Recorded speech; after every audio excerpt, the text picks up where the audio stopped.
Nie Feng awoke with a start. He opened his eyes abruptly and coughed violently. Cough. Cough. Choking. Wait, something was wrong. Wasn't I supposed to be at my 996 workstation in the company, having suffered a myocardial infarction after 3 consecutive sleepless nights, gloriously contributing bricks to my boss's next Ferrari? Where's this place? Is the underworld's decoration style this wild? Nie Feng shook his dizzy head, trying to sit up by supporting himself on the ground, but instead touched a furry texture. Looking down, he instantly froze. What met his eyes were not his feet in Antas sneakers, but a pair of paws covered in fiery red fur with sharp claws. Following the claws upward, there were 2 powerfully muscled explosive beast legs. Further up, damn, behind his buttocks hung a furry tail bigger than himself. What the heck? Nie Feng exclaimed, ignoring everything else, frantically patting himself down. Upper body, human torso and arms, though the skin was pale and the muscles firm, at least it was still human. But the lower body, this is the back half of a red fox. What the hell? Human-animal hybrid. Did my cosplay go too far? Just as he was questioning his existence, a vast torrent of memories like a bursting dam flooded into his mind. A sharp pain made him groan and hold his head, countless images flashing before his eyes. After a long while, Nie Feng, gasping for breath, processed everything. Nie Feng, a glorious corporate slave, had indeed died from overwork. And then he had transmigrated. He had transmigrated into this alien world of myriad races and endless wars, becoming a poor bastard who had just been smashed to death by an enemy general's hammer on the battlefield. To make matters worse, this unlucky bastard's identity was not ordinary. He was the prince of the Qingxiu Fox clan, and his father, a war-godlike former Fox King, had just died fighting to cover the tribe's retreat, his body still warm. So Nie Feng had dramatically inherited the throne under pressure, becoming the new king of the Qingxiu Fox clan. A new king who hadn't even warmed his seat, facing a crisis of national extinction. This script starts with hell difficulty. Nie Feng smiled bitterly, looking around. The scene before him perfectly illustrated the meaning of human tragedy. The tribe's camp was built on giant ancient trees, but now everywhere was ruins. The rune-carved wooden walls were smashed with huge holes fire had swept through, leaving hideous black scorch marks. In the air, besides the smell of blood and burning, there was also a sense of despair. Wounded fox soldiers were everywhere, some with missing arms, some with blind eyes. They were all dejected, their eyes dull, as if all hope was lost. Several female fox people in linen clothes were frantically changing herbs for the wounded, their eyes red, clearly, having cried countless times. Boom, boom, boom. Outside the camp, the dull rhythmic war drums sounded like the death knell, pounding on the hearts of every foxfolk. Accompanied by the drums, the half-orc army's rough and arrogant shouts rang out. Qingxiu, little foxes, wash your necks and wait. The half-orc army's rough and arrogant shouts rang out. Haha, when we flatten your camp, all the grain will be ours. And those women. I hear fox women are the smoothest brothers tonight. We'll have fun. The obscene words were unbearable, making the foxfolk in the camp turn even paler, and many young fox women trembled in fear. Internal strife and external invasion indeed. My king, with the enemy at our gates and our tribe in peril, you must make a decision. An old commanding voice rang out before Nie Feng. Nie Feng looked up and saw an old fox with white hair leaning on a dragon-coiled wooden staff, staring at him with scrutinizing eyes. This was the grand elder leader of the conservative faction, an old man with a strong desire for power. At this moment he appeared respectful, but the doubt and contempt in his eyes were barely concealed. Grand elder, please speak your mind. Nie Feng replied calmly, trying to imitate the prince's aloofness from the original owner's memories. Internally he was furiously complaining. What can I say? What plan can I possibly have? Lead everyone to shout GG and surrender. The grand elder pretended not to hear the distance in his tone, a glint flashing in his turbid eyes, his voice rising sharply. My king, forgive me for speaking bluntly. Although you have inherited the throne, your human features are too prominent, your bloodline power weak. It will be difficult to command respect, let alone lead our tribe to victory against the mighty half-orcs. At these words, everyone's eyes focused on Nie Feng. He was speaking the truth. Compared to other foxfolk, Nie Feng's upper body was almost indistinguishable from a pure human. In the bloodline-worshipping Fox clan, this was indeed a sign of weakness. And what do you propose? Nie Feng narrowed his eyes, anger rising within him. Damn, I just transmigrated, and already I'm facing a palace coup. The grand elder had been waiting for this question. He coughed dryly, stepped forward, and declared loudly, the only way to stabilize morale and unite our tribe's fighting strength is. He suddenly paused, his staff striking the ground heavily, pointing at a stunning figure not far away. That is, you must immediately marry the former high priestess's only daughter, our tribe's acknowledged strongest, the nine-tailed celestial fox, Su Daji. As long as you unite with Lady Su Daji, her prestige and strength will surely reignite the fighting spirit of our warriors. Otherwise, for the future of Qingxiu, I must ask the king to abdicate. After his words, dead silence. Everyone's gaze shifted from Nie Feng to the woman who had been named. Nie Feng also looked over, and then his breath caught for a moment. What a woman she was. She stood there quietly, holding a crystal-clear ice staff, yet she seemed to be the center of the world. A well-tailored white priestess robe outlined her devilish figure to perfection. Her waist was slender and soft as if one could encircle it with a single arm. The curve below the waist was round and pert, creating a breathtaking line. The robe's hem was slit high, swaying gently with the breeze, revealing two long straight legs like carved white jade glimpsed tantalizingly. Looking up, there was a snow-white neck, delicate collarbones, and a face so beautiful it could eclipse the world. Skin like snow, eyebrows like distant mountains, a pair of slightly upturned phoenix fox eyes, cold as a thousand-year glacier, yet naturally seductive eyes that could steal a soul. Behind her, 9 huge cloud-like fluffy white tails swayed slowly and gracefully, each strand of fur exuding a heart-stopping spiritual energy fluctuation, revealing her unfathomable power. Powerful, beautiful, sexy, cold. All contradictory traits perfectly fused in her. Was this Daji? The one from the investiture of the gods? Good lord, with that face and figure, let alone King Zhou, even I wouldn't be able to resist. Nie Feng's mind was racing with inner commentary, but his expression remained unchanged. He could feel Daji's gaze also falling on him, her eyes as calm as a still lake, cold and indifferent, as if looking at an object completely unrelated to her. Clearly she didn't care about the Grand Elder's proposal, nor whom she would marry. She only cared about the survival of the tribe. Either marry her, or get out. A cold laugh echoed in Nie Feng's mind. This choice seemed to offer a path, but it was actually pushing him to the brink. Marry a woman whose strength, prestige, and popularity far exceeded his own as his queen. Wouldn't he become a complete puppet king? But if he didn't marry, he would be forced to abdicate by this old man right now, and the outcome would likely be even worse. A dead end indeed. Just as Nie Feng was rapidly weighing his options, ready to play along for the time being. Ding!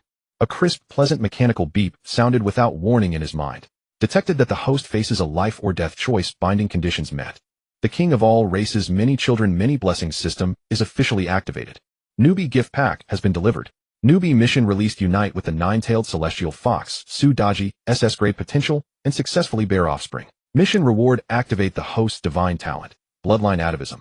And based on the offspring's potential, receive generous additional rewards. For a moment, Nie Feng was stunned. King of all races. Many children, many blessings. Unite with Daji and have children. The reward is bloodline atavism. Holy crap.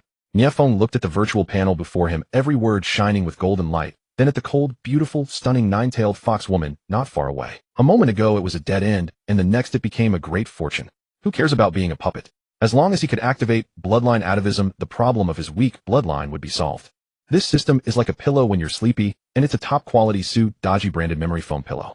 Grand Elder, you are my lucky star.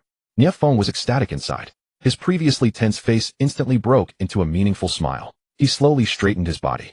His previously slightly hunched back, due to injuries and confusion, was now ramrod straight. An invisible kingly aura quietly emanated from him. He ignored the Grand Elder's pressing gaze, stepped past him, and looked directly at the peerless 9-tailed celestial fox. Then in the dead silence of the entire audience, he announced in an unprecedented, loud, confident voice to the whole Qingqiu Fox clan, I, Nie Feng, in the name of the king, take Daji as my sole queen. These words were like a boulder thrown into a calm lake. The whole audience erupted. The Great Elder's wrinkled, old face instantly turned purple. He had intended to use Daji to marginalize Nie Feng, but he did not expect the latter to be so decisive and turn the tables on him. This declaration was both following his wishes and reclaiming the initiative. You? The Great Elder's beard trembled with anger, and he was about to say something. But Nie Feng gave him no chance. His deep eyes were now as sharp as an eagle's, sweeping across the entire assembly, his voice carrying an unquestionable authority. With a great enemy at our gates and the nation in peril, the Qingqiu Fox clan has no time for internal strife. My union with Daji is to continue our bloodline, to unite our people, and to take the first step in fighting for our clan's survival. Who has any objections? The last 4 words fell like thunder, rolling through the hearts of all the Fox clan members present. Those who had been whispering fell silent instantly. The elders who had doubted in Nie Feng also felt his unprecedented domineering aura, different from before, and could not find words to refute him. All eyes unconsciously gathered on the other protagonist of the event, Daji. Daji stood there, peerlessly graceful, cold, and clear as the moon. Her enchanting phoenix eyes, capable of captivating souls, quietly fixed on Nie Feng, and deep within them flashed an extremely complex and unusual glint. There was surprised scrutiny and a trace of a wavering she herself had not even noticed. This man seemed different from the prince in her memory, who only followed the old Fox King with weak bloodline and a cowardly nature. Silence. Dead silence. Finally, under the hopeful and tense gaze of all the clan members, Daji opened her red lips, and her voice, cold yet clear, spread throughout the entire camp. I am willing. These 3 words sealed the decision. The Great Elder's face turned completely ashen. He knew his plan to seize power had utterly failed. The other Fox clansmen, after a brief shock, burst into long-suppressed cheers. Queen, The union of the king and the high priestess's daughter will surely bring prosperity to our clan. Although the road ahead remained dark at this moment, a marriage symbolizing hope and unity temporarily dispelled the clouds of despair hanging over Qingxiu. The wedding took place under the most austere conditions. There were no ornate robes, no lavish feasts, and no blessings from guests. All there were the tireless war drums of the half-orcs outside the camp, and the eyes of the clansmen filled with sorrow and unease. Nie Feng and Su Daji, under the totem of the fox ancestors, completed the simplest ceremony presided over by the great elder. After the ceremony, they were led into the nuptial tent, a temporary dwelling made from the largest tent. Inside the tent, a dim animal oil lamp flickered, casting their shadows long and short. The air was thick with awkward and tense atmosphere. Su Daji silently walked to the corner of the tent, leaned her ice crystal staff against the wall, and kept her eyes away from Nie Feng the entire time. She unfastened the outer layer of her white priestess robe, revealing the more form-fitting silk inner garment underneath.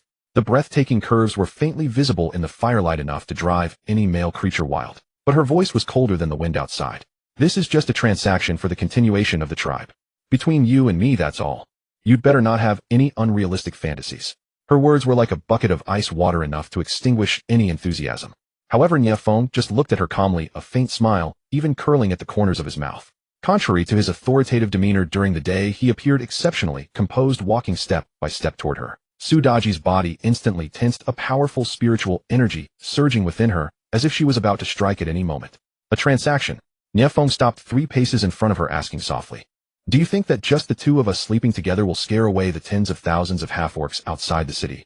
Su Daji was taken aback, then said coldly, "At least it can stabilize the morale." "Stabilize it for a while, and then what?" Nie Feng's voice suddenly sharpened, piercing directly into the deepest defenses of her heart. "When the half-orcs break through the camp, you, the nine-tailed celestial fox, the strongest of our clan, can you stop 100 enemies, or 1,000? Even if you are overwhelmingly powerful and can kill them all, how many of our Qingxiu fox clan will be left? With those remnants, how can we rebuild our homeland on this brutal continent? Su Daji, you are strong, so strong that everyone fears you. But your strength is only the courage of a brute. You see only the enemies before you, but not the future of our clan." His words like a heavy hammer struck Su Daji's heart. Her proud strength under Nie Feng's calm, yet cruel analysis seemed so pale and powerless. Yes, she could fight, she could kill, but she could not conjure food out of thin air, nor bring the dead back to life, nor find a true path for this precarious race. The hidden confusion and helplessness deep in her heart were mercilessly exposed by this man. Seeing the fleeting wavering in Su Daji's eyes, Nie Feng knew the moment had come. He stepped forward, reached out, and gently took her cold jade hand, which was trembling from shock. Su Daji shuddered, instinctively trying to pull it back, but he held it firmly. His palm was warm and strong, conveying a comforting power. "Trust me." Nie Feng gazed into her breathtaking eyes, his tone no longer sharp, but filled with unprecedented sincerity and confidence. "From tonight onward, I will no longer let you bear everything alone. I will lead Qingxiu to a glory you have never imagined. The half-orcs are just the beginning. All races on this continent will eventually prostrate themselves at our feet, and you will be the first queen of this 10,000 race divine kingdom." His words were full of magic. His eyes were deep enough to swallow stars. Su Daji was completely stunned. She looked at the man before her, the prince she had once regarded as weak, who now seemed to have transformed into a towering deity, painting a grand blueprint she had never dared to dream of. For some reason, her long-frozen heart beat violently at this moment. Perhaps he really could. The night grew deeper. The lamp inside the tent had gone out at some point. Heavy breathing and suppressed moans under the cover of war drums interwove into a primitive and wild symphony of life. At the peak of passion and spiritual energy collision above the clouds, a crisp system notification sound exploded in Nie Feng's mind. Ding. Detected that the host has successfully bonded with the SS-level potential target, nine-tailed celestial fox Su Daji. The child has been successfully conceived. Congratulations, host. The novice task has been overfulfilled. Rewards are being distributed. Congratulations, host. You have obtained the divine-level talent, Ancient Demon Fox Bloodline, personal exclusive. Congratulations, host. You have obtained the tribe buff, Clan Bloodline Purification 10. Congratulations, host. You have obtained the mythical building, Fox God Altar, automatically built in the center of the tribe. Boom. A terrifying power indescribable in words erupted from the depths of Nie Feng's limbs and bones like a bursting river of stars. His bones crackled, his blood boiled and surged. On his upper body, which had been regarded as too human-like, countless golden ancient runes emerged beneath the skin, and his muscles visibly became more resilient and explosively powerful with streamlined contours. The most astonishing change came from behind him. Puff, puff, puff. After a tearing pain, 8 brand-new gigantic foxtail phantoms, made of pure golden energy, suddenly spread out behind him. Together with his original solid tail, there were 9 in total. 9 golden foxtails exuding a kingly majesty swayed slowly behind him, each energy line seeming to contain the power to destroy heaven and earth. Oh, Nie Feng couldn't help but let out a long howl towards the sky, the sound piercing through the tent, drowning out the war drums, and echoing across the entire night sky. At the same time, Daji let out a gasp beneath him. She felt with shock that a warm and sacred power flowing through the tightly connected bodies surged into her. Her proud 9-tailed celestial fox bloodline, under the impact of this power, trembled, submitted, and was rapidly purified and strengthened. Bloodline shackles shattered layer by layer. The bottleneck that had troubled her for years suddenly burst open at this moment. This is... Daji suddenly opened her eyes, and her phoenix eyes, once blurred with passion, now were filled with nothing but endless shock and upheaval. She saw it. She saw Nie Feng's transformation. He floated in midair, bathed in golden divine light, with the phantoms of 9 golden fox tails behind him blotting out the sky, exuding a bloodline pressure that was ancient, noble, and majestic. It was an absolute suppression from the deepest part of the bloodline. If her 9-tailed celestial fox was nobility, then at this moment Nie Feng was the supreme divine king ruling over the ages. At that very moment, a world-shaking transformation occurred in the entire Qingxiu Fox clan camp. In the open space at the center of the tribe, a magnificent altar emitting a soft golden light rose from the ground. On the altar, a giant 9-tailed golden fox statue rose up, overlooking all living beings. Sacred light radiated from the altar, enveloping the entire camp. All the wounded fox soldiers saw their wounds heal at a visible rate. All the exhausted fox clansmen instantly felt their spirits lifted and their strength replenished. The bloodline within their bodies was cheering and boiling. A divine miracle. The ancestors have manifested. I have become stronger. The camp erupted with massive shouts and ecstasy. Meanwhile, inside the marriage tent, Daji was completely dumbfounded. She stared blankly at the man who had slowly descended back to her side, the husband who had just become one with her. The divine light on his body gradually faded, but the aura of a ruler over the world had been deeply engraved into his bones. The weakness and confusion in his eyes had long disappeared, replaced by the calmness and composure of one who holds the reins of destiny. Doubt, coldness, transaction. At this moment, these words had completely vanished from Daji's mind. The way she looked at Nie Feng had changed, from initial coldness and wariness to later scrutiny and wavering, and now only the purest shock, admiration, and a trace of obsession from the depths of her soul, which she herself had not realized. So he hadn't lied. The glory he promised was not empty words. This night he had given her not just ultimate pleasure, but a miracle, a hope, and a brand new world. This man was the savior sent by heaven to the Qingxiu Fox clan.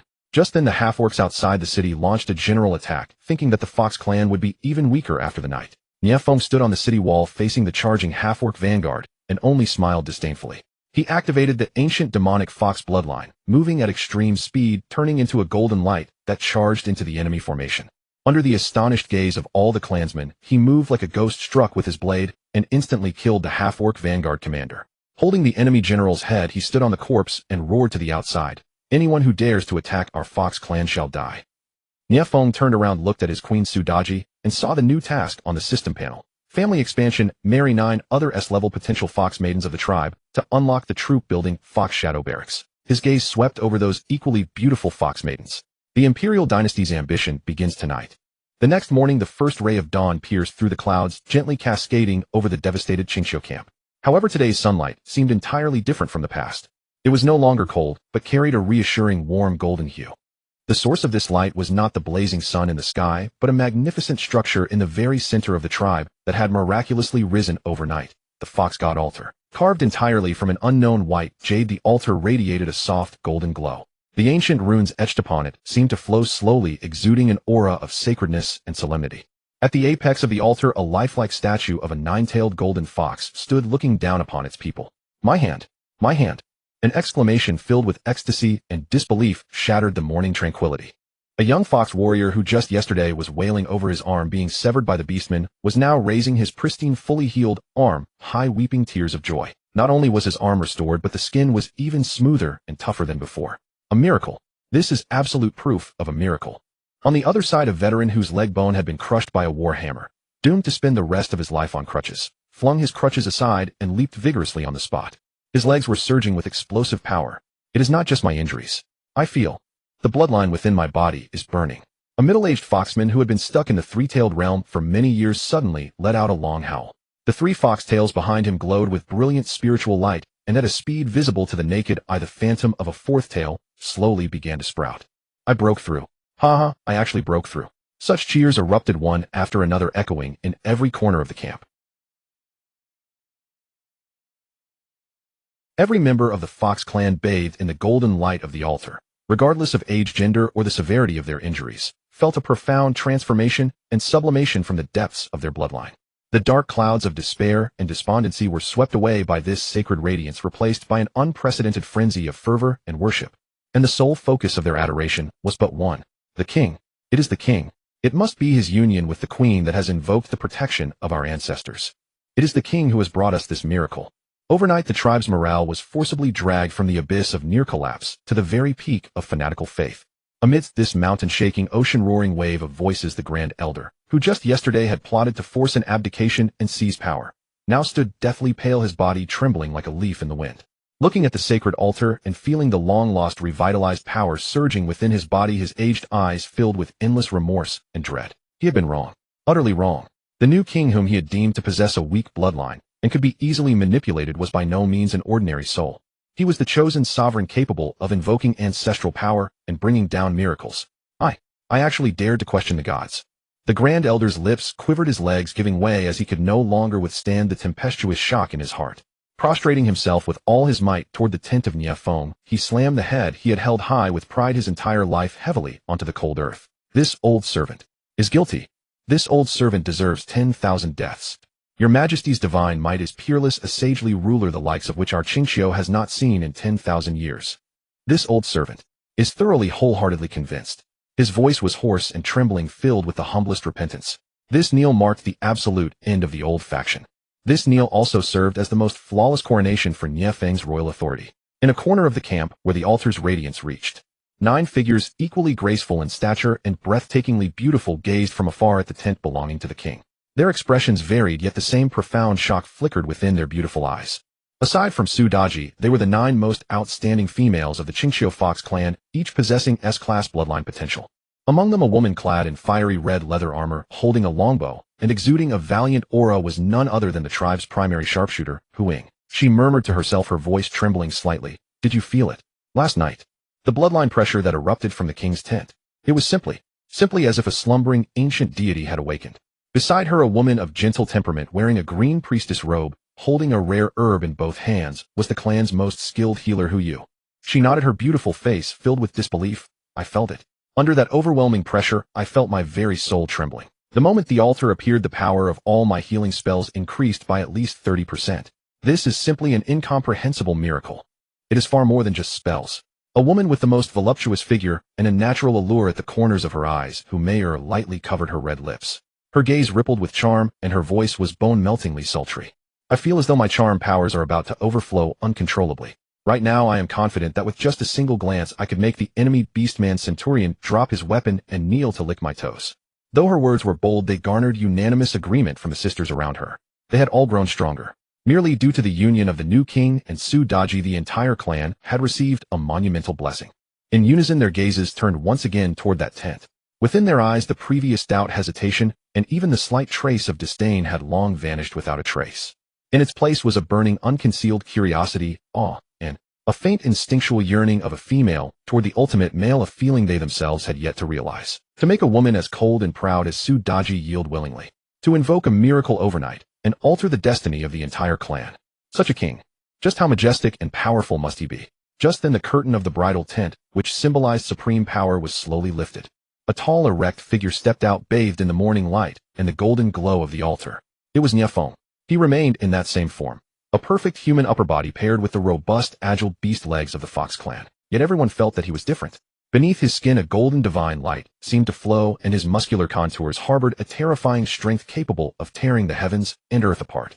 Standing there in a casual stance, without releasing any aura, he naturally exuded a supreme majesty that ruled over the world and looked down upon all living beings. His deep dark eyes swept across the crowd. Every clansman touched by his gaze instinctively lowered their heads, offering their most devout respect. Immediately following him, Su Daji stepped out of the tent. She had changed into a tight-fitting silver armor, which contoured her devilish figure to an even more breathtaking degree. However, the perpetual frost on her face had completely melted away. In its place was a tenderness as soft as water, radiating infinite adoration and infatuation. She walked to Nie Feng's side, her delicate hand naturally reaching out to adjust his slightly disheveled collar. That intimate and natural gesture spoke louder than 1,000 words. Witnessing this scene, the hearts of Hu Ying, Hu Mei and the other 9 fox women skipped a beat in spite of themselves. A surge of inexplicable bitterness and envy welled up in their hearts. Boom, boom, boom, boom. At that very moment outside the camp, the war drums that had been silent for half the night began to beat frantically once more. This time the drumming was denser and more violent than ever before. The earth trembled slightly. It was the stampede of thousands of troops. Roar, slaughter all the foxes, plunder all their women and food. The Beastman Legion launched their general offensive. A black wave surged madly from the horizon like a breached flood. At the forefront rode an orc commander on a colossal direwolf over 3 meters tall, wielding a blood-stained battle axe the size of a door panel. He was Grom, the vanguard general of the orc horde, the Bone Crusher. Your Majesty, the fox warriors, who had just been brimming with morale, turned pale at sight of this apocalyptic formation. Divine miracles may boost morale and strengthen power, but fear carved into their bones could not vanish overnight. Yet not the slightest tension marred Nie Feng's countenance. He didn't even carry a weapon, merely standing with hands clasped behind his back atop the tribe's foremost wooden wall. Watching the green tide surging below, a contemptuous sneer curled his lips. A bunch of clay dogs and paper chickens. Before the words fully left his lips, he moved. He didn't descend the wall steps, nor did he take a running start. He simply stepped forward and leapt lightly. Whoosh! A golden flash, brilliant beyond compare, shot from the towering wooden wall like divine judgment, splitting the dawn. The speed was terrifying. So fast that all that remained on everyone's retinas was a long, lingering golden afterimage. The air itself was rent apart, emitting a piercing scream. What is that? Grom, the Bone Crusher, charging ahead, his pupils contracted sharply. He felt only a flash of golden light before him, then a deathly peril that made his hair stand on end enveloped his entire body in an instant. He couldn't even react in time. The golden light had already swept past his vanguard troops. Time seemed to slow down at this very moment. All the fox folk on the city wall witnessed the most shocking, cognition-shattering scene of their lives. Their king Nie Feng transformed into a golden lightning bolt, too fast for the naked eye to follow, charging straight into the formation of over 1,000 half-orcs. He was like a ghost, a golden ghost harvesting lives. With each flicker he appeared behind a half-orc warrior. He didn't use any weapon, merely extending his elongated razor-sharp claws that shimmered with a metallic luster. Thwack! A half-orc swinging a wolf-tooth club never finished his sinister grin. His throat split open with a bloody line deep enough to see bone, and his massive head flew skyward. Thud! Another half-orc clad in heavy armor saw his prized chest plate, as thin as paper, easily pierced by a single claw, his heart crushed in an instant. Nie Feng's figure weaved elegantly through the enemy ranks, darting, leaping, spinning, and maneuvering. His movements were less like combat, and more like a bloody yet magnificent dance of death. The 9 phantom foxtails made of pure golden energy floated behind him like a divine halo, each sweep sending severed limbs and spray of flesh flying. No screams erupted. His speed was too swift. The half-orcs he killed never felt pain before their souls were destroyed. 1 second, 2 seconds, 3 seconds, mere 3 breaths. When the golden light suddenly halted, the entire battlefield fell into dead silence. The 1,000 orc vanguard, still locked in their charge formations, collapsed one by one. Thud, thud, thud. Like fallen dominoes, 1,000 bodies hit the ground in unison. Every single vital point bore a fatal wound. 1,000 kills. In the blink of an eye, the whole world seemed to lose its voice. Fox tribe members on the wall stood agape, eyes bulging wide, frozen in stone. Beyond the wall, the subsequent orc army halted in terror, staring at the lone figure, standing amid a mountain of corpses with eyes full of horror. Grom, the Bone Crusher, renowned for his ferocity and brutality, felt a chill rise from his spine to his skull. His dire wolf beneath him whimpered in terror, legs giving out as it collapsed to the ground. What had he seen?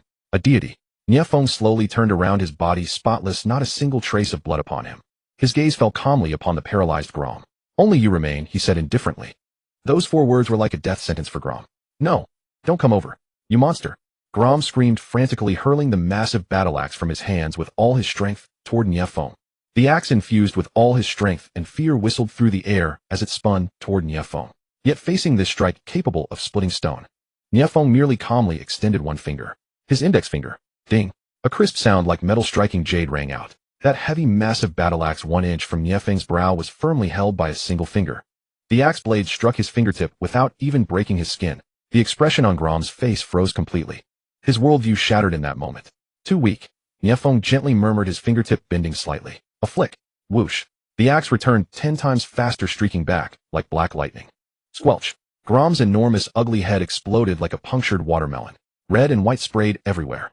The headless corpse staggered, then crashed heavily from the dire wolf. The entire battlefield fell silent. Only the wind sobbed. Nie Feng slowly walked to Grom's corpse and flicked the relatively intact orc warlord's head into his hand with his toe. Holding the blood-dripping head, he surveyed the tens of thousands of half-orcs who had utterly lost their will to fight, and with a voice carrying supreme majesty and killing intent proclaimed, "Those who offend my fox tribe shall die." The sound rolled across the battlefield like thunder. Countless half-orcs, swept by this demonic might, retreated en masse, dropping their weapons to kneel and beg for mercy. On the city wall, after a brief silence, erupted the craziest, most hysterical cheers in history. "The king! Long live the king! The fox tribe shall rise!" All the fox tribe members roared at the top of their lungs, venting their excitement and fanaticism. Daji stood on the ramparts, gazing at the man who seemed like a god descending to earth. In her stunning phoenix eyes, brilliance danced constantly, obsession and love nearly spilling over. This was her man, her king. Hu Meyer, Hu Yu, and the other 9 S-rank potential fox maidens blushed deeply, breathing rapidly, their beautiful eyes fixed on Nie Feng's retreating figure as if they wanted to devour him whole. All restraint and maidenly secrets crumbled before such absolute divine power. In their hearts, only one thought remained: offer everything to the king, bear children for the king. This would be their highest honor in life. And at this moment, Nie Feng turned, carrying the enemy general's head, and walked step by step back to the city wall. His gaze met his Queen Daji's affectionately, then casually brushed over the 9 equally breathtaking fox women gazing at him with ardent eyes. Meanwhile, the cold system prompt echoed in his mind again. Stage mission refreshed: expand the family line. Mission objective: marry the other 9 S-rank potential fox maidens Hu Meyer, Hu Yu as concubines and produce heirs. Mission reward: unlock new mid-tier unit building, Fox Shadow Barracks. Can train high-tier stealth and assassination units in batches. Nie Feng's lips curled into a meaningful smile. External threats dealt. Now internal consolidation begins. This epic-defining dynasty empire truly unfolds tonight. The entire world seemed to have been plunged into silence. The wind had ceased. The thundering of war drums had long since faded away. The army of tens of thousands of orcs, a surging green tide, seemed to be blocked by an invisible dam grinding to a rigid halt in the middle of the battlefield. Every gaze, whether from the utterly terrified orcs or the speechlessly shocked Fox clan, was focused on that solitary figure. Nie Feng. He casually tossed aside Grom's head, whose eyes remained wide in death, as if throwing away a piece of insignificant trash. The head rolled a few times on the ground, becoming covered in dust and blood, yet his own body remained completely immaculate. A golden divine glow flowed slowly beneath his skin, making him appear like a deity stepping straight out of ancient mythology. That figure, resembling both a god and a demon, became the sole focus of the entire battlefield. The tens of thousands of orcs were scared out of their wits, feeling that even breathing was a transgression. The valor they took pride in and their bloodthirsty nature seemed as fragile as a joke before this deity. Nie Feng slowly raised his eyes, his indifferent gaze sweeping across the ugly faces before him, all etched with sheer terror. His voice was not loud, yet it carried the supreme pressure originating from the desolate Ancient Demon Fox Bloodline, like a divine decree echoing clearly in the depths of every creature's soul.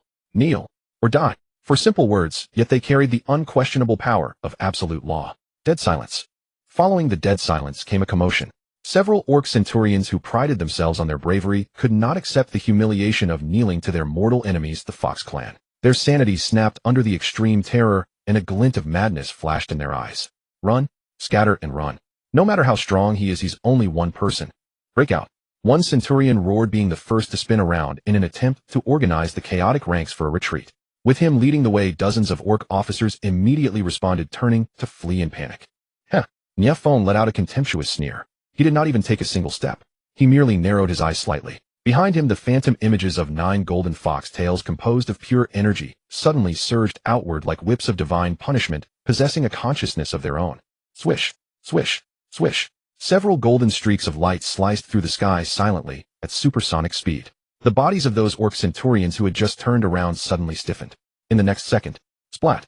Their upper bodies, like butter precisely sliced, violently exploded into dense clouds of blood mist.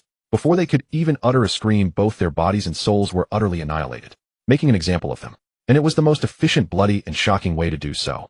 This supernatural, unfathomable display completely shattered the last shred of hope in the Orc Legion. Thud. Unsure of who was the first, someone dropped their weapon, their knees buckling as they fell heavily to the ground. This movement was like a contagious plague. Clang, clatter, thud. The sounds of weapons hitting the ground merged into a harsh symphony. Immediately after, thud, thud, thud. Tens of thousands of people, like a field of wheat flattened by a violent gale, knelt down in a dense dark mass. The entire plain trembled slightly from this synchronized movement. Mercy. Have mercy, O deity. We surrender. We are willing to become your slaves. Don't kill me. I have an 80-year-old orc mother and howling wolf pups to feed at home. The cries for mercy and weeping echoed through the heavens. The once overbearing Orc Legion was now as humble as dust. Atop the city walls, all the members of the Fox clan finally snapped out of their extreme, dreamlike shock. After a brief dead silence, roar. A long-repressed ecstasy of surviving a disaster erupted like a volcano, turning into the most frenzied, hysterical cheering in history. King! It is our king! Long live the king! Long live! Long, long live! The Fox clan! The Fox clan shall rise! They roared and screamed. Many clan members were so emotional that tears streamed down their faces as they embraced and wept. At this moment, faith transformed into a visible frenzy. The great elder stood atop the wall, sweat and tears already indistinguishable on his aged face. He looked at the deity-like figure in the distance, his cloudy old eyes filled with endless regret, fear, and the most devout worship. Thud! This elder, who just moments ago was plotting for power and profit, fell heavily to his knees in front of all the clan members, prostrating himself completely toward Nie Feng's back. Using every ounce of his strength, he cried out hoarsely, "Your Majesty's divine might is unrivaled. You are the sacred lord destined by heaven for our clan. This old servant was blind and deserves 10,000 deaths. From this day forward, I am willing to serve your Majesty faithfully, sparing no sacrifice." This kneel represented the absolute submission of the old faction. This loud proclamation offered the most perfect legal and divine coronation to Nie Feng's supreme royal authority. Just then, a breathtakingly beautiful figure parted the crowd and slowly walked to the very front of the city wall. It was Daji. She had shed her cold armor, changing back into her holy priestly robes. Yet at this moment, there was not a trace of coldness left on her face. Her phoenix-like fox eyes, capable of enchanting all living beings, were filled with an intense obsession and love, as if she wished to permanently imprint Nie Feng's figure into the depths of her soul.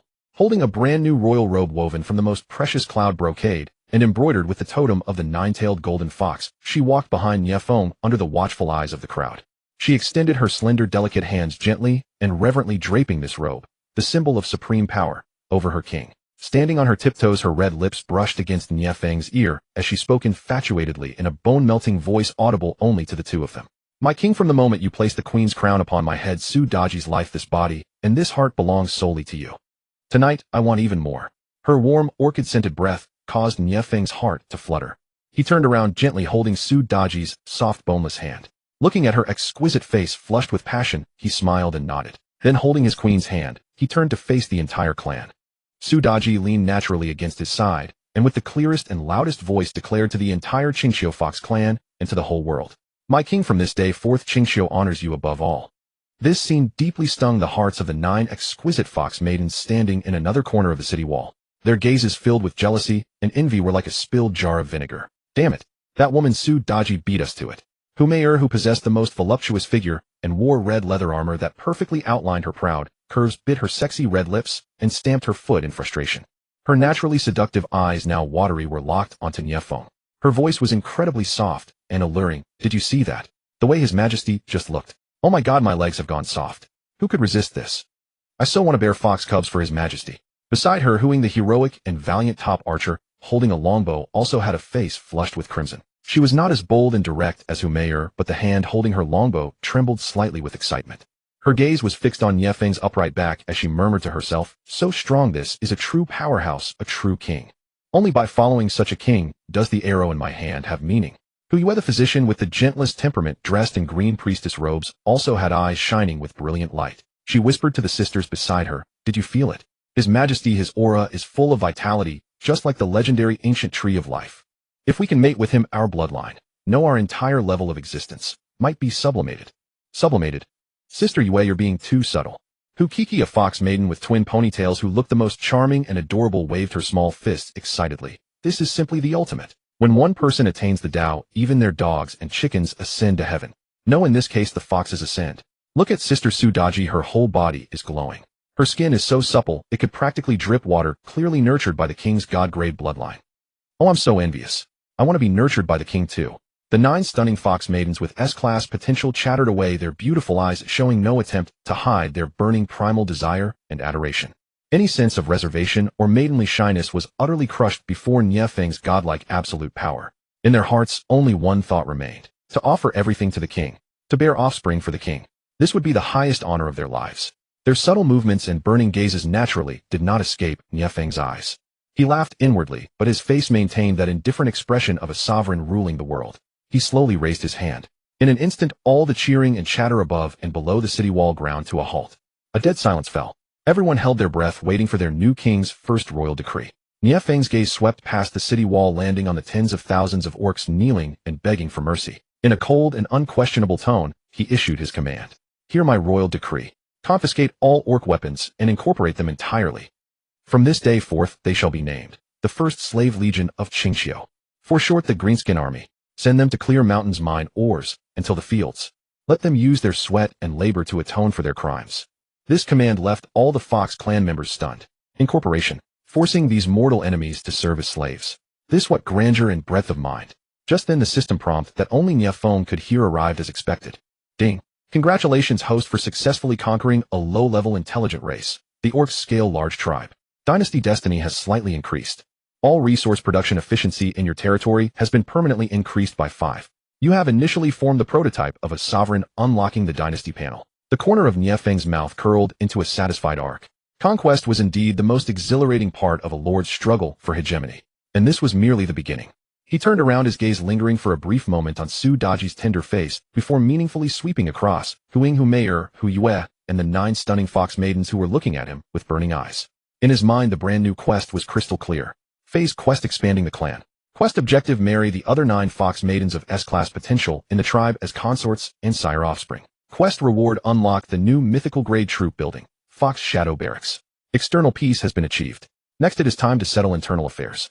Nie Feng handled the post-war affairs with swift and resolute efficiency. He incorporated tens of thousands of demi-orc slaves, designating them as the First Slave Legion of Qingxiu, or the Greenskins for short. He sent them to excavate mountains, mine resources, and rebuild their ruined homeland. With this most direct and pragmatic approach, Nie Feng solved the tribe's most critical shortage for post-war reconstruction, labor. Once all arrangements were settled, he announced a decision before the entire tribe. Tonight, an unprecedented victory feast would be held, which would also serve as a grand assembly of rewards. As night fell, bonfires were lit. The entire Qingxiu camp swept away, its past gloom brimming everywhere with the ecstatic revelry of survivors. At the center of the tribe, upon a temporarily erected throne, Nie Feng sat back, casually draped in a royal robe embroidered with the totem of the 9-tailed golden fox. By his side, Su Daji stood in attendance in a silver gown, as docile as a pet cat. She personally poured wine for him, her phoenix eyes, once as cold as frost, now filled only with an indissoluble tenderness and adoration. Simply by sitting there, the king and queen exuded a supreme majesty that made all the clansmen yearn to prostrate themselves in worship.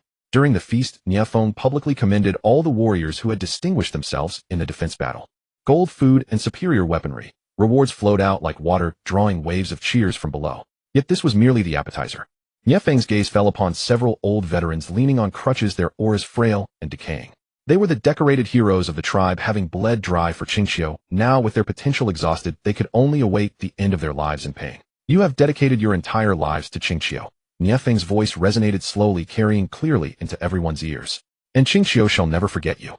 As his voice faded, he gently raised his hand and pointed toward the fox god altar, which was radiating a sacred golden light.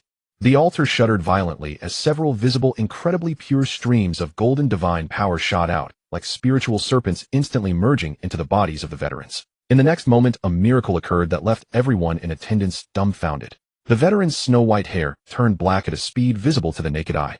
The deep wrinkles on their faces were smoothed out inch by inch. Their withered muscles swelled once more, bursting with explosive power. My leg is healed. One veteran threw away his crutch, leaping 3 feet into the air in sheer excitement. This power. I feel 20 years younger. I can fight for His Majesty once again. Another veteran wept tears of joy. Sensing his bloodline rejuvenating with life, he knelt on the spot and prostrated himself fully in Nie Feng's direction. This miraculous display of bloodline baptism was far more impactful than any material reward. The entire camp erupted instantly. A miracle. Another miracle. His Majesty is a deity. He is the living fox god. Every member of the Fox clan, regardless of gender, stared at Nie Feng with fanatical reverence, as if looking upon a god. Their adoration had reached its absolute zenith. Enjoying the mountain-toppling, ocean-surging waves of adoration, Nie Feng maintained an indifferent expression, though his mind was frantically mocking the situation. What kind of goddamn miracle is this? I just channeled a fraction of the altar's stored energy, costing 0. 1 mana for a 100-point showing-off effect. This is an absolute steal. His gaze finally shifted away from the fanatical crowd, turning toward another focus of the banquet, Huing Hu Mayer Hu Yu. Those 9 stunning fox maidens of S-grade potential. Huing Hu Mayer. Nie Feng called their names one by one, praising their heroic performance in battle. The 9 girls whose names were called blushed deeply, their hearts pounding wildly, as they walked excitedly toward the throne. You all are the future pillars of our Fox clan, and your contributions in this battle are indispensable, Nie Feng said, flipping his palm. 9 glowing golden spheres of bloodline essence exuding a rich aura of life materialized out of thin air in his hand. This is my reward to you. The moment the 9 girls saw the bloodline essence, unbelievable joy erupted in their beautiful eyes. This held inestimable benefits for their cultivation. Suppressing their excitement, they lined up to receive their rewards.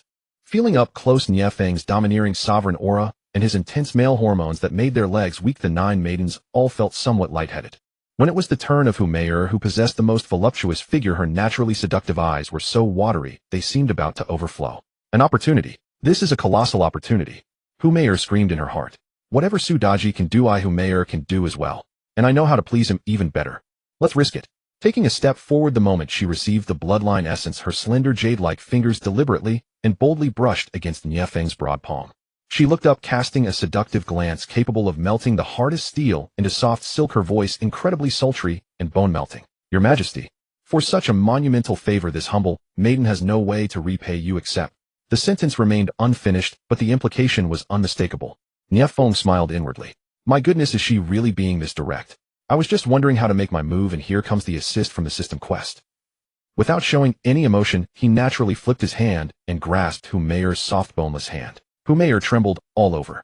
A domineering yet warm aura surged from his palm instantly, making her legs go weak as she nearly collapsed into Nie Feng's embrace. Nie Feng looked at the 9 stunningly beautiful faces before him, some bashful, some bold, some filled with anticipation, and feeling their burning gazes, he smiled faintly. I indeed still require your assistance. His voice was deep and magnetic, carrying a hint of allure. For the future of Qingqiu and for the great revival of our Fox clan, I need your strength, and I need your everything. He slowly rose to his feet, his sovereign pressure enveloping the entire venue. Then, before all his clansmen, he issued an undeniable royal decree to these 9 top beauties of the tribe. I wish to take you all as my concubines. Together with Queen Daji, you shall spread the lineage of our Fox clan, bearing the descendants of the gods to forge an eternal and immortal foundation. Are you willing? When Nie Feng's earth-shattering line, lonely one desires to all his wives, fell, the world seemed to fall silent. The crackle of the campfire, the distant chirps of insects, the wind itself vanished at that moment. Every Fox tribe member wore a ghostly, wide-mouthed expression. What the hell? Your Majesty intends to take in the tribe's 9 best maidens in one go.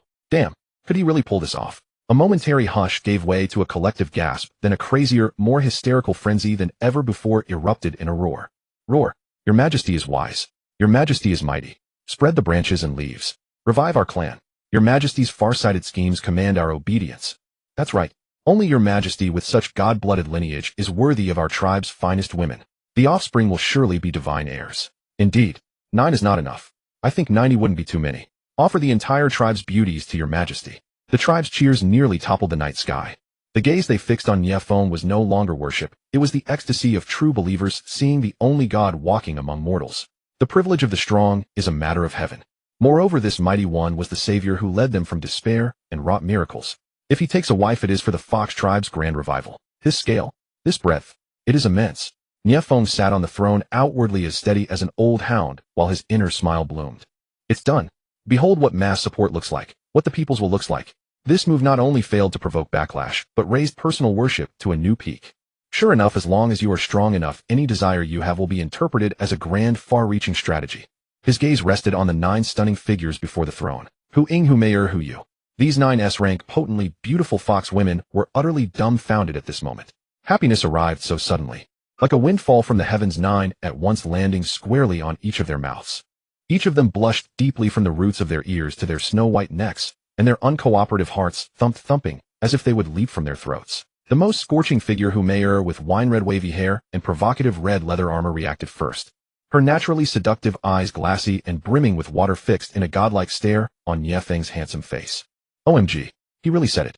He really wants to marry me. That glance, that tiny gesture really worked. I knew it. My charm is unstoppable.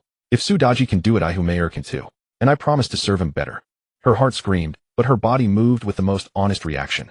With a soft splash, Humayr kneeled first, her lush figure taut and mesmerizing with emotion. She tilted her exquisitely beautiful face upward, her voice sultry and tremulous with joy. Your servant. Humayr obeys. Your Majesty holds the world in his heart. What he treasures is the Fox tribe's future lineage. We as the king's women should share his burdens and devote all for the Fox tribe's future. Su Daji's gaze swept across the 9 women's faces with sincerity and openness. From now on we are sisters, let us unite in purpose and serve the king to amplify our Fox tribe's bloodline. Welcome you all to this big family. This declaration was flawless and the vision it painted was awe-inspiring. The 9 new brides were moved to tears, the last shimmer of doubt dissolving. The tribe atop the walls looked on in utmost admiration. Mother, comparison kills me. The king is a real man.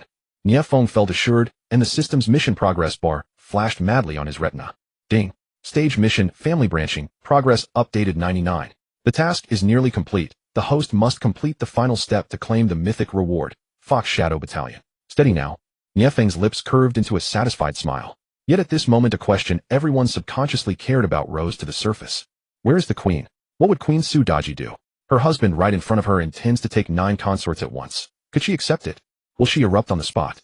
Countless gazes swung toward the side of the throne where the breathtaking 9-tailed celestial fox stood. Yet Su Daji's reaction exceeded all expectations again.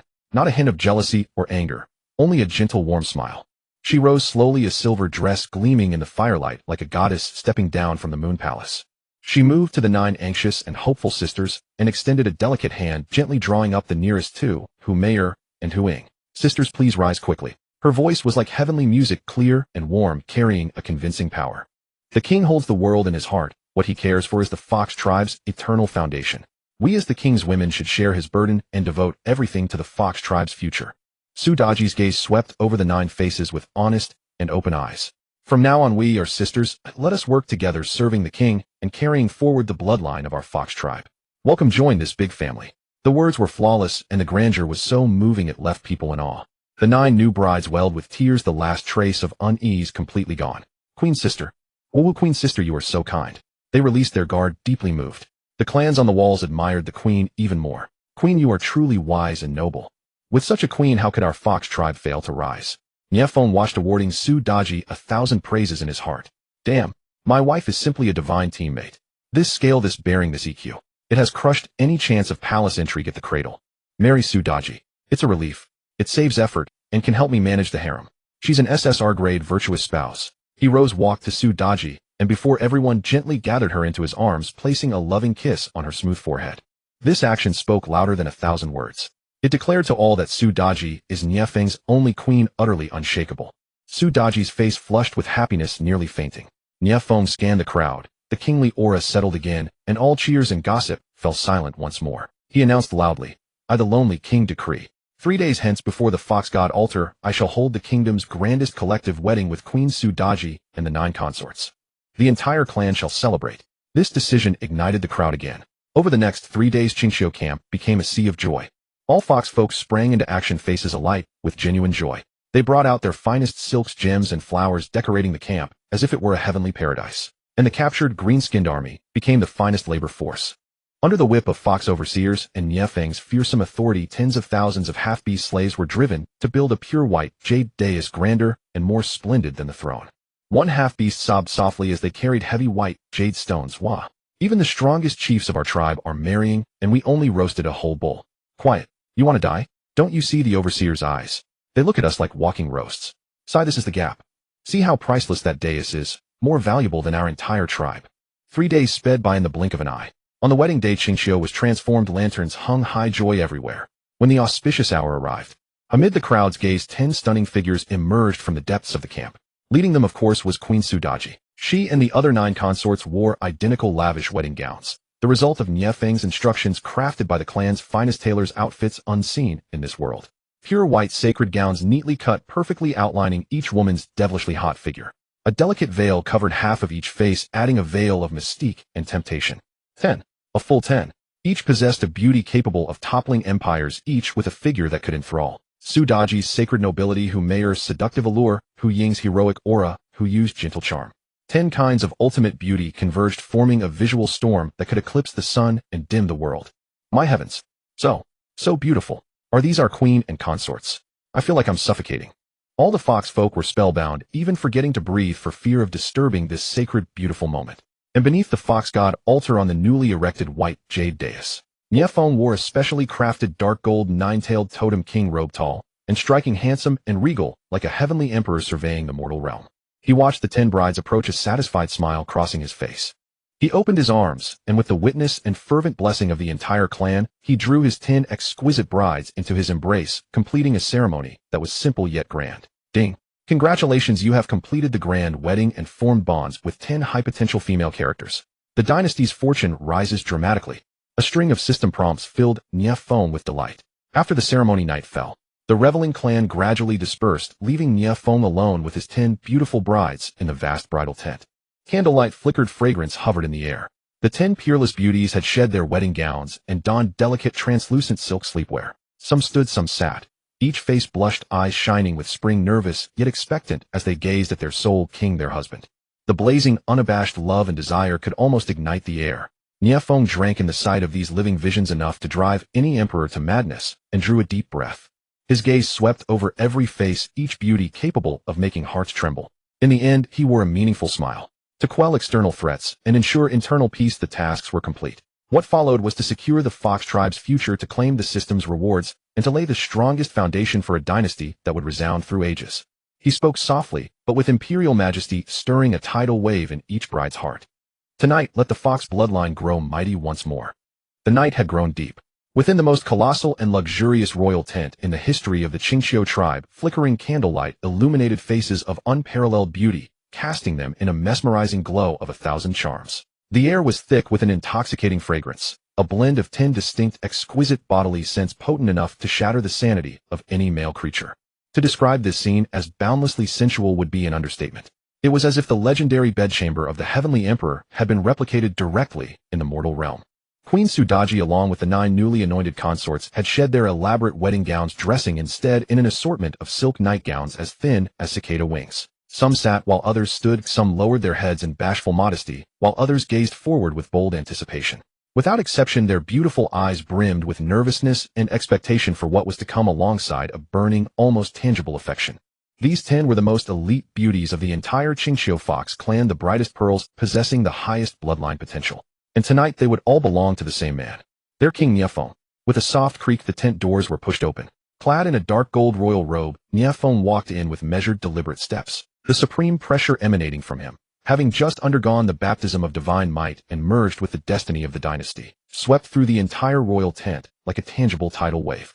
Almost simultaneously, the 10 peerless beauties felt their hearts sway as their breathing quickened. Strong, incredibly strong. At this moment, Nie Feng was not merely handsome. He represented an absolute suppression on the level of life itself. Every glance he cast, every movement he made seemed to contain the ultimate truths of heaven and earth, compelling their very souls to bow in worship. Beholding the sight before him, one that would drive any emperor mad, the modern soul deep within Nie Feng was frantically spamming bullet comments. Holy crap, what a lineup.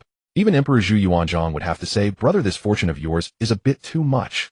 System, you truly are my second parents. For the great revival of the tribe, for the eternal dominance of the dynasty tonight, I shall not shrink from my duty. He took a deep breath, suppressing the restlessness in his heart, and a majestic yet gentle smile appeared on his face. Just as the 9 new consorts were so nervous that their palms began to sweat, unsure of what to do, Queen Daji made her move. With light, graceful steps, she walked up to Nie Feng and naturally undid his heavy royal robe, revealing the perfectly sculpted athletic physique beneath. Then she turned to face her 9 sisters, her face bearing the dignity and gentleness of a mother of the nation. Sisters. Her voice, like the clear chiming of a spring, instantly calmed the anxious hearts of the 9 women.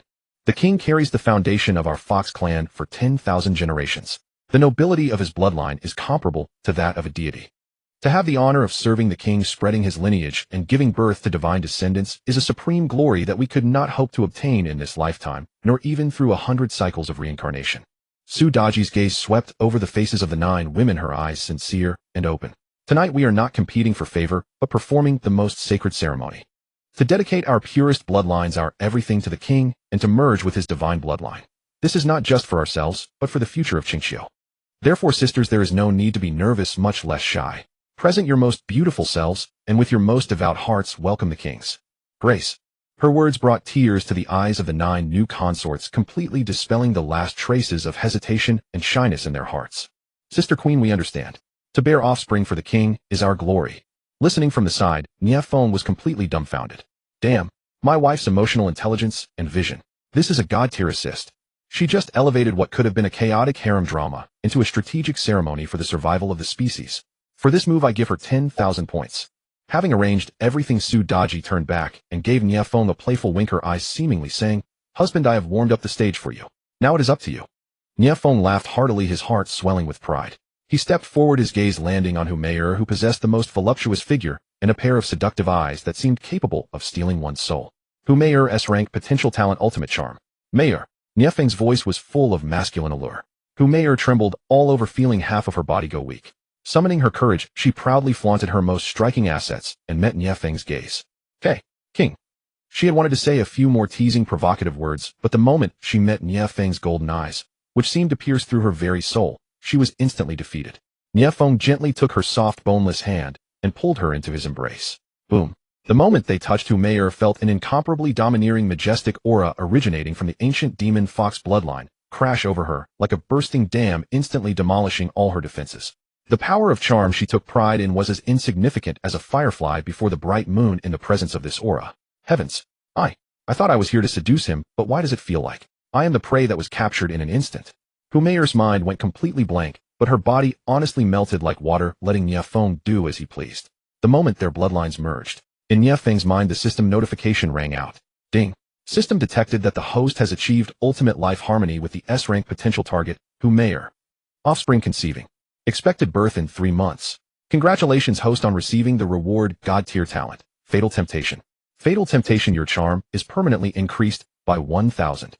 Every word, action, frown, and smile of yours will have a low-grade charm effect on the opposite sex, including, but not limited to, females. Those with weak wills will instantly become your fanatical believers. Congratulations, host, your harem members have received a minor collective charm boost. All units in your territory, the Qingxiu Fox clan, have their charm type skill effects permanently increased by 20. A mysterious and profound power surged into the depths of Nie Feng's soul. He felt his gaze grow deeper and more aggressive. In his arms, Mei was now completely mesmerized, her watery, seductive eyes filled with nothing but pure adoration. King. I feel my bloodline burning. It feels so good. Nie Feng smiled with satisfaction and settled her down. His gaze then turned to the next one. Huing, the premier divine, stands with a heroic bearing and a cool, aloof aura, gripping a longbow. Hu Ying's face reddens, yet her eyes still carry the pride and stubbornness of tier warrior. Your Majesty. She bows slightly, her voice cool. Inger, for whom do your arrows fly? Nie Feng does not rush to act, but asks a question. Hu Ying is taken aback, then answers without hesitation. I once shot for Qingxiu. Now I shoot only for your Majesty. Excellent. Nie Feng swept her up into his arms. Hu Ying cries out in surprise, instinctively trying to struggle, but as she meets Nie Feng's unwavering gaze, all resistance melts into shy submission. She could feel a breath more domineering than 10,000 soldiers charging on the battlefield, pinning her in place. She seemed no longer a divine archer, but a little rabbit hunted by a predator with nowhere to run. When the sacred rite completed, a chime sounded. Detection, host and S-rank potential target, Hu Ying, have achieved life harmony. A offspring is in gestation. Congratulations, host, you have earned a reward, master level archery, Divine Eye. Divine Eye, your vision will be enhanced to a law tier level. Dynamic vision, extreme farsight, energy perception. You will see through all the world's deceptions and lock onto enemies 10,000 miles away. All your long-range attacks will carry the properties unerring and armor-piercing. Congratulations, host. Your territory unit Qingxiu Divine Archer gains a permanent 15 increase to attack power and a 10 increase to range. Buzz. Nie Feng feels a cool sensation in his eyes. The world seen through his gaze instantly becomes different. He could even clearly discern the finest veins on a mosquito's wing outside the tent and trace the energy flow of every ember in the distant bonfire. This is insane. It's utterly ridiculous. Nie Feng exults inwardly. In his arms, Hu Ying is also undergoing a transformation. She murmurs, my eyes. I can see the wind's traces. Your Majesty, you are a god. Next comes Hu Yue, a physician with a gentle orchid-scented aura. She is the shyest of them all, her face flushed, and she dares not look at Nie Feng. Nie Feng treats her with the gentlest tenderness. The whole process, like spring breeze and rain, nourishes without a word. Ding. Detection, host and S-rank potential target, Hu you have achieved life harmony. A offspring is being nurtured. Congratulations, host, you have earned a reward, special physique, life affinity beginner. Life affinity, your perception and manipulation of life energy are greatly enhanced. You will be able to accelerate plant growth, heal injuries, and even draw life energy from the earth and air to replenish yourself. You are a walking goddess of spring. Congratulations, host. All healing units in your territory have their healing effectiveness permanently increased by 20. Crops across the territory grow 10 faster. A gentle, vibrant energy flows through Nie Feng's limbs. He can even sense every blade of grass outside the royal tent, sending him affectionate and joyful feelings. Amazing. This farming buff stacks too. Then Nie Feng, like a diligent king, roams his realm amid birdsong, sowing seeds of hope. Ding. Combined with S-rank potential target, Zixin cute twin-tailed, reward host speed talent upgraded to instant shadow level. Tribal Scout's movement speed 15. Ding. Combined with S-rank potential target, Luo wisdom strategist, reward host mental power greatly enhanced, gaining the talent Hall of Thought. All tribal units gain 10 resistance to mental negative effects. Ding. Combined with S-rank potential target, Shui Yao Berserker Foxgirl, reward host bodily strength greatly enhanced, gaining the talent Combat Instinct. All melee units in the tribe gain 10 attack desire. Feng Ling Lu Wei Yunxi. The system prompts ring like the most wonderful symphony in Nie Feng's mind. In a single night, his cultivation rises with every union, and like a stamp collector, he has obtained 9 distinct yet incredibly powerful top-tier talents. Archery, seduction, healing, speed, mind, melee. He has become a flawless hexagonal warrior. His overall power has surged by more than tenfold, and as dawn's first light spills through the tents, seems it illuminates this picturesque battlefield. The last queen consort, flushed with happiness, sinks into a blissful sleep. Within each of them lies a seed of infinite possibility, the seed of the divine. At this moment, the final and grandest system prompt resounds through Nie Feng's soul. Ding. Congratulations, host. The phased mission, branching family, has been perfectly completed. 10 S-rank bloodline mothers have conceived. The dynasty's foundation is set. Final reward settlement is underway. Congratulations, host. You have obtained a mythic-grade military structure, the Fox Shadow Barracks. The building has automatically risen within your territory. Boom. And almost the moment the system prompt fades, the earth shakes as the construction completes. The entire Qingxiu camp begins to tremble violently. Countless foxfolk still sleeping are awakened. They rush from their tents in fear, thinking an earthquake has struck. Yet they witness the most shocking sight of their lives. On the tribe's western side, in the vast clearing once used to train novices, the earth is cracking. Endless pure darkness surges from the fissures, blotting out the sky. Then a colossal camp built entirely from unknown black crystals with a sinister and austere design slowly rises from the ground amid sounds of grinding. On the camp's walls there are no windows, only countless fox shadows sliding, chasing, and fighting, as if the walls imprison a world of living shadows. A cold, deadly, and stealthy aura spreads from the camp, enveloping the entire encampment. All foxfolk feel a chill at their necks, as if an invisible dagger presses against their throats. What is that? Such a terrifying aura. Is it a new miracle? It is the king. It must be your majesty bringing a new miracle for us. The Grand Elder and the tribal elders arrive at the scene, at once their faces filled with reverence and fervor as they gaze at the ominous black camp. Only the king can create such miracles. Inside the royal tent, Nie Feng slowly opens his eyes, a golden glow flashing and fading. He can clearly sense the existence of the new battalion camp and the terrifying power it contains. A satisfied curve lifts the corners of his lips. Branching out is to accumulate power. And now the power is in hand. It is time for this continent to feel the core of the Qingxiu Fox tribe. He lifts the quilt woven from 10 exquisite queens' jade arms and legs, rises quietly, and dons the royal robe. He glances at the 10 sleeping heroes, his eyes full of gentleness. Wives, rest well. Your man is going to carve out a vast realm for you and your unborn babies. Nie Feng steps out of the royal tent, greeting the rising sun. His gaze travels beyond the mountains toward the distance. There lies the goblin kingdom, the gnomes' nest, the werewolf tribe. Endless lands, endless resources, and endless beauties from high potential races. Ding. The host dynasty has begun releasing a brand new main quest. Mission conquest and procreation. Go forth, host. Let your iron hooves trample across mountains and rivers. Let your name resound across the heavens. Bring all powerful races into your realm. Turn every beautiful princess, queen, and saint into your wives. Your bloodline will become the world's only sacred bloodline. A brilliant smile spreads across Nie Feng's lips. This mission, I like it. The next morning, the first ray of sunlight pierced through the clouds, spilling over this land that had just undergone the baptism of a divine miracle. Nie Feng walked out of the royal tent feeling refreshed and invigorated, sensing an explosive power surging through his entire body, his energy more abundant than ever before. Last night's diligent cultivation had not left him exhausted. Instead, it felt like a supreme form of cultivation, granting his cultivation base and mental strength immense nourishment once more. Following closely behind, Queen Su Daji and the 9 consorts gracefully stepped out. On their faces, the maidenly bashfulness of yesterday was gone, replaced by a striking sensuality and maternal glow that radiated from within after being thoroughly nourished. Even more astonishingly, the aura of each woman's bloodline was purer and more powerful than the day before. Evidently, their union with Nie Feng's godgrade bloodline was a monumental fortune for them as well. We welcome your majesty. We welcome the queen and the consorts. The handmaidens and guards waiting outside the tent knelt in unison, the fervor and adoration in their eyes almost manifesting into something tangible. Nie Feng nodded in satisfaction, his gaze sweeping past the crowd to rest upon the pitch-black structure rising from the western side of the camp. Follow me.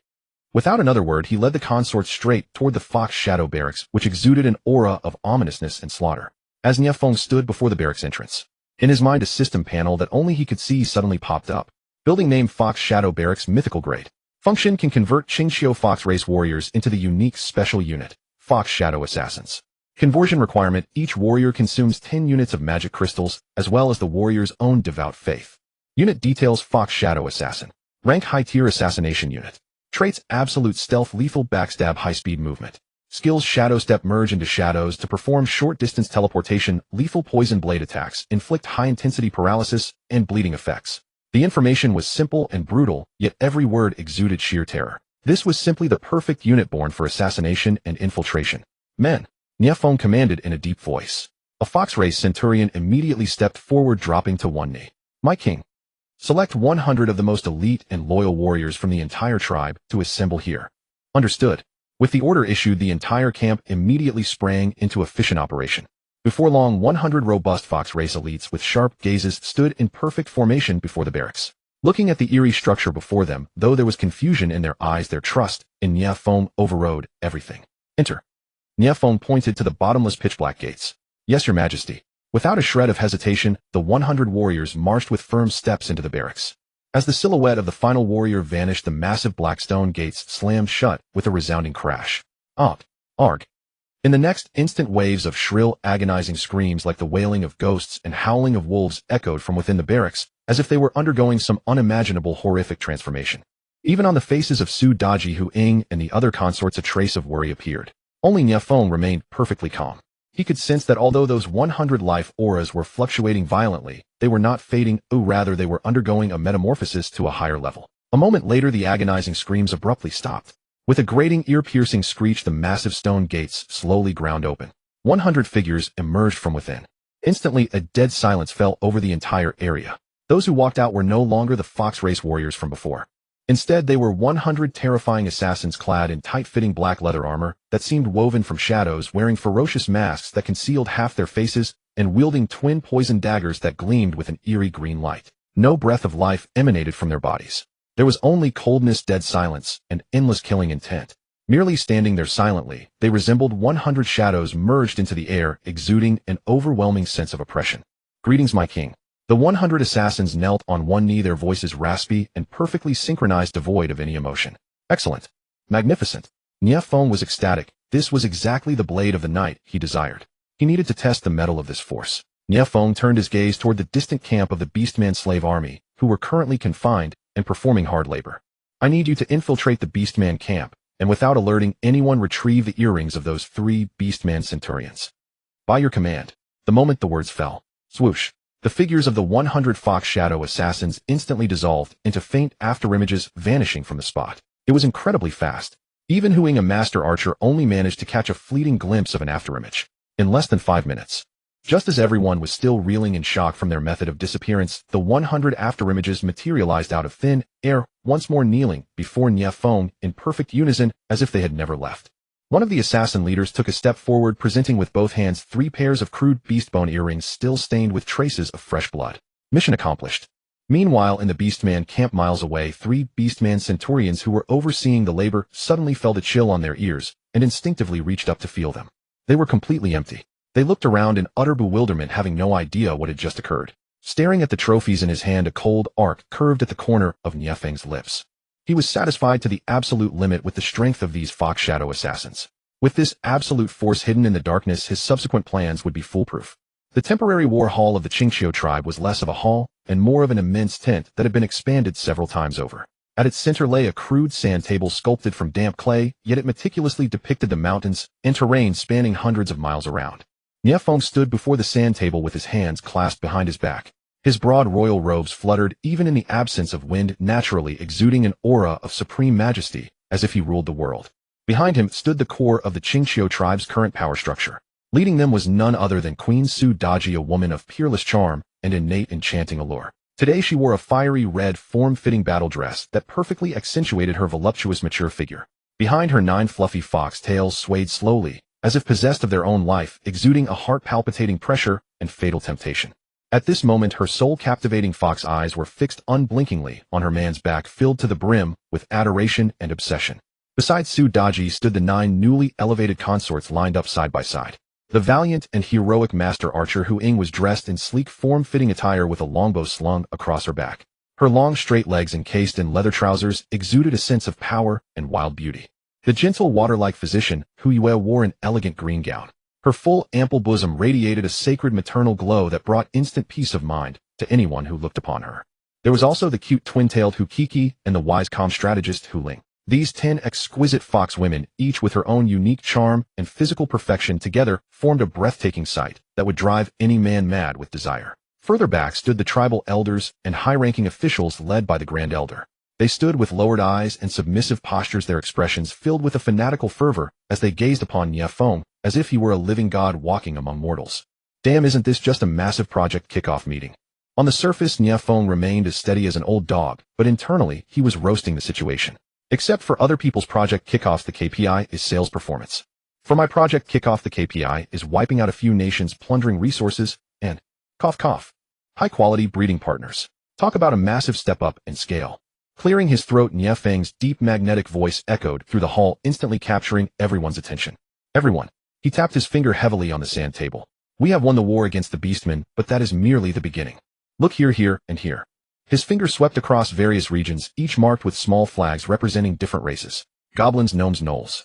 These filthy, weak races cling to our borders like a plague, coveting our lands and resources. In the past, our Qingxiu Fox clan was sparsely populated, forced to cower in self-preservation. But now everything has changed. Nie Feng's voice suddenly rose, filled with unquestionable dominance.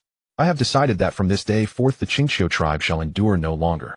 We will take the initiative to strike using the blood and bones of our enemies to forge an eternal kingdom for our Fox clan. Roar! The Grand Elder and the others grew red-faced with excitement, raising their arms and letting out beast-like roars. The eyes of the queen and the consorts also shone with brilliant splendor.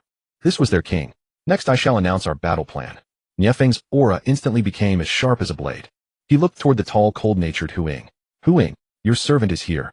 Hu Ying immediately stepped forward, kneeling on one knee, her voice crisp and clear. Today she had her long hair tied up high, revealing her smooth forehead and exquisite collarbones, exuding a distinct valiant charm. Nie Feng nodded in satisfaction. I need you to select the most talented archers from the tribe and train them personally. When our army marches, you will be the Hawkeyes watching over us from above, as well as our most lethal long-range firepower. Understood. Inger will not disappoint your expectations, your majesty. Battle intent burned in Hu Ying's eyes. To be able to share her husband's burdens filled her with immense pride. Nie Feng turned his gaze to the gentle water like Hu Yu. Hu Yu's beautiful face flushed red and she attempted to kneel, just as Hu Ying had, but Nie Feng reached out to support her. There is no need for such formality. Nie Feng's palm was warm and strong as he gently supported her arm, the delicate sensation of her skin causing his heart to flutter.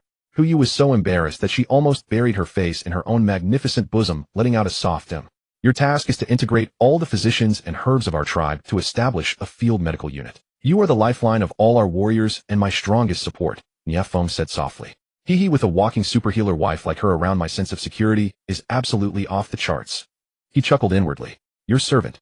Yuer understands. Hu Yu's voice was as quiet as a mosquito's buzz, yet her gaze was incredibly resolute. Next, Nie Feng turned his gaze towards Su Daji. Daji, husband. Su Daji stepped forward gracefully, naturally wrapping her arms around Nie Feng's. Her voluptuous body pressed tightly against him as she whispered in a voice only the two of them could hear, her breath sweet as orchids. Does husband want me to watch the house? But I want to accompany husband to the battlefield too. Her coquettish tone made Nie Feng's bones go half numb with pleasure. Forcing down the urge to ravish this enchantress on the spot, he squeezed her soft, boneless hand and said in a low voice, You are the ultimate powerhouse of our Qingxiu tribe, our absolute anchor. You must guard the center to prevent those established powers lurking in the shadows from launching a surprise attack on our home while we are away. Your mission is more critical than anyone else's. Hearing this, Su Daji instantly dropped her coquettish demeanor, her expression turning serious and solemn. Rest assured, husband. With me here, Qingxiu will be as impregnable as an iron fortress. She knew that this was not to guard against mere trash like goblins, but against the truly powerful races of the continent. Having properly assigned tasks to his harem of beauties, Nie Feng's gaze finally settled on the flags representing their enemies. A cold arc curved at the corner of his lips. Our strategy is very simple. We shall call it sustaining war through war. For our first step, we will start by carving up the weakest trash tribes around us. He reached out, grabbed the flag representing the Luin goblin tribe, and crushed it fiercely in his hand. Our goal is to plunder all their population and resources, turn their women into our breeding tools, turn their men into our slaves, and completely annex their lands into our Qingqiu territory. These words, though bloodthirsty and cruel, sent a surge of boiling excitement through the veins of every Fox clan member present. I have decided to draft 10,000 Beastman slaves to form the Greenskin Cannon Fodder Army, serving as our first wave of disposable shields on the front line. Well, it's not like I'll feel bad if they die. Plus, it saves food, recycles waste, and is highly eco-friendly. I really am a little genius, Nie Feng thought to himself. We will draft another 5,000 Beastmen to form the logistics transport team. The remaining 10,000 or so will continue to serve as my laborers, building city walls and reclaiming farmland. As for our true trump card, Nie Feng's gaze grew incredibly deep. He looked outside the hall toward the pitch-black barracks, radiating an ominous aura. 100 Fox Shadow assassins shall serve as the tip of our spear for this expedition.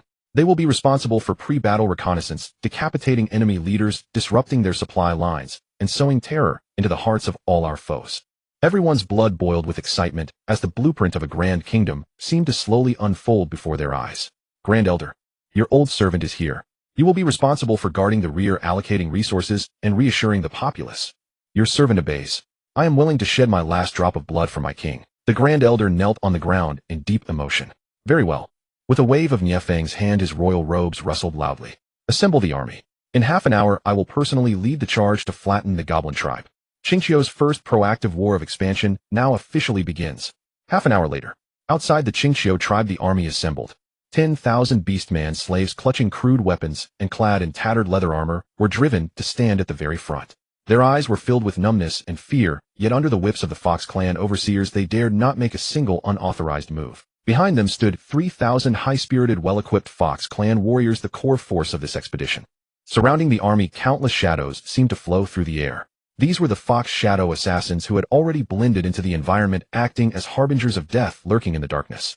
Nie Feng rode upon a magnificent horned warhorse draped in golden armor and looking incredibly majestic. He turned back, looking at Su Daji, Hu Yue, and the other remaining consorts who stood at the camp gates to see him off. Their eyes shone like liquid pools filled with reluctance and love. Nie Feng gave them a reassuring smile. Wives, wait for my return. For our unborn babies and for our future divine kingdom today, we shall sacrifice the goblins to the heavens. He whipped his head back, drew the long sword from his waist, and pointed it forward. March. Destination Luine River Valley.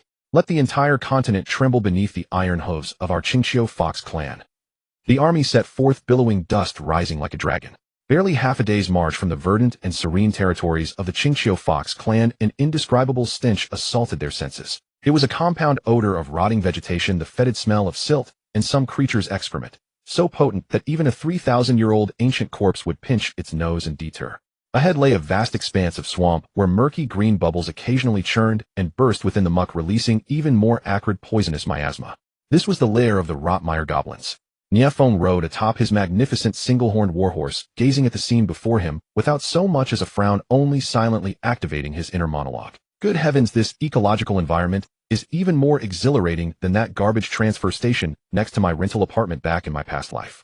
Goblins, the quintessential novice village mobs from online games and novels. Thin blood, low attack, meager experience points. Their sole advantage lies in their staggering numbers, multiplying like leeks cut generation after generation. A perfect training ground, and my first pot of gold tailor-made for me. Behind him, 3,000 Fox clan warriors wore expressions of disgust, yet maintaining strict military discipline. None dared utter a word. Meanwhile, the 10,000 greenskin cannon fodder soldiers at the vanguard appeared noticeably restless.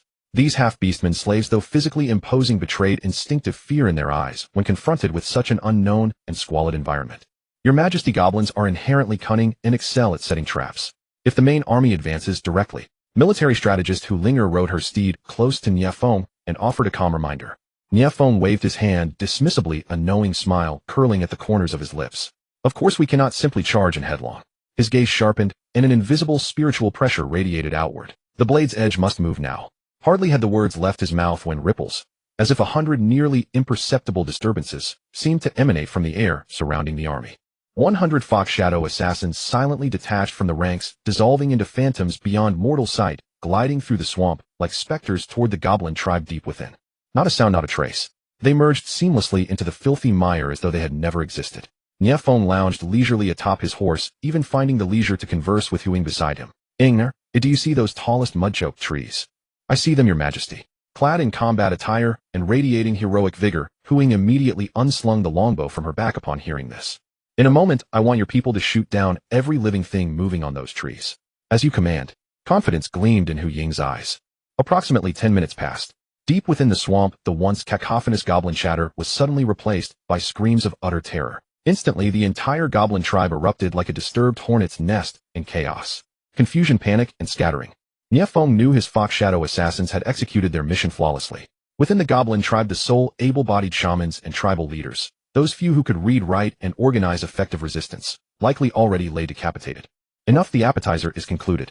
Nie Feng's gaze suddenly turned ice-cold as he faced the 10,000 restless half-beastman slave soldiers before him. Drawing his wasted broadsword with a fierce motion, he pointed its blade toward the chaotic goblin settlement, ahead, his voice resonating across the battlefield like 9 netherworld ice.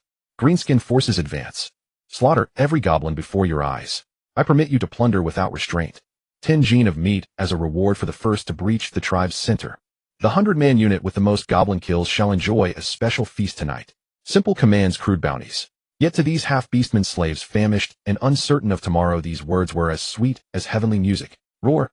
After a brief silence, a half-beastman centurion at the forefront raised his crude stone axe and let out a bestial howl. The instinct for survival and the craving for food instantly overwhelmed their fear of the unknown. Yura! 10,000 greenskin slaves surged forward like a breached dam, screaming and bellowing, wielding their makeshift weapons as they launched a suicidal charge toward the goblin tribe. Once persecuted captives and enslaved prisoners, their hearts had accumulated boundless grievances and violent resentment. Now they discovered that these goblins, smaller, weaker, and more chaotic even than themselves, were simply perfect tools for venting their frustrations. A half-beastman swung his axe, splitting a goblin's skull in twain. Warm blood splattered across his face, yet rather than fear, excitement coursed through him as he eagerly licked his lips and unleashed an even more brutal roar. The thrill of sadistic slaughter instantly ignited the savagery within their bones. Half-beastmen against goblins. This was an overwhelming dimensional strike devoid of any suspense. Nie Feng observed coldly from a nearby ridge like a ruthless chess master scrutinizing his pieces. Not bad, not bad. Their morale is usable. Though these green-skinned fools lack brains as cannon fodder and expendable assets for detonating traps and filling battle lines, they are simply the pinnacle of cost-effectiveness. Moreover, my Fox clan elites can observe and learn securely from the rear, adapting to the brutality of warfare. Truly one move achieving multiple objectives. Turning to gaze at the Fox clan warriors beside him, he noticed their expressions had shifted from initial tension to astonishment, then to a dawning understanding. They had witnessed with their own eyes how war reduced life to mere numbers through the simplest and most brutal methods. It's your turn. Nie Feng said calmly. Yes. Huing, long poised and ready, raised her longbow high, her clear, cold voice carrying across her 500 divine marksmen behind her. Target enemy, elevated positions. Free fire. Release. Whoosh, whoosh, whoosh. The dense sound of arrows rent the air. 500 arrow volleys like reapers' scythes endowed with sentience precisely arced over the struggling slave soldiers ahead, striking those goblins who had climbed to elevated positions attempting to hurl stones. Each arrow's descent was inevitably accompanied by a scream of agony and the passing of a life. Huing, moreover, never missed her mark. Her arrows flew swifter than lightning, specifically targeting goblin chieftains, efficiently harvesting the battlefield. With the Fox Shadow assassin's decapitation strikes, the greenskin cannon fodder's frontal push, and the divine marksman's range suppression, this battle was less warfare and more one-sided slaughter. In under an hour, the battle reached its conclusion. Over 30,000 goblins were butchered. The remaining 8,000 plus all knelt in the mud, trembling, their bowels and bladders loose, crying out in surrender. The entire mire of rot was dyed a dark crimson. Secure the battlefield. Carry away everything usable. Bind all captives and incorporate them into the slave camps. Nie Feng issued his cold command. The Fox clan warriors immediately advanced, executing orders with practiced efficiency. Meanwhile, the surviving half-beastman slaves gazed at Nie Feng with entirely transformed expressions. No longer fear and numbness, but a complex amalgamation of reverence, fanaticism, and even a trace of gratitude. Through the sadistic slaughter of the weaker, they had reclaimed a shred of dignity and glimpsed hope, a leader who might lead them to satiety. Just then, a system-prompt voice, cold yet melodious, audible only to Nie Feng, resounded within his mind. Ding. Congratulations, host, on successfully obliterating the Rotmire Goblin tribe. Royal Chief fortune has increased slightly. Acquired resources: inferior iron ore X 5,000, rotten food X 10254, filthy pelts X 8841. Acquired new unit goblin slaves X 8321. The corners of Nie Feng's mouth finally curved into a satisfied arc. Fine opening. Though the rewards are all trash, every little helps. Population has increased by another 8,000 plus. My infrastructure development will ascend another rung. His gaze transcended this bloody swamp cast toward the distant horizon. The werewolf wastelands, the goblin mines. The entire army rests for half an hour. Next objective, the Knoll Raiders' camp. Nie Feng's voice brimmed with unyielding resolve. The cleansing operation had only just begun. The entire continent would soon be shaken by an unprecedented storm of blood and carnage because of his arrival. The army did not linger for a single moment in the bloody quagmire. Before the cheers of victory had faded, Nie Feng had already issued his next command. All forces about face. Target the shrieking mountains. With his chilling command, the army, fresh from a savage slaughter, rumbled forward once more like a precision war machine. Pacifying the goblin tribe was merely an appetizer. The real cleansing was only now beginning. Half a day later, the army arrived at a jagged range of broken stone mountains. Unlike the filthy, damp swamp of the goblins, this place was dry and barren. The air carried the iron tang of ore and the sharp, pungent body odor of certain creatures. Countless pitch-black caves dotted the mountainside like demons' eye sockets. This was the lair of the shrieking sprites. Your Majesty, according to intelligence, sprites are far more cunning than goblins. His strategist queen Hu Linger rode up beside Nie Feng atop a snow-white unicorn.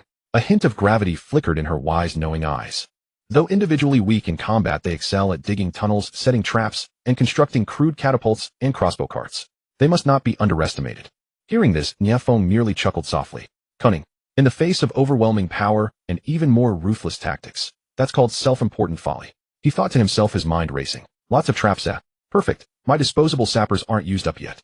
Nie Feng's gaze fell upon the greenskin cannon fodder army at the forefront of the column. After the bloody slaughter of the goblins, the numbness in those half-orc slaves' eyes had lessened considerably. It was replaced by a bloodthirsty hunger for war and deep reverence for their strong ruler. They looked at Nie Feng as though gazing upon a living god of war. The value of cannon fodder lies in consumption. Nie Feng's voice was not loud, yet it reached every core member behind him with crystal clarity. Using the cheapest lives to fill the enemy's most expensive defenses, that is the art of war. Hearing these words, stunning flashes crossed the beautiful eyes of consorts Hu Ying and Hu Linger. Their king never thought about the outcome of a single battle, but rather the overarching gains and losses of the entire war. Such vision only deepened their infatuation. Nie Feng drew his sword of sovereignty once more. This time he was too lazy to waste even a single word. The blade's edge pointed directly at the densest cluster of caves ahead. Attack! Those two cold words fell like the death knell itself. Roar. Having tasted sweet victory, the half-orc centurions immediately drove their slaves into a charge with the vilest shouts. Nearly 20,000 slaves, 10,000 half-orcs, and 8,000 newly conscripted goblins surged forward as a single filthy fanatical green tide howling toward the pitch-black caverns. Then catastrophe struck. Boom. A half-orc at the very front stumbled into empty air. In an instant, man and weapon alike plummeted into a concealed pit. The bottom was lined with sharpened wooden stakes. A scream lasted no more than half a second before being cut abruptly short. Flip. From the nearby cliff face, countless bamboo arrows coated with venom suddenly fired outward, instantly turning over a dozen slaves into quill-backed porcupines. Rolling boulders, tripwires, spikes smeared with filth. Every pitiful spark of sprite intelligence had been poured into these vicious mechanisms. In moments, the vanguard slave legion was thrown into chaos, suffering devastating casualties. Heart-wrenching screams of agony echoed through the entire valley. Yet upon Nie Feng's face not a single ripple showed. He didn't so much as blink. Die. The more the better. After all their worthless lives. Every corpse saves grain and contributes its final ounce of value to my dynastic ambitions.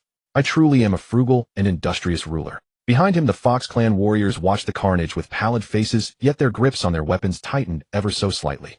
They finally understood in their bones how coldly calculating, and how impeccably correct, their king's decisions could be. Had it been them charging forward, their own comrades would lie entombed in those pits right now. And those half-orc slaves, after paying nearly 1,000 lives and casualties, finally used their own flesh and blood to completely shatter the sprites' first line of defense at the cave entrances. Squeak. From within the caves came the sprites' smug, shrill laughter. They seemed to believe their traps had cowed the enemy. Yet the reply that answered them was the whispered breath of death itself.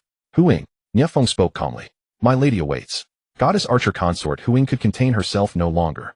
She knocked 3 arrows and raised her bow, her phoenix-like eyes gleaming with murderous intent. Clear those firing platforms. I will not see a single stone fall from above. As you command. On Hu Ying's signal, the 500 Fox clan markswomen behind her drew their bows in unison. Tut. Arrows rained down, not chaotically, but with precise calculation. They traced lethal parabolic arcs, clearing the obstacle of rocky outcroppings to strike exactly home into the hidden shooting ports high within the caves. Ah, squeak. A sprite on the verge of pushing a catapult's lever had an arrow suddenly piercing its brow. With an expression of utter disbelief, it fell straight backwards. Another sprite in the act of cocking a crossbow bolt was nailed dead to the wall by 3 arrows. The sudden silence of their ranged firepower threw the cave-dwelling sprites into brief but total confusion. And this was only the beginning. The daggers may enter now. A cruel curve touched Nie Feng's lips. While everyone's attention was fixed on the frontal battlefield on the opposite side of the mountain range through narrow fissures and ventilation shafts, no one noticed jet-black shadows seeped inward like smoke, utterly silent. Fox shadow assassins. They were ghosts in the darkness, artists of slaughter. Penetrating the sprite's crude burrow was simpler than returning home. A figure wearing feathers upon its head, who appeared to be a sprite shaman, stood at the rear gesticulating wildly as he chanted a botched incantation attempting to bestow a blessing of valor upon the warriors ahead. In the next moment his voice abruptly cut off. A black dagger emerged from the shadows behind him and silently swept across his throat. Another sprite overseer, leather whip in hand driving sprite slaves to their deaths, suddenly felt a chill crawl up his spine, and then beheld his own headless body spurting blood before him.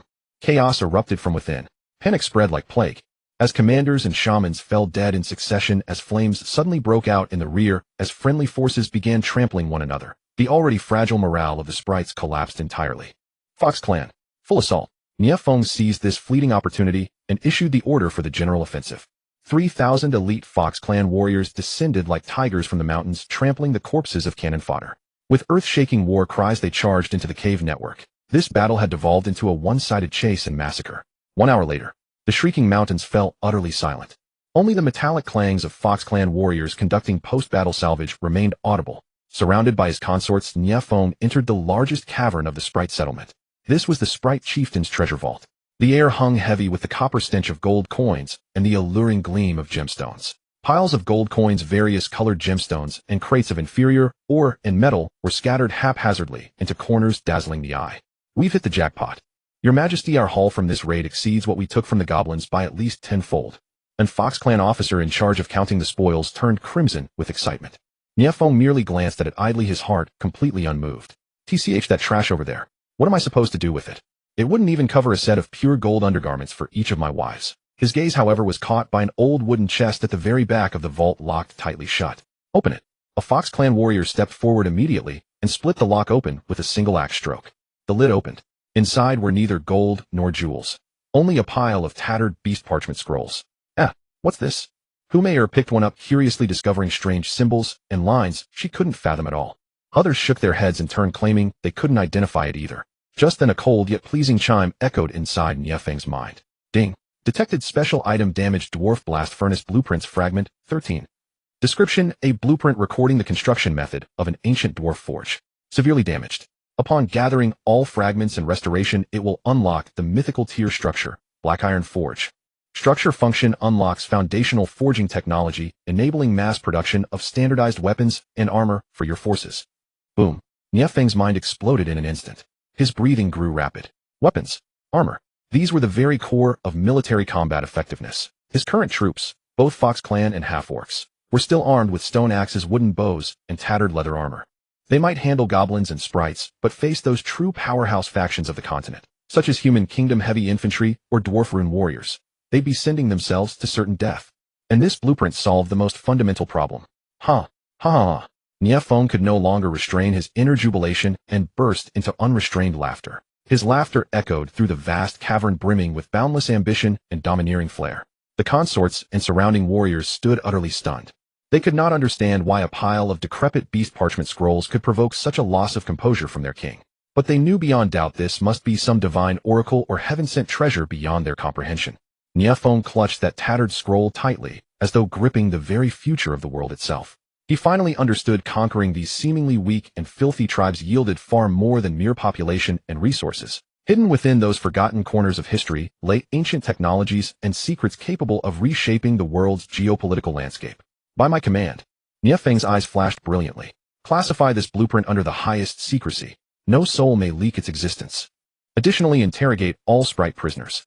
I want to know where they obtained this blueprint, and where the remaining fragments lie. Following their resounding victory, the Qingqiu Fox Kingdom entered a grand and bustling phase of post-war reconstruction and development. In the words of Nie Feng's corporate slave soul from his past life, this was called revitalizing existing assets, launching new projects, and making an all-out sprint toward the end-of-year KPIs. The so-called existing assets were of course those tens of thousands of captured goblin and gnome slaves. These green-skinned shorties and sharp-eared gnomes were currently being driven by beastman slave overseers wielding whips forced to work desperately on infrastructure projects throughout the Qingqiu territory. You goblin over there, have you not eaten? Your mining strength is feebler than when I clean my ears. A beastman overseer cracked his whip against the ground, kicking up a cloud of dust. Shuddering in fear, the goblin swung his broken pickaxe even faster. Once prisoners themselves, now turned overseers, the beastmen had found their long-lost value of beastly life, and their enthusiasm for work soared to unprecedented heights. Countless ores, timber, and foodstuffs flowed from every corner like streams into the storehouses of Qingqiu. The numbers on the territory's resource panel ticked upward at a delightful pace every single day. Clad in a simple black royal robe, Nie Feng stood upon the hill overlooking the bustling and fiery scene and nodded in satisfaction. Not bad, not bad. This project management is starting to yield results. Goblins are in charge of mining and delicate tasks. Gnomes take care of excavation and clearing, and beastmen handle overseeing and heavy physical labor. A perfect three-tier division of labor. I really am a genius of management. Once this wave of primitive accumulation is complete, the next step will be industrial upgrading. His gaze turned toward the center of the tribe, where a massive, heavily guarded temporary tent stood. That was his RD department. The wisest grand elder of the tribe, whose white beard was long enough to sweep the floor, was leading a group of the most knowledgeable elderly foxes of the Fox clan, tirelessly researching the damaged dwarven forge blueprint obtained from the gnome treasury. Nie Feng had visited once in a while. Good heavens, the scene was even more fanatical than the technical breakthrough teams in his previous life's company. Clutching the tattered beast skin scroll, tears streaming down his face, the grand elder muttered continuously about the miracle of ancient runes and the lost fire of forging, so excited he nearly ascended on the spot. Though Nie Feng could not understand it, he knew this thing was undoubtedly an absolute treasure. Once thoroughly researched and the dark iron forge was built, his cannon fodder army could trade their shotguns for cannons, upgrading from a naked squad with wooden sticks and stone axes to a regular army with standard armor and weapons, sending their combat power skyrocketing. Meanwhile, on the other side of the territory, his harem was not idling either. Queen Su Daji, the once ice-cold nine-tailed celestial fox, was now the veritable chief of internal affairs for Qingqiu. She was clad in a luxurious palace gown, her 9 snow-white fox tails swaying elegantly behind her, accentuating her peerless beauty with an air of supreme grace and royalty. At this moment, she was meticulously checking the inventory list of the storehouses, allocating rations for the slaves, and planning the next round of agricultural zones. In her serious and focused demeanor, there was not a trace of the cold arrogance from their first meeting. She was entirely a virtuous helpmeet who took her husband as her heaven and the nation as her home. Occasionally looking up to catch Nie Feng's gaze, she would break into a radiant smile, a momentary allure capable of eclipsing all else. Not far away, the valiant and heroic Huing was personally training 500 Fox Clan sharpshooters. Clad in form-fitting fiery red leather armor that perfectly outlined her explosive curves, her neat ponytail was tied high, making her look exceptionally capable and resolute. Raise your bows. Steady your breath. Infuse your killing intent into the arrowheads. Her voice was crisp and cold, her eyes sharp as an eagle's. With every arrow she loosed, she hit the bullseye 1,000 meters away with absolute precision. Under her training, the archery of the Fox Clan sharpshooters grew more exquisite by the day, beginning to take the shape of an elite force. Meanwhile, Huyue, who was proficient in healing arts, was busy in the wounded soldiers' camp with a group of fox women. Wearing a simple and elegant white dress, her temperament was as gentle as water. With a sweep of her delicate hands, she could alleviate the pain of the wounded. Utilizing her natural affinity for life, she had also cultivated a herb garden, breeding various rare medicinal herbs to provide a solid medical guarantee for the entirety of Qingqiu. As for Humayer, that naturally seductive beauty, Nie Feng had assigned her to be in charge of ideological work. Her daily task was to sway her snake-like waist, carrying fine wine and delicacies to soothe those beastman overseer bosses. With an occasional wink and a few sweet words, she would leave those muscle-brained fellows completely spellbound, boosting their work efficiency by 200%. The entire Qingqiu Fox Kingdom was like a newly started precision war machine, with every gear in its place, operating at high speed and in perfect order. Everything was thriving. Nie Feng was highly satisfied. He felt like the CEO of a successful startup, with his beautiful and highly capable wives serving as executives and tens of thousands of cheap laborers who required no wages and would work themselves to the bone just for a bite of food. This life was simply too pleasant. Just as he was immersing himself in the pleasure of this overbearing president simulator, a cold yet melodious system prompt sounded in his mind without warning. Ding. Warning. Warning. Detected that the host's bloodline is gestating. High energy reaction is imminent. Offspring birth countdown 72 hours. Nie Feng froze in shock, his heart instantly hammering wildly. It was coming. It was finally coming. The moment he had anticipated most since transmigrating was finally about to arrive. Holy crap. My first SSR. No, my first child is about to be born. Nie Feng's breathing grew somewhat hurried. He forcibly suppressed the excitement in his heart, maintaining his calm, kingly composure on the surface, but a tempest was already raging within his mind. System, tell me which wife is it? Ding. The mother is SS rank 9-tailed celestial fox, Su Daji. Daji's. Nie Feng's gaze instantly locked onto the exquisite figure handling administrative affairs in the distance, his eyes filled with burning anticipation. An SS rank mother. Just how high would the potential of the newborn offspring be? SSS rank. Or perhaps even the legendary mythical rank. Furthermore, according to the rules of the system, the higher the quality of the mother, the more generous his rewards would be. This time it was an absolute jackpot.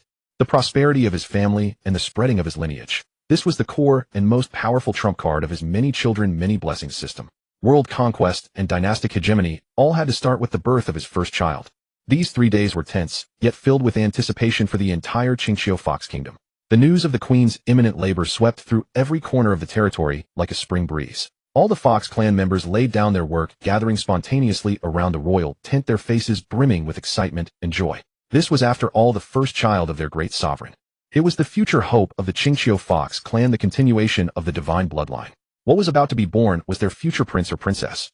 Within 100 meters of the royal tent, the most elite fox warriors formed an impenetrable blockade, letting no one near.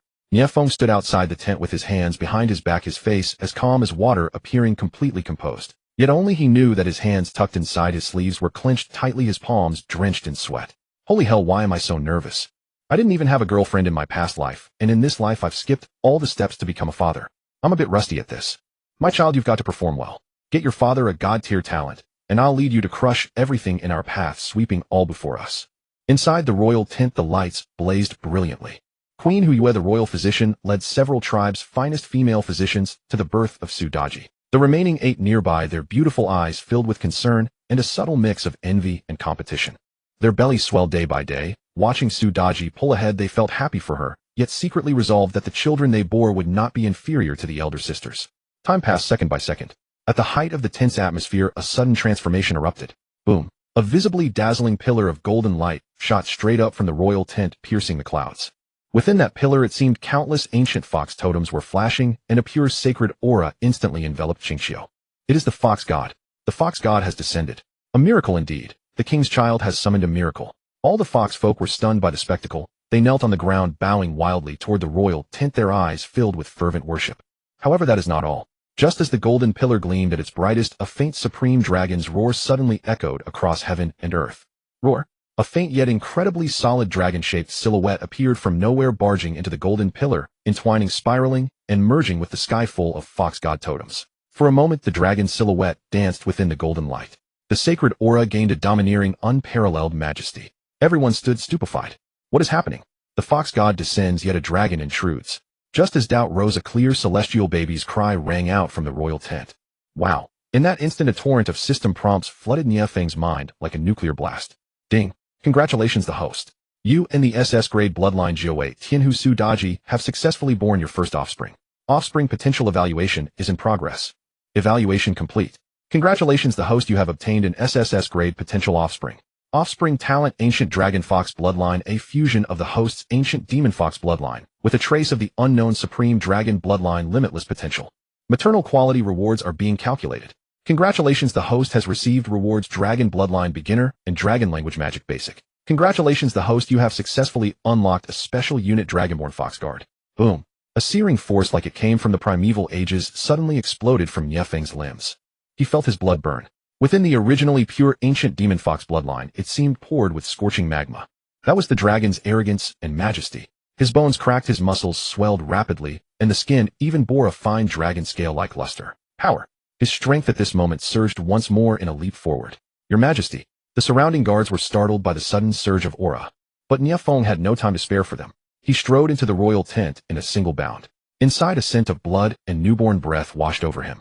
The beautiful Queen Su Daji lay sweat-drenched, half reclining on the bed, her exquisite face touched with fatigue, yet more a maternal radiance. In her arms rested a swaddled infant. Nie Feng stepped forward quickly, carefully taking the tiny life into his arms, then stood spellbound.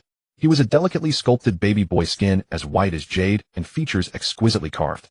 Most striking were the pair of small dragon horns on either side of his forehead, ruby-like and translucent. Behind him, a fluffy snow-white fox tail swished restlessly.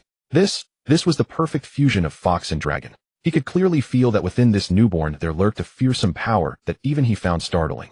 SSS grade. Truly SSS grade. This talent, the Ancient Demon Fox Bloodline.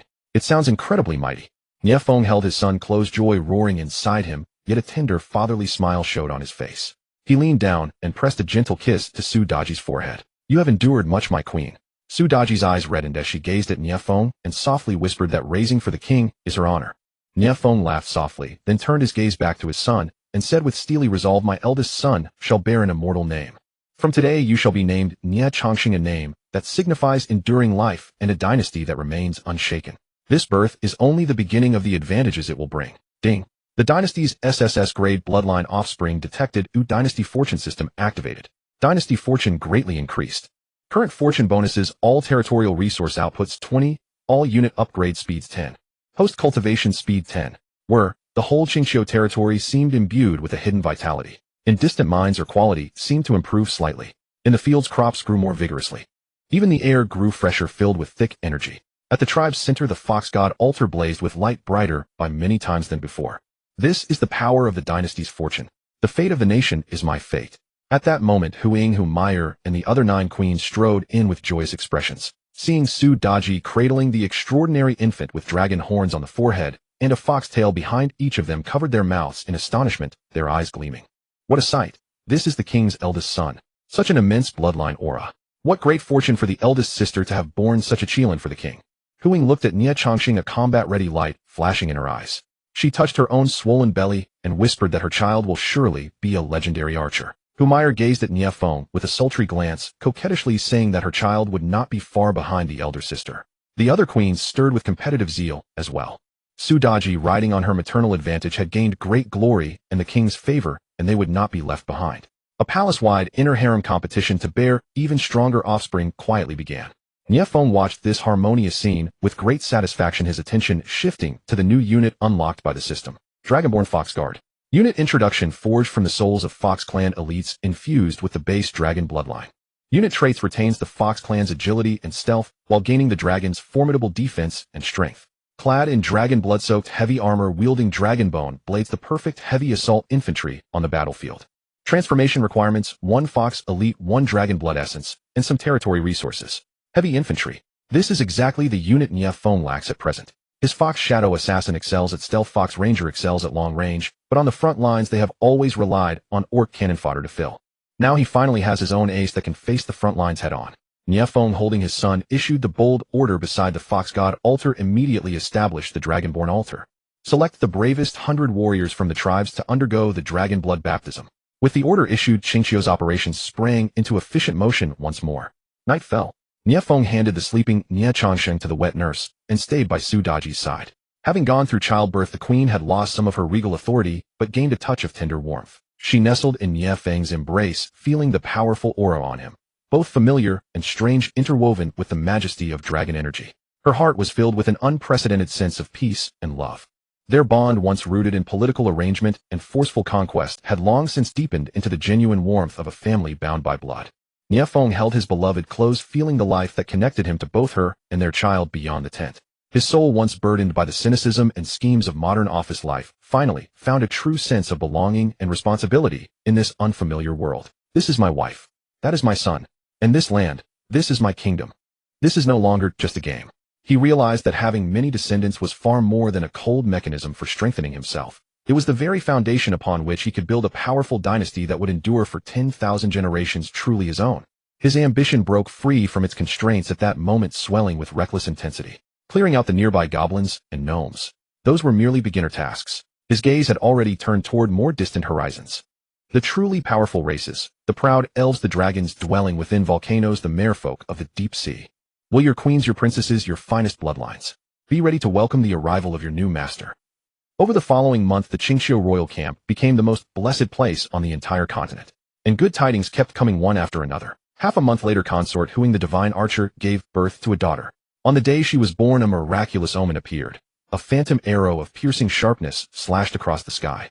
She possessed innate eagle eyes capable of piercing through clouds and seeing for miles, so Nie Feng bestowed upon her the name Nie Xinghua. As a reward, his own vision underwent terrifying enhancement, unlocking the divine talent Eagle Eye Vision. 10 days later, consort Meyer, whose charm was woven into her very bones, gave birth to a son. Upon being born, he did not cry or fuss.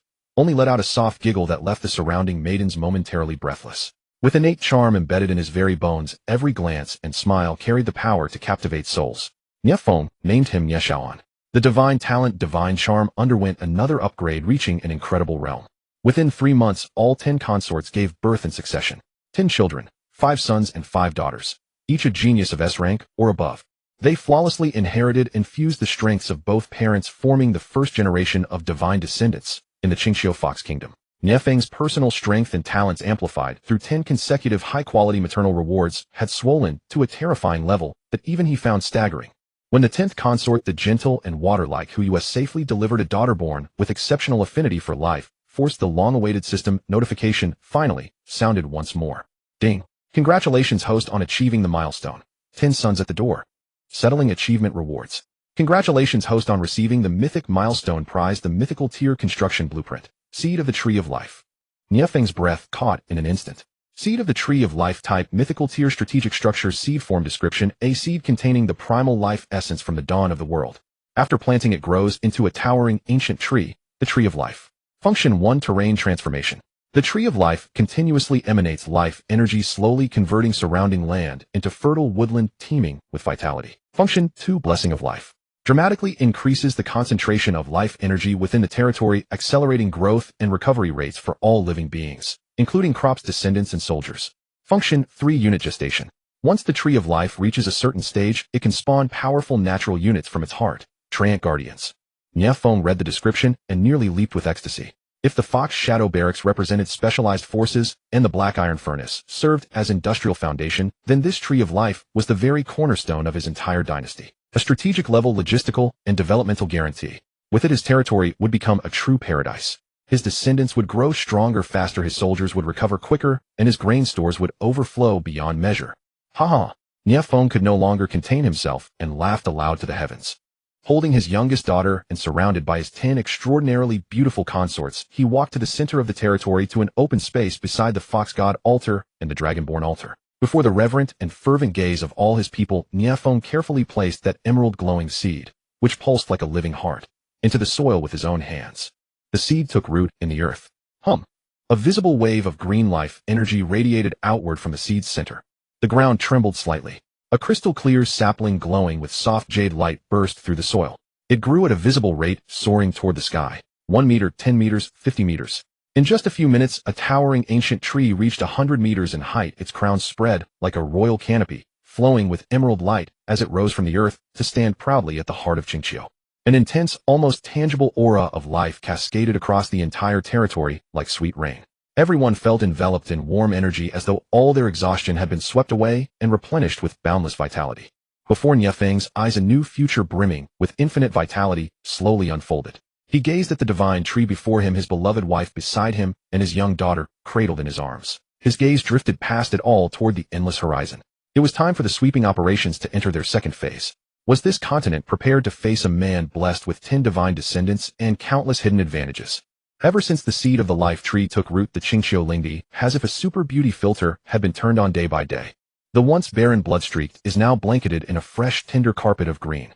The air is filled with a refreshing scent of plants. A single breath makes the chronic lung ailment from years of toil seem to be healing. Crops in the territory grow like they had been fed hormones. The corn stalks, once as tall as a person, now tower 2 meters high, and the ears are thicker than a grown man's forearm. The goblins and kobolds kept as slaves find daily joy in pulling carrots bigger than their heads from the ground, gnawing them with grease-slick faces, forgetting their captive status. Good heavens, this isn't just a life tree. This is a super fertilizer factory. Nie Feng stood on the palace terrace, gazing at the thriving scene and pumping his fist in wild approval. If this keeps going after I conquer the world, selling grain alone could make me the richest on the continent. And this is only the visible change. On his system panel, the Wangchao Qiyun value quietly rises again, thanks to the optimized environment and the healthy growth of his offspring. The most direct benefit is that his 10 precious divine progeny grow at a clearly accelerated rate. At birth they were pink and delicate. Now within a few months they crawl about like calves, full of energy to an alarming degree. The eldest son, Nie Chongqing's dragon horns have shifted from red agate to a deep dark gold. Even a sneeze can spit a small cluster of golden sparks, burning holes in the nurse's clothes. Just as Nie Feng savors the joy of the growing up under his roof, a white-bearded grand elder with a gait that could drag the ground charges over in a frenzy. It is the grand elder. Your Majesty, it is done. It is done. The Grand Elder weeps, cradling a hot pitch-black metal ingot in his hands, dropping to his knees before Nie Feng, tremoring with excitement. We succeeded. According to that divine blueprint, we repaired and built the Hei Tai Rong Lu, the black iron furnace. This is the first 100-fold refined steel forged by Qingxiu. Nie Feng's eyes light up instantly. The RD department has finally borne fruit. He lifts the refined steel. Its weight is substantial, its texture tight, far surpassing the scrap iron used by those half-orcs. Well done. Nie Feng's praise flows freely. Grand Elder, you have etched an immortal feat for the kingdom. The successful construction of the black iron furnace is as momentous as the arrival of the life tree. If the latter solved the problem of having enough to eat, the former solves the core problem of winning battles. At Nie Feng's command, the colossal black iron furnace rises from the tribe's center, aligning with the Hushan altar and Shengming Gushu, forming a solid triangle. Furnace fires burn day and night, and the clanging of the forge becomes Qingxiu Lingdi's new background music. Countless ores are poured into the furnace, melted into iron, and after the fox artisans' thousand-fold hammering, forged into standardized weapons and armor that gleam with a cold luster. Soon Qingxiu's first large-scale equipment overhaul begins on the training ground. 500 Fox Clan sharpshooters shed their worn leather armor, replacing them with light chainmail forged from refined steel, while crude wooden bows are replaced with refined steel longbows etched with wind runes. 100 dragonborn fox guards grow mightier still, upgrading from crude muskets to artillery.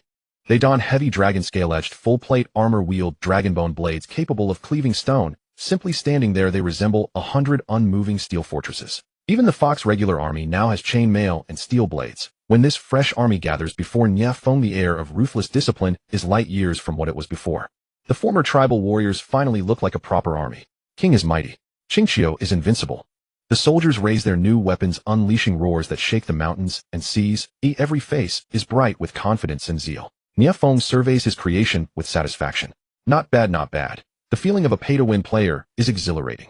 In his mind, a clear military system has already taken shape. Green-skinned army formed of goblins and kobolds, the expendable cannon fodder responsible for frontline lines and attrition, focused on sheer numbers to keep enemies at bay. Fox Clan sharpshooters, the core of ranged physical output. With new gear, their range and power jump several grades.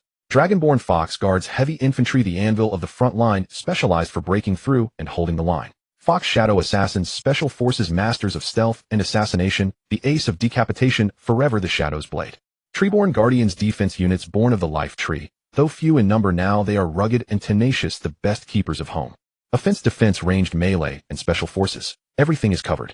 A perfect war machine has begun to take shape. At the same time, through expansion and absorption, the entire Qingxiu Lingdi population, including slaves, has officially surpassed the 100,000 mark. Resource points of all sizes spread across the newly conquered territories like chess pieces, and every day a steady stream of supplies flows back to the capital. A nascent kingdom has been fully formed. Nie Feng takes a deep breath, knowing the moment has matured. It is time to grant this budding power a formal title. It is also time to announce to the continent that a new player has officially come online. 3 days later. In the center square around the three great relics, the Hushin Jitan, Hei Tai Rong Lu, and Shengming Gushu. Everyone from the Qingxiu Lingdi, including clansmen, vassals, and even the chosen slave representatives gathers. A sea of people, banners fluttering. Nie Feng, in a black royal robe embroidered with a nine-tailed golden dragon totem, slowly ascends the Hushin Jitan. Behind him are 10 astonishingly beautiful queens dressed in splendid palace attire. Su Daji exudes grace and nobility. Huing stands with bold poise. Humayer's eyes are alluring. Each of them holds a delicately carved infant, the future treasure of this new power. The square falls silent. All eyes fix on the man who seems both god and demon. Nie Feng's gaze sweeps over the fervent, reverent faces below, and his voice, steady and sonorous, carries to every corner of the plaza. My people, do you remember a few months ago? We were pressed by half-orcs at the gates on the brink of extinction. We starved when unclothed, lived in the depths of despair. His words stir painful memories among the fox folk, and many veterans' eyes well with tears. Nie Feng's tone shifts, his voice rising sharply. But we did not give up. Under our ancestors' protection and the all-blood efforts of our clan, we repelled the foe. We reclaimed our homeland. We reclaimed our homeland. And in his heart, he quietly mutters, this is thanks to my upgrades. Look at us now. Nie Feng spreads his arms as if embracing the world. We have food to spare, armor to spare, weapons to spare. Our population exceeds 100,000. Our territory has expanded 100-fold. We have a future of our own. He points to the 10 precious divine progeny behind him. The plaza's atmosphere is set alight. Long live the king. Long live the king. The cheering roars rise one after another. Nie Feng signals for quiet. He looks at everyone and speaks word by word with gravity. A tribe cannot bear the glory and dreams we carry any longer. The era of the tribe is over. He takes a deep breath and with all his strength proclaims to the world his declaration. I Nie Feng today declare. Hereby establish. Qingxiu Wanghua. Boom. As the words Qingxiu Wanghua spill from his lips, an invisible thunderclap seems to crash in the depths of everyone's soul. After a moment of silence, a volcanic eruption of fervent cheers follows. Qingxiu Wanghua. Long live our king. Long live. Long live. Long live. All foxfolk, all vassals, even the enslaved bow in reverence, crying out and offering all they have to the altar and the man who ushered in a new era. In this moment, Nie Feng clearly feels his Wang Chao Qiyun surge like a bursting flood, rising wildly. A brand new era opened by his own hands. The kingdom is your majesty, our own realm. The news wings overnight, reaching every corner of Thiu realm. Whether they dwell in the capital's toil at scattered resource points as vassals, or goblin slaves gnawing on giant radishes in blissful oblivion, all have heard the earth-shaking news. The entire realm trembled with excitement. For the Fox clan, this is a glory they could not have dreamed of for hundreds of years. A wandering tribe teetering on the edge of ruin under the lead of a god's descendant, a true king, will soon possess its own royal name, its own domain, its own future. Fervor swelled in every Fox clan heart. Their gaze toward Nie Feng was no longer that of merely watching a king, but of beholding a living god walking among mortals. For the slaves and vassals, the mood was more complex. Fear, awe, and a trace of barely perceptible anticipation. A rise of a tribe might be brief, but the founding of a kingdom signals the birth of order. Perhaps in this mighty new realm, these humble lives can find a new path forward. In any case, everyone understands that a brand new era is about to begin, ushered in by an unprecedented grand ceremony. Across Qingqiu, the war and infrastructure machine, crafted by Nie Feng himself, now operated with unprecedented efficiency. The Grand Elder seemed 20 years younger daily, leading a group of Fox scholars to pore over the tattered ancient tomes scavenged from the goblin treasury, devising a coronation ritual truly befitting a king's bearing. The fires of Hei Tai Ronglu roared higher. Artisans laid aside weapons and armor, dedicating themselves to crafting the ceremonial vessels and ornaments for the ceremony. The finest refined steel was forged to Nie Feng's measurements, shaping a crown that symbolized supreme sovereignty. Under the life tree, the deft Fox women plucked vines and flowers imbued with life energy, weaving splendid court attire for 10 queens. Even the orc slaves were mobilized, building a viewing platform in the central square that rose higher and more magnificent than Hushinjitan. They worked with feverish energy. The Fox clan overseers would howl that if the work is finished, there will be meat tonight, and the labor would surge to 200% effort. As for Nie Feng himself, he endured this sweet burden with a mix of pain and pleasure. The robe destined for his coronation was being sewn by Queen Su Daji herself. The fabric was the finest yun brocade, and on it Nie Feng personally designed and drafted the audacious Jiuwei Jinlong totem. Your Majesty, please do not move. In the palace bedchamber, Su Daji sat cross-legged on a soft couch, a golden thread in her hand, carefully threading the Black King's robe. She pouted slightly, a trace of mischief on her exquisitely beautiful face. At this moment, she bore not the nine-tailed Sky Fox Queen's majesty, but the tenderness of a wife sewing her husband's clothes. Nie Feng was being measured, feeling uncomfortable all over. Su Daji insisted the measurements continue, saying the plate armor would look handsome, imposing, and bulletproof. That will not do. Su Daji glared with her enchanting glance, and Nie Feng felt his heart tremble. This is the king's robe for your coronation, the first robe of the Qingqiu kingdom. It must be perfect. Every measurement, every stitch must display your supreme majesty. As she spoke, she traced Nie Feng's body with a soft measuring tape. Her warm body, occasionally pressed, closed the silky touch through the fabric, sending Nie Feng's thoughts astray. My heavens, this is not measuring, this is torture. Who could endure this? He watched Su Daji's focused and earnest side profile. Under the lamplight, her long lashes trembled, beads of sweat at the tip of her nose, a warmth that could not be described wrapping around his heart. All right, for the sake of my wife's heart, I will endure. 3 days later, the auspicious hour arrived. In the central square of the Qingqiu kingdom, the crowd swelled, banners fluttered in the wind. Hu Shenjitan, Hei Tai Ronglu, and Shengming Gushu stood in a hoof-shaped formation, each radiating its own glow, enveloping the square in a sacred and solemn ambience. All the people of Qingqiu, regardless of race, gathered here. Fox clan warriors wore fresh armor, blades in hand, forming a steel wall around the square. Their faces bore restrained pride and pride. The drums rolled heavily and solemnly. The clamor faded instantly, and the square fell into a hush. All eyes turned to the far end of the square. There Nie Feng appeared. He wore the black royal robe sewn by Su Daji, embroidered with the Jiuwei Jinlong totem. A crown forged from pure steel and gems rested on his head, and in his hand was a scepter carved from the core branch of the Shengming Gushu, its tip set with a dragon blood crystal. His steps were steady and powerful.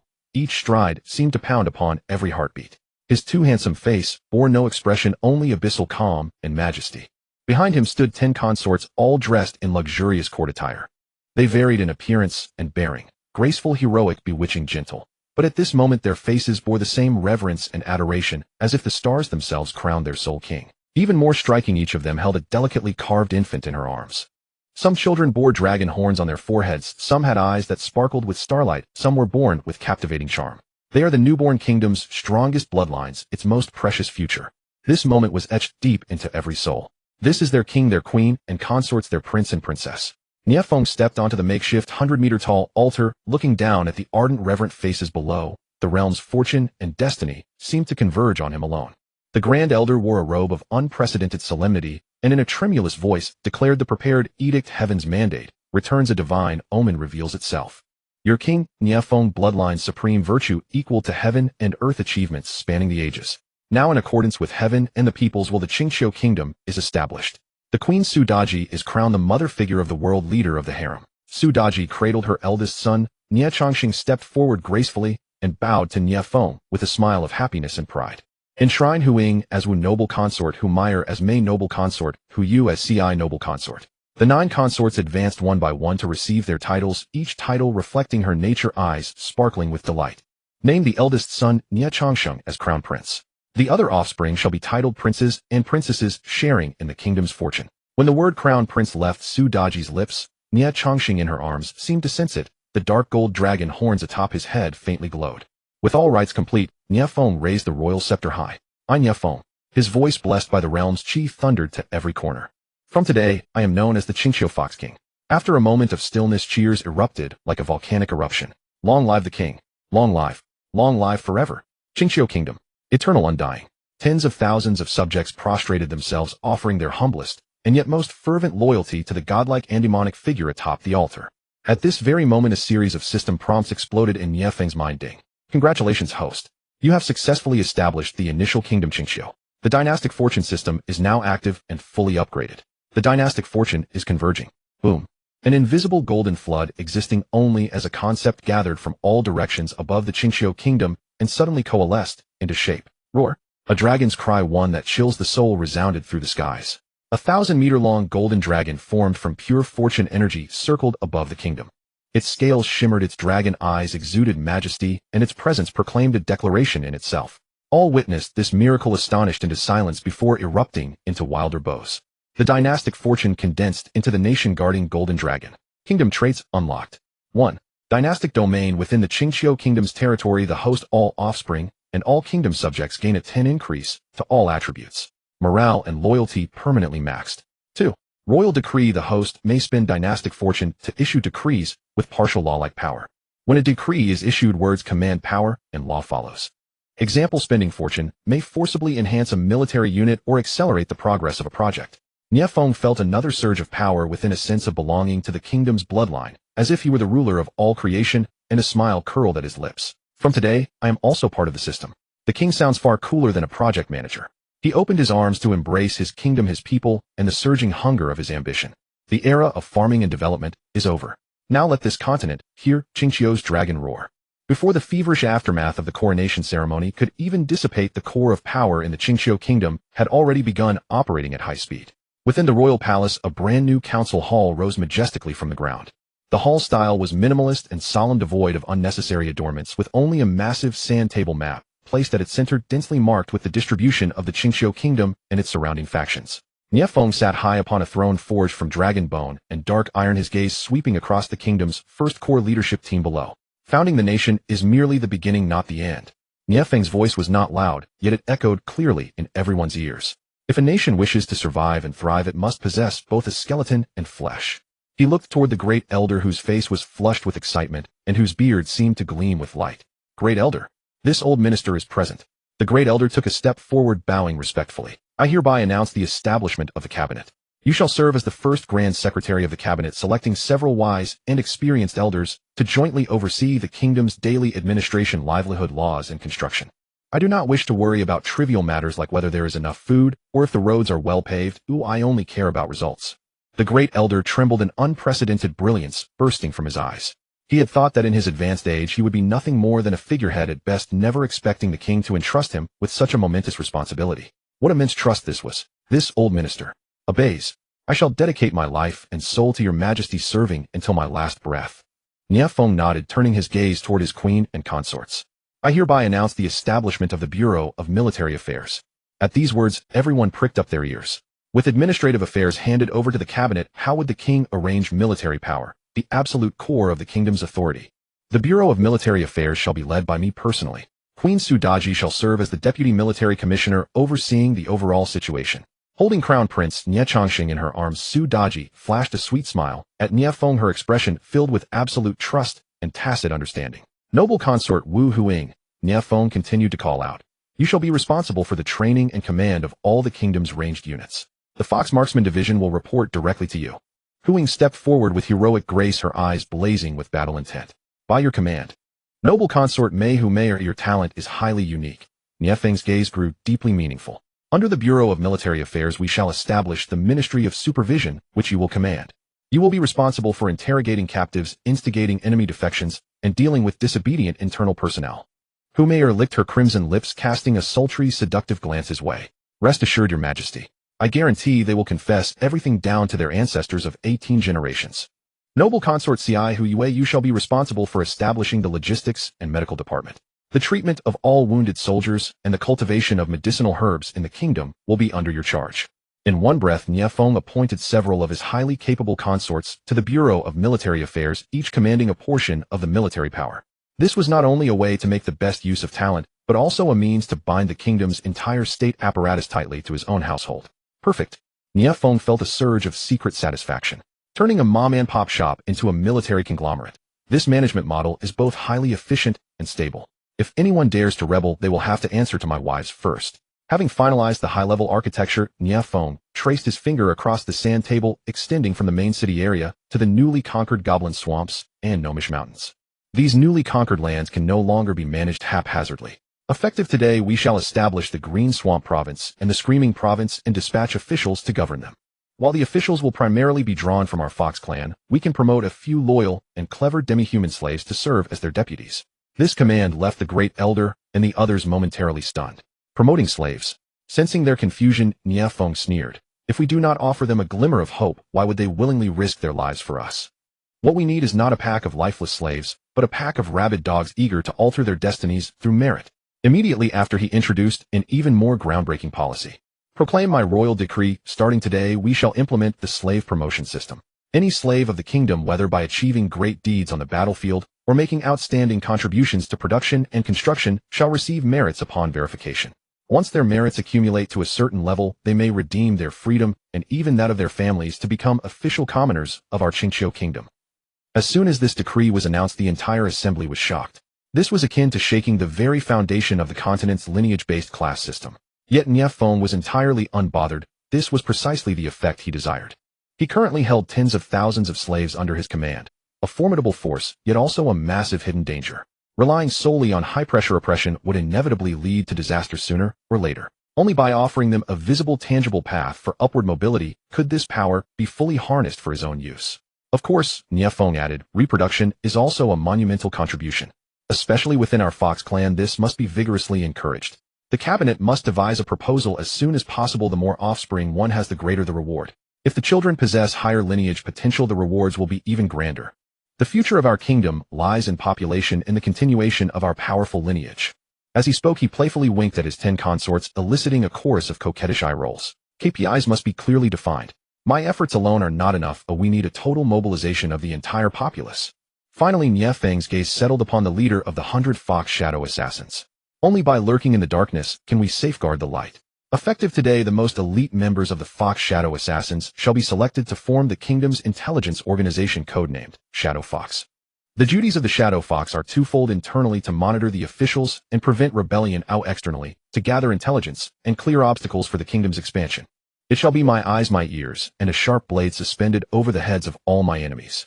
This series of new policies, like successive claps of thunder, forged an efficient, centralized, and highly aggressive state apparatus. Looking down at his ministers, some thrilled, some invigorated, others lost in thought.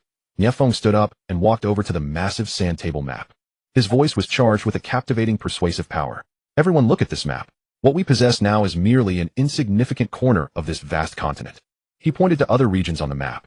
Here there are the proud elves, masters of potent life magic, who possess the continent's finest marksmen. There are the stubborn dwarves entrenched underground, possessing the divine forging techniques we yearn for. Even further away there are dragons soaring in the skies and merfolk swimming in the deep seas. These races possess long histories, formidable power, and the finest lineages alongside the most beautiful women. Within Nie Feng's eyes burned an undisguised desire and ambition. My goal is to conquer them. To plunder their technology, seize their resources, and bring their finest women into my harem to bear me even more powerful descendants. I want the lineage of Qingqiu to spread to every corner of this continent. I want every race to tremble beneath the throne of Nie Feng. This is the blueprint for the future of our Qingqiu kingdom. This naked declaration did not make anyone uncomfortable. Instead, it ignited a blazing fire in the hearts of all the Fox clan. The law of the jungle was the fundamental truth of this world. Their king was leading them straight to the very top of the food chain. For the king. For Qingqiu. Inside the hall, all the core members roared in unison, their voices shaking the heavens. Nie Feng smiled with deep satisfaction. Looking at the massive map, his gaze swept past the mountains and rivers before him, finally settling on a vast territory adjacent to the Screaming Mountains labeled as the Dark Forest. That was the realm of the Night Elves. A new dungeon has spawned. My Night Elf sisters, your delivery boy, or rather your king, is about to go online. The rise of the Qingqiu kingdom was like a colossal boulder cast into a placid lake. Though the initial ripples only stirred the immediate surroundings, the waves would inevitably spread to far-off shores. In the eyes of weak races such as goblins, gnomes, and half-orcs, the Qingqiu kingdom was an irresistible torrent, a sovereign deity descended upon the mortal realm. Yet to those truly powerful factions with ancient heritages ruling over vast domains, this was merely a hairy upstart parvenu suddenly emerging from some backwater wilderness. Curiosity, disdain, and a trace of vigilance. Such was the preliminary judgment cast upon this rising beast kingdom by the Night Elf Queen from the depths of the gloomy forest. On this day at the border where the Qingqiu kingdom met the gloomy forest, thanks to the energy radiation of the ancient tree of life, the once barren land had become lush green and bursting with vitality. Several shadow fox assassins drifted like specters through the forest shadows. They were the kingdom's premier scouts and killers. Each had undergone trace empowerment from dragon blood and bathed in the divine light of the fox god, altar possessing strength far surpassing that of ordinary assassins. Suddenly, the leading shadow fox captain made a hand gesture, and the entire squad instantly melted into the surrounding environment as if they had never existed. The captain's ears twitched slightly. He caught an exceptionally faint sound of footsteps almost entirely melded with the whispering wind. Something is wrong. These footsteps. They are too light, too elegant. They do not belong to any beast. Through the squad channel, he whispered an order using his spiritual power. Hostiles detected. Form groups of 3, flank them stealthily, and take them alive. With the command issued, several shadows dispersed noiselessly, forming a massive encirclement. On the other side of the forest, several figures clad in dark green cloaks leapt deftly among the tree branches. Their movements were as fluid as flowing water, landing without a sound like phantoms of the woods. Captain, the concentration of natural energy in this area is abnormally high. It doesn't seem like an ordinary wild land, a young elf scout whispered, her voice as crisp and melodious as a warbler. The one addressed as captain was a tall female night elf with exquisite curves. She pulled back her hood, revealing a breathtakingly beautiful face. With skin like moonlight, pointed ears, and a cascade of silver hair draping down like a waterfall, her amethyst-like eyes were filled with an innate pride and cold indifference. She was Luna, one of the most elite scout captains under the Night Elf Queen. It is indeed strange. Luna's brow furrowed slightly. The intelligence stated this was merely a foxkin faction that had recently unified a few nearby low-tier beastman tribes. How could there be such a pure aura of life here? It is even richer than the energy at the outskirts of our queen's gardens. Could the intelligence be incorrect? Whether it is incorrect or not, our mission is to uncover the true nature of this Qingqiu kingdom. Luna's gaze sharpened. Penetrate deeper and stay on high alert. These beastmen, though lowly, can sometimes be quite cunning. No sooner had she spoken than an extreme sense of danger suddenly welled up from the depths of her heart. Watch out.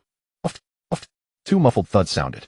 Before the 2 elf scouts beside her could even utter a cry of alarm, a thin line of blood appeared across their throats, and their bodies collapsed limply to the ground. Enemy ambush. Luna reacted with lightning speed, her body instantly turning into an afterimage as she retreated rapidly. At the same time, an elegantly crafted moonblade appeared in her hand. But her enemy was even faster. A dark shadow, as if emerging from the void, silently materialized behind her, thrusting a poisoned dagger directly toward her heart. Clang! Luna parried with a backhand, her moonblade colliding with the dagger in a crisp ring of metal. Borrowing the momentum, she spun and delivered a flying kick, her fierce leg wind sweeping toward the attacker's head. However, the dark shadow seemed to lack physical form. It melted backward and vanished once more into the gloom. Damn it! Shadow attribute assassins. Luna's heart sank. Before she could even regain her balance, several dark shadows pounced from all directions, cutting off all avenues of retreat. The coordination of these assassins was seamless, their attacks ruthless and lethal, completely unlike the simple-minded beastmen she knew. A brief, yet intense clash unfolded within the forest. Luna was exceptionally powerful, her agility bordering on the miraculous, but she was ultimately outnumbered. What shocked her even more was that their attacks carried a faint, trembling trace of draconic pressure. Ultimately, under the cover of a massive net woven from special materials descended from above, trapping her securely. The paralyzing toxin coated on the net rapidly invaded her body, causing the strength and speed she took pride in to drain away swiftly. As a cold blade was pressed against her snow-white neck, Luna's amethyst eyes filled with humiliation and disbelief. She, a scout captain of the great night elf race, had actually been captured by a pack of filthy beastmen. Inside the throne room of the Qingxiu kingdom, Nie Feng was listening rather boredly to the Grand Elder's report on the territory's latest grain yields. Another bumper harvest. If this keeps up, my warehouses won't even be able to hold it all. Maybe. Next time we go to war, I should just use corn cobs as cannonballs. It's eco-friendly and practical. After the battle, the slaves can even gather them back to use as army rations. Just as his mind was wandering, the voice of the Shadow Fox captain requesting an audience echoed from outside the hall.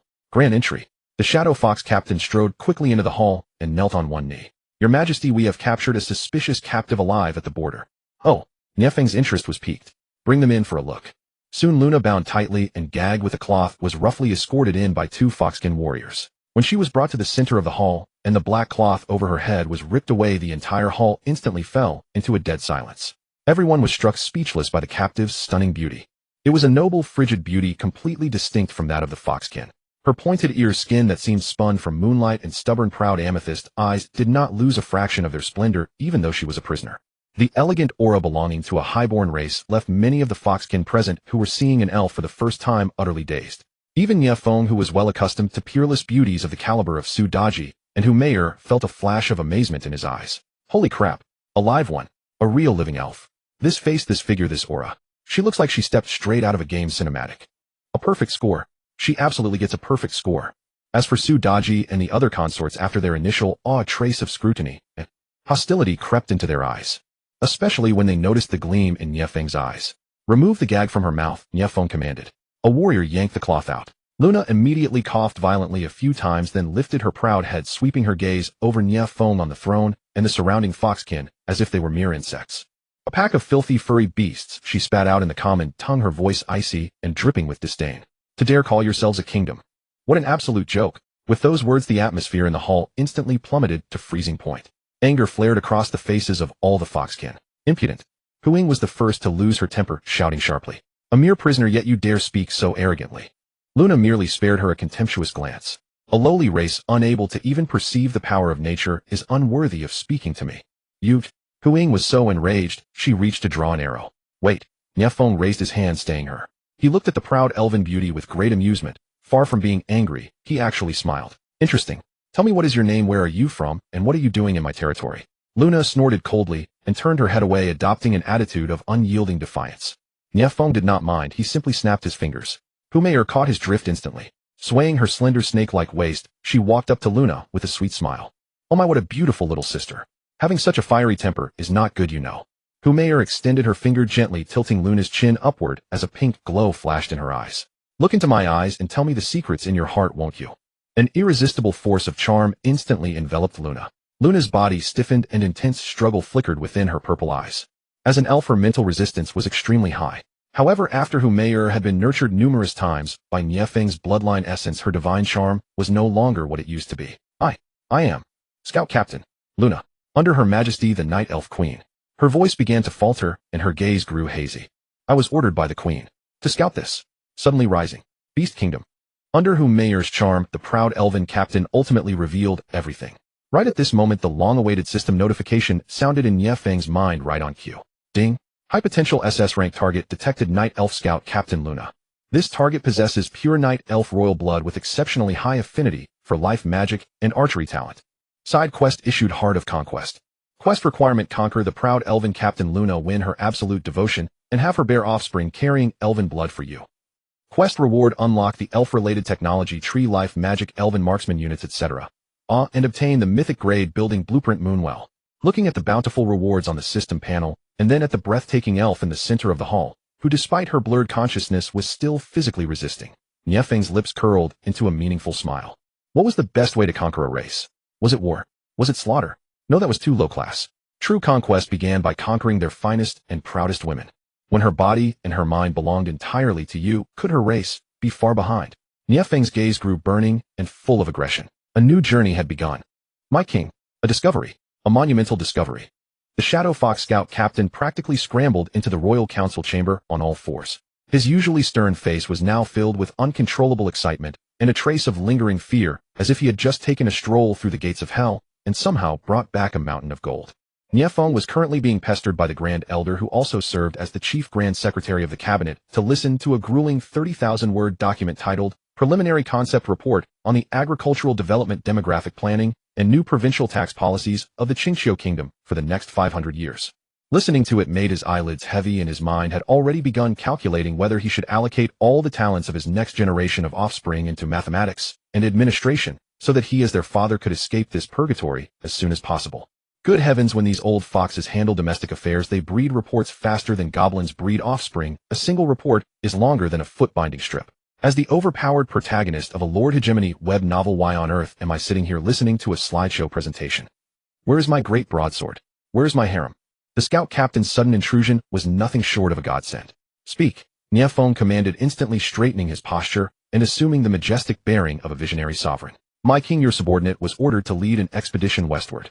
After crossing the Jinshao mountain range, we discovered a vast, boundless forest that we have named the Haimu Forest. The scout captain swallowed hard, his eyes shining brightly. That forest is practically a paradise overflowing with wealth. Every ancient tree inside has a trunk thicker than our tree of life. The streams flowing through the woods are saturated with pure life energy. If you randomly throw a few seeds onto any patch of soil, I fear ginseng fruits would sprout by the very next day. Not to mention the magical plants and mineral veins we have never seen before. Within the Grand Hall, the breathing of all the high-ranking members of the Fox clan grew rapid. Poverty, a brand seared into the bloodline of the Fox clan for centuries, gave them a near-obsessive fixation on resources. But the scout captain's tone shifted as his expression grew solemn. That fertile land is occupied by an extremely powerful race, the Night Elves. Night Elves? The Grand Elder's brow instantly furrowed into a tight knot. The race recorded in the ancient scriptures. It is said that they are the darlings of the moon goddess. Every single member of their clan is a natural-born marksman and mage. Moreover, they are fiercely xenophobic, viewing all non-elf races as barbarians. Yes, Lord Chief Secretary, the scout captain said with lingering dread. They are powerful and proud, and yet they seem to be facing an existential catastrophe. Oh. Nie Feng's interest was thoroughly piqued. We discovered that the depths of the Haimu forest are being corrupted by a malevolent force. The scout captain pulled a charred branch from his robes. The forest is dying. We captured a few stray elven scouts, and according to their interrogation, according to Lady May's cordial inquiry, we learned they are suffering from an invasion by a terrifying magical beast known as the corrupted crypt broodmother. That monstrous thing can spawn an endless horde of venomous spiders, polluting the earth and devouring life. Currently, the Night Elves have suffered devastating casualties and are on the verge of collapse. A treasure land overflowing with rich resources. A powerful, yet nearly extinct elven race. When combined, these two concepts instantly generated a perfect scheme in Nie Feng's mind titled Looting a Burning House. This king has decided to march our troops into the Haimu forest. Making a swift decision, Nie Feng pointed the kingdom's flag on the massive sand table toward that uncharted territory. You must not, my king. Before his words could even settle, a crowd of Fox clan elders led by the Grand Elder fell to their knees in unison with a heavy thud. My king, please reconsider. Tears streamed down the Grand Elder's weathered face. Though the Night Elves are suffering a great disaster, a starved camel is still larger than a horse. They are a mighty race renowned for thousands of years with unfathomable reserves.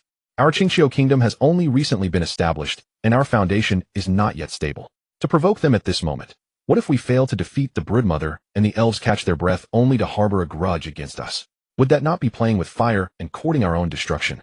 Indeed, my king, guarding our own modest territory and developing gradually is the true path of a ruler. The elves are not ones whose advantages can be easily exploited. For a moment, the entire hall was filled with the bitter remonstrations of the elders, buzzing in Nie Feng's ears like a swarm of flies. Here they go again. The vision of these old fogies is limited to this palm-sized territory of Qingxiu. Nie Feng complained helplessly in his heart. If we don't go out to plunder, where am I supposed to find new royal consorts for you? How am I going to sire even more formidable princes and princesses for you? Do you really expect me to keep breeding with these 10 wives until the end of time? Even kidneys made of iron couldn't take that kind of strain. Just as Nie Feng was about to exert his royal authority to forcibly suppress all opposition, a sudden mutation occurred. Queen Su Daji, who had been sitting quietly beside him holding Crown Prince Nie Chongqing, suddenly let out a soft gasp. Her flat belly unexpectedly erupted with a dazzling, brilliant burst of golden divine light, without any warning. Buzz. An aura that was pure domineering and filled with boundless battle intent swept through the entire hall like a tempest. In the presence of this aura, the elders' remonstrations ground to an abrupt halt. It was as if they were being choked by an invisible hand, their eyes widened in sheer disbelief. Ding. Detected that the host's eldest son, Nie Feng, has sensed a monumental battle opportunity and powerful enemies ahead. The desolate ancient dragon fox bloodline within his body has been intensely stimulated, awakening the innate divine ability, battle frenzy foresight. Prognostication. This battle is highly auspicious. Crisis and opportunity coexist. The harvest will far exceed imagination. The system notification rang in Nie Feng's mind, while the golden light circled once in the center of the hall.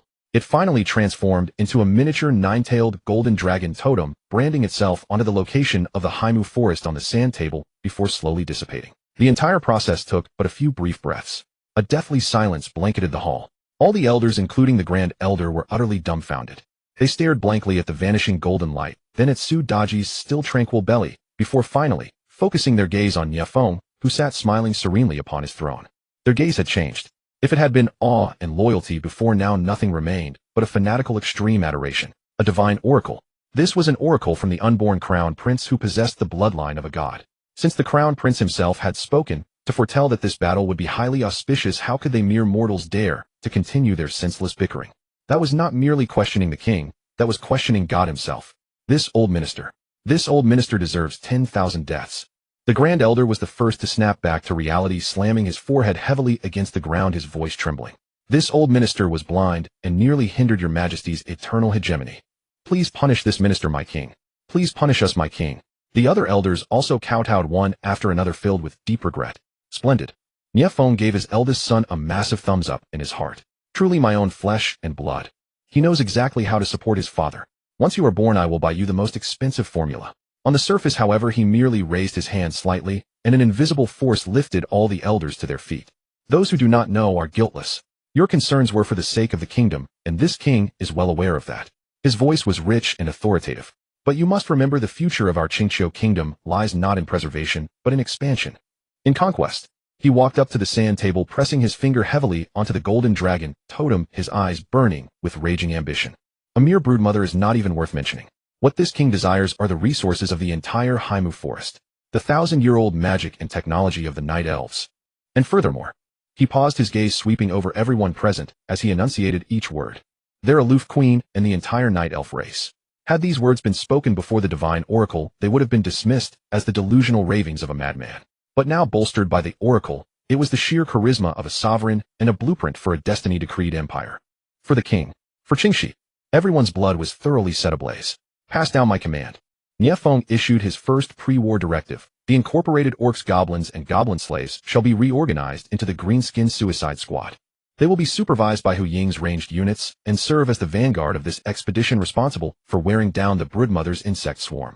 The main force of the kingdom will be personally led by this king, seeking opportunities to strike directly at the enemy's heart.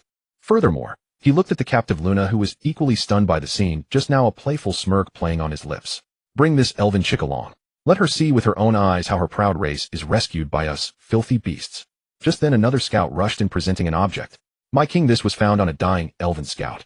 It was a handkerchief made of moonlight silk with bloody words written in Elvish. The handwriting was scribbled and despairing, clearly a distress letter written at the final moment. Nie Feng took it, and the system automatically translated the content for him. Aside from describing the horror of the broodmother and the plight of their race, the letter contained a crucial piece of inadvertently leaked information at the very end. The holy well has been contaminated. The broodmother's corruption spreads through the earth. Every bit of the moon well's power we draw only hastens its depletion. The queen's tears of the moon goddess can no longer purify it. We are drinking poison to quench our thirst. Nie Feng stared at these lines, then glanced at the bound elven Captain Luna nearby, whose face was filled with humiliation and stubbornness. The curl of his lips grew even more meaningful. Interesting. The fatal weakness has been served right to my mouth. Conquer the proud elven Captain Luna, unlock the elven technology tree, and obtain the mythical grade architectural blueprint, Moonwell. I accept this quest. He muttered in his heart, my dear night elf ladies, do not fear. Your savior is on his way. The war machine of the Qingqiu kingdom ground into motion once again with astonishing efficiency. Driven by the lashing whips of the Fox clan's disciplinary officers and the promise of all-you-can-eat meat upon victory, tens of thousands of green-skinned vanguard soldiers were forced to march at the very front. Ill-equipped, and with erratic morale they resembled a shifting sea of green refuse, yet their sheer numbers were enough to strike dread into the heart of any foe. Behind them marched the core elite of the Fox clan. There was the marksman unit clad in exquisite armor forged in the dark iron furnace and wielding razor-sharp longbows, the dragon-blooded fox guards draped in dragon-scale plate armor and radiating a faint draconic aura, and the 100 shadow fox assassins who moved soundlessly like specters gliding through the shadows. At the center of the army was Nie Feng's royal carriage. Rather than riding in a lavish carriage, he sat astride the back of a colossal kodo beast, the largest specimen selected from the orc slaves. Soft furs were draped over the kodo beast's back, where Daji and several royal consorts accompanied him, looking as relaxed as if they were on a leisurely outing. Throughout the march, the system notifications in Nie Feng's mind never ceased. Ding! Your second daughter, Nie Xinglua, has sensed the natural aura of the distant forest. Her eagle-eye vision talent has grown slightly. Ding! Your third son, Nie Xiaohuan, has sensed the emotional fluctuations of a vast number of living beings ahead. His divine charm talent has been nourished, increasing its effect by 1. Ding! Your fourth daughter. His 10 children were like 10 miniature Wi-Fi boosters, constantly transmitting a steady stream of various attribute bonuses to him, their father. Though each individual enhancement was minuscule, they accumulated over time, quietly boosting his overall strength by another significant margin. Having children is truly a wonderful thing, Nie Feng mused as he leaned comfortably against the cushions. This is practically passive income. I can grow stronger just by lying down. If I have hundreds or thousands of them in the future, wouldn't I be able to slay a dragon with a single glance? However, the moment the army reached the edge of the Blackwood forest, the relaxed atmosphere vanished instantly. A stench of decay, putridity, and malevolent energy rushed over them, as if the very air had turned into viscous venom. The forest before them was no longer the bountiful paradise described by the scouts, but a twisted, dying purgatory. The trees were charred black, their branches clawing at the sky like skeletal hands. Black slime oozed across the ground, and massive, sickening spider egg sacs hung from the branches from time to time. Ugh! The goblin slaves marching at the very front retched and vomited on the spot. A commotion rippled through the entire green-skinned vanguard. Staring in terror at the horrific scene, they refused to take another step forward. Useless trash. Move. The Fox clan overseers, their eyes cold as ice, lashed their long whips, instantly carving bloody welts into the cowering crowd of slaves. Those who retreat die. Those who advance get meat. Driven by the sight of a few severed heads rolling on the ground and their desperate craving for food, the green-skinned army managed to stabilize their ranks and tremblingly stepped into the cursed forest. Just then, several agile figures flashed across the canopy, not far ahead. It was a patrol composed of a dozen or so female night elves. Clad in form-fitting dark purple leather armor, their tall and supple figures were accentuated to perfection. Their slender thighs, pert hips, flat midriffs, and full shapely curves snugly encased in leather armor all radiated a wild and powerful beauty. The female captain leading them had her dark green hair tied into a high ponytail. Her face was cold and beautiful, and her sharp eyes swept across Nie Feng's army, finally locking onto the filthy, chaotic green-skinned slaves with undisguised disgust and disdain. Get out of our forest, filthy orcs. Her voice was like an arrow dipped in ice, filled with a haughty, commanding tone. Oh, another tsundere, Nie Feng thought with amusement. Does the elf race mass-produce this personality? But those long legs, those abs. Mama, I like it. Ignoring her insolence, he slowly stood up from the back of the kodo beast. Saying nothing, he simply directed his gaze toward the elven patrol. In an instant, the majestic pressure of a sovereign bolstered by his dynasty destiny surged forth like an invisible tide. The arrogance on the female elf captain's face froze instantly. She felt as though she were not facing some mere fox king, but rather gazing up at an ancient deity walking the mortal realm. The absolute suppression stemming from their sheer difference in life tier made her bow-holding hand tremble. The pitiful trace of hostility in her heart evaporated instantly, like a snowflake tossed into molten lava. We are here to help, Nie Feng said plainly, yet his voice carried unquestionable authority. He raised his hand, and a shadow fox assassin materialized silently beside him, presenting a blood-stained token of distress. Upon seeing the familiar moonlit silk handkerchief, the captain's face paled dramatically. It was the token of her missing companion Leah. Yet the pride engraved in her bones over thousands of years kept her stubborn. The Queen's wisdom will guide us to victory. We do not require any interference from outsiders. Is that so? Nie Feng curled his lip. Before his words could even fade, swarms of head-sized corrupted spiders suddenly erupted from the surrounding ground and tree trunks. These spiders were covered in dark green pustules, their 8 crimson eyes locked onto the elven patrol as revolting venom dripped from their sharp mandibles. Damn it! Corrupted ravagers! The captain cried out, her face pale as she barked. Form up! Fire! The elves' archery was indeed superb. Every single arrow pierced clean through a spider's head with absolute precision. Yet the spiders were too numerous, surging from all directions like a tide. In an instant, they completely surrounded the dozen or so elves, plunging them into a desperate struggle. as a young elf was about to have her neck bitten by a spider leaping from behind. Despair washed over the captain's face. Nie Feng remained where he was, completely motionless. He simply snapped his fingers gently. Whoosh, whoosh, whoosh. Dozens of dark silhouettes like grim reapers born out of thin air from the shadows instantly materialized amidst the spider swarm. It was not a battle, it was a one-sided slaughter. The poisoned daggers in the hands of the Shadow Fox assassins flashed with lethal cold glints. Their movements were elusive and ethereal. With every flash of their figures, several spiders collapsed to the ground. Their execution was swift and precise, their killing efficiency terrifyingly high. In a matter of moments, hardly a dozen breaths of time, the hundreds of spiders besieging the elven patrol were completely annihilated, leaving behind a field of foul-smelling severed limbs. Throughout the entire ordeal, the formation of Nie Feng's elite fox army had not shifted even an inch. Quiet once again settled over the forest. The female elf captain stared blankly at the spider corpses littering the ground, and then at the assassins who, after completing their swift slaughter, silently dissolved back into the shadows. Her proud heart was utterly shattered by this crushing disparity in strength. She finally understood that the help he spoke of was by no means an empty promise. With great reluctance, she lowered her longbow and bowed to Nie Feng. Though her posture remained stiff, her voice was stripped of its former hostility. Powerful foreign king, please follow me. Her Majesty the Queen is willing to grant you an audience. Guided by the elven patrol, Nie Feng's army marched slowly into the depths of the Blackwood Forest. The deeper they ventured, the more severe the signs of corruption became, yet the outline of the elven settlement gradually came into view. It was a city constructed upon countless towering ancient trees. Exquisite tree houses, elegant suspension bridges, and magic lanterns glowing with a soft light all bore testament to the past glory and artistic essence of this race. Yet now this city, known as the Moonwhisper Canopy, lay in ruins. Many grand tree houses had collapsed, the once beautiful suspension bridges were severed, and the entire settlement was enveloped in a deathly stagnant atmosphere. At the very center of the city stood the most colossal mother tree, which seemed to reach straight into the heavens. Beneath it lay a well that had once been crystal clear, but was now murky and dim, its light on the verge of fading completely. A woman clad in a magnificent silver priestess robe and wearing a crown of laurel branches stood with her back to them, whispering prayers to the dim and lusterless moonwell. Even from her silhouette alone, she exuded a sacred and noble grace, as if all the beauty in the world had converged upon her. As she slowly turned around, the entire world seemed to lose its color. It was a face of flawless, absolute perfection that defied description. More mature than the captive Luna and more noble than the patrol captain, her beauty seemed to be the most sublime masterpiece of the moon goddess. Her long silver hair fell to her waist like a cascading waterfall woven from moonlight. Her violet eyes, deep as the starry night, were filled with an undeniable weariness and majesty. She was the queen of the night elf Shierna. Her gaze bypassed everyone else and landed directly on Nie Feng, who sat composed and at ease upon his throne. She parted her crimson lips, and the very first words she uttered were dripping with a frigid, mocking disdain. The vultures who caught the scent of rotting flesh have finally arrived. Xierna's icy words swept through the grand hall like a freezing wind, instantly shattering the fragile ease that had just begun to form. The elven guards glared at Nie Feng and his entourage, their eyes once again brimming with hostility and vigilance. Your Majesty, before Nie Feng could speak, Su Daji, standing behind him, let out a soft chuckle. Her voice was not loud, yet it carried clearly into everyone's ears. Our king comes bearing goodwill and assistance, not like some vulture-smelling carrion. A vulture would not bring an army to help you clear the filth from your doorstep.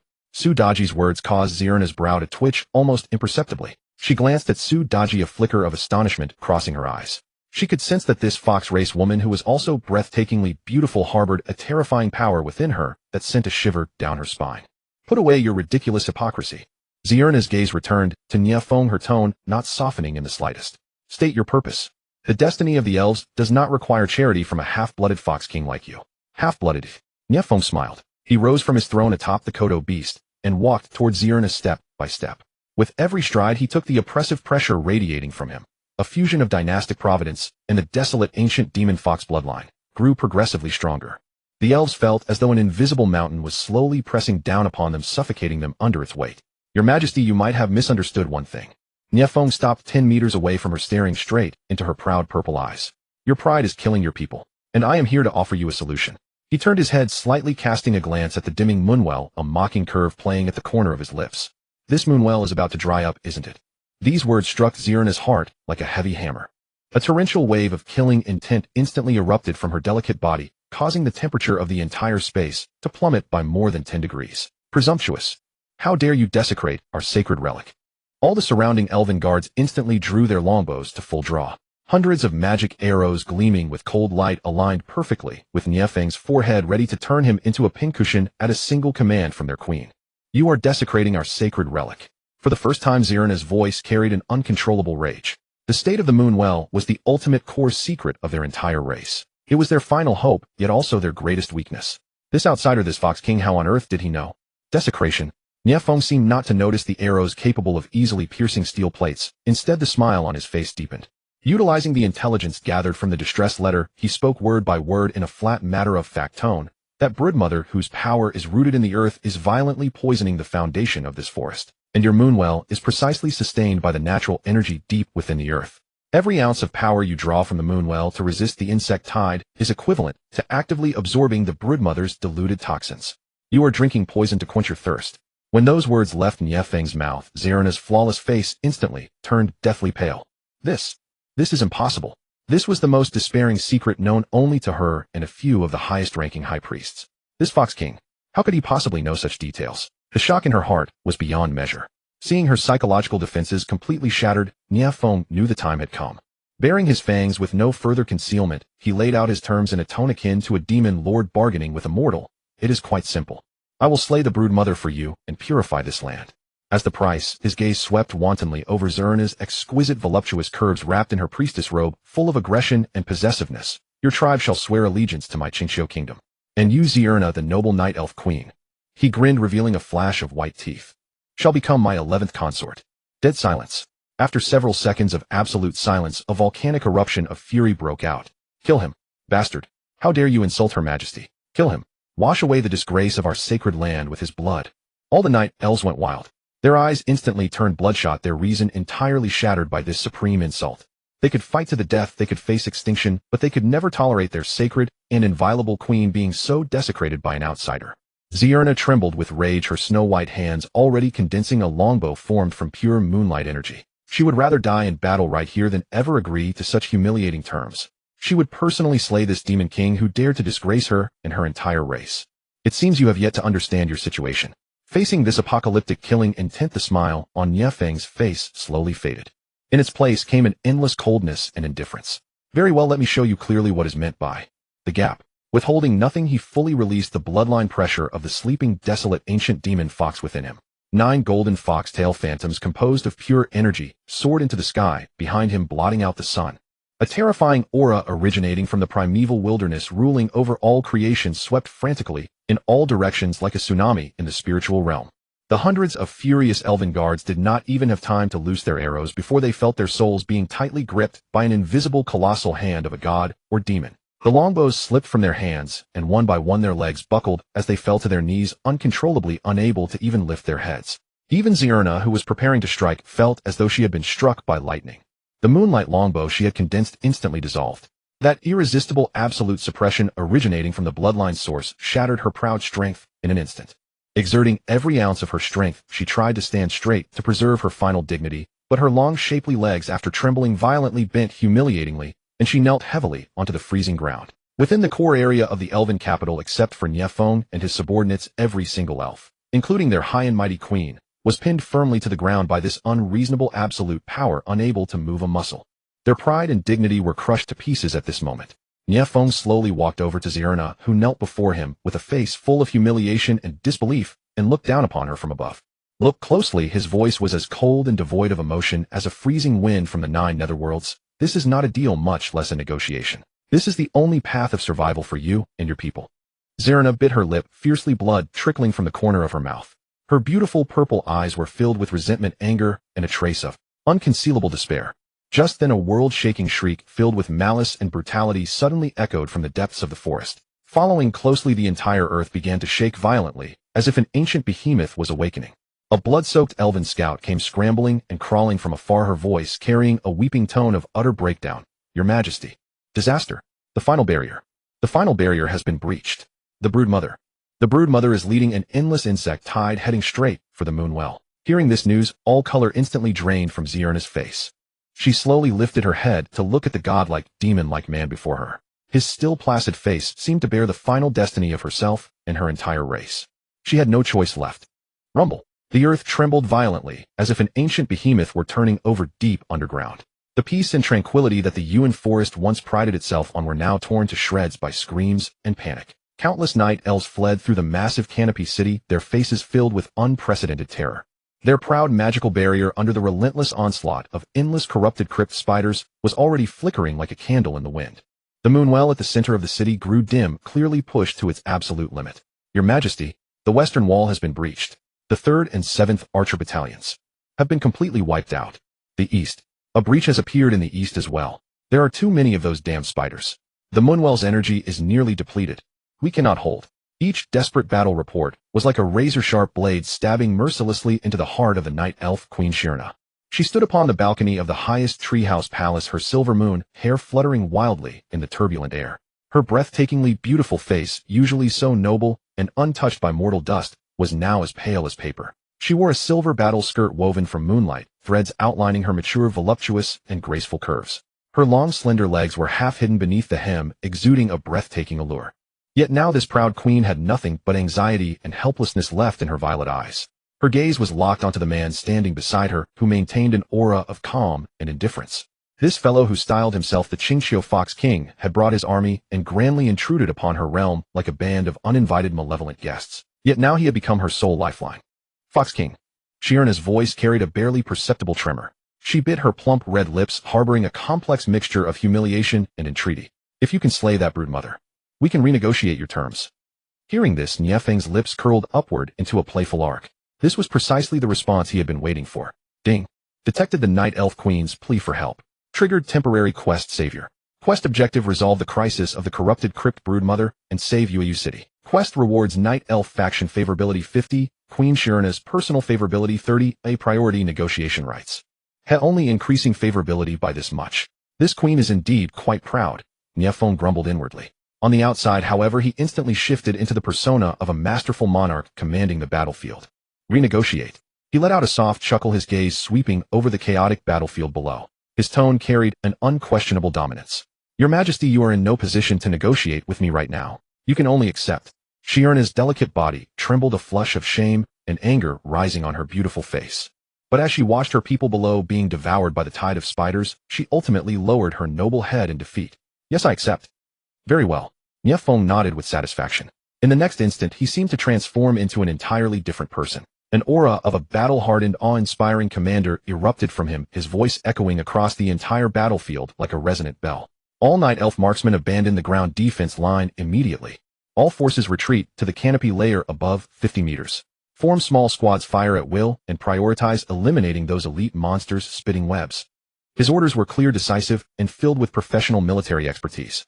The elven archers, who had been in utter disarray, felt as if they had found their pillar of support and instinctively began to execute his commands. Utilizing their agility, they swiftly scaled the giant trees and secured advantageous high ground. A flicker of surprise flashed in Shirna's eyes. This man, did he actually understand warfare? However, Nie Feng's next command sent a shiver down the queen's spine. All orcs, you greenskin scum, your chance for redemption has arrived. Nie Feng's voice turned toward the 3,000 orc slave soldiers he had brought along as prisoners of war, his tone cold and ruthless. Do you see that canyon ahead leading to the main city? Now charge in. Use your flesh and blood to exhaust the spiders' first wave of onslaught. Those who survive will receive double rations and the opportunity to become second-class citizens. Those who retreat shall die. Roar. Upon hearing the rewards, those simple-minded orcs instantly saw red, their brutal, beastly nature thoroughly aroused. Brandishing their crude weapons, they charged like a green deluge, howling as they rushed into the dark, dense wave of spiders. Shirna watched in sheer bewilderment, her delicate body trembling slightly. She watched the orc slaves crash frantically into the spider swarm, only to be instantly torn apart and devoured, their blood and entrails dyeing the earth red. In the blink of an eye, that beautiful canyon was transformed into a colossal bloody millstone, ruthlessly grinding away lives. You monster. Shirna pointed at Nie Feng, her voice trembling. A monster? Nie Feng cast a glance back at her, his eyes terrifyingly calm. No, Your Majesty. I am merely an efficient administrator. They are creating value for my kingdom. Even in death, there is value. This is what we call making the best use of everything. Shirna felt a chill in her heart and found herself utterly speechless. This Fox King was not only powerful, but also cold and rational to the extreme. Every single decision of his was steeped in utilitarianism, yet they were all horrifyingly efficient. The sacrifice of the orc slave army was tragic, yet highly effective. With their lives, they bought the most precious time and the perfect shooting window for the elven archers on the high ground. Left flank 3 o'clock direction, focus fire on that bloated spider spitting acid. Rear guard, clear out those small spiders attempting to scale the trees. Nie Feng's voice rang out continuously, his command so precise that it accounted for the landing point of every single arrow. The elven archers discovered to their astonishment that under the command of this Fox King their rain of arrows seemed to possess eyes of its own, and its efficacy was at least doubled compared to when the Queen commanded them. Just then an anomaly occurred on the battlefield. Dozens of dark silhouettes emerged from the shadows like phantoms. They were Nie Feng's trump card, the Fox Shadow Assassins. Slash.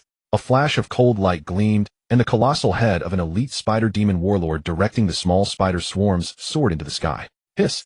On the other side, a bloodline suddenly split open across the hard carapace of a massive armored crypt spider, and its hulking body collapsed with a resounding crash.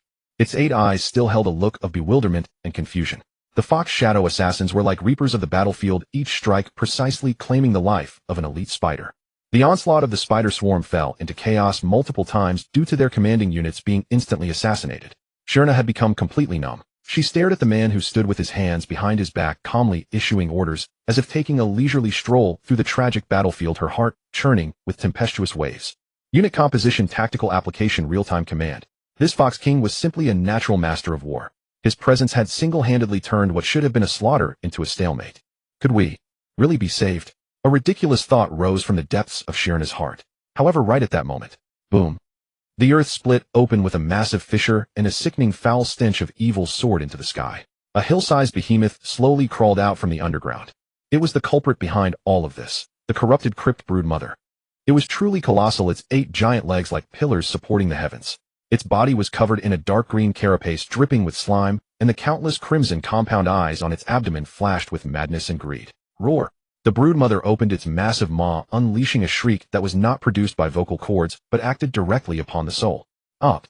Countless weak-willed elven warriors and orc slaves bled from their facial orifices on the spot. Clutching their heads in agony, they collapsed to the ground and instantly lost consciousness. Even Shirna felt as if her head had been struck by a heavy hammer.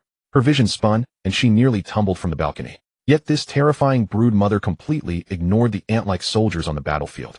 Its countless crimson compound eyes pierced through layers of obstacles, locking dead onto the moon well at the center of the city, which had already grown dim. That was its true objective, the supreme delicacy it had craved for centuries.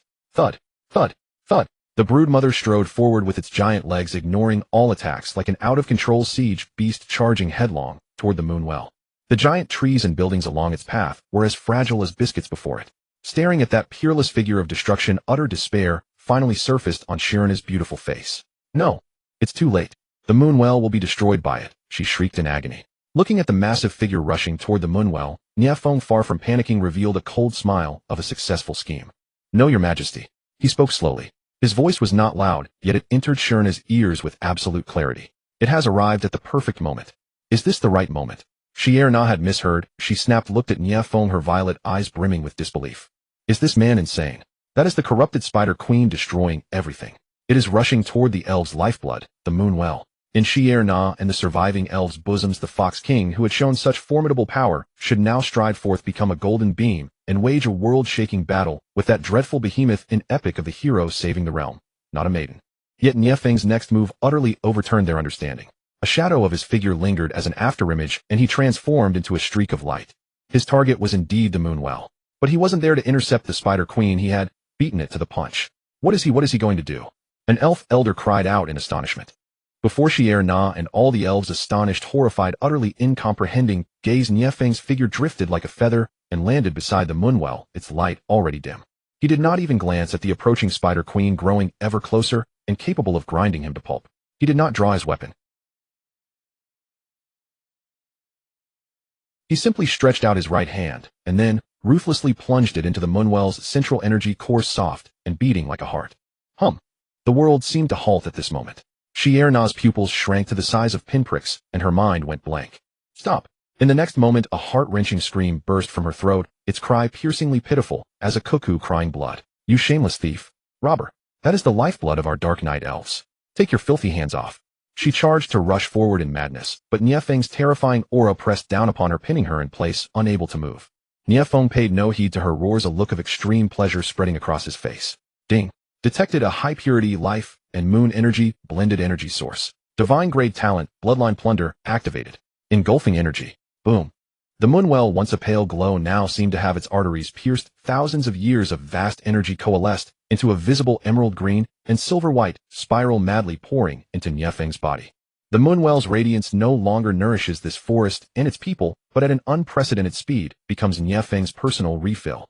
Ding. Your primordial demon fox bloodline purity has increased by 1, 2, 3. Ding. You have temporarily gained life magic affinity advanced. Ding. Your physique has gained moon blessing all attributes up by 10. Ding. Your mental strength has been greatly enhanced.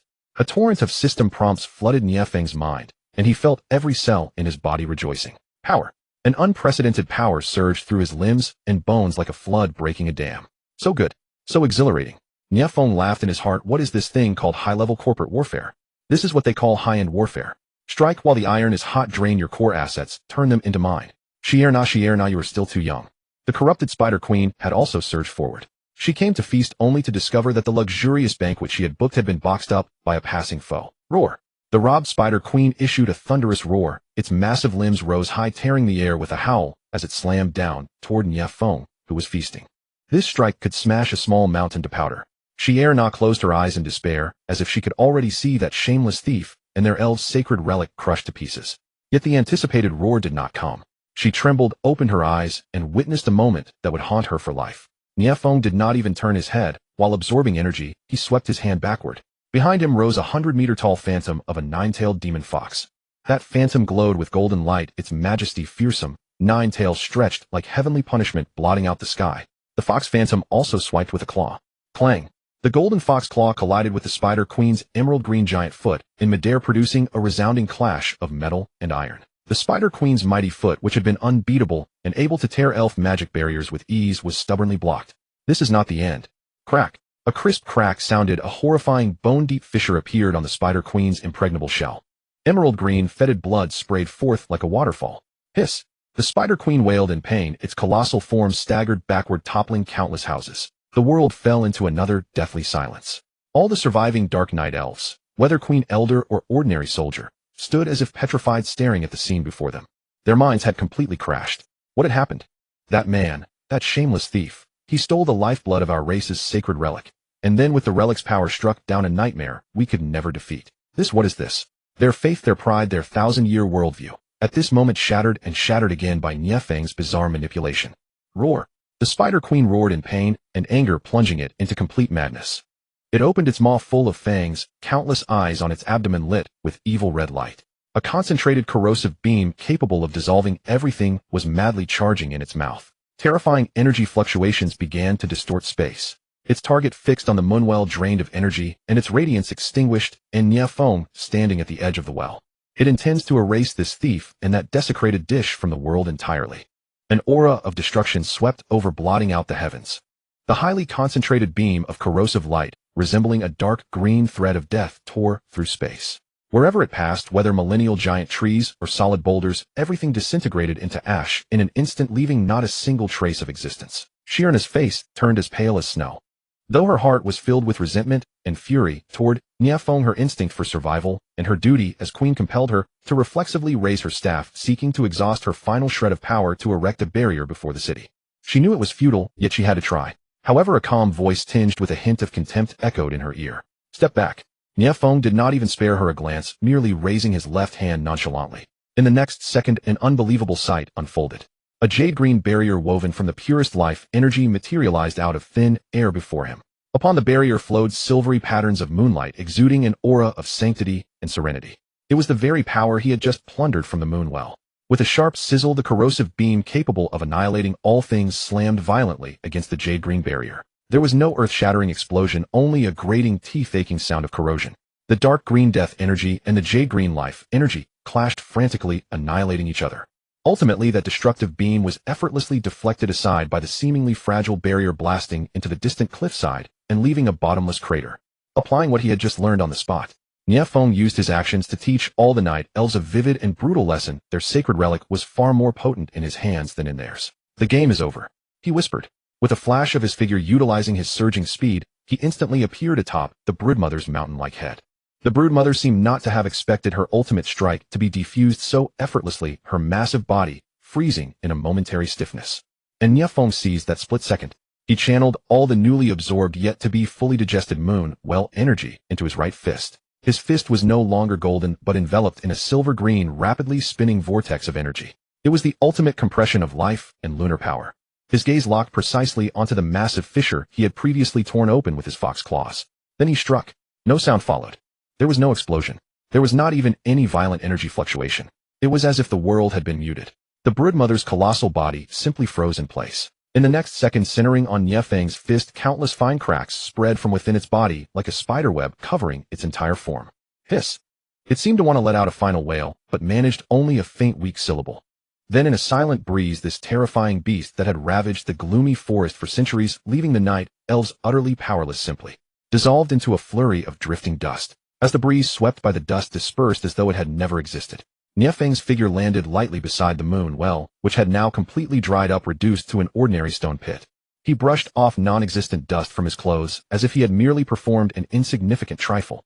Then he looked up, directing his deep, slightly playful gaze toward the stunning figure on the palace balcony, who had frozen in complete stupor. Shirna. At this moment, the expression of the Night Elf Queen was incredibly complex.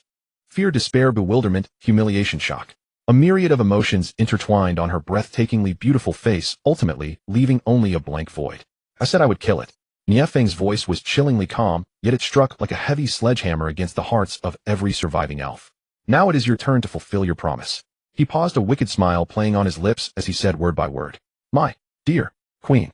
With a sharp rustle, the surviving elven guards instinctively raised their longbows, aiming them at Nie Feng. But their arms trembled violently, and their eyes were filled with dread. Having witnessed Nie Feng's god and demon-like power with their own eyes, they lacked even the courage to draw their bowstrings. As Nie Feng's gaze swept over them, the elven guards felt as if struck by lightning, and their bows fell to the ground with a sharp clatter. Shirna ignored her guards. She looked around her. Her once beautiful home was now in ruins, devastated and scarred. The faces of the surviving clansmen were filled with exhaustion and numbness. And the moon well, which symbolized the glory, history, and future of the elven race, had turned into a dried, unsightly crater. Everything was gone. The future of the elven race had dissipated along with the drifting dust. No, perhaps there was still one future. A humiliating future, but one that would at least allow her people to survive. Her gaze finally fell back onto that man. The man who had destroyed her everything, yet had also saved her everything. He was like the most ruthless demon, pushing you into hell only to extend the sole rope that could pull you out of the abyss. You had no choice. With a crisp clatter, the moon goddess staff, symbolizing the authority and glory of the Night Elf Queen, slipped from Shirna's pale, powerless hand and fell to the ground. Under the sorrowful, complex, and reluctant gazes of all her people, the noble and beautiful Night Elf Queen Shirna slowly and with immense difficulty bent her proud knees that had never bowed to anyone before. Her silver battle skirt, which outlined her perfect curves, clung tightly to her body as she moved, making her look both sacred and filled with the tragic beauty of being conquered. Ultimately, she knelt on one knee, bowing her noble head to the man who had stripped away her everything. I, Shirna. Her voice, carrying an irrepressible sob and deep humiliation, nevertheless echoed with stark clarity over the silent city. In the name of the moon goddess, I hereby swear. My people and I are willing to offer you, the great king of Qingqiu, our eternal loyalty. She slowly raised her head, her beautiful violet eyes already brimming with crystalline tears. Teardrops rolled down her smooth cheeks, dripping into the dust.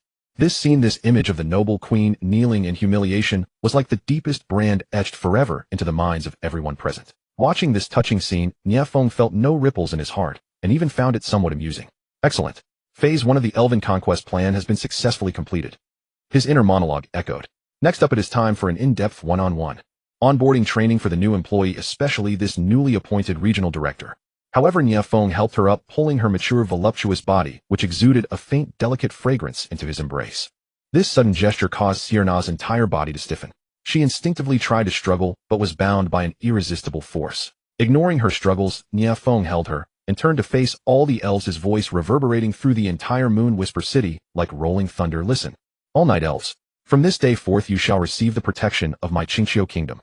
The shadow of corruption shall completely vanish from this forest, and your queen shall become my consort, sharing with me the supreme glory of the dynasty. As soon as these words were spoken, the entire crowd was astonished. The elves looked at one another in disbelief. Become a consort, share the glory. Was this conquest or a marriage alliance? But regardless, it sounded far better than becoming slaves. In Nie Feng's embrace, Shirna felt the domineering masculine aura radiating from him. Hearing him declare sovereignty to her people amidst her shame and anger, a strange sensation she herself had not yet realized quietly welled up in the depths of her heart. The moment Nie Feng's voice fell, a cascade of system notifications flooded his mind like a waterfall. Ding! Congratulations to the host for successfully conquering the highly intelligent race, the Night Elves. The dynasty's fortune has significantly increased. The kingdom's territory has expanded. Ding! Detected that the host is about to marry an S-tier extraordinary potential spouse. Moon Queen Sirna, please sire offspring with her as soon as possible to obtain the legendary bloodline gift pack. Ding! Instant rewards are being calculated. Instant reward 1 mythical grade special building, Moon Spring Sprout, has been distributed. Note this item is the condensed essence of the ancient tree of life and the moon well's energy. It can be planted on any depleted energy source absorbing waste energy to cultivate a superior, pure, and brand new moon well. Instant reward 2, elite military building blueprint, Elf Marksman Camp, has been distributed.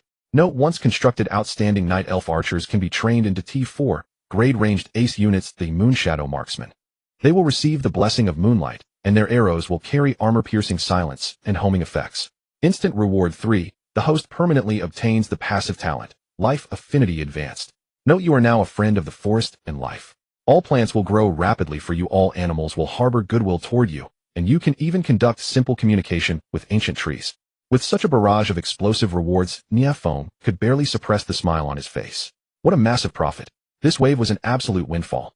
Not only did he get an S-tier queen wife for free, but he also gained a high-grade race along with a collection of mythical-grade buildings and military units. Guards. Suppressing the ecstasy in his heart, Nie Feng maintained his regal dignity and ordered loudly, bring the Moon Spring Sprout. Shortly after, Humayer swayed her supple waist and walked over holding a jade box that emitted a soft glow. She cast a coquettish glance at Sienna, who was held in Nie Feng's arms, her gaze filled with ostentation and a hint of jealousy. Nie Feng opened the jade box.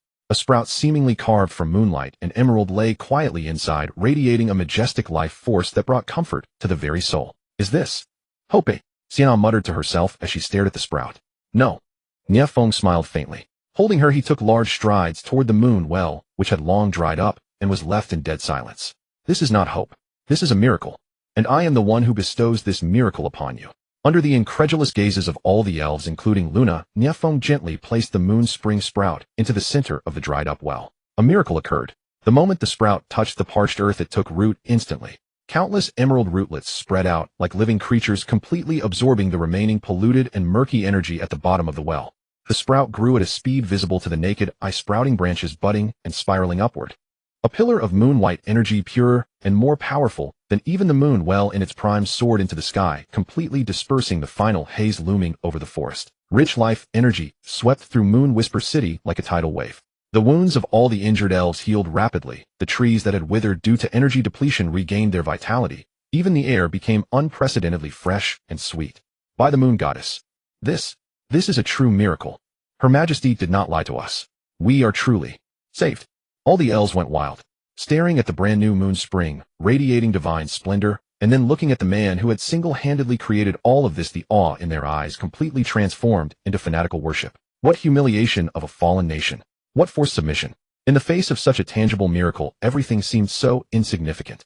To be able to follow such a godlike monarch was perhaps the greatest fortune for their night elf clan. Leaning against Nie Feng's firm chest, Sirna felt the domineering aura that brought her both peace of mind and a racing heart.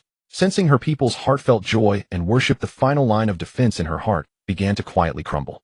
Perhaps becoming his consort was not an unacceptable thing. Just at this peak moment of ruling the world, holding a beauty in his arms and winning the hearts of the masses, a piercing alarm suddenly blasted in Nie Feng's mind without any warning. It was a top-level urgent magical transmission from the Qingqiu capital, personally sent by Queen Daji. Ding! Warning! Warning! Your eldest son Nie Changxing's first birthday is approaching. Detected that the primordial dragon fox bloodline and an unknown supreme dragon clan bloodline within his body are undergoing a violent conflict and fusion, triggering an unprecedented bloodline mutation. The energy fluctuations have exceeded the monitoring limit. Please return to the capital immediately, host. Nie Feng's expression changed instantly. His eldest son, Nie Changxing, his most valued offspring with the highest potential, the SSS grade child, was in trouble. Activate the teleportation array. Now. Immediately. Nie Feng's voice carried urgency like never before, a profound tremor surging from the depths of his bloodline, setting his heart ablaze with desperation. The night elves dared not show the slightest negligence. Guided by several elven elders, an ancient teleportation array that had long lain dormant at the center of Yuyu City was swiftly activated. Accompanied by complex incantations, silver moonlight energy converged into a stable and enigmatic vortex. Daji, you stay behind. Organize the elven forces and train the Moonshadow Divine Archers into an army as soon as possible. Nie Feng decided without hesitation, giving the order to the queen beside him. Yes, your majesty. A trace of concern flickered in Daji's beautiful eyes, but she resolutely accepted the command. She knew that nothing mattered more at this moment than the safety of the crown prince. Hina, you come with me. Without room for objection, Nie Feng grabbed the still-dazed, newly crowned queen and stepped directly into the teleportation array. Light shimmered and space twisted. This was Hina's first experience with such ultra-long-distance spatial teleportation. The intense tearing sensation left her dizzy, and she instinctively gripped the arm of the man beside her. Amidst the chaotic spatial turbulence, she observed Nie Feng more closely than ever before. His brows were tightly furrowed, his handsome profile etched with gravity and concern, yet in those deep eyes there was not a trace of panic. Instead, a confident fire that commanded all things burned steadily. This man, powerful, mysterious, and domineering, yet at crucial moments revealing profound care for his offspring. He had conquered her kingdom, yet also saved her people. He was like a demon, yet greater than any deity. Hina's heart, that proud queen's heart frozen for centuries, unconsciously rippled with something even she found unfamiliar. Buzz. The teleportation ended and the blinding light dissipated. When Hina opened her eyes again, she was instantly overwhelmed by the sight before her. This was the Qingqiu royal capital. But at this moment the sky above the capital was completely shrouded by otherworldly phenomena. Blood-colored dragon-shaped murderous aura and golden nine-tailed fox divine light wove together into a massive energy vortex that blotted out the sun and sky, rotating slowly and radiating pressure that made the entire earth hum and tremble. That was a pressure originating from the very pinnacle of life itself, pure, ancient, and brimming with the contradictory essence of destruction and rebirth. Hina, an S-ranked queen, felt as insignificant as an ant before this pressure, finding even breathing incredibly difficult. If not for the aura emanating from Nie Feng that offset most of the pressure for her, she would likely have fallen to her knees right there. In the squares and streets of the royal capital, all the Fox clan people, men, women, young, and old alike, were kneeling and prostrating toward the palace, their bodies trembling, yet their faces bearing expressions of fanatical devotion. They were not afraid. They were worshipping that supreme bloodline divine might that made their very souls tremble from the depths within. Welcome, your majesty. Welcome, Queen Hina. The elder chief, leading a group of core members, had long been waiting outside the teleportation array. Seeing Nie Feng was like seeing their very pillar of strength. How is Chongqing? Nie Feng got straight to the point, his tone urgent. Reporting to your majesty. The elder chief was drenched in sweat, pointing toward a palace deep within the royal grounds enveloped in a dense cocoon of energy light. The crown prince is inside. But this energy is too terrifying. We cannot approach it at all. Even consort, who used life magic, was instantaneously repelled. Hina followed his pointing direction and saw that around that palace the energy was so dense it had become substantial, the air itself distorted, forming a visible, constantly flowing energy barrier. This was hardly a bloodline awakening. This was simply a deity descending to the mortal realm. Nie Feng did not say another word. His figure flashed, and he rushed straight toward that palace. Your majesty, danger, the elder chief exclaimed. Yet an incredible sight unfolded. That terrifying energy barrier that not even the Fox clan elders could approach in the slightest behaved before Nie Feng, like a docile pet greeting its master. The energy automatically parted to both sides, clearing a path for him. This was the absolute resonance and suppression stemming from the father-son bloodline. Hina stared blankly at this scene, her heart once again deeply shaken. She began to understand just how great a being she had willingly surrendered to. Nie Feng easily passed through the barrier and pushed open the palace doors. At the center of the grand hall, a mere 1-year-old infant floated in midair. He was no longer the lovable, finely carved child, as when Nie Feng had left. He was growing and evolving at an unbelievable speed. His body was wrapped in a blood-red and golden dragon scale-like keratin layer. From both sides of his forehead, 2 majestic dragon horns were breaking through the flesh. Behind him, 9 fox tails swayed without wind, while the 10th, a phantom tail, made entirely of energy, was slowly materializing. Roar! The moment Nie Feng stepped into the grand hall, as if receiving the final stimulus, the massive energy vortex above the capital suddenly contracted, transforming into a pillar of light, piercing heaven and earth, and thunderously poured into Nie Chongqing's body. In an instant, a roar that made the entire continent tremble echoed through the clouds. That was not a baby's cry. It was the awakening roar of an ancient, ferocious beast. Amidst the horrified gazes of countless living beings inside and outside the capital, an incomparably massive and terrifying phantom took shape above the royal capital. A fearsome demon fox with towering dragon horns, a body clad in dark golden dragon scales, and 10 massive tails that blotted out the sun and sky streaming from its back. Its twin eyes were molten gold, vertical pupils brimming with infernal flames and boundless majesty. A divine demon god had descended to the mortal realm. At the same time, within Nie Feng's mind system, prompts appeared in an unprecedented frenzy, flooding his vision. Ding. Warning. Your SSS-ranked eldest son Nie Chongqing has achieved a perfect superfusion of bloodlines. Mythical level evolution in progress. Evolution complete. Congratulations. Your eldest son Nie Chongqing has awakened an entirely new mythical bloodline, the Purgatory Dragon Blood Demon Fox.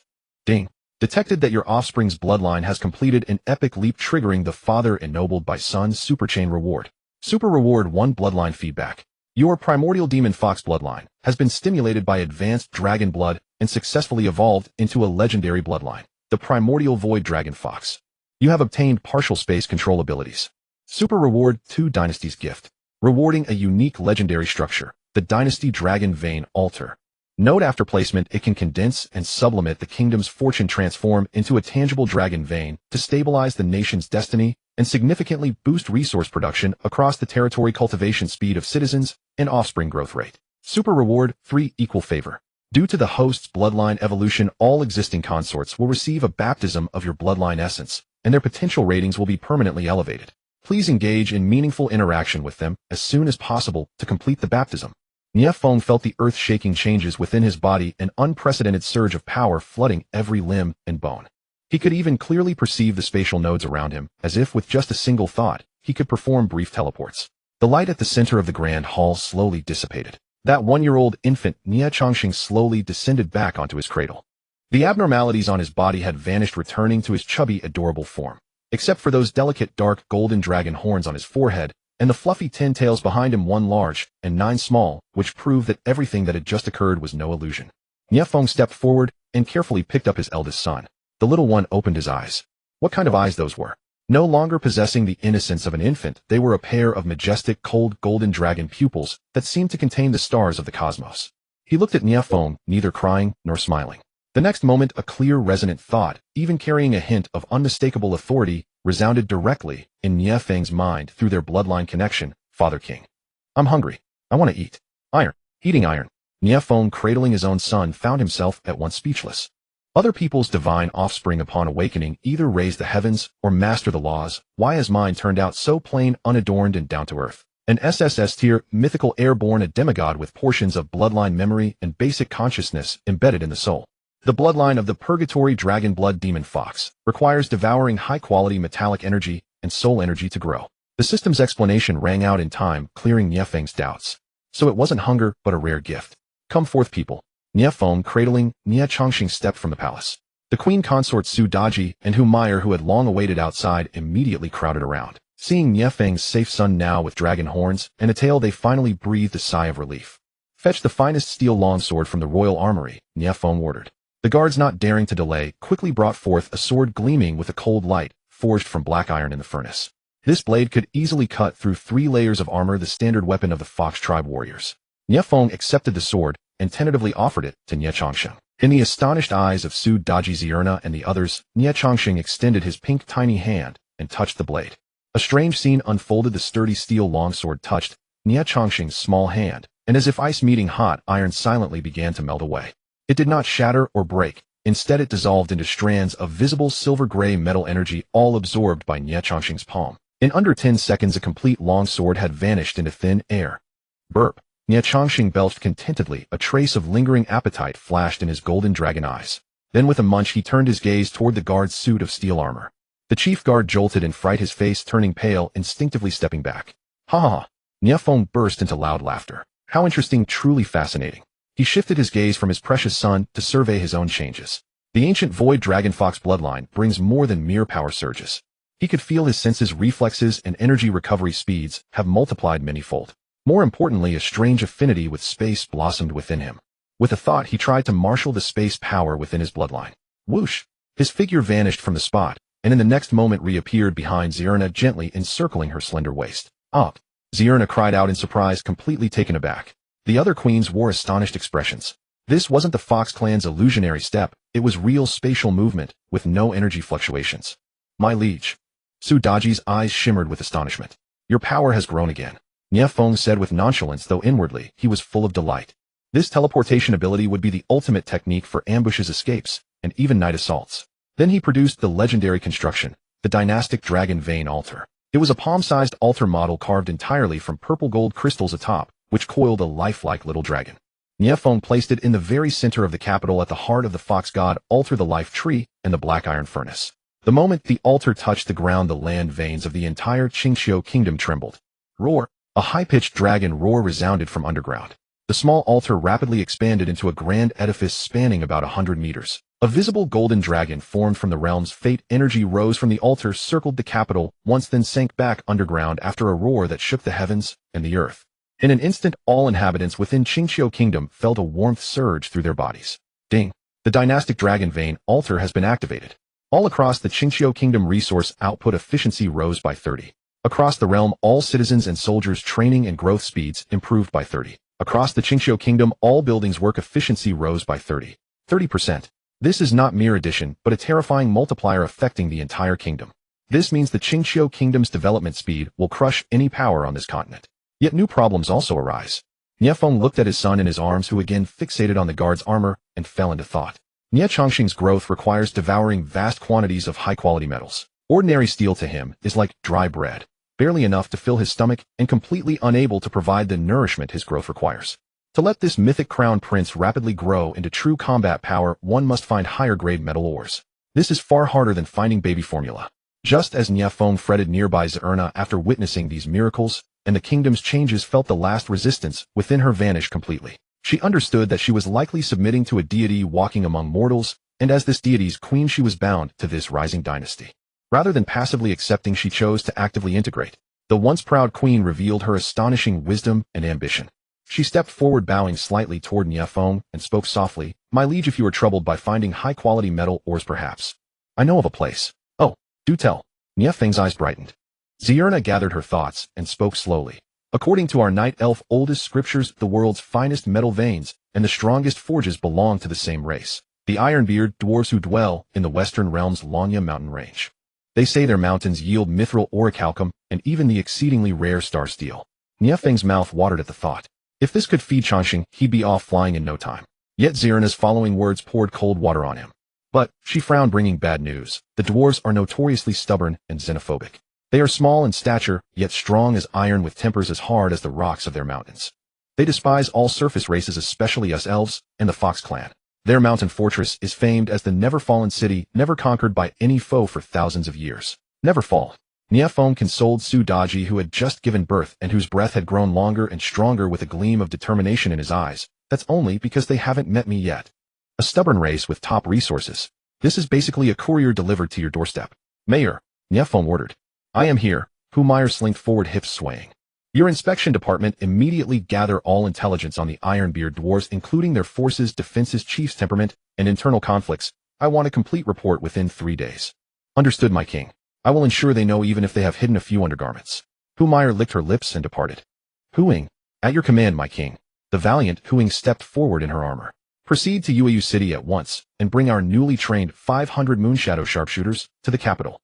Additionally, gather 1,000 Dragonborn Fox Guards, 3,000 Fox sharpshooters, and all Fox Shadow assassins." Nie Feng's voice grew cold and decisive, a chilling, killing intent spreading outward. "Since they refuse peace, we will fight until they are willing to yield. All forces prepare for war. Target, the Longya mountain range." 3 days later, at the drilling grounds of the Qingxiu royal capital, flags fluttered in the wind and a murderous aura soared into the heavens. An unprecedented multiracial coalition army had finished assembling. Marching at the very front were 1,000 Dragonborn Fox Guards clad in dragon scale plate armor and wielding dragonbone warblades. As the heavy infantry corps of the Qingxiu kingdom, their every step caused the earth to tremble slightly. Following closely behind were 3,000 Fox Divine archers newly equipped with fine steel longbows. Their figures were agile and vigorous, and their gazes were as sharp as eagles. On both flanks of the army, 500 night elves clad in dark leather armor, with silver longbows slung across their backs, stood in silent vigilance. They were the first batch of Moonshadow Divine archers hastily trained by Huing. They exuded the cold brilliance of moonlight and the silence of the forest. Compared to the Fox Divine archers, they possessed less fiery passion, but carried a far more lethal composure. Finally, there was a massive cannon fodder legion composed of half-orcs and goblin slaves. Carrying crude weapons and siege engines, their faces bore a numbness toward war and a profound dread of their new master. Blending the swiftness of the foxes, the might of the dragonborn, the precision of the elves, and the fearless desperation of the greenskins, this army had already become a formidable force capable of commanding the respect and caution of any power. Clad in a dark royal robe, Nie Feng stood atop the high platform, his gaze sweeping across the orderly formations below as boundless pride surged in his chest. Su Daji, Hu Mei'er, and his other consorts stood in attendance behind him, their eyes filled with pride and adoration. On the final night before the campaign, inside the royal bedchamber, Nie Feng was discussing the defense details for after their departure with Su Daji and Hu Ying when a gentle knock sounded at the palace door. "Come in." The door opened, and walking in was the newly anointed consort Shirna, followed by the elf scout Captain Luna, who wore a complex expression. Shirna had shed her queenly gown, wearing instead a form-fitting silver light armor that accentuated her mature, voluptuous, and breathtaking curves. She stepped before Nie Feng, and within those proud violet eyes there now flickered a hint of determination and bashfulness. "Your Majesty, as the campaign is imminent, Luna, and I wish to offer you the purest moon goddess blessing of the elven race before battle." Nie Feng raised an eyebrow, looking at her with keen interest. He naturally understood the true meaning of this blessing. Beside her, Luna, the once proud and unyielding elven captain, blushed furiously, her head buried almost entirely in her chest. Since witnessing with her own eyes Nie Feng's miracle of reviving the moon well, and sensing the burgeoning vitality and terrifying military potential of the Qingqiu kingdom, what little remained of her pitiful pride had long been crushed to dust. The queen's decision was her decision. To offer her first time to such a godlike monarch was perhaps the best destiny she could have ever envisioned. "Oh." A playful smirk curved on Nie Feng's lips as his gaze drifted between Shirna and Luna. "Are you certain?" Meeting his gaze, Shirna summoned her courage and took a step forward, her soft body pressing almost flush against Nie Feng's as she breathed softly. "This is our very first duty as your consorts." Before her voice could fade, Nie Feng swept her up in his arms. "Very well. Then this king shall not refuse your kindness." Holding the blushing Shirna, he glanced at the equally flustered Luna and gave Su Daji and Hu Ying an understands-it-all look. Su Daji rolled her eyes at him with captivating charm, pulled along a visibly envious Hu Ying, and tactfully withdrew mindfully, closing the palace doors behind them. Ding. System detects that the host is about to achieve supreme life harmony with S-rank extraordinary potential spouse, Moon Queen Shirna. Ding. System detects that the host is about to achieve supreme life harmony with S-rank extraordinary potential spouse, Elven Scout, Luna. Ding. Conquest quests, the Queen's Kneeling, and the Proud Scout have been completed. A night of passion ensued, requiring no further elaboration. When the next morning's lights spilled into the palace, Nie Feng felt thoroughly refreshed. The primordial void dragon fox bloodline within his body seemed to have been infused with a cool, pure lunar energy, becoming even more active and refined. Ding. Congratulations to the host for conceiving an offspring seed with Shirna. Reward obtained: mythic talent, moon goddess affinity. Your control over lunar energy is vastly increased, and you will receive a boost to all attributes during the night. Ding. Congratulations to the host for conceiving an offspring seed with Luna. Reward obtained: elite talent, force perception. Your perception range in forest environments is expanded by 500, allowing you to easily detect any stealthy enemies. Ding. Your two new consorts, Shirna and Luna, have been baptized by your bloodline essence, permanently upgrading their potential ratings. Loyalty locked to absolute loyalty. After conferring Shirna as the lunar noble consort and Luna as consort, Nie Feng embarked on his campaign in high spirits. The army set out, marching all the way to the west. Serving as the guide and strategist for this campaign, Shirna rode a Kodo beast alongside Nie Feng. After a night of tender nourishment, the coldness in her eyes had melted away, replaced by a touch of captivating charm. Her gaze toward Nie Feng had also transformed from initial awe and humiliation into genuine tenderness and dependence. 5 days later, the army arrived at their destination, the Longya mountain range. Looking from afar, everyone was awestruck by the sight before them. It was a majestic mountain range beyond description, its peaks piercing the sky like dragon fangs.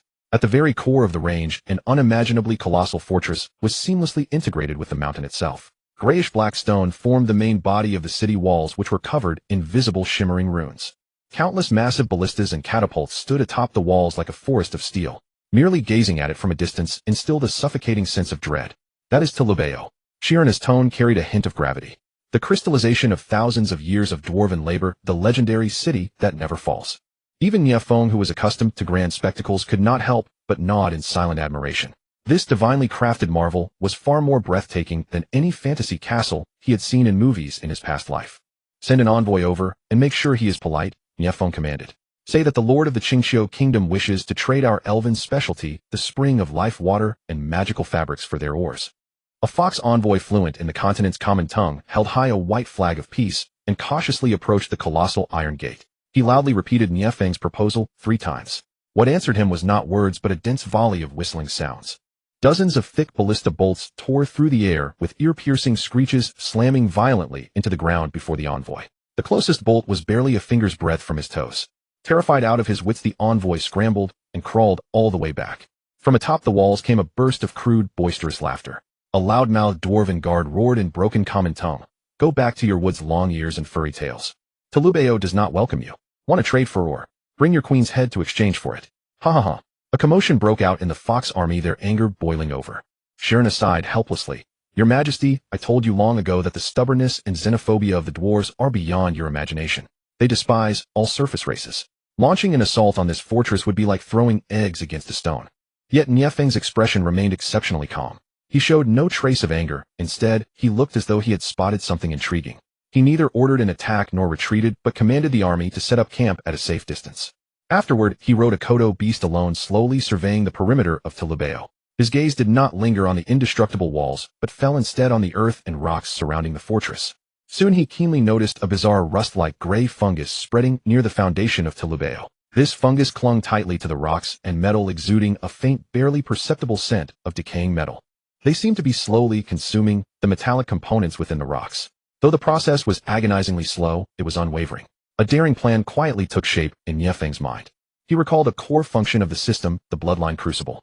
This device was not merely used for creating life with his consorts. Returning to his tent, he retrieved a small sample of the gray fungus from the rocks, forced out a drop of his own golden primordial void dragon fox blood from his fingertip, and finally turned his gaze to Shirna, who was currently tidying his bed. Shirna, lend me a wisp of your moon divine power. Though perplexed, Shirna submissively extended her slender finger, and a gentle pure wisp of lunar energy gathered at her fingertip. Nie Feng looked at the 3 items before him. The fungus representing decay and corrosion, the moon goddess power representing life and purification, and himself representing the supreme bloodline and spatial power. He let out a cold laugh and muttered to himself, if the identity of a friend cannot knock this door open, then let's try the identity of a doctor. Without hesitation, he threw all 3 into the Bloodline Crucible and issued an unprecedented command to the system. With my bloodline as the lead, fuse them together and create a key that no craftsman can ever refuse. The moment his words fell, a brilliant, blinding golden light erupted from within the crucible. Inside the tent, the radiance of the Bloodline Crucible persisted for a full 15 minutes before slowly dissipating. Nie Feng's state of mind gradually shifted from initial anticipation to a trace of nervousness. This was his very first time attempting such an unimaginably bold bloodline synthesis. What he was fusing were not living organisms, but rather concepts and matter, making the outcome entirely unpredictable. The light vanished completely, and the system prompt finally chimed. Ding! Bloodline fusion successful. Cross-species conceptual fusion evaluation passed. Congratulations, host. By utilizing the supreme bloodline of the primordial void dragon fox to fuse the purifying properties of the moon goddess's power with the metal-corroding traits of the corrosive fungi, you have created an entirely new conceptual metal, Shijun demonic metal. A fist-sized metallic ingot floated quietly in the center of the crucible. Nie Feng reached out to retrieve it, and the moment it touched his hand, an expression of sheer ecstasy washed over his face. The texture of this metallic ingot was extraordinarily peculiar. It was as light as a feather, seemingly weightless, yet its internal structure was incredibly stable, so much so that even with all his strength, Nie Feng could not leave the slightest scratch upon it. Its body exhibited a deep purple-gold hue, while its surface seemed to flow with a layer of liquid silver moonlight shimmering with breathtaking splendor. Even more wondrously, it harbored a faint yet pure trace of dragon majesty within a hallmark of Nie Feng's own bloodline. At the same time, it exuded the aura of a natural predator toward the gray fungus sample he had collected earlier. When Nie Feng brought the demonic metal close to the fungal sample, the specimen withered rapidly, as if encountering its ultimate nemesis, dissipating into ash. The key is complete. Nie Feng weighed the demonic metal in his hand with satisfaction. This time he did not dispatch any more envoys. Adjusting his royal robes, he took the hand of his newly appointed moon noble consort Shirna. Under the bewildered gazes of the entire army, the 2 of them walked alone toward the colossal runic iron gates of Tielu Fort. Walking by his side, Shirna felt the warmth and strength radiating from his palm, her heart brimming with curiosity and trust. Though she had no idea what Nie Feng intended to do, this man was always capable of performing miracles. All she needed to do was believe. Hey, fluffy tail, and you long ears. Have your brains been gnawed by trolls? How dare you approach? Upon seeing the 2 approaching, the dwarf guards atop the city walls immediately bellowed warnings. Back off. Take one more step, and we'll turn you into pincushions. Boss, should we give them a shot? A young dwarf guard raised his crossbow. Nie Feng turned a deaf ear to their clamor. He simply came to a halt 100 meters from the city gate, a distance that placed him within the range of the dwarven ballistas, yet close enough for those on the walls to see him clearly. Then he slowly raised his right hand, cradling the Shijun demonic metal in his palm. In an instant beneath the somewhat dim sky of the Longya Mountains, the demonic metal burst forth with a brilliant, yet gentle radiance. The purple gold base and the flowing moonlight complemented each other beautifully, while that faint, elusive trace of dragon majesty lent it an added touch of sacredness and nobility. All the jeering atop the city walls ground to a sudden halt. The gazes of every dwarf guard were locked onto the metal. Their mouths hung open involuntarily, and they forgot to tighten their grip on their weapons. By the father's beard, a dwarf guard muttered, rubbing his eyes. What is that? Such beautiful luster. I've never seen a metal so pure. Do you feel that? Inside, there seems to be the aura of a dragon. A dwarven centurion with a graying beard, clearly the leader of the guard, stared intently at the demonic metal in Nie Feng's hand. His thick, muscular arms, usually as steady as bedrock from years of combat, actually began to tremble uncontrollably. As an old-timer who had spent 200 years blacksmithing and another 100 years serving as a soldier in Tielu Fort, he would swear on his most precious beard that he had never seen, or even heard of, such an incredible metal in all his life. Its structure, its texture, and the energy it contained completely transcended his understanding and went even beyond the forging theories passed down through the dwarven race for thousands of years. Just as all the dwarves fell into a daze, Nie Feng's calm voice, aided by a trace of wind elemental power, carried clearly up to the city walls. I am not here to lay siege to your city. He paused, observing the shocked and bewildered expressions of the dwarves, a slight curve rising at the corner of his lips. I am here to show you something that you will never be able to create. These words were like a heavy hammer, smashing violently against the heart of every dwarf. Pride. What was the dwarf race most proud of? It was not their boundless strength, nor their impregnable fortresses, but their peerless, world-renowned forging craftsmanship. Never be able to create. These words were the most venomous insult to a dwarf, and indeed to the entire dwarven race. The centurion's face instantly flushed crimson, half from the fury of being publicly insulted, and the other half from a master craftsman's uncontrollable yearning for that divine object. His chest heaved violently. Finally, as if making an agonizingly difficult decision, he spun around and roared with all his might at the messenger inside the city gates. Quickly! Go and invite Master Smith Shurjan at once. With the utmost speed. Go now. Why are you shouting? You up? Which blind fool dares to rampage in front of Tai Lu Fort's gates? Do you want to taste my Shurjan Tieshu's skullcracker, warhammer? Accompanied by earth-shaking footsteps and a roar like thunder, a figure appeared atop the city wall. It was a typical dwarf. He was short in stature, yet as solid as a square block of rock. His bare torso revealed bronze-topped muscles and arms crisscrossed with scorching burns and scars. The most striking feature was his knee-length fiery red beard, meticulously braided into 12 intricate plates, each fastened with a gleaming metal ring. He was one of Ironforge's 3 great forging masters, the most temperamental and the most skilled, the Master Shurjan Tieshu. Master Shurjan Tieshu, smeared with oil, was driven to the wall by the guards, and he didn't even bother to look at Nie Feng and Zierna, launching into a torrent of insults. Who is it? Who dares to flaunt metal in front of my Ironforge gates? Have you grown tired of living? I tell you, no matter whether you hold mithril or refined gold in my eyes, it's all junk. Yet when the centurion trembled and pointed toward Nie Feng's palm, Master Shurjan Tieshu's curses were choked off as if seized by an invisible hand and stuck in his throat. His eyes widened wider than the furnace vent, and his breathing became suddenly rapid and heavy. That is. His lips trembled, and the whole man seemed petrified, motionless, with only his eyes greedily and feverishly fixed on that Shijun Majin. Nie Feng on the wall took in every expression of the old dwarf and inwardly smiled. The fish had bitten the bait. He feigned indifference, leisurely flicking the demon metal in his hand, letting its flowing light prick at the nerves of every dwarf on the wall. "Sigh, this thing is only a scrap I refined along the road."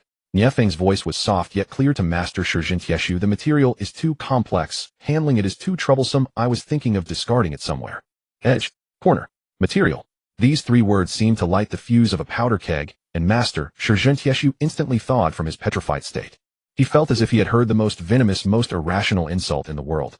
His rugged face twisted with extreme anger, his fiery beard quivering as if stirred by the wind. "You damned fur-tail. You and your long-eared accomplice over there. You know nothing." Master Shurjan Tieshu pointed at Nie Feng, roaring with all his might, spittle flying several meters. "You don't understand at all. You don't know what you're holding. That is Shijun Majin. It is the god-forged metal. A gift from the forging god. The perfect creation. How dare you? How dare you call it waste?" He trembled with emotion, as if a fanatic's faith had been profaned. Nie Feng looked at his convulsive display and only gave a faint smile. "If it is Shijun Majin, can you forge it then?" A simple question, yet it felt like a bucket of northern ice poured over Master Shurjan Tieshu from head to toe. The roar died away. Master Shurjan Tieshu fell silent. Could he forge it? No, not even forge it. He could not even discern the composition of this metal. He could clearly feel the metal's deftness, its magic, the life-born rhythm. Something that dwarves' thousand hammers removing the dross forging theory could never achieve. It was a creation from another dimension. Looking at the old dwarf's pig-liver-colored face, Nie Feng decided to stoke the fire further. He gently tossed the Shijun Majin upward. The demon metal did not fall, but hovered in midair, defying all physics, slowly rotating to reveal its unparalleled beauty and mystery to the world. Since you cannot forge it, then I shall teach you. Nie Feng spread his hands in an utterly calm, even pitying tone. Then I will teach you. Uffed. Master Shijun felt a rush of hot blood surge to his head, his throat turning sweet, nearly spitting out old blood. I'll teach you all. Those 5 words pierced the dwarves' pride more deeply than any insult before. They are dwarves, the continent's greatest craftsmen. They had only the duty to teach others. When did an outsider of furry fox clan come to teach them forging? This was a monstrous disgrace. It was the greatest humiliation in the Ironbeard dwarves' thousands of years of history. Master Shijun face shifted from red to purple to blue, his heavy breathing like a broken bellows. He made a decision that defied his ancestors, even a great rebellion. He suddenly turned, his bloodshot eyes fixed on the guards at the gate. Open the gate. Master Shijun almost roared these 2 words. What a... Guards, you are all stunned. Master, but... His Majesty has ordered that this must never... I order you to open the gate. Master Shijun grabbed a guard by the collar and lifted him up, his eyes red. If something happens, I Shijun will bear the responsibility alone. Now immediately open the gate for me. Under the Forged Master's inexorable authority, the guards no longer dared to hesitate. The heavy rune-inscribed iron gate gave a centuries-unseen, teeth-gritting creak as it slowly opened a gap inward in the sight of countless astonished dwarves. On the wall, Master Shijun fixed his gaze on the Fox Clan youth below, whose smile made his voice hoarse with excitement and humiliation. Kid, you come in. If you're nothing but a braggart liar, I swear your skull will become the goblet I forge next. But, if what you say is true... Master Shijun drew a deep breath, summoning all his strength, and roared out his final vow. I Shijun am willing to vouch for you to my king.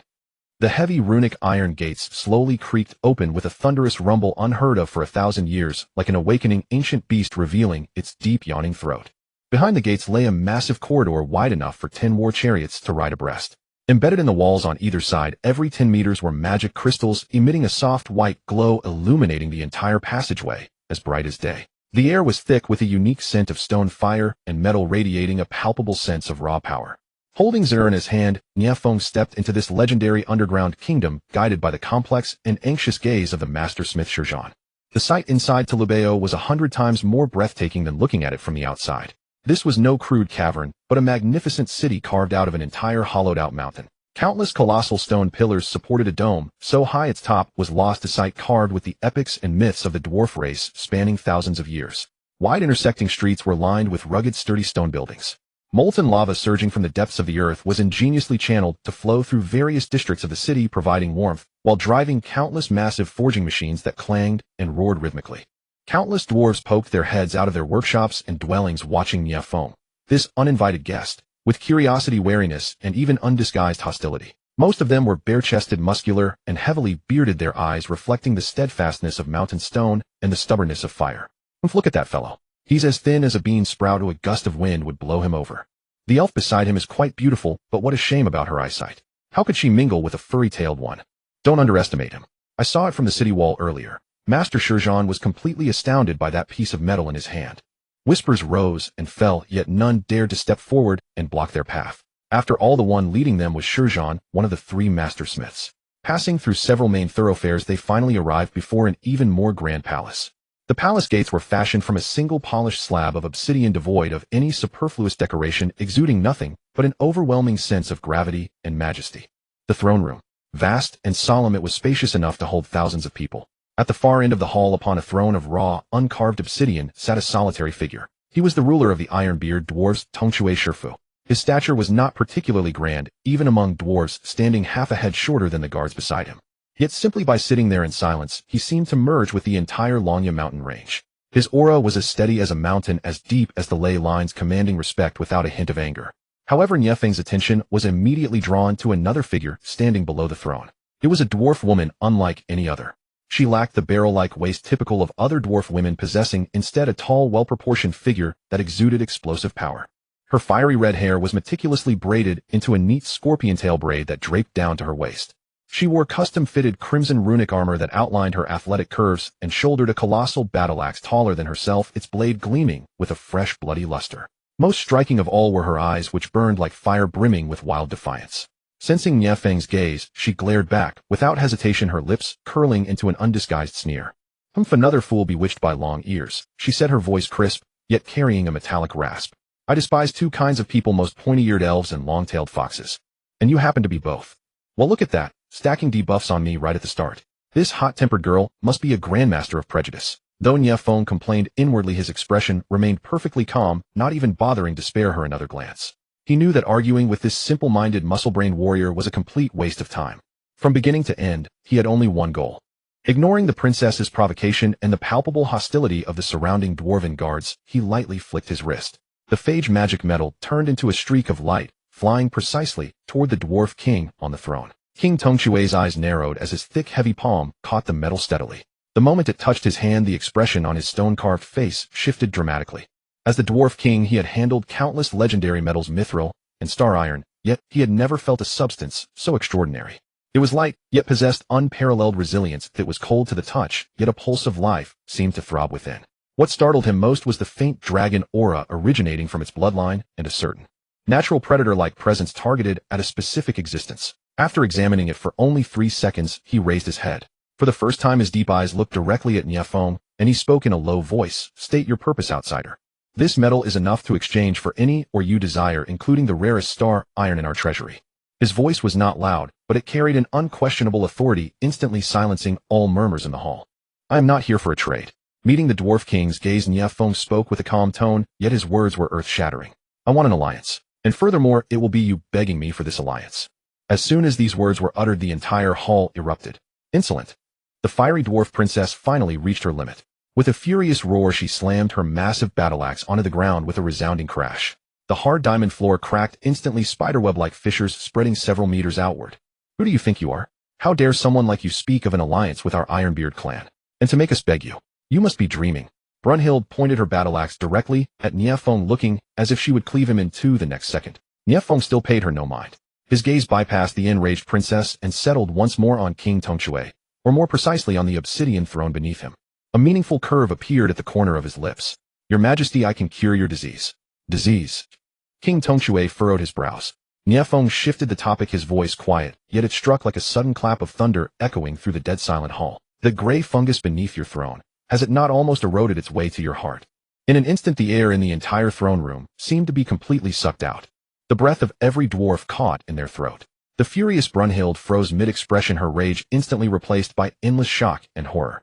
Seated upon the throne, King Tongque's mountain-like steady aura erupted violently.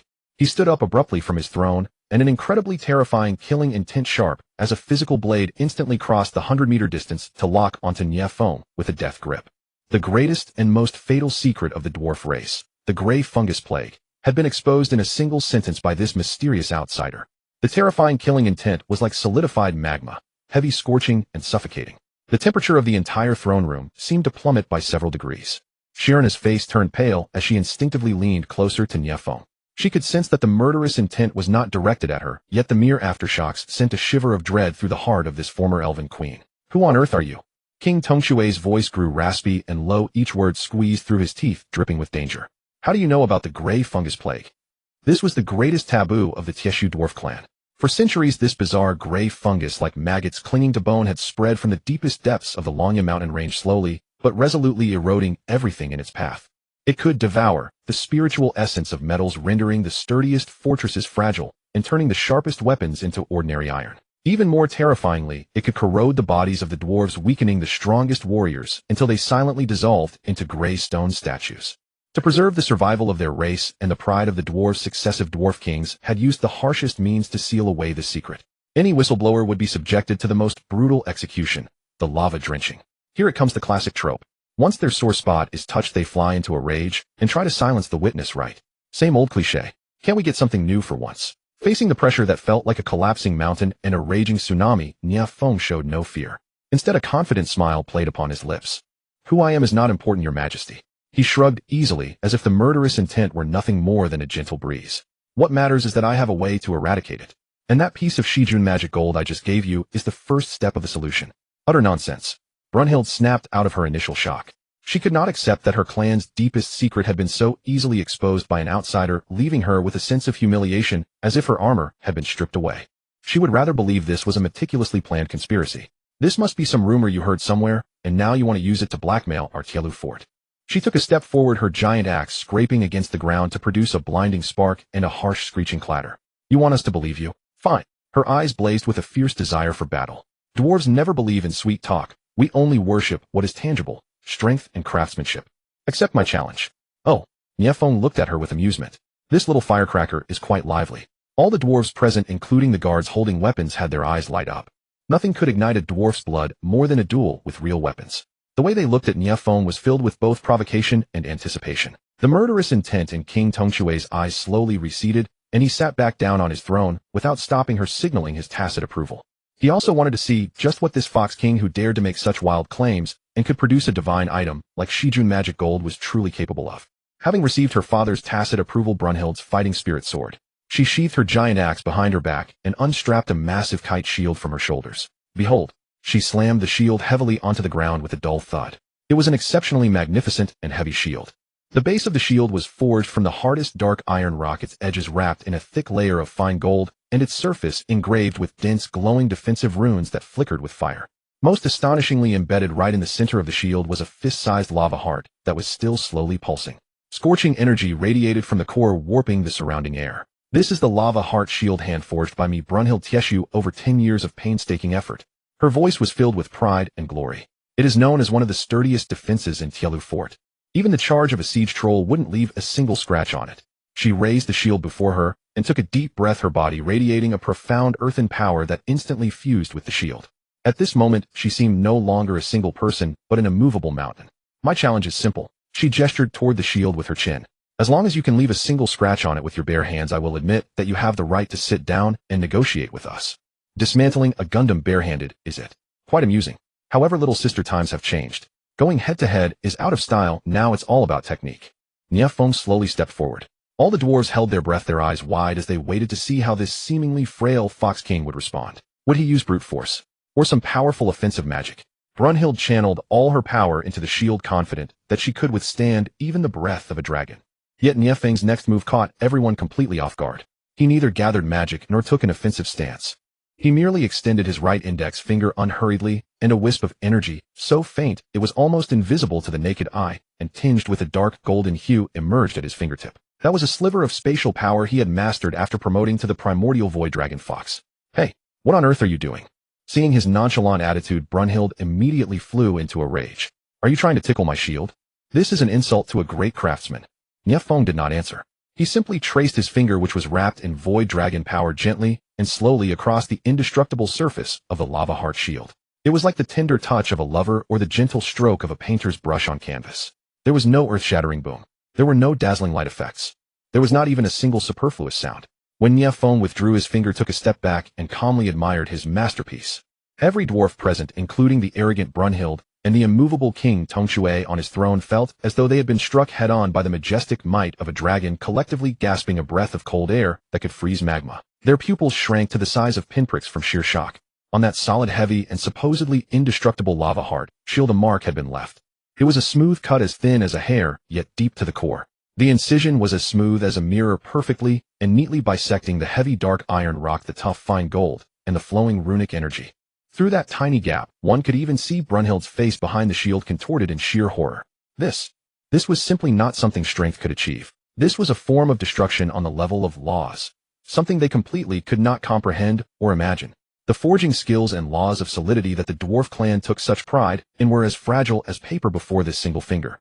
Brynhildr stared blankly at the flawless cut mark on her shield, utterly dumbfounded. She felt as though her entire worldview, along with her greatest pride, had been shattered in that instant and ground to dust.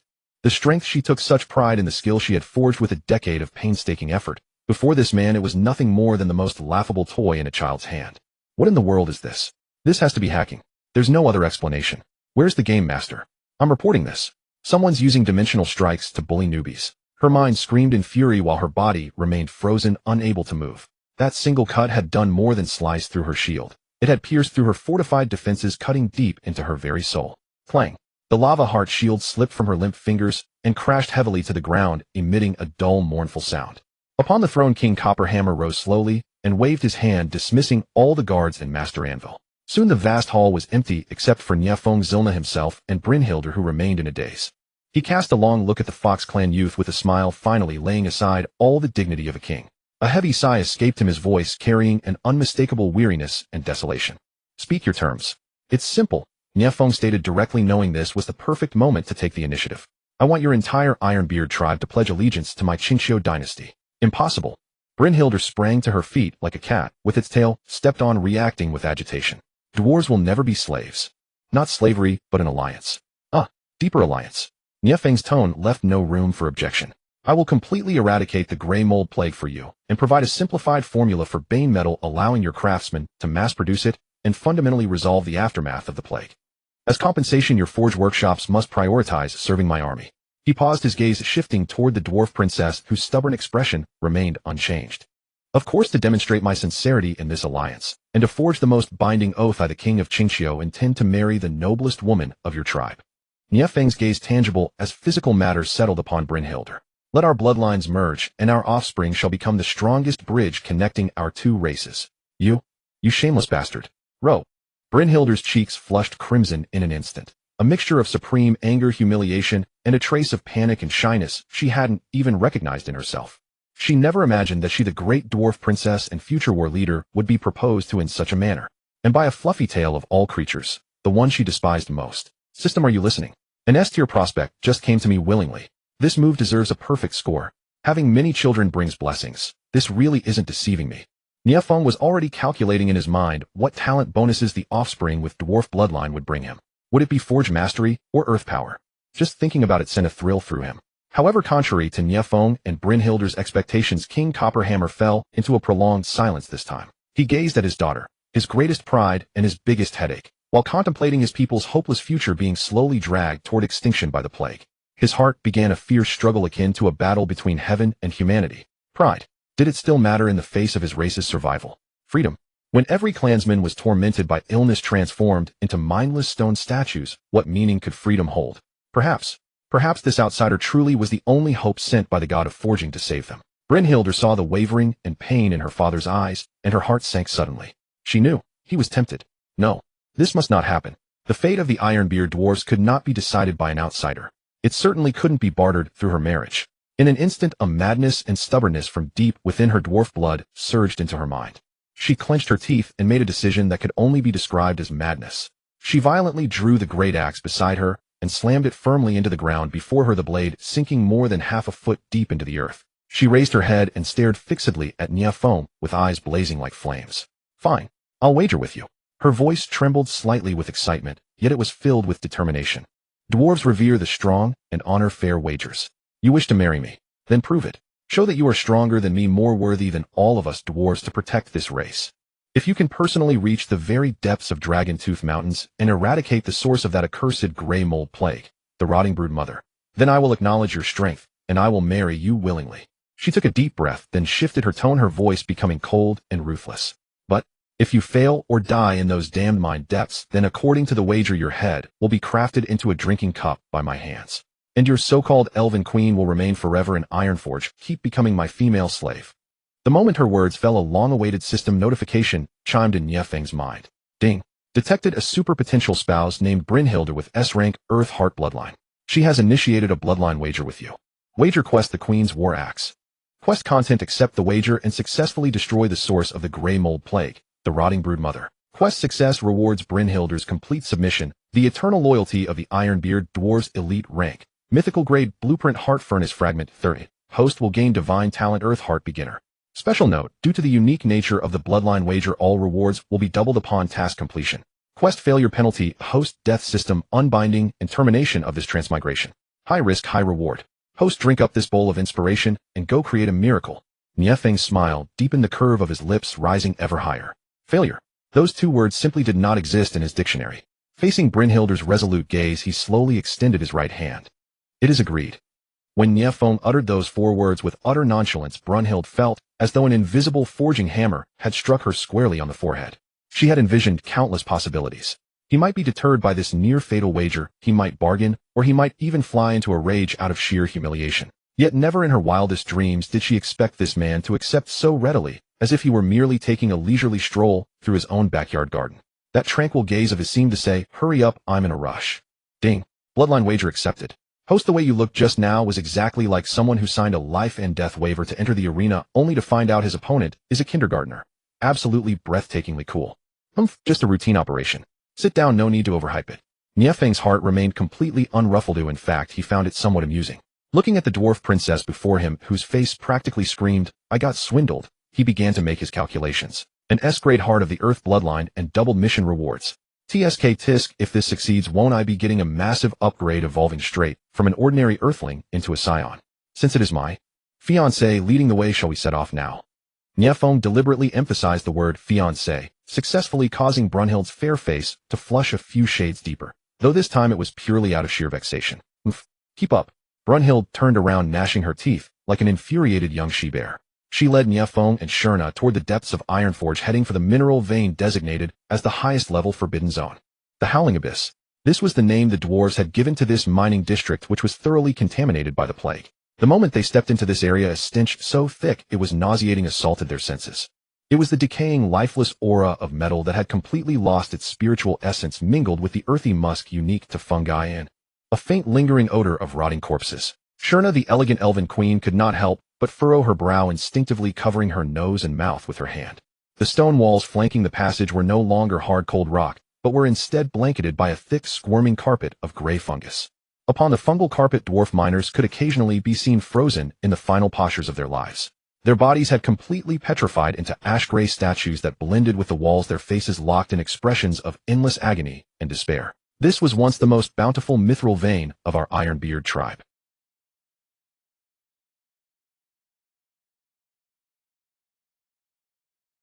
Brunhild's voice was low, carrying a trace of suppressed sorrow. 300 years ago, the Grey Spore Plague erupted from the deepest depths. We sacrificed nearly 10,000 of our bravest warriors just to barely seal it off here. But now the seal is on the verge of collapsing. No sooner had she finished speaking than a grating, bone-chilling cracking sound echoed from the fungal carpet ahead. Dozens of humanoid monsters, forcibly pieced together from decayed or corroded metal and fungal threads, slowly rose from the fungal carpet. They possessed no facial features, and their bodies were pitted and uneven, yet their thick stone arms and heavy thudding footsteps unmistakably demonstrated their terrifying strength. Grey rock golems. Brunhild's expression shifted instantly as she entered a combat stance, her muscles tensing and her great axe raised before her chest. They are the guardians of the plague, possessing immense strength and bodies harder than granite. Be careful. Just as she was about to charge forward like a human tank to smash these disgusting creations into fragments, a hand gently pressed down on her shoulder. No need to rush, Nie Feng's voice sounded beside her ear. All this killing and fighting is rather unrefined. Let my son handle this kind of manual labor. Your son. Brunhild froze in sheer bewilderment. Spinning around, she witnessed a scene she would never forget for the rest of her days. Unbeknownst to her, Nie Feng had already placed the infant he had been cradling onto the ground. The infant, who looked exquisitely adorable, clad in a fine fox fur bib with a pacifier still in his mouth, dark gold dragon horns protruding from his forehead, and 10 fluffy little tails swishing behind him, was currently toddling on his short legs, rushing unsteadily toward the group of hideous and terrifying grey rock golems. The scene appeared incredibly bizarre, looking for all the world as if he were delivering himself as a snack. Have you lost your mind? Brunhild cried out in alarm, instinctively preparing to dash forward and scoop back the reckless little fellow. However, it was already too late. Nie Chongqing, the little crown prince who possessed the mythical grade, purgatory dragon blood demonic fox bloodline, was as swift as a bolt of golden lightning, instantly darting in front of a 3-meter-tall grey rock golem. Yuck! The little fellow squeaked in a babyish voice. He then opened his tiny cherry-like mouth and bit down savagely on the golem's stone arm, which was thicker than his entire body. Crack! A crisp sound like a biscuit snapping rang out. Brunhild's eyes nearly popped out of their sockets. That incredibly hard stone arm, which was sturdy enough to withstand the cleave of a sharp battle axe, had actually been bitten off in a massive chunk by that little creature. Crunch! Crunch! Nie Chongqing's cheeks puffed like a little hamster's. In just a few bites, he chewed the ore, which was rich in metal and earth energy, into pieces before swallowing it down with a loud gulp. He smacked his lips as if he hadn't had enough, as though savoring some peerless delicacy. The mindless grey rock golems seemed provoked by this blatant defiance, swinging their heavy stone fists to smash down upon the tiny figure. Watch out! Brunhild's heart leapt into her throat. Yet Nie Chongqing's figure moved like a phantom, weaving nimbly through the gaps between the stone fists. Every now and then he would spring into the air, taking a savage bite out of a golem's leg or torso. Crack, crunch. The crisp sounds of chewing echoed with jarring clarity throughout the deathly silence of the howling abyss. Brunhild was completely petrified. Her jaw hung open wide enough to fit a dwarven beer stein, and her mind went entirely blank. What on earth was she witnessing? An infant? Eating, or monsters alive? Was this thing actually a baby?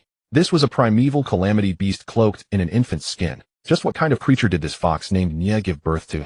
Ding. Your offspring Nie Feng has successfully devoured a grey rock golem. Purgatory Dragon Blood Demonic Fox Bloodline EXP. 10. A dragon scale durability, slightly increased. Ding. Your offspring, Nie Feng. Listening to the system notifications continuously flooding his mind, Nie Feng nodded in satisfaction. Not bad, not bad. This buffet was definitely worth the trip. Son, eat up, you're in your growing phase. Shurna merely smiled gently as she watched the scene unfold. Raising her slender jade-like hand, she condensed a soft glow of life at her fingertips and scattered it over the surroundings. Under the illumination of this light, the writhing gray fungal carpets withered and dissolved rapidly, as if meeting their absolute nemesis, exposing the corroded bedrock beneath. This flawless coordination, one taking the offensive to devour, the enemy the other providing support to purify the battlefield, made Brunhild realize for the first time how terrifying and absurd this outsider team truly was. The combat prowess she took such pride in seemed like a mere joke before their son. The plague that left her proud dwarven race utterly helpless could be purified with effortless ease by the other party's queen. An unprecedented sense of defeat washed over her heart. Before long, the dozens of grey rock golems had been devoured completely by Nie Feng, treated as nothing more than snacks. The little fellow let out a hearty burp, patting his round chubby belly as the dark gold dragon scales on his body seemed to gleam slightly brighter. He toddled back to Nie Feng's feet, hugging his leg and looking up, his pure golden dragon pupils filled with a longing that clearly read, I want more. Be patient, the big one is coming up next, Nie Feng said with a smile, patting his small head. Having cleared the outer guards, they continued deeper inside. At long last, in the deepest recesses of the howling abyss, they beheld the source of the plague. It was a colossal cavern, and in its center lay a gigantic sarcoma pulsing slowly like a beating heart. Ash gray all over its surface was riddled with folds and pores. Countless thick, thread-like fungal blood vessels extended from its body, boring deeply into the surrounding stone walls and mineral veins, like a massive parasite greedily draining all the life and energy from this land. This was the Spore Mother. Beneath her lay a massive mineral vein shimmering with brilliant silver light, a complete top-grade adamantine vein enough to drive any dwarven artisan mad. At this moment, this precious mineral vein was being corrupted by the Spore Mother, its luster dimming at a rate visible to the naked eye. That's it. Brunhild's breathing grew rapid, her eyes burning with the flames of hatred.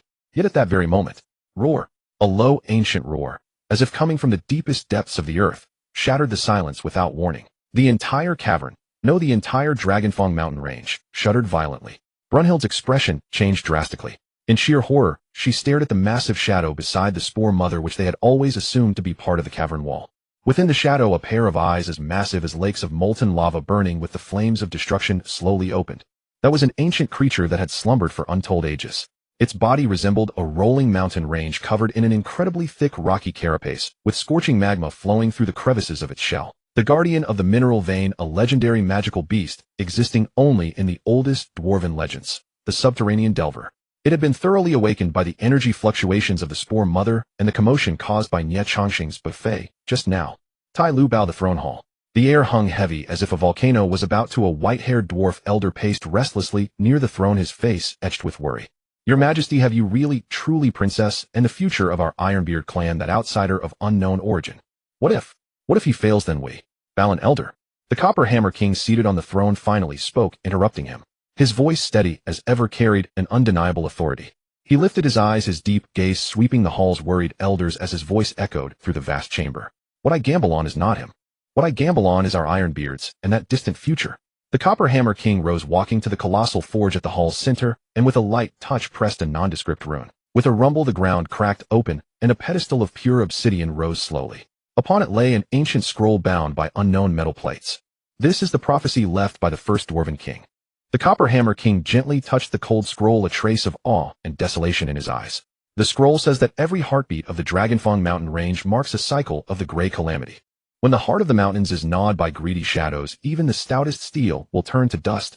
Only blood from beyond can bring purification and salvation. All the elders stared in astonishment at the legendary stone source scroll, having only heard of its existence, never imagining the prophecy would be so. Blood from beyond, Balin Elder murmured. That's right. The Copper Hammer King nodded, his gaze sharpening. That Nie Feng the Fox King has a mysterious origin and a power system we cannot understand. More importantly, his bloodline. He paused, dropping a bombshell. Tell me, why do you think I agreed to Brunhild's seemingly insane wager? Because his son, that seemingly harmless infant, can swallow, or, and emerge unscathed. The hall gasped in astonishment. What? Swallow or? How is that possible? Pride cannot feed you, but, or can. That infant can digest the energy within, or to grow, proving that his bloodline in essence is higher than our vaunted earth bloodline. His blood is the blood from beyond of the prophecy. The elders exchanged glances, their worry gradually yielding to a mix of shock and hope. The Copper Hammer King returned to the throne. As he sat, he was no longer merely a father worried for his daughter, but a ruler who could plot the fate of realms across 1,000 leagues. His deep voice issued a decree that could change the fate of the entire clan.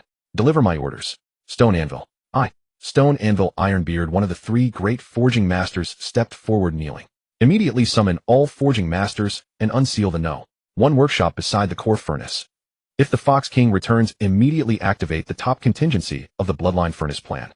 Spare no expense to merge his bloodline into the Ironbeard clan's future. Understood. The Stone Anvil Master's eyes burned with fervor as he took the command. Balan Elder. I am here. Go at once to inventory the treasury, organize the supplies, and map evacuation routes for all non-combatants.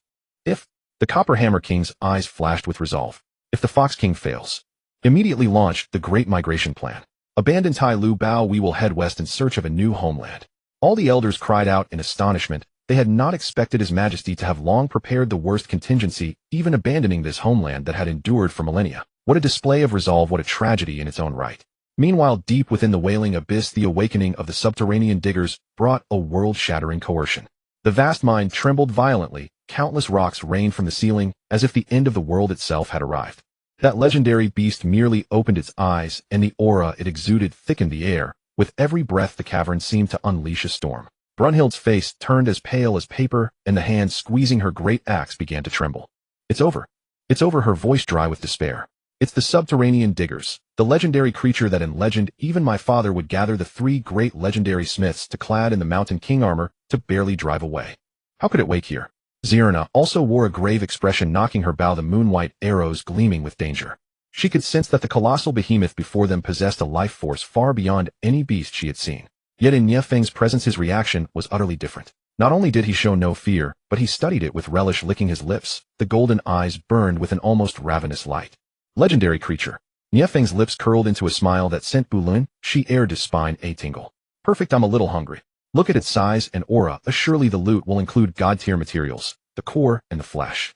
If my son ate them, he'd instantly evolve into Godzilla. If I absorb it myself, won't my bloodline rise a few more levels? Nie Feng's thoughts raced, saliva nearly dripping. In his eyes, what stood before him was not an invincible legendary beast, but a colossal, gleaming walking treasure trove beckoning toward him. A walking super experience bag. Fear. None. Before a boss backed by a system isn't a boss, simply there to be farmed. Legendary creature. Nie Feng's lips curved into a smile that sent Bulun, she aired his spine a shiver. Perfect, I'm a little hungry. Kill at its flesh and crystal core could let my bloodline evolve once more. Before the words finished, he moved. Not only did he not retreat, but he advanced toward the onrushing force, transforming into a golden stream and launching a bold assault at the behemoth that moved like a living mountain. 1 man and 1 fox charged toward the endless terror. Brunhilde stood utterly stunned. This man, is he a complete lunatic? 1 man and 1 fox charged toward the endless terror. Brunhilde stood utterly stunned. This man, is he a complete lunatic? Nie Feng's figure flashed like a ghost, leaving afterimages in the air as he instantly closed the distance to the Iron Mountain subterranean drill beast's colossal mountain-like head. He did not employ any dazzling magic. With a simple finger slash, a trace of imperceptible dark golden void dragon power coiled around his fingertips, and he slashed fiercely downward at the beast's thick rocky carapace. There was no earth-shattering roar, only a sickening tearing sound. The rock-hard shell capable of withstanding siege cannon bombardment was ruthlessly ripped open by Nie Feng into a wound several meters long. Though merely a superficial scratch relative to the beast's massive size, it was enough to send waves of excruciating pain through it. Roar! The Iron Mountain subterranean drill beast roared in fury from the pain. It whipped its head violently, bringing its enormous skull crashing down like a meteor from the heavens, carrying a howling gust of wind straight at Nie Feng. Nie Feng's figure made an eerie twist in midair, effortlessly evading the blow. At the same moment, a moon-white streak of light whooshed past him and struck precisely into the fresh wound on the beast. It was Hilna's moonlight divine arrow. The purifying power carried by the arrow exploded within the wound, making the beast's roar even more frenzied. Well done, Hilna. Nie Feng called out from the air. Working with smart people saves so much trouble, unlike some muscle-bound dwarf still standing there dazed. Brynhild was indeed still frozen in place. Her mind had completely short-circuited. He actually injured the drill beast. With his bare hands. That elf's arrow was also so fast, so precise. What kind of monsters are these two? The Iron Mountain subterranean drill beast was thoroughly enraged. It abandoned its pursuit of the slippery Nie Feng and instead locked its massive target on Hilna, who was providing long-range support from behind. It opened its enormous maw large enough to swallow a house, drew in a deep breath, and a torrent of magma mixed with destructive energy erupted like a bursting flood straight toward Hilna. Hilna's expression shifted. Her body retreated swiftly as several moonlight vines sprouted from the ground attempting to block the attack, but they were instantaneously vaporized before the devastating breath. Just as the breath was about to engulf her. Damn it! At this critical moment, a thunderous roar erupted from the side. Brynhild moved. She did not even know why she was moving. Perhaps it was the instinct of a warrior. Perhaps she was swept up by Nie Feng's reckless actions.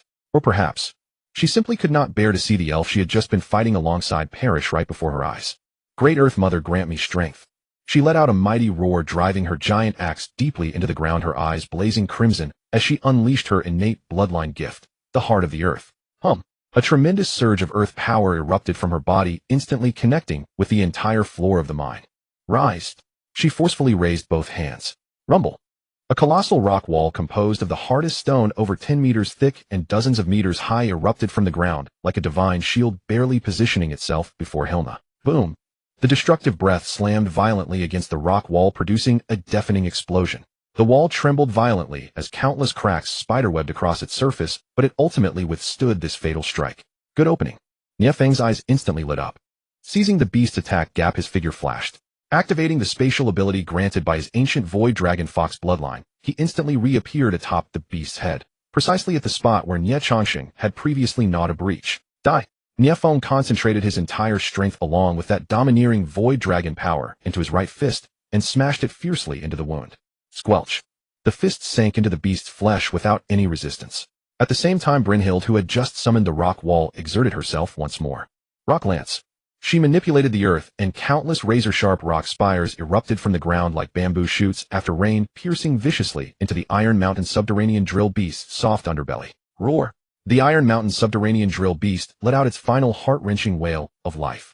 Attacked from front and rear with its brain destroyed, the legendary monster that had slumbered for 1,000 years finally collapsed with a thunderous crash, sending clouds of dust billowing into the air.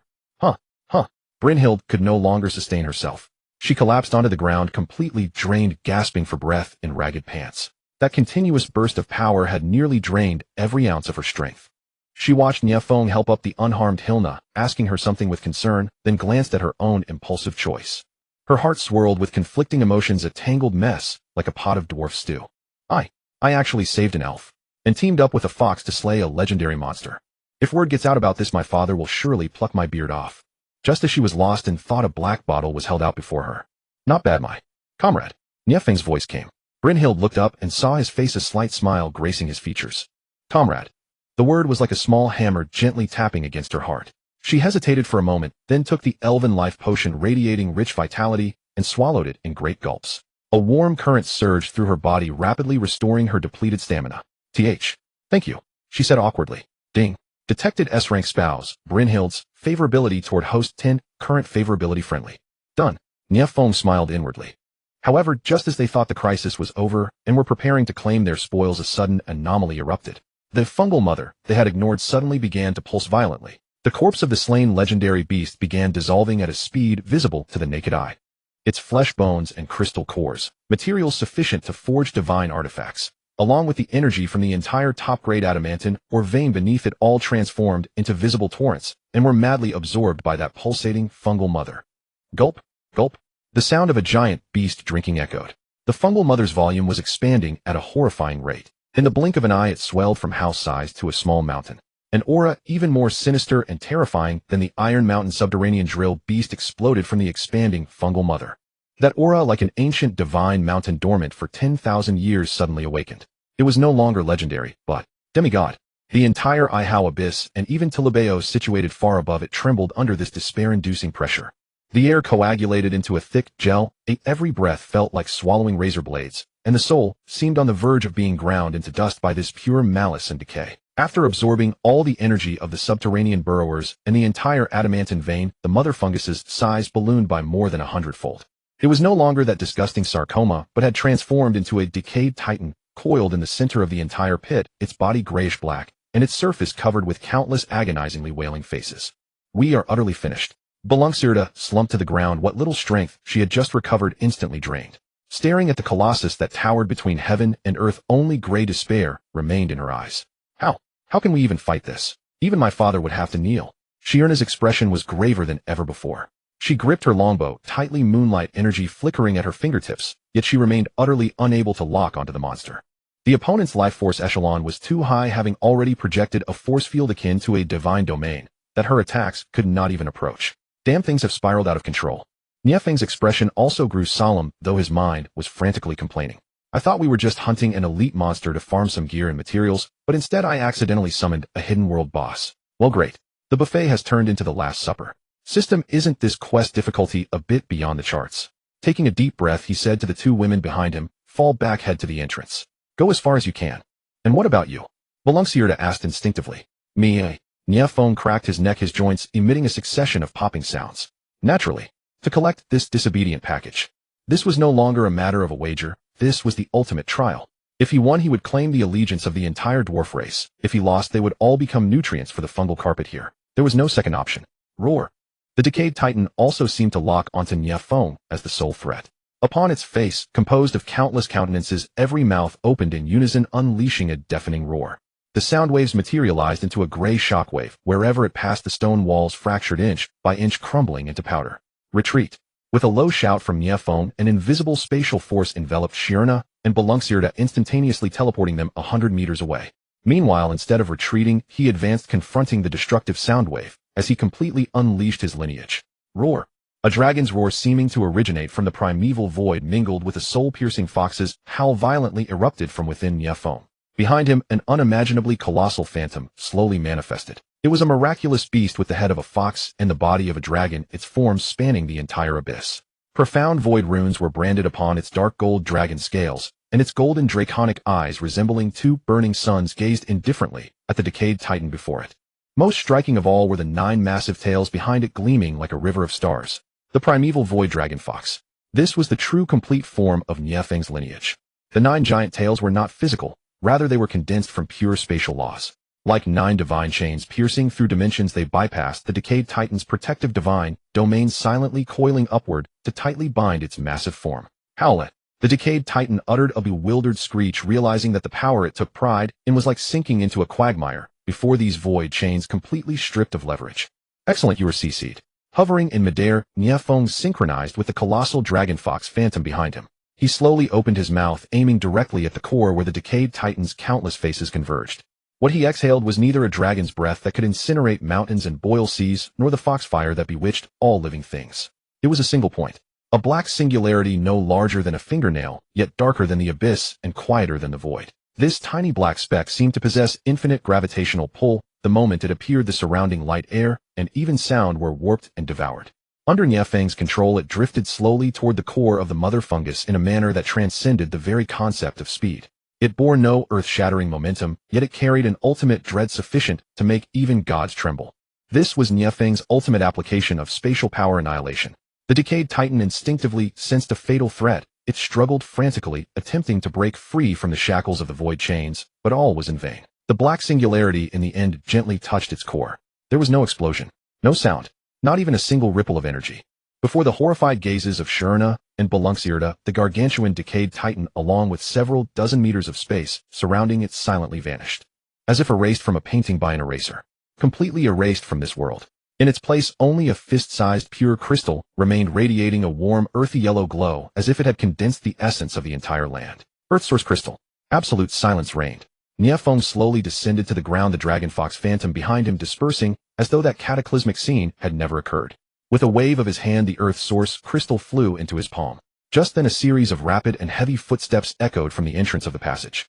King Tongchue, accompanied by all the dwarf elders of Tilabeo, arrived fully armed. This was the scene that met their eyes. The Fox King, whom they had deemed an outsider, stood there silently like a god or a demon, cradling the legendary earth source crystal in one hand. Beneath his feet lay the mining pit thoroughly purified, without a single trace of decay remaining. The air was filled with a freshness akin to green grass after a rain. All the dwarves, including the most stubborn and xenophobic elders, were utterly spellbound. The nightmare that their ancestors had failed to resolve despite sacrificing countless lives and blood had been completely eradicated from its very root by this man in a manner they could not even comprehend. Shock, unparalleled shock, assailed the heart of every dwarf. King Tongxue stared blankly at this sight, then glanced at the king's axe in his hand, suddenly feeling its weight to be immensely heavy. He remained silent for a long while before finally taking a step forward. There were no superfluous words, nor was there any hesitation. Under the incredulous gazes of his clansmen, the king of the Tieshu dwarves slowly removed his crown, the symbol of supreme authority, and solemnly knelt on one knee before Nie Feng. His voice, carrying a slight tremor, yet sounding incredibly resolute, echoed throughout the entire mining pit. The Tieshu dwarf clan offers to you, the great king of Qingqiu, our loyalty, our forge, and our battle axes.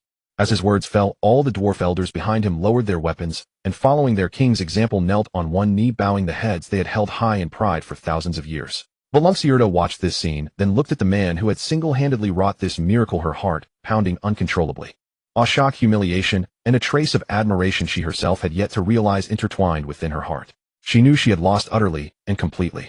Gritting her teeth fiercely, as if summoning every ounce of her strength, she strode over to Nie Feng. Under everyone's watchful eyes, her heroic face flushed as red as a piece of white-hot iron. Facing Nie Feng and everyone present, she exerted all her might to deliver the loudest oath befitting a dwarven princess. I belong to Tieshu, hereby fulfill my oath.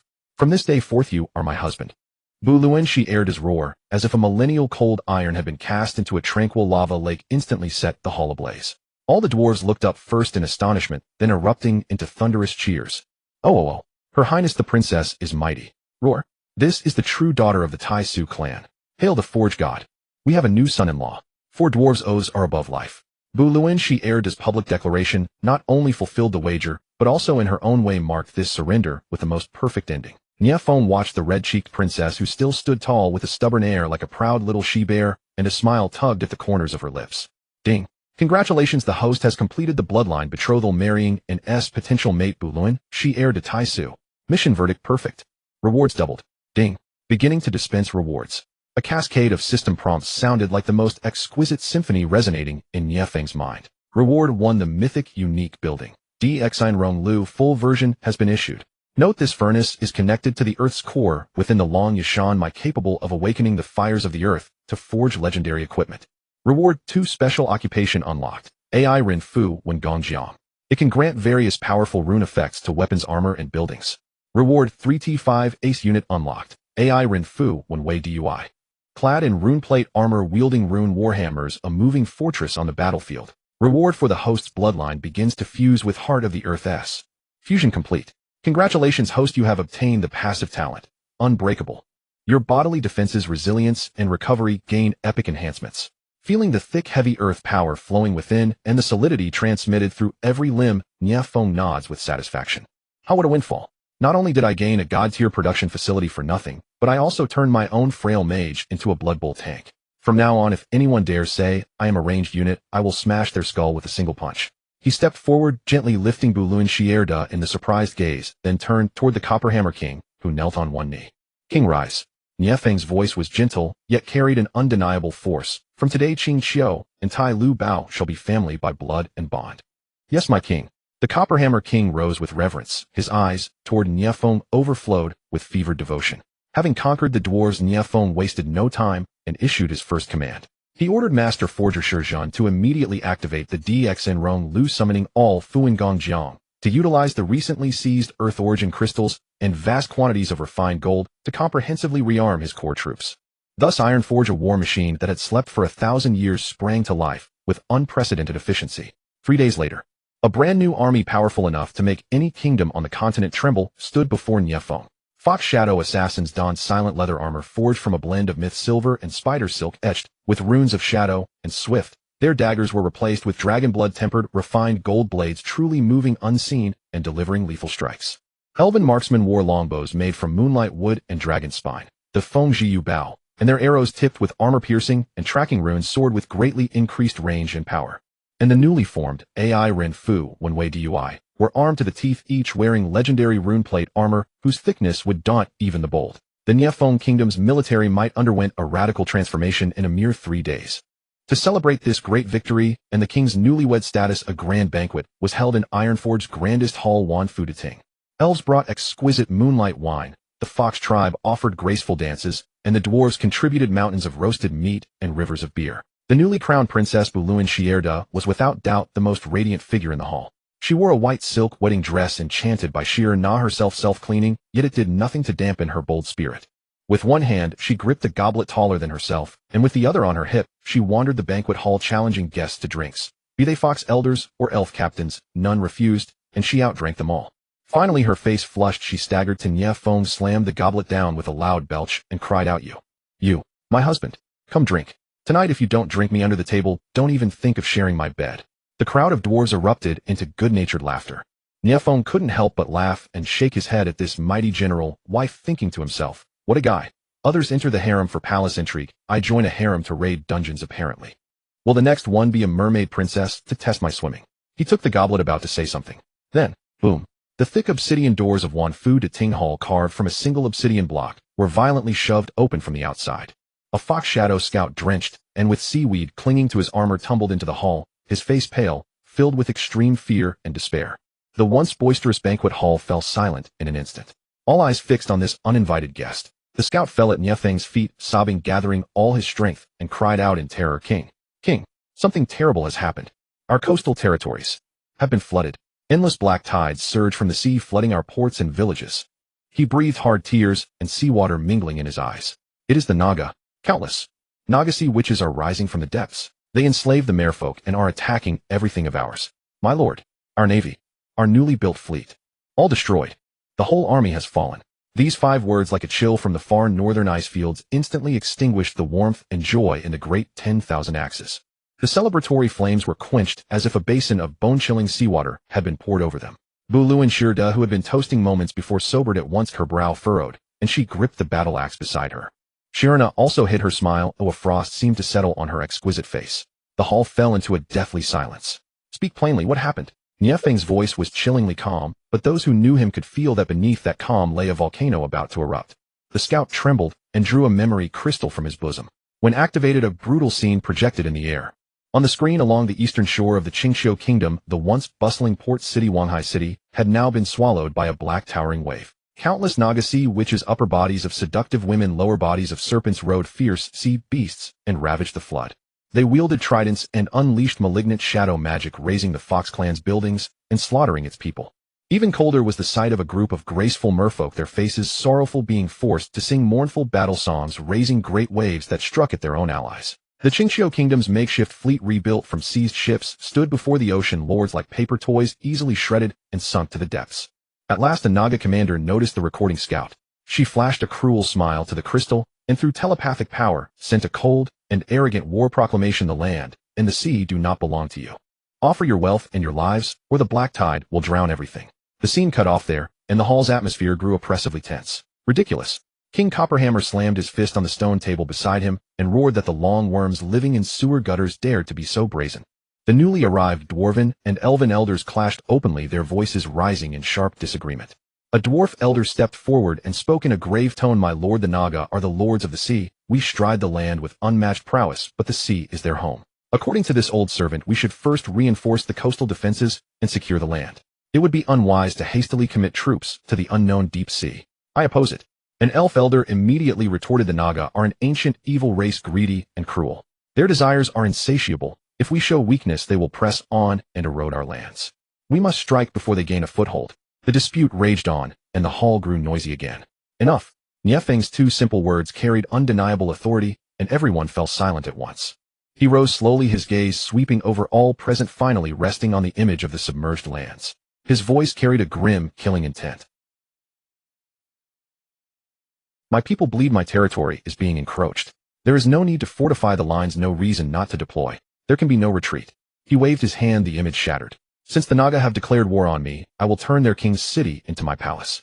That domineering declaration instantly fired everyone's fighting spirit. Well said. New Queen Buluin Shierda was the first to step forward. She slammed her battle axe onto the ground with a thunderous clang and asked, What of the ocean? My kin will overnight forge magical warships able to withstand the pressures of 10,000 meters beneath the sea. My kin will forge overnight magical warships able to withstand 10,000 meters of ocean pressure. Shirna also stepped forward and softly spoke, my people can enchant ships with breaking waves and calm winds, letting our fleet move as if on land. Watching his two capable queen consorts, Nie Feng's gaze shifted to the newly activated Earthcore Forge. A plan unprecedented, perhaps audacious, began to take shape in his mind. A fleet. No, I want not a fleet. What I want is a mobile sea fortress, a steel leviathan that can dive into the abyss. He immediately issued a string of commands. King Copperhammer, gather all the dwarven artisans. Make Earthcore Forge the core, base the project on rune-plated armor, and craft for me a submarine fleet. Shirna, I need your elf mages to weave magical matrices for underwater breathing, silent infiltration, and water element propulsion for the submarines. Sudaji. Nie Feng, through a mind link, commands the queen in the capital, order the Shadow Fox to infiltrate the coast at all costs and determine the Naga's numbers, strength, and layers. The three races under his orders began operating like a finely tuned machine toward a single objective. Then, Nie Feng remembered something. He looked at his son, Nie Chongqing, who lay in his arms gnawing on a piece of fine gold ore. Dragon lineage, naturally hydrophilic. Nie Feng's lips curled into a cold smile. Naga, is that what you are? Masters of the Sea, is that your title? When my son grows up, you will see what a Godzilla versus tiny serpents looks like. For now, as underwater operatives, you should suffice. At that moment, the scout trembled again and drew forth a palm-sized azure scale, emanating a holy and gentle radiance. But at this moment, the beautiful scale was wrapped with strands of black magic filled with malice and curses. King, this was found on a merfolk warrior near the battlefield's edge, captured from a merfolk forced to self-destruct by the Naga. Shirna took the scale, looked at it briefly, and cried, Bluefin merfolk. Legend says they are the peace-loving race of the sea, devoted to life and harmony. How could this be? She felt the corrupted sacred power within the scale along with the endless sadness and despair, and understood at once. They are enslaved. Nie Feng took the scale, sensing the cries within his expression growing colder still. His fingers tightened. Crack. The scale shattered, turning into blue specks of light and dissipating wisps of dark energy. Excellent. Nie Feng's lips curled into a cruel arc. Enemies and potential allies have appeared. This war must be won not only by conquest, but also by intercepting the foe. He paused, a gleam in his eyes, a plan known only to himself, a scheme named Intercept. Rescue. The victory banquet in the Hall of 10,000 Axes was abruptly cut short by a crimson alert from the East Coast. Before the festive scent of ale could even dissipate, the metallic tang of war already permeated the air. There was no mourning and no hesitation. Under Nie Feng's domineering declaration, the entirety of Tulubeo, this dwarven war machine that had lain dormant for a millennium, began to roar to life with unprecedented frantic efficiency. The flames of the core crucible remained unextinguished for 3 days. The subterranean fires of the entire Longya mountain range were channeled by King Tongxue, regardless of the cost, as crimson magma surged through the underground ravines like the lifeblood of a giant dragon. Bare-chested dwarven artisans worked tirelessly, their sweat mingling with the scent of ale. There was no trace of fatigue in their eyes, only a near-fanatical excitement. With every strike of the blacksmith's hammer came the vigorous chanting of the rune masters, as golden runes like living entities branded themselves onto every piece of forged steel. Good grief, this isn't shipbuilding. This is practically an industrial revolution on steroids. Standing on the highest observation deck, Nie Feng looked down at the bustling fiery scene below, unable to help but complain inwardly. These dwarves usually seem like tight-lipped introverts, but the moment blacksmithing and warfare are mentioned, they get more pumped than anyone. With this level of productivity back where I came from, they'd be the ultimate overachievers. The kind of workaholics who could drive every boss into bankruptcy. In just 3 days, a terrifying creation capable of subverting the Continental Navy's entire understanding of seafaring began to reveal its ferocious silhouette within the subterranean shipyard of Tulubeo. 10 colossal steel behemoths rested quietly at the end of the underground magma river. They were christened the Longya-class, mana-powered battleships. The hulls, forged entirely from the purest rune steel, bore a deep dark hue. Their surfaces were not smooth, but rather covered in layered armor resembling dragon scales, formidable enough to withstand any conventional bombardment. Instead of a traditional ram, each bow featured a lifelike, terrifying dragon's head. Its slightly agape maw housed a dark, cavernous cannon muzzle emanating heart-stopping magical fluctuations. Led by Shirna, the elven mage core inscribed intricate wind and water magic matrices onto each warship, ensuring their speed and agility at sea. Upon the decks, rows of the dwarves' newly developed Skull Crusher heavy ballistas were densely arranged. Each ballista, operated by 3 dwarves, possessed such immense range and destructive power that it could impale an adult sea dragon from 100 miles away. These were no longer mere warships. They were 10 mobile fortresses of the sea. Nie Feng walked slowly up to the flagship. This largest of the vessels was named Xingqiu by him. Under the awestruck gazes of King Tongxue and Master Shizhan, Nie Feng sliced his fingertip, letting a drop of dark gold blood, imbued with the power of the primordial void dragon fox, drip into the core crucible of the Xingqiu.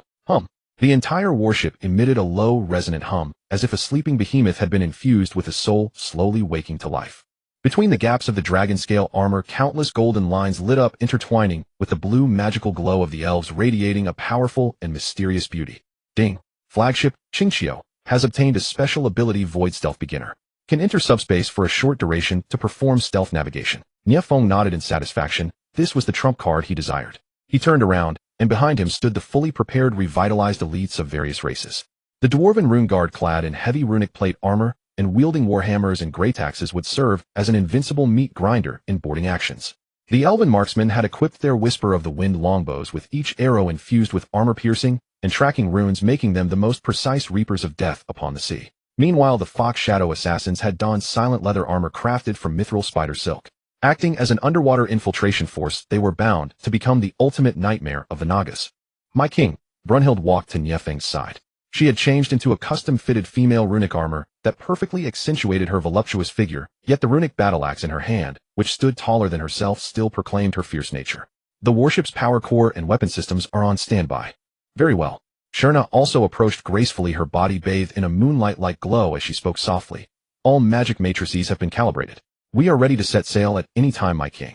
Looking at his two consorts, vastly different in style, yet equally breathtaking and powerful, a surge of pride rose within Nie Feng's chest. One manages technology, the other manages magic. Perfect. My harem is built on perfect professional alignment. Set sail. At his command, the gates of the subterranean shipyard slammed open, and surging seawater rushed in. The 10 Longya warships set sail in sequence, slicing through the massive waves as they sped toward the eastern waters, shrouded in the flames of war. Propelled by magic, the warships moved far faster than any sailboat, practically gliding across the ocean's surface and leaving behind 2 long white trails of foam. In a mere half-day, the fleet arrived at the waters ravaged by the Nagas. The air was thick with the stench of blood and charred burning. Countless wrecks of kingdom merchant ships floated on the sea, and upon the shattered planks the corpses of the Fox tribe's citizens could still be seen. A truly gruesome sight. Nie Feng's face turned as dark and grim as the sky before a tempest. Just then a Naga patrol appeared in the waters ahead. There were about 20 Nagas riding upon massive sea serpents. The enchanting features of their upper bodies were filled with cruelty and mockery. Upon seeing this oddly shaped steel fleet, far from showing any fear, they instead let out piercing shrieks and mocking laughter. Giggle. Look, those landlubbers actually built such ugly iron lumps. Are they trying to be our targets? The leading Naga captain licked her crimson lips, her eyes filled with greed. Sisters, tear them apart. Capture the men inside as slaves, and as for the women, feed them to our babies. With that, they drove their sea serpents forward, kicking up foul-smelling waves as they charged with bared fangs and claws. My king, do you need me to? Brunhild requested, the battle axe in her hand, already itching for action. Nie Feng didn't even bother to spare the Nagas a glance. He merely raised his hand and issued his command in a cold, indifferent tone. Main cannons fire at will. Understood. On the 10 Longya warships, the dwarves in charge of operating the main cannons let out roars of excitement in unison. They violently pulled down the launch levers. In the next split second, the dragon heads at the prows of the 10 warships opened their maws in unison. Swoosh, swoosh, swoosh. There was no earth-shattering explosion, only 10 sharp, air-rending shrieks. 10 colossal ballista bolts driven by magical energy as thick as battering rams, and trailing blue plumes of flame, crossed thousands of meters of sea in an instant at a speed imperceptible to the naked eye. The Naga patrol, charging at the very front, had not even wiped the sneers from their faces before they were completely enveloped by this death descending from above.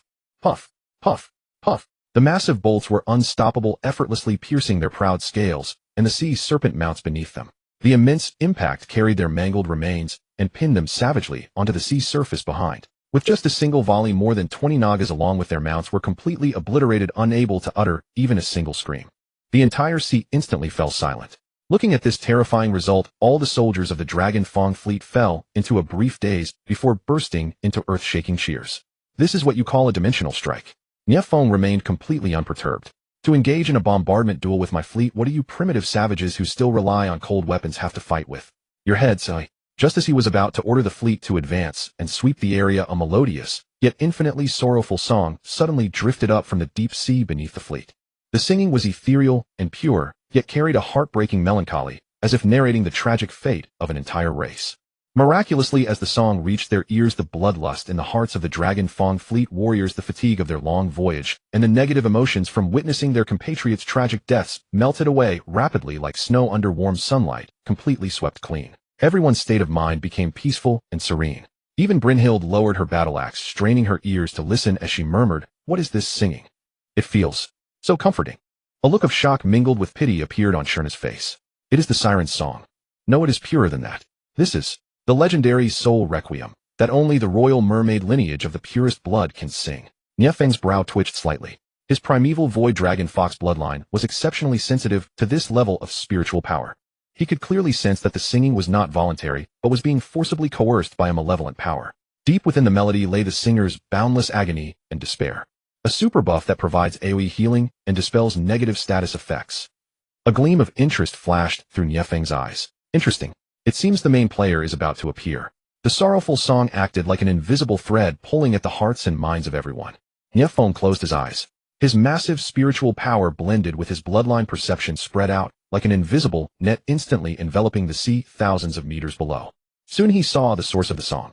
On the seabed roughly 3,000 meters directly beneath the fleet, there lay a massive reef of black coral. In the center of the reef, a girl, so breathtakingly beautiful, she seemed otherworldly, was bound to a protruding rock by a chain flashing with an eerie black light. She possessed long azure hair resembling the purest heart of the ocean, drifting gently in the seawater like seaweed. Her skin was white as snow and her features were as exquisitely flawless as a deity's perfect creation. Her long, powerful tail was covered in layers of azure scales reflecting a dreamlike luster in the dim light of the deep sea. She belonged to the legendary peace-loving bluefin mermaid clan. Judging by the noble and pure aura of her bloodline, her identity was clear. Liliana, the princess of the bluefin mermaids. Yet at this moment the beautiful princess's eyes held no spark of life, only endless emptiness and sorrow. Forced to sing the requiem, every line of her song drained her life and soul force.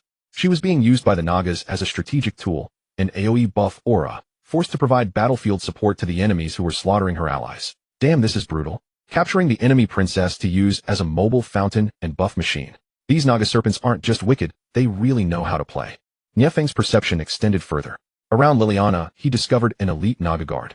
Leading them was a Naga warlord far larger than ordinary Nagas, wielding a black trident. She possessed a human upper body and a serpentine lower half. Her scales were a dark crimson, cold gleaming blades wrapped around her arms. Her face was etched with sinister runes, and a bloodthirsty light glinted in her eyes. This Naga warlord looks quite striking, but that look in her eyes is like she just escaped from some mental asylum. Nie Feng grumbled inwardly before locking onto his target.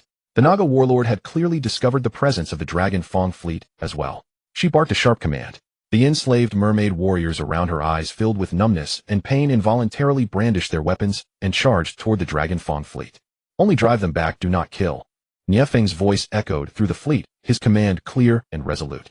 The dwarven rune guard raised their runic shields while the elven marksmen aimed their arrows at the feet of the mermaid warriors rather than their bodies. Using shield bashes and warning shots, they forced the mermaid warriors to change direction and bypass the warships.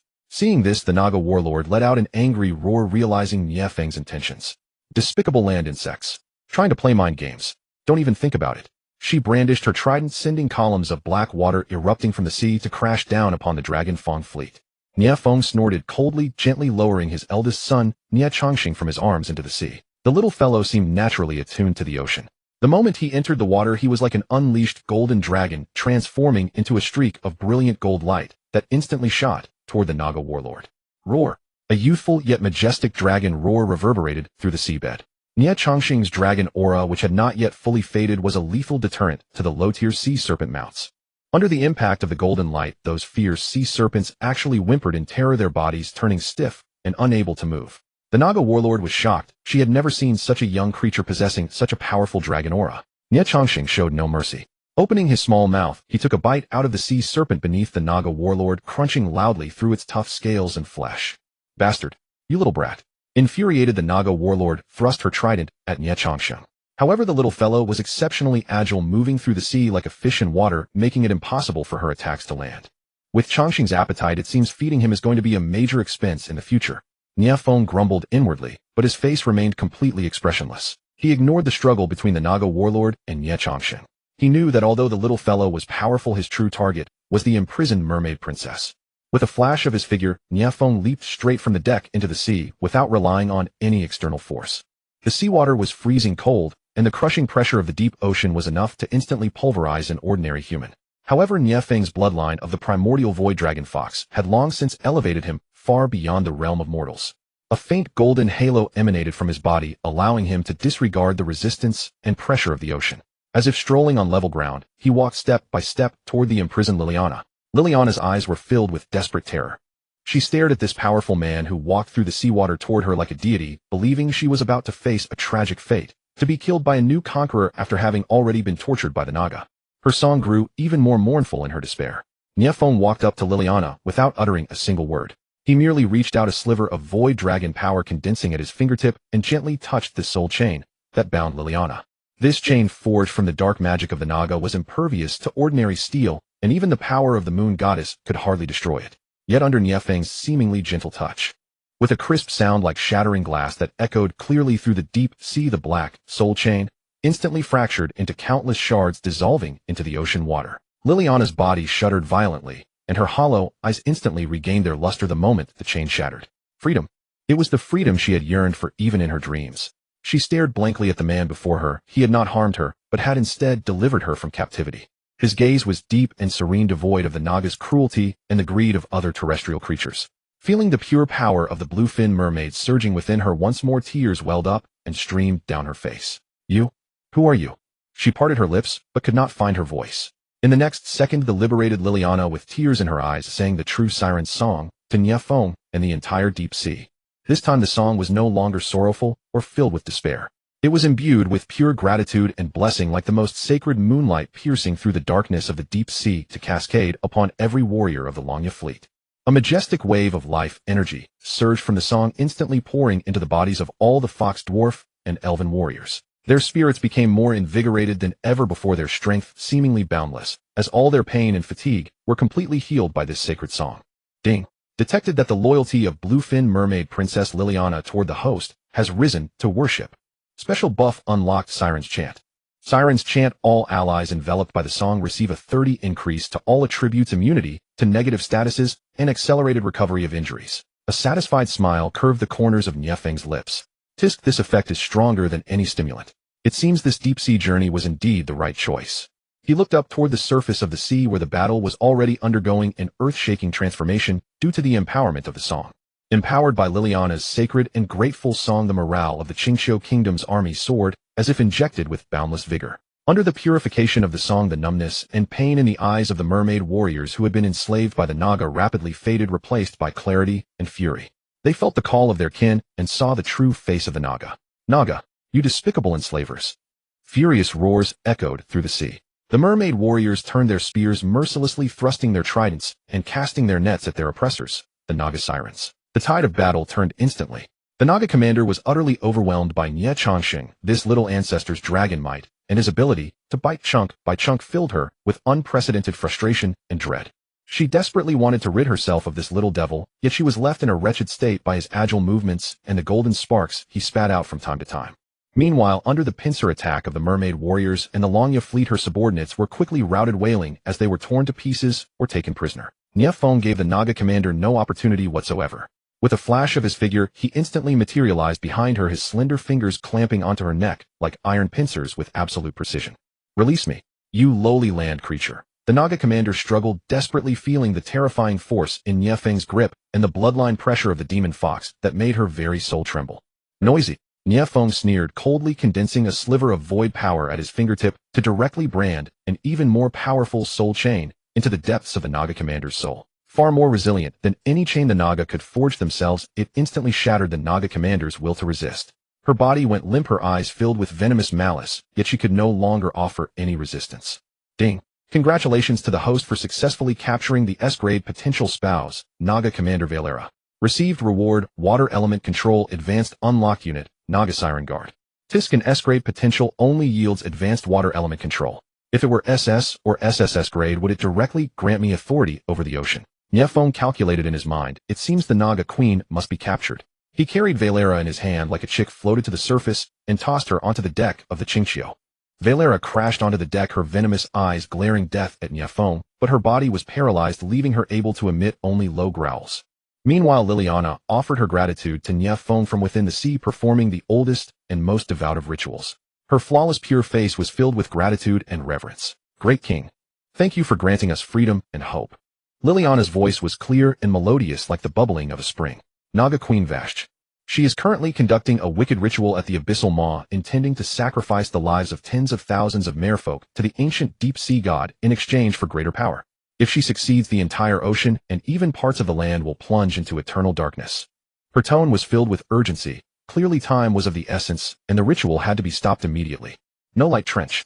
Liliana pointed toward the darkness where the sea was incomparably black as if light itself had been devoured. It is a secret passage known only to us merfolk, capable of bypassing the Naga patrols and at the abyssal throat. Nie Feng regarded the pure, kind-hearted mermaid princess who would sacrifice everything for her people, then loosened his gaze on the bound Naga commander Valira on the deck.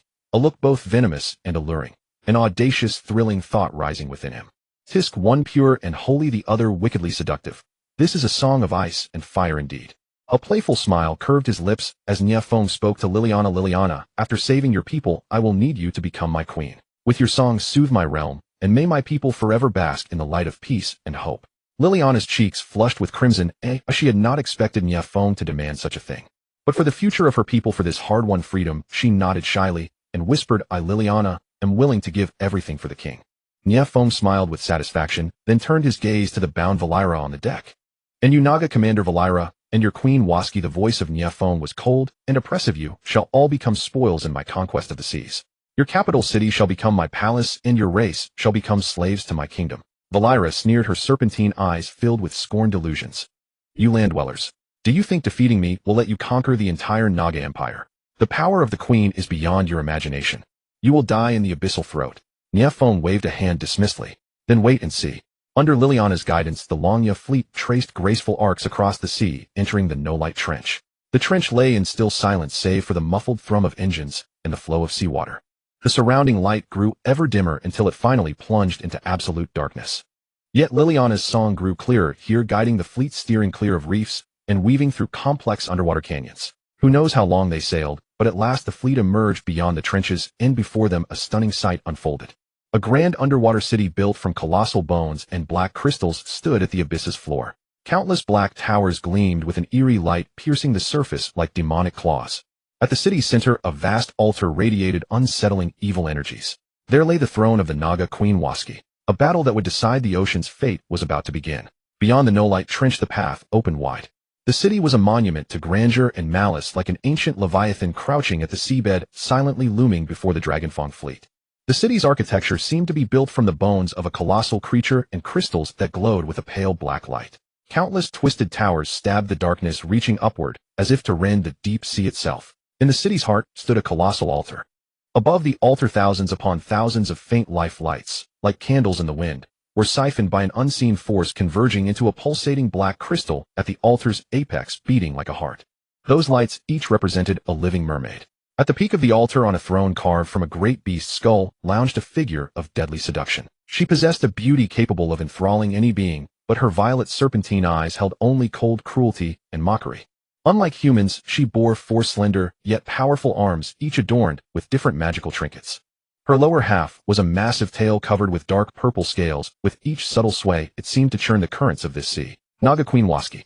Nie Feng stood on the bridge of the Qingxiu, and through the shared view of the magical crystal surveyed the deep sea, queen his mind, unable to resist a few quips. Waski seemed to sense a distant gaze. She did not panic. Instead, she extended her crimson tongue, licked her sensuous lips, and a gleam of greedy hunger flashed in her serpentine eyes. Finally, a worthy prey has appeared. Her voice was magnetic, yet carried a chilling evil. Perfect. Use his flesh and soul to complete the final step of my abyss descent ritual. She slowly raised a hand and waved. The city fell into a hum as if it had suddenly awakened. Roar. Hiss. Beneath the city, colossal skeletal structures opened their crimson eyes. Sea monsters as large as mountains stirred from slumber. One of them bore countless enormous tentacles. With each sweep, it could whip up terrifying whirlpools. The legendary deep-sea kraken. Another loomed with 9 dreadful snake heads, each capable of spewing venom of different properties. A terrifying 9-headed sea hydra. Meanwhile, countless buildings within the city poured out tens of thousands of Naga elite soldiers armed with tridents and coral armor. Riding fierce sea beasts, they formed a tightly packed, dreadful defense. Iwaski. Brunhilde cried out, eyes blazing with battle fever. These pests look harder to handle than my father's beard. Let me charge with the rune guard. Wait, let me lead the rune guard forward. Nie Feng waved a hand. Calm. Fighting a boss who looks like a mob of minions with a sea of troops is the dumbest tactic. Our target is not these trash. Our target is not these minnows. He stared at the altar that continually siphoned mermaid life, his expression turning icy. Fleet at the trench entrance, form a formation, and unleash skull-splitter heavy crossbows for long-range suppression. Clear the outer Naga patrols and small sea beasts, and make as much noise as possible. Nie Feng's voice routed through the signal array, reaching every warship. Understood. The dwarven gunners roared, eager and hungry for the moment their heavy crossbows would unleash their deadly fire. Having issued the orders, Nie Feng turned to the others behind him. The leader of the Fox Shadow Assassins, along with 10 of their most elite operatives, had already stood silently within the shadows, appearing to merge seamlessly with the darkness. His eldest son, Nie Chongqing, was gnawing on a runic steel ingot with great relish. Noticing Nie Feng's gaze, he looked up, his dark golden dragon pupils brimming with anticipation, making nom-nom sounds as if asking, "Is it time to eat?" Meanwhile, the mermaid princess Liliana stood aside, gazing at her imprisoned clansmen on the distant altar, her beautiful face etched with anxiety and grief. "My king, we must act quickly." "I know," Nie Feng interrupted her, though his tone remained gentle. "That is why we need your help. Liliana, your song is the key to this operation." He pointed toward the heavily guarded royal city. "I need you to form an elite squad for a decapitation strike, and I shall be your blade's edge." Liliana nodded gagefully. Nie Feng turned his gaze to his son. "Chongqing, stop gnawing. We have serious work to do. Leave those big guys to you." Upon hearing this, Nie Chongqing immediately tossed aside the steel ingot in his hands and clapped his small hands in excitement, as if he had just received the most wonderful news. Raising a son to secure one's old age, the ancients indeed did not deceive me. This son of mine can not only guard against old age, but can also serve as a supreme vanguard. This is indeed a worthy investment. Nie Feng sighed with emotion in his heart, then immediately commanded move. With a swift movement, he was the first to leap into the water. The Fox Shadow Assassins followed closely behind, blending into the deep sea like phantoms. Nie Chongqing transformed into a streak of golden light, while Liliana, enveloped in a gentle water bubble, followed at the rear of the group. As they submerged, Liliana's ethereal and sacred song resonated silently. This time her melody was not meant for battle, but served as a blessing of concealment. The mystical notes diffused through the water, forming an invisible barrier that flawlessly concealed the squad's present sounds, and even the ripples of the water. Like a pack of ghosts, they silently bypassed the outer battlefield, slipping toward the Naga royal city, the Abyss Throat. At the entrance of the royal city, 2 Naga guards were conversing listlessly. "Have you heard? Her Majesty seems to have captured a big one, and the ritual is almost complete. Of course, once it's done, we will all receive the blessing of the ancient god, and will never have to stay in this wretched place again." Before he could finish his sentence, a dark shadow darted out from the darkness beside him. The Naga guard's body stiffened as a fine line of blood appeared on his neck. Without even a whimper, he sank into the ocean depths. The other guard sensed something amiss and opened his mouth to cry for help, but another adamantine dagger coated in dragon blood precisely pierced his heart from behind. Like the most efficient reapers, the Fox Shadow Assassins silently harvested the sentries along the way. Soon they slipped into the city. A massive domesticated deep-sea electric eel blocked their path, the powerful currents radiating from its body, numbing the surrounding waters. "Let me." Nie Chongqing transmitted an excited thought. Without waiting for Nie Feng's consent, he charged forward as a streak of golden light. Opening his small mouth, he bit down hard on the electric eel, which was hundreds of times larger than him. Crack! A terrifying electrical current powerful enough to kill a giant whale erupted instantly and blasted entirely onto Nie Chongqing. However, the little fellow merely shook his body, let out a burp, and blew a wisp of blue smoke from his mouth. Then, as if absolutely nothing had happened, he continued to greedily devour the electric eel's flesh. Stimulated by the electric currents, the dragon scales on his body grew even more brilliant. My goodness, he possesses an innate insulating constitution and immunity to the electrotherapy of the Lightning Lord. Just what kind of cheat-like anomaly is this son of mine? Nie Feng's eyelids twitched at the sight. Shielded by Liliana's song, they proceeded without further peril. The Fox Shadow Assassins handled the Naga assassinations, while Nie Chongqing dealt with the oblivious patrolling magic beasts, achieving astonishing efficiency. They successfully infiltrated the core area of the royal city, with the colossal altar now nearly within reach. As long as they breached the throne room ahead, they could strike directly at the heart of the enemy, disrupt the ritual, and rescue the merfolk. However, the very moment Nie Feng stepped into the throne room, he halted. The grand hall was far from empty. The Naga queen Washiki sat elegantly upon her throne of bones. Her 4 arms cradled her cheeks as her purple serpentine eyes gazed at them with keen interest, as if enjoying a pre-orchestrated play. Surrounding her throne, dozens of royal guards whose auras were far more potent than ordinary Nagas stood in formation, with weapons gleaming, with an eerie light, waiting in anticipation. It was a trap. Liliana's face instantly turned pale. She had never expected her song of concealment to be penetrated by the enemy. "Welcome, my humble guests." Washiki's voice echoed through the hall, dripping with condescending mockery. "Your infiltration skills are quite impressive, far superior to the fools I encountered before. Her gaze bypassed the others and locked directly onto Nie Feng, her serpentine eyes shimmering with unmasked desire and admiration. Especially you. Washiki lightly ran her tongue over her lips. The mixed yet noble bloodline aura emanating from you is truly mesmerizing. You are worthy of becoming my new king. She extended a hand toward Nie Feng in an inviting gesture. Offer your loyalty and kneel beneath my throne. I can mercifully allow you to share this endless ocean with me and rule over all races.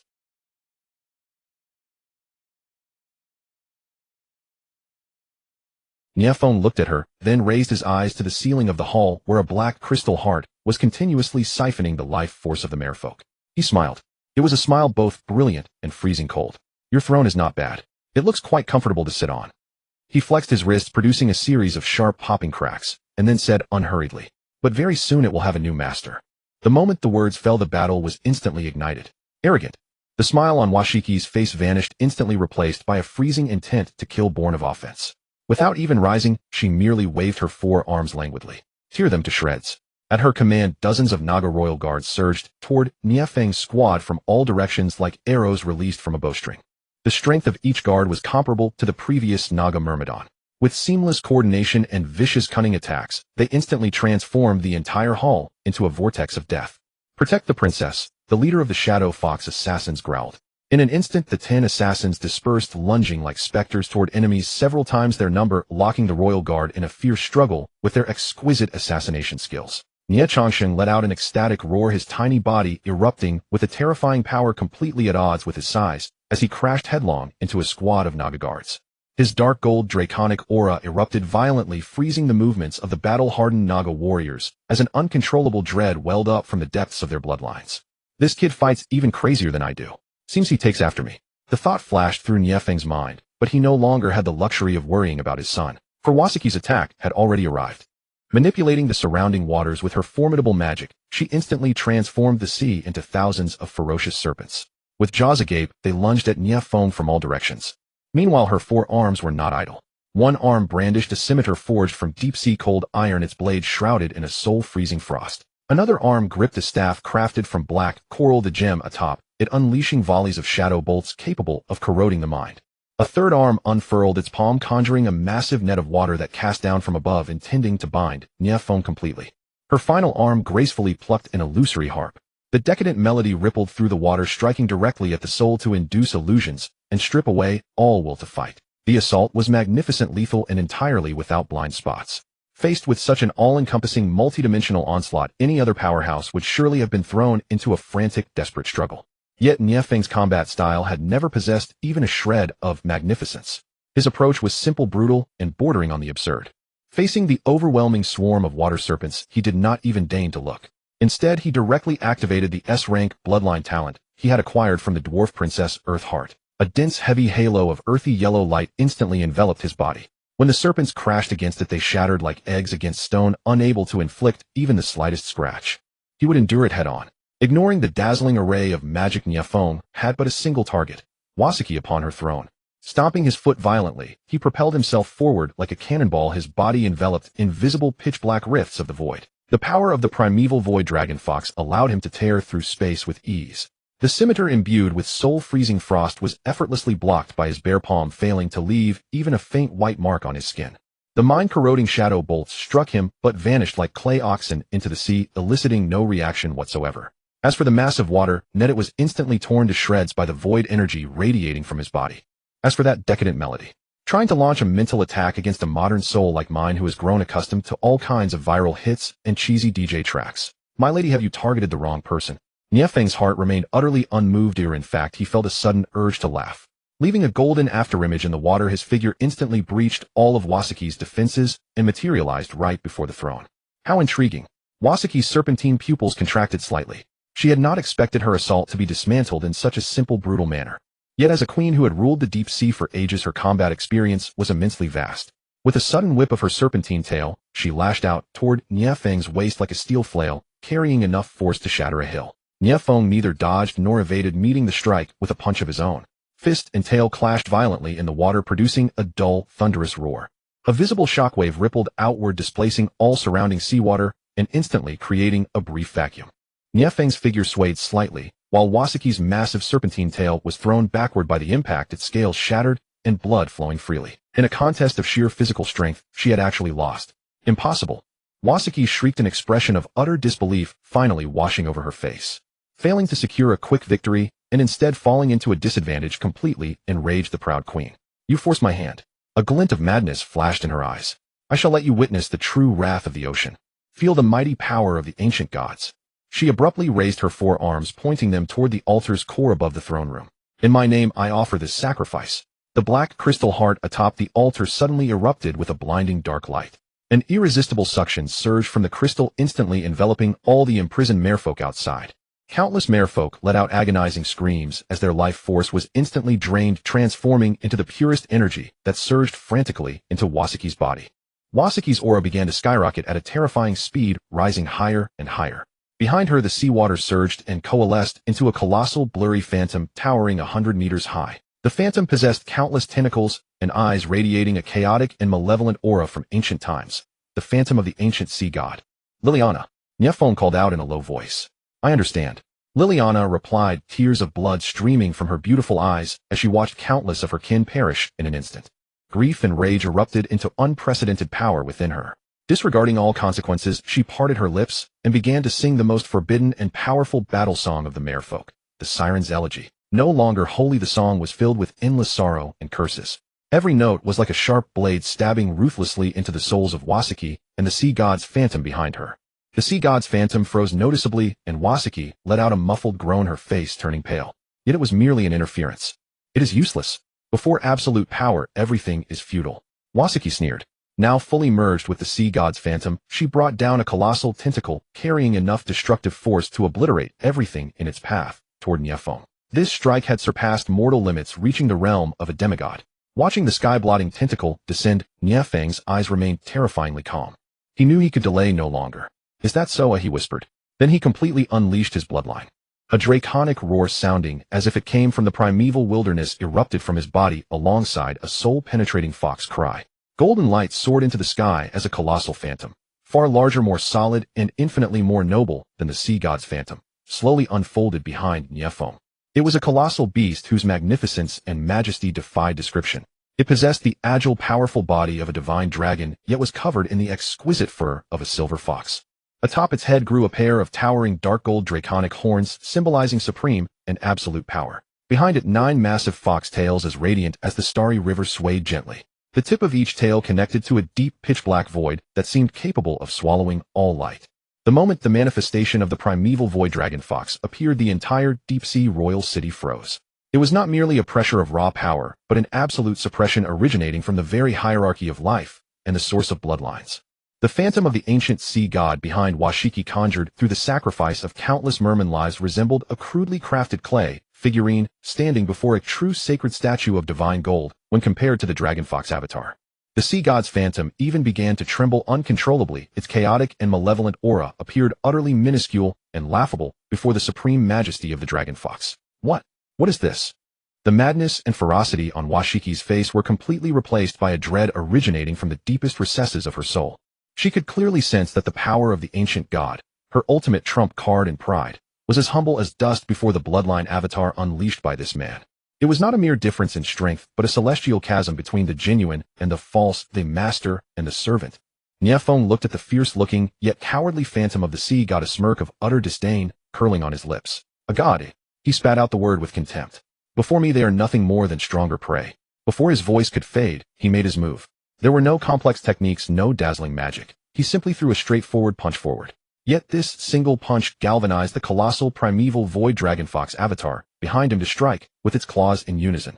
Under the force of this punch, space shattered inch by inch. At this very moment, time itself seemed to grind to a halt. Merging supreme dragon might with the laws of space, the punch bypassed all distance and obstacles, slamming directly onto the 100-meter-tall phantom of the sea god.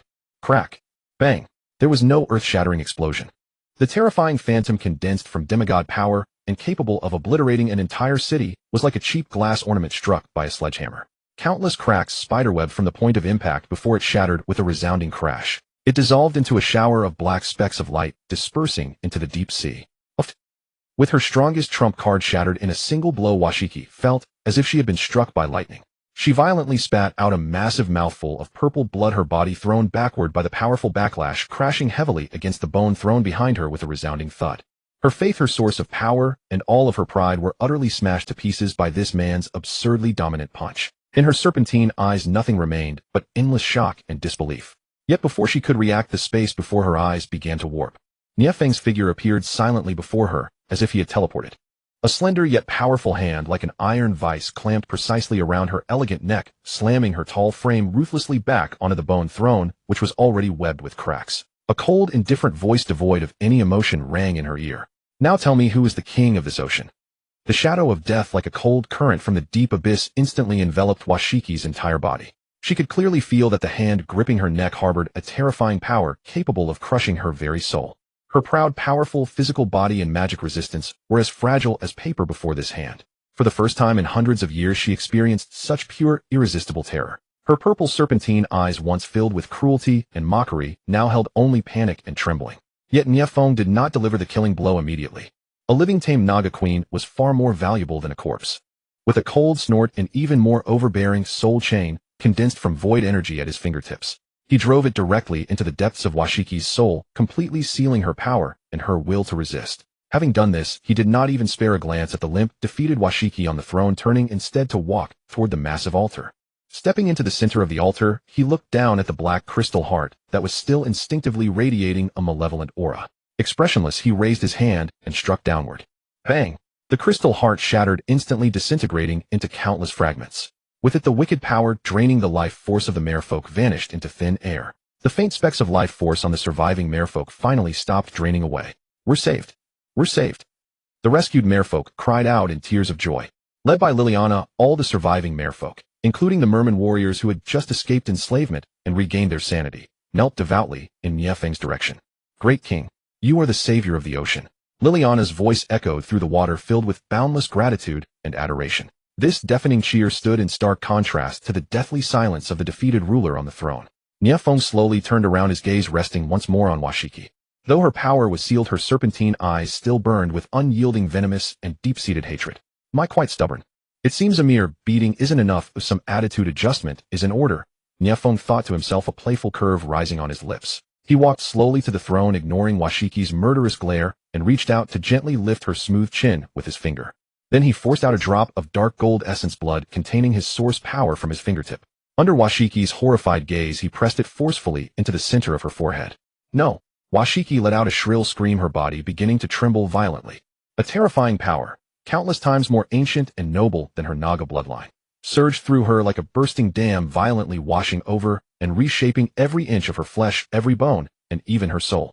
Under the power of the essence blood, the internal injuries within her body healed rapidly at a pace visible to the naked eye. Far from weakening, her sealed power began to break through its original shackles under the nourishment of this energy, elevating her potential to limitless heights. What terrified and shocked her even more was that through this drop of essence blood, she could clearly see a mere tip of the iceberg of Nie Feng's bloodline. There was the divine dragon soaring through the 9 heavens, the 9-tailed celestial fox enchanting all living beings, the elf in harmony with nature, and the dwarf ruling the earth. Myriads of supreme bloodlines, so powerful they suffocated her, were perfectly fused together like stars surrounding the moon, ultimately pointing toward a single supreme and eternal throne of godhood. Before such a magnificent bloodline, her so-called Naga Queen bloodline was as humble as a tiny water snake by the roadside. Her spite, her defiance, and her pride completely crumbled at this moment before the massive, irresistible temptation of her bloodline. Follow him, and you shall become stronger, perhaps even reaching that unreachable realm. She finally understood how foolish resistance was. Following this man was the sole shortcut to a higher realm. Under the astonished gazes of Liliana and all the survivors, the once proud, wicked, and overbearing Naga Queen Washiki slowly and voluntarily bowed her noble head. In her purple serpentine eyes, the spite and hatred had vanished, replaced by a complex light blending of fanaticism and submission. In a raspy yet intensely enchanting voice, she whispered, I, Washiki, am willing to submit to you, my king. Ding. Congratulations to the host for successfully conquering the SSS grade potential spouse, Naga Queen Washiki. Triggering super rewards: acquired the mythic grade talent authority of the ocean beginner, obtained the legendary grade architectural blueprint deep sea throne, and unlocked the mythic grade unit Naga Royal Guard. SSS grade. As expected, she didn't disappoint me. This is a massive win. Nie Feng rejoiced inwardly, though his face remained entirely impassive. However, the very moment this dual conquest was completed, an abrupt change occurred. Rumble. The entire Xinyuan throat, and even the surrounding tens of thousands of meters of sea began to vibrate violently and rhythmically.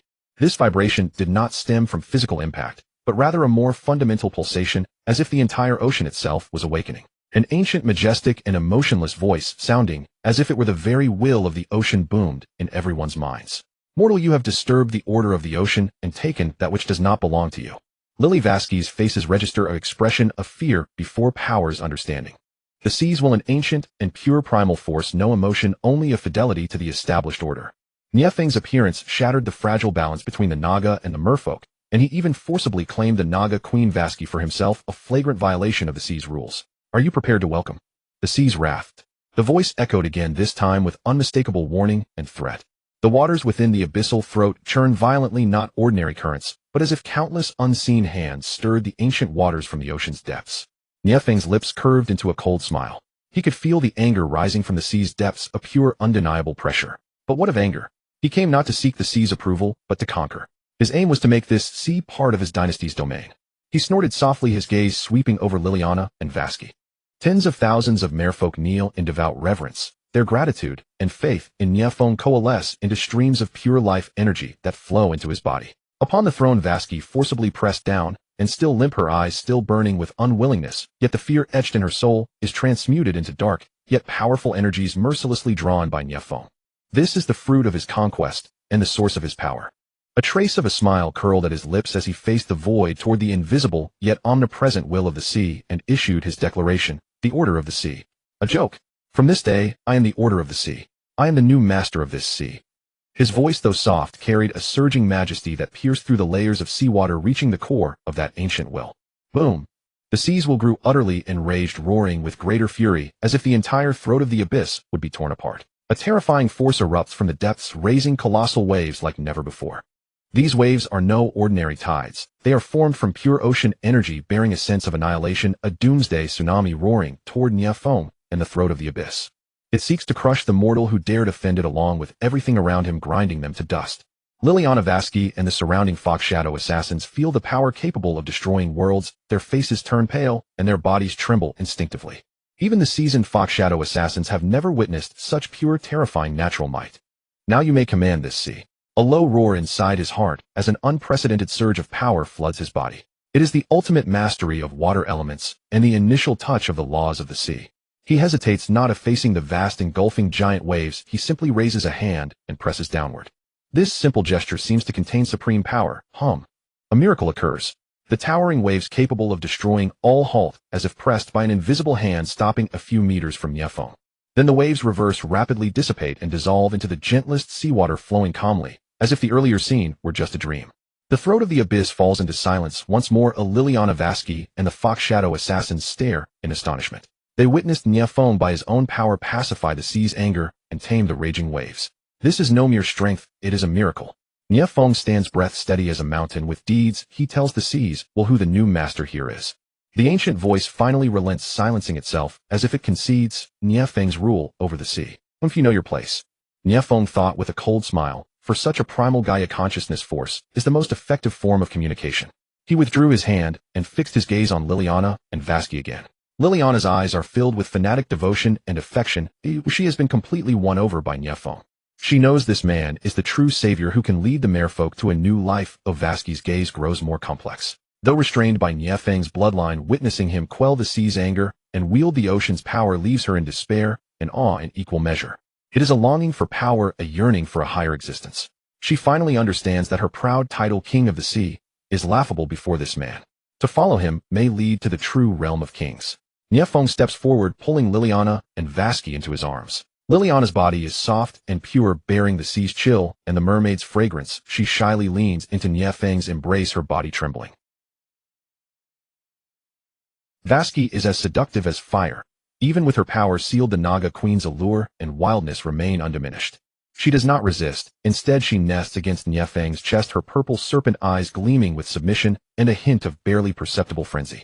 One is pure as water, one is fiery as fire, a blessing for all. This feeling is truly delightful. He gently pats the two women's backs and says, "You will both be my wives together for the prosperity of the Qingqiu kingdom, extending its lineage." Liliana's cheeks redden as she nods softly. Vasky lets out a low hiss, a Naga-style syllable of submission. With these two mythic structures, he could establish a naval base in the throat of the abyss and train a fleet powerful enough to dominate the oceans. Liliana Vasky, your task is to assist me in turning this sea into the Qingqiu dynasty's private garden. Nie Feng spoke gravely. Understood, my king. The two women answered in unison, their voices firm and obedient. Nie Feng was about to order the fleet back to the realm to develop the navy when a sudden energy fluctuation caused him to furrow his brow. A faint yet urgent energy rune pierced through the waters and landed in his hand. It was a dispatch from a land scout. Has something happened on land? Nie Feng's heart sinks. He had thought the land's rear was secure, now an urgent dispatch arrives. He crushed the dispatch rune, a torrent of information surges into his mind. After reading it, the smile on his face turns to ice and killing intent flashes in his eyes. Nie Feng tightly clenched the communication talisman, now reduced to ashes, his face so dark and grim that it seemed ready to drip with malice. During the days he spent conquering the ocean, the Radiant Moon human empire of the northern continent had actually launched a flagrant invasion of the Qingqiu dynasty's northern border under the banner of purging heretics and cleansing the continent. In the message, the blood-soaked words detailed how the human empire's Ace Legion, the Third Griffin Knight Order, had surged into the lands of Qingqiu like a relentless tide. Leading the vanguard was the empire's most favored and arrogant third prince, Leonardo. This Leonardo, a textbook human supremacist, actually believes himself to be the child of destiny. And he must be tired of living. A murderous intent flared intensely in Nie Feng's eyes. Having just unified his race and conquered the ocean, he was in high spirits, poised to execute his grand ambitions. Yet someone dared to provoke him and slaughter his subjects. Although the defending fox and dwarf forces fought back valiantly, they suffered devastating losses against the integrated airland assault of the Griffin Knight Order. Attached to the communication talisman were several blurred magical projections, Griffin Knights, descending from the heavens, holy light magic roaring the blood of fox warriors staining the earth, and the dwarf rune guard fighting desperately under heavy encirclement. 3 major strongholds on the northern border had already fallen, leaving countless civilians displaced, their weeping shaking heaven and earth. Foolish humans! How dare they actively provoke me? A furious fire burned in Nie Feng's heart. Without further hesitation, he immediately activated the teleportation array connected to the royal capital. Liliana Vasht, remain here to stabilize the situation. Gather the merfolk and the Naga to establish a deep-sea base. Nie Feng commanded in a deep voice, his tone carrying an unquestionable majesty. I shall return to the royal capital to deal with the crisis on land. As you command, my king. The two women answered in unison, both sensing the towering rage radiating from Nie Feng. With a flash of golden light, Nie Feng's figure instantly vanished into the abyss. When he reappeared, he was standing in the central square of the Qingqiu royal capital. The square was draped in a solemn silence save for the rising and falling wails of countless wounded soldiers retreated from the front lines who lay in makeshift tents. Their armor was shattered and their bodies bore bloodstains and scorch marks, the unmistakable imprints of holy light magic. At the edge of the square, many women, children, and the elderly huddled, weeping softly, their eyes filled with dread and uncertainty for the future.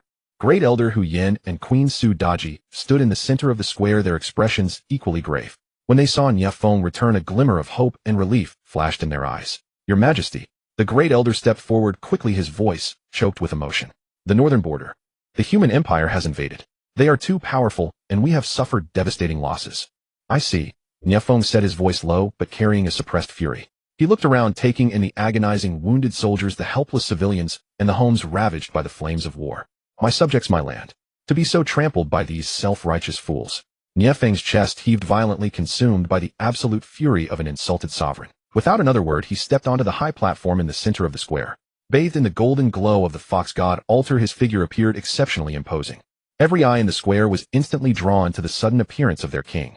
Nie Feng took a deep breath, and his voice boomed like thunder across the entire royal capital square, drowning out the wails and weeping, replacing them with a spark of fanaticism and hope. Dry your tears. Remember today's humiliation.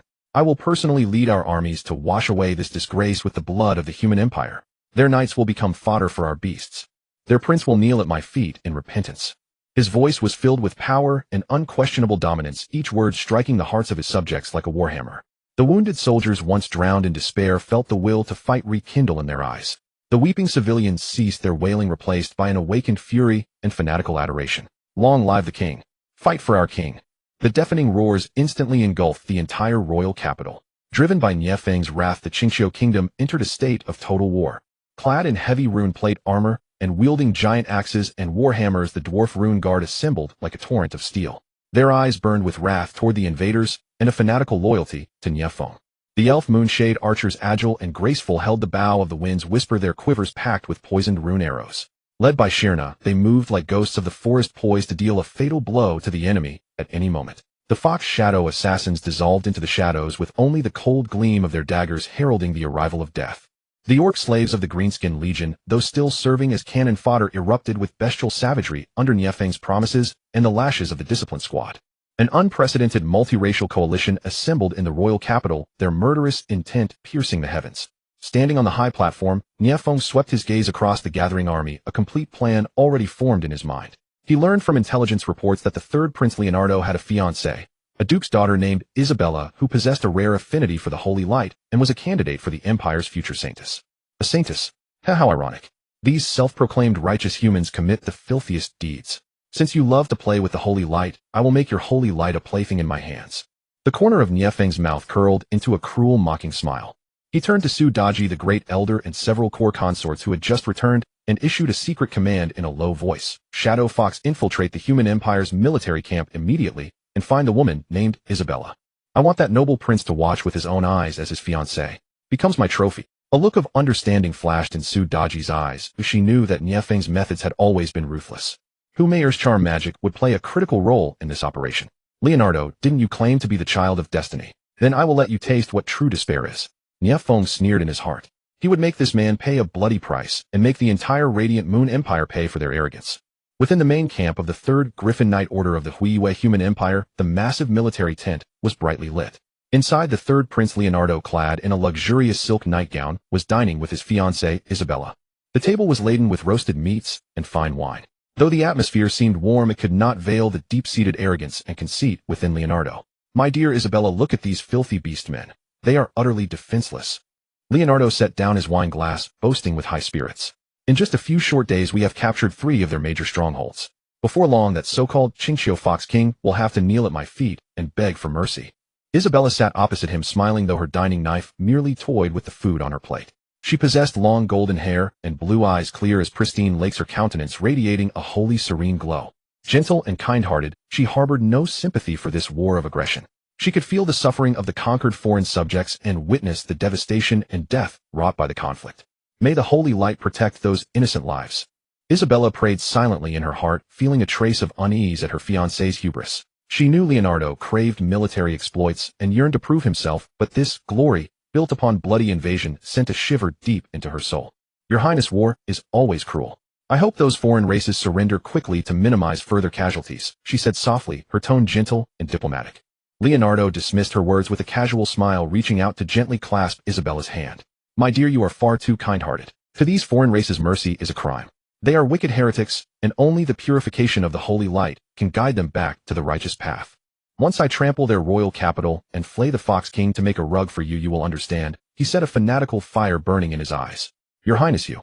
Isabella began to speak, but was interrupted by a flurry of hurried footsteps. The curtain of the military tent was abruptly flung open, and an imperial general clad in heavy armor rushed in his face, drenched in sweat. Your Highness, disaster has struck.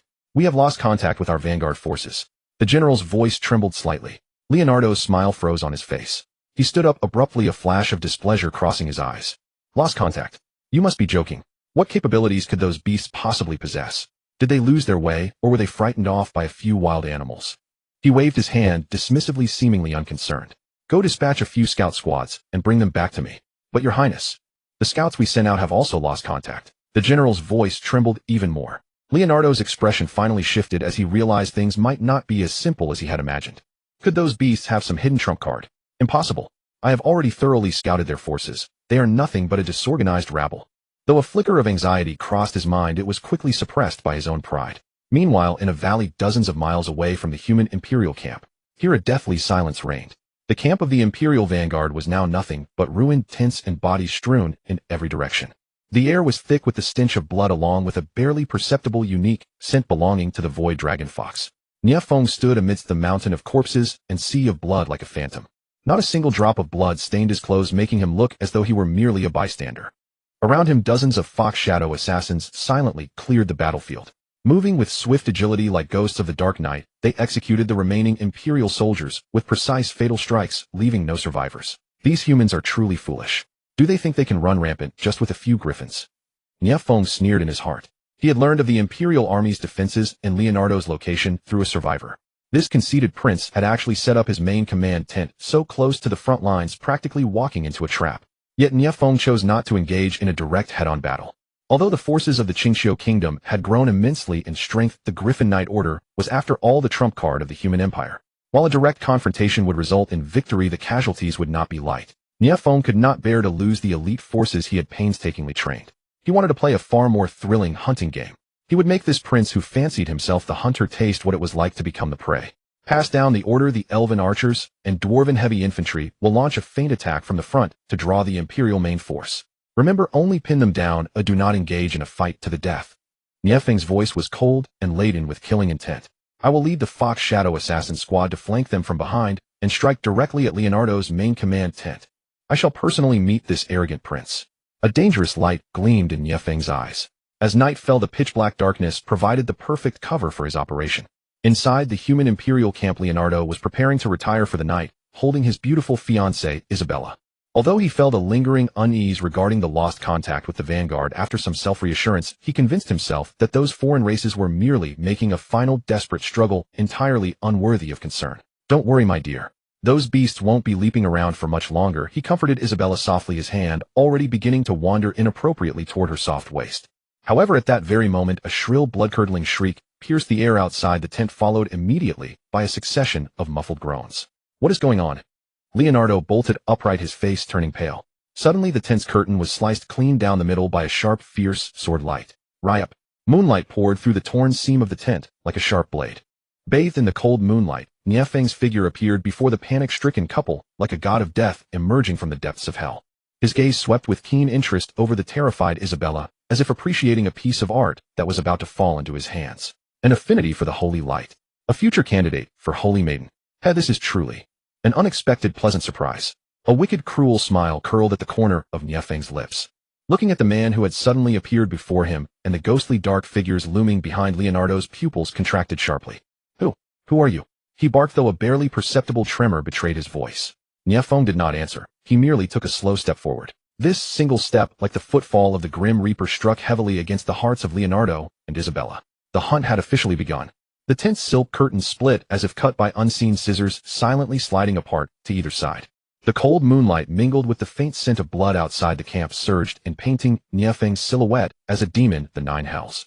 The look of smugness and lewdness on Prince Leonardo's face froze, replaced by sheer astonishment and furious disbelief. He suddenly aside, seizing the sword by the pillow's edge, but his movements were unsteady, drained by wine and lust. Who are you? He demanded, trying to cloak his inner panic with imperial grandeur. Yet when he beheld Nie Feng's otherworldly beauty and the fox ears at his temples, the epithet he had just mouthed in ridicule leapt back into his mind. Qingxiu Fox King. Leonardo cried in astonishment, then shame and offended rage shattered his reason. You despicable outsider, how dare you enter my royal tent? Guards. Hush, Nie Feng calmly uttered, leaving behind only a fading silhouette inside the tent. The word man hadn't even left his lips when a cold shiver shot up his spine to the crown of his head. The royal sword he prided himself on, forged by a dwarf master, was now casually pinched between two slim pale fingers, its blade's cold tip hovering less than a breath from his throat. Cold sweat drenched his luxurious silk robe. This level of prowess in our village would likely make even the dogs turn away. Nie Feng's heart hissed with merciless sarcasm, yet his face remained cool, not even bothering to look at him. His gaze from start to finish bore unmasked aggression and scrutiny, lingering with predatory interest upon Isabella. Are you the Empire's jewel with holy light affinity? His voice carried a strange magnetic timbre, not human speech, more like the whisper of an ancient creature striking at the soul's depths.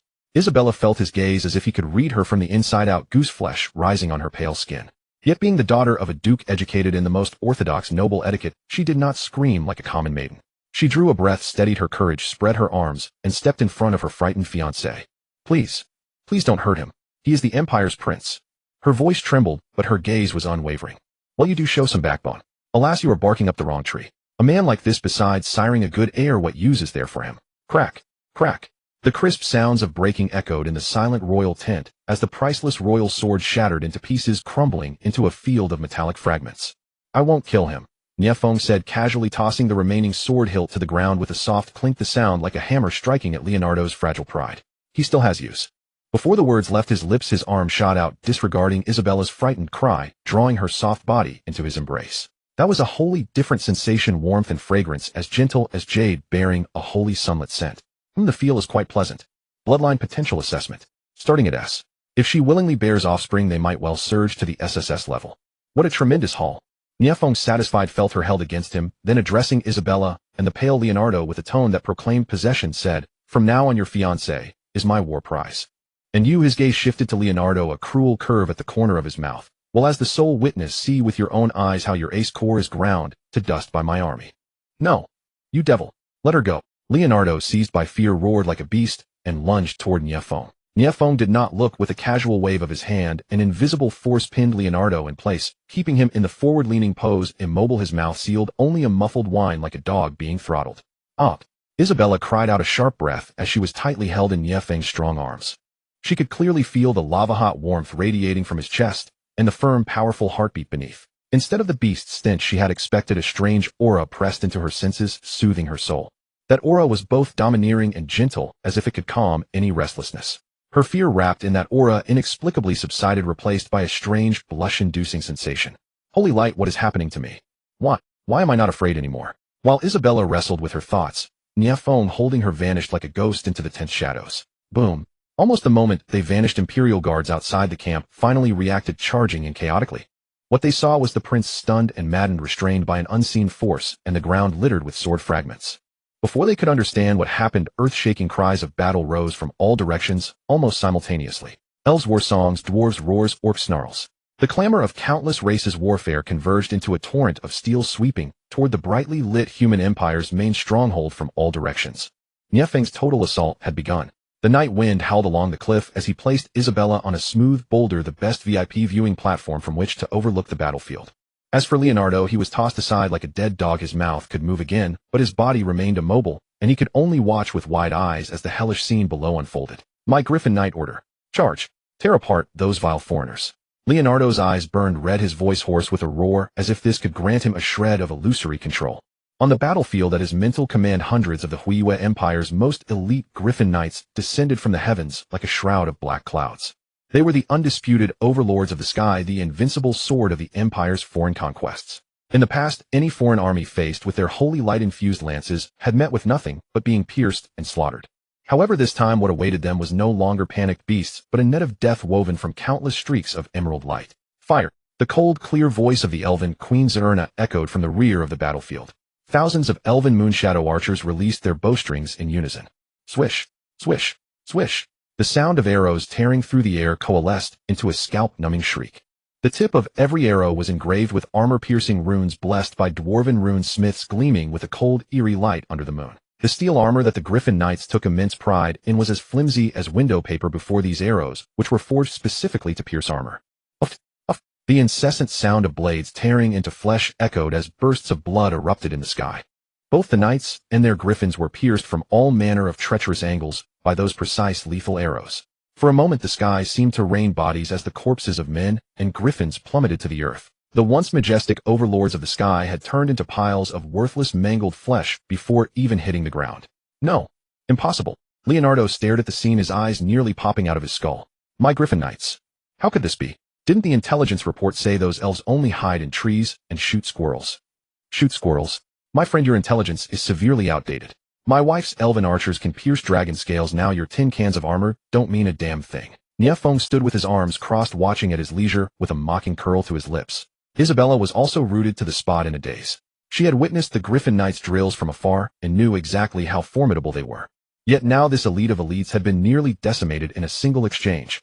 Gazing at the elven archers whose movements were so elegant and synchronized under the moonlight, she felt her definition of foreign races waver for the first time. Hold the line. Heavy infantry. Raise shields. Advance. On the ground, the Imperial commander was still screaming hoarsely, desperately, trying to stabilize their formation. Thousands of heavy infantrymen quickly assembled. They raised their man-sized tower shields, forming an impenetrable wall of steel that slowly advanced like a massive iron hedgehog. Highly experienced, they knew that when dealing with archers, as long as they could withstand the initial volley, the battlefield would be theirs once they closed the distance. Roar. For the king. For roasted meat and ale. A roar that shook the very earth erupted from another direction. The newly crowned Princess Brynhild led the charge, carrying her signature giant axe on her shoulder. Behind her were thousands of dwarven rune guards standing like mobile iron fortresses. Instead of charging head-on into the shield formation, they let out a collective roar at a distance of 100 meters and hurled their short, powerful throwing axes, where thousands of throwing axes traced lethal arcs through the air, each one engraved with glowing red explosive runes. Boom, boom, rumble. The throwing axes did not bounce off the Imperial shield wall. Instead, they detonated instantly upon impact. Raging flames and shockwaves tore shocking gaps into the dense formation. Countless Imperial soldiers were blown off their feet, and the once indestructible steel defense was instantly riddled with holes. Charge! At Brynhild's command, the dwarves surged forward like tigers descending from the mountains, crashing fiercely into the Imperial ranks through the blasted gaps. What followed was a primal bloody meat grinder. Every swing of a dwarven warhammer was accompanied by the crisp sound of shattering bones.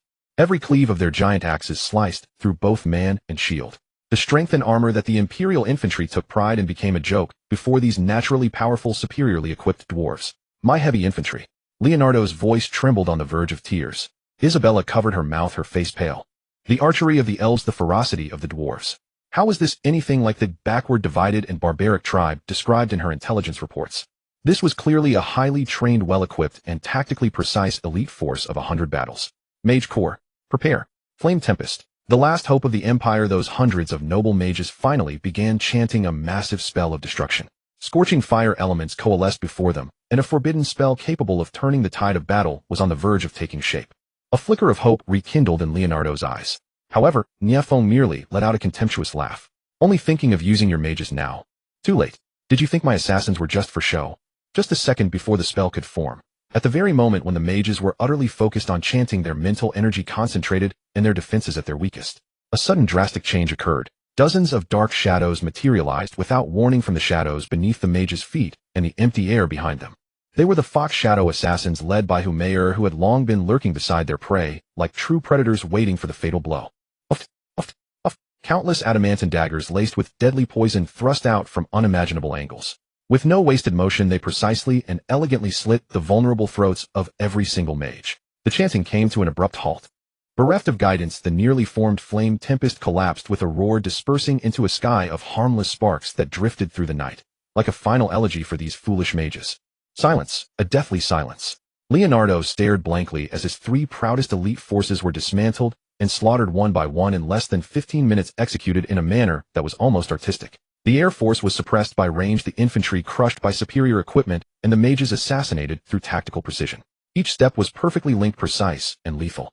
His pride, his confidence, and all the superiority he held as an imperial prince were utterly shattered at this moment.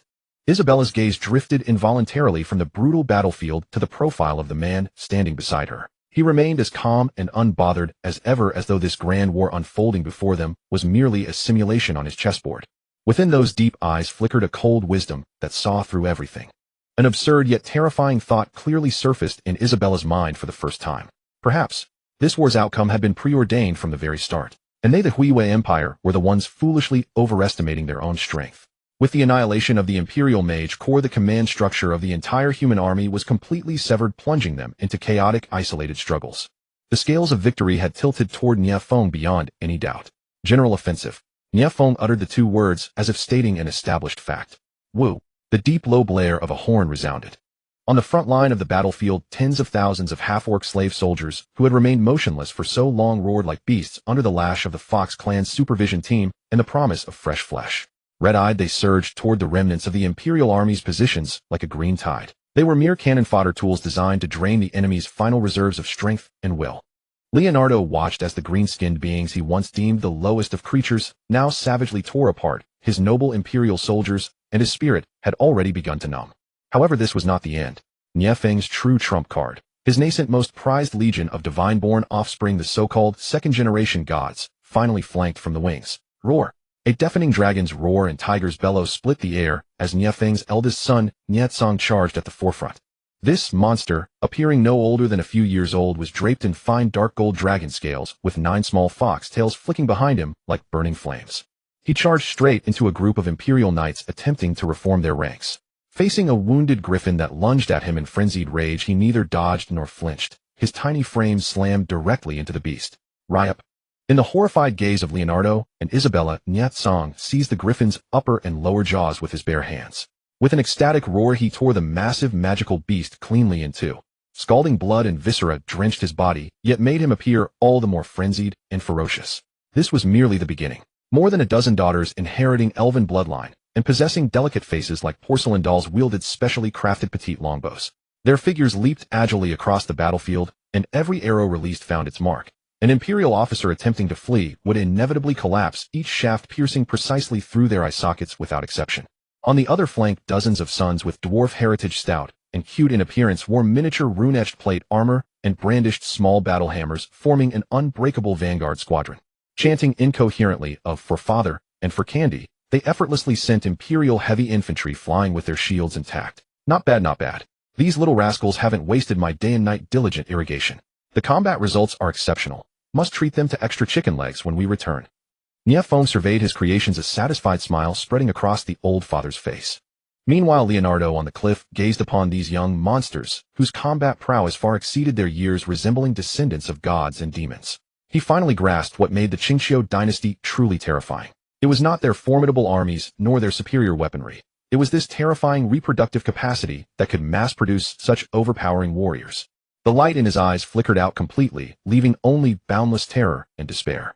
Demons. They're all demons' offspring. The scourge of this continent. Just then at the battlefield's edge, a loyal Imperial general drenched in blood rode the last airborne griffin, smashing through wave after wave of enemies toward the cliff, while shouting, "Your Highness. Quick leave. I shall escort you to safety."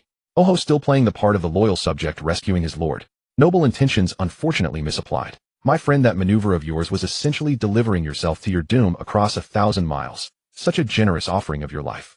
Nie Feng scoffed, inwardly unwilling to even spare him a glance. Without so much as shifting his stance, he lazily raised his hand and casually slashed through the air toward the charging figure. An invisible void blade too swift for mortal eyes silently cleaved through the night sky.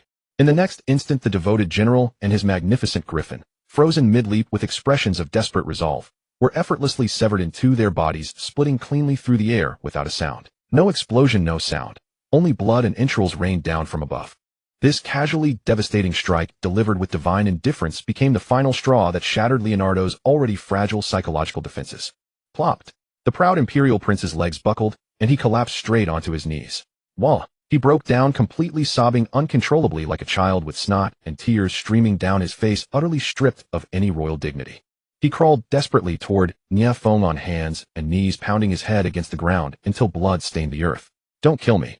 I was wrong. I was truly wrong. I surrender. I'll give you everything. My wealth, my territories, my empire. Please don't kill me." The once proud demeanor had been reduced to the most abject groveling. A flicker of extreme loathing crossed Nie Feng's eyes. He lifted his foot and callously kicked Leonardo down, discarding him like unwanted refuse. Then, turning to Isabella, who had witnessed everything and trembled beneath his gaze, he spoke in a gentler tone, entirely contrary to his earlier ruthlessness. "Did you see that? This is the man you once pledged your life to, the one you swore to follow forever." Isabella shuddered violently. She met Nie Feng's piercing gaze that seemed to perceive all things, then looked down at her former fiancé, writhing in tears and disgrace upon the ground. One seemed like a god demon, the other like an ant. One conquered all, the other begged for survival. The dam of faith and loyalty she had cherished crumbled utterly within her heart. The clamor of war receded like an ebbing tide, leaving behind blackened earth soaked in blood and devastation stretching across the hills. The 3rd Griffin Knight Regiment, once the pride of the Bright Moon Empire, now lay as cold, motionless remnants across the battlefield. Upon the cliff, Isabella continued trembling. She was not trembling from cold, but from the horrifying tableau before her that had shattered 2 decades of her understanding. Her entire upbringing had taught her that outsiders, particularly the beastmen of Qingqiu's Fox clan, were synonymous with filth, barbarism, and chaos. Their victories always brought endless slaughter, violation, and depraved revelry. Yet the battlefield below the cliff revealed something utterly different. A strange, chilling orderliness. The tall dwarfs silently piled the bodies of the Imperial soldiers together, preparing to cremate them en masse, their movements as efficient as if they were processing felled timber. Meanwhile, elven archers darted across the battlefield, spraying a specially formulated potion onto the ground to neutralize the stench of blood and prevent the outbreak of plague. What she found most incomprehensible, however, were the orcs. These monsters, rumored in legends to drink blood and eat raw meat, were now being led by several fox warriors. They dragged the Imperial wounded who still had a breath of life left from the piles of corpses, gathering them in an open clearing. Shortly after, a group of mermaids with graceful figures and ethereal voices arrived at the makeshift hospital, escorted by several Naga. Their singing seemed to carry a healing power. Soft white light emanated from the wounds of the Imperial soldiers who had been wailing in agony and their pain was alleviated at a visibly rapid pace. Why? Isabella finally could not contain herself. With a slightly raspy voice, she voiced the confusion in her heart. Why save them? They are enemies. To her this was utterly fantastical. In the Empire, the best fate for foreign prisoners of war was to become playthings in the arena or to be sent to labor in the mines until they died. A dull thud interrupted her thoughts. Leonardo, who had been kicked to the ground, was now being dragged over like a dead dog by two fox shadow assassins and thrown at Nie Feng's feet. The former prince had completely lost his mind, merely sprawling on the ground while unconsciously muttering, "Don't kill me. Don't kill me." Nie Feng did not even spare him a downward glance, choosing instead to appreciate with great amusement the shattered expression on Isabella's face. Tsk. The young girl's mind must be on the verge of short-circuiting. In the human empire's playbook, shouldn't they be burning, pillaging, and holding wild revelries to celebrate their victory right about now? Apologies, but our Qingqiu kingdom is a disciplined army. We believe in sustainable exploitation. Nie Feng was gloating inwardly, yet on the surface he maintained the cold indifference of a sovereign. He pointed to the imperial soldiers being treated down the hill, and then to the completely broken former fiancé at his feet, speaking calmly. In my kingdom, the metric by which a creature is judged is never their race, but their value. His voice was calm, yet it struck Isabella's heart like a heavy sledgehammer. Those soldiers, though foolish, are physically strong. With some restructuring, they can become excellent miners, construction workers, or cannon fodder. By staying alive, they can generate value for my kingdom until they have fully repaid the blood debts they owe. That is why I allow them to live. With that, Nie Feng lightly nudged the still shivering Leonardo with the toe of his boot. But as for him, Nie Feng's tone was filled with unconcealed disdain. Aside from his status as a prince, what does he have? In terms of strength, he is inferior to a centurion under my command. In terms of willpower, he cannot match a greenskin charging into battle. As for his brain, it is practically non-existent. His sole value lay in serving as a symbol of defeat to break your empire's morale. And now even that value is nearly exhausted. Isabella followed his gaze and noticed that a suspicious wet patch had already spread across Leonardo's crotch, accompanied by a foul stench drifting through the air. This imperial prince had actually wet himself out of sheer terror. Isabella's face instantly turned deathly pale. Her stomach churned violently, and she instinctively took a step back to distance herself from that pile of garbage. She looked at Nie Feng. This man was domineering in his actions and ruthless in his methods, a literal devil. Yet in his treatment of his own subjects and the races he had conquered, there was a sense of fairness, one she had never witnessed in the imperial royalty. It was a twisted, cold, yet absolutely rational fairness. In the empire, nobles would always be nobles and commoners would always be commoners. But here with him it seemed everything depended solely on value. Then what about me? Isabella summoned her courage to meet Nie Feng's gaze. What value do I have in your eyes? Your value is far greater than all of theirs combined. Nie Feng smiled, a trace of amusement playing in his expression. He snapped his fingers and a fox shadow assassin materialized, silently dropping to one knee to present a parchment scroll sealed with wax. This was recovered from Leonardo's command tent. A supreme secret decree from your imperial emperor. I believe you will find it highly interesting. With trembling hands, Isabella took the scroll. She recognized the royal wax seal on it, a mark that only the emperor himself was permitted to use. She broke the seal and unfurled the scroll, her eyes falling upon the chilling words written in elegant calligraphy. The more she read, the paler her face grew, and her breathing became increasingly shallow and rapid. The scroll clearly stated, should the third Griffin Knight's offensive falter or encounter an act of God, Prince Leonardo was authorized to execute the descent of the Holy Light protocol, specifically using the pure blood of his fiancée, Isabella, the daughter of the Imperial Duke, as a catalyst, supplemented by the souls of 100 Templars as sacrifices to forcibly summon the emissary of the Holy Light onto the battlefield. This would unleash indiscriminate divine retribution, purging all heresy and filth from the battlefield. The so-called purification meant the indiscriminate destruction of all life on the battlefield, including their own soldiers. And she, Isabella, was the most crucial catalyst, a sacrifice to be discarded at any moment. As if struck by lightning, Isabella's mind went entirely blank, and the scroll slipped from her hand, fluttering to the ground. So this was the truth. It turned out that in the eyes of the empire she had sworn allegiance to since childhood, and in the eyes of her emperor, who constantly preached benevolence and morality, she, just like her fiancé, was nothing more than a chess piece, a pawn that could be discarded without a second thought at a critical moment. Her so-called affinity for the Holy Light was not an honor but a death warrant. The faith, loyalty, and honor she had upheld all her life were shattered to pieces in this single instant by this cold, secret decree. Looking at the young girl's despondent and fragile state as her beliefs crumbled, Nie Feng knew that the time was ripe. He walked slowly to her side, bent down to retrieve the scroll, and leaned in close to her ear. His voice, like a devil's whisper, carried a fatal allure. They view you as a sacrifice, using your blood to purchase a hypocritical victory. But I can make you the true master who wields the Holy Light. Make your choice, noble lady who is so easily sacrificed. Ishabe-La's faith, like a sandcastle battered to pieces by a mighty wave, has collapsed completely. She looked up, and the blue eyes that were once as clear as a lake were now filled with confusion, pain, betrayal, and a hint of a desperate longing for a glimmer of life. She watched Nie Feng before her. This man is an invader, a conqueror, the Demon King, who destroyed her fiancé's army. But ironically, it is this Demon King who stripped away the Empire's mask of deceit, and who gave her a path she had never imagined. Continue to remain loyal to an empire that treats you as a mere offering. Or, go to this man, evil though he may be, who shows her another kind of truth. Do you even need to choose? Hurry and say yes. An S-rank potential stock. Pass this village and you won't find another shop. This is a walking T5 battalion production line. My sacred temple knights, my kingdom priests, my holy dynasty. It all depends on one word from you. Nie Feng's outward composure remained, but inside his heart was pounding like a monk's wooden fish, more urgent than an abbot waiting to offer incense. Finally, Ishabe-La drew a deep breath as if she had spent all her strength. Her wavering eyes gradually hardened with resolve, no longer fear, but a determination to break the pot and sink the boat. What should I do? Yes. Nie Feng's heart leapt with joy, nearly performing a backflip on the spot. Yet a calculating smile curled on his lips as he spoke in a coaxing tone. It's very simple. Marry me, become my queen. Your holy light will no longer serve that hypocritical empire, but will safeguard our shared kingdom, heal our people, and bear us offspring who inherit the holy light. Ishabe-La's cheeks flushed a deep red. She hadn't expected his demand to be so direct, so brazen. But she did not hesitate any longer. She lifted her skirt, and in proper noble etiquette faced Nie Feng and slowly and solemnly knelt to bow. I, Ishabe-La Feng Ao Gusi-Du, am willing to serve you, my king. As she nodded and spoke these words, in Nie Feng's mind rang a series of system prompts as heavenly as the gospel that sent tingles up his scalp. Ding. Detected that the host has successfully intercepted the chosen one's daughter, reversing the key plot character's fate. Rewards doubled. Ding. Congratulations to the host for marrying S-grade potential spouse, Ishabe-La. You have successfully integrated the holy light power into your bloodline system. Ding. Immediate reward 1. The host gains a passive talent, Holy Light Resistance Advanced.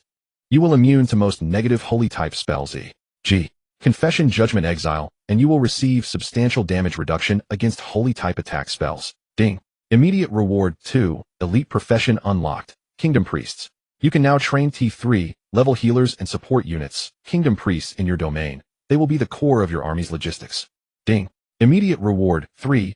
Ace Unit unlocked, Sacred Temple Knights. You can now train T5 level heavy cavalry, Sacred Temple Knights. They will bathe in your holy light, becoming the sharpest spear in your hand. Ding. Ultimate reward Mythic Grade Blueprint for the Holy Light Chapel has been issued. Once built, you can convert the faith and worship of your realm's people into the purest holy light energy for your use. You shall become the source of holy light for a new era. A flurry of critical rewards smothers Nie Feng's sense of happiness. Holy light resistance. From now on, I will no longer fear those preachy so-called holy men. Kingdom priests, healers. The army's endurance is guaranteed. Sacred Temple Knights. T5, level heavy cavalry. This is the ace unit that can match the Dragonborn warriors. Liang Na Duo's group of worthless Griffin Knights aren't even fit to tie the Sacred Temple Knight's shoes. And the most unbelievable of all is the Holy Light Chapel. Oh my goodness. This is basically like printing money for oneself. Who will wield the holy light? Who will be the heresy? It's all up to me, Nie Feng, with a single word. That old emperor of the Huiyu Empire might as well have a heart attack on the spot. Nie Feng's heart roared with laughter, and his gaze toward Ishabe-La grew hotter. This is not a wife, it's a walking giant gift bag of chicken that lays golden eggs.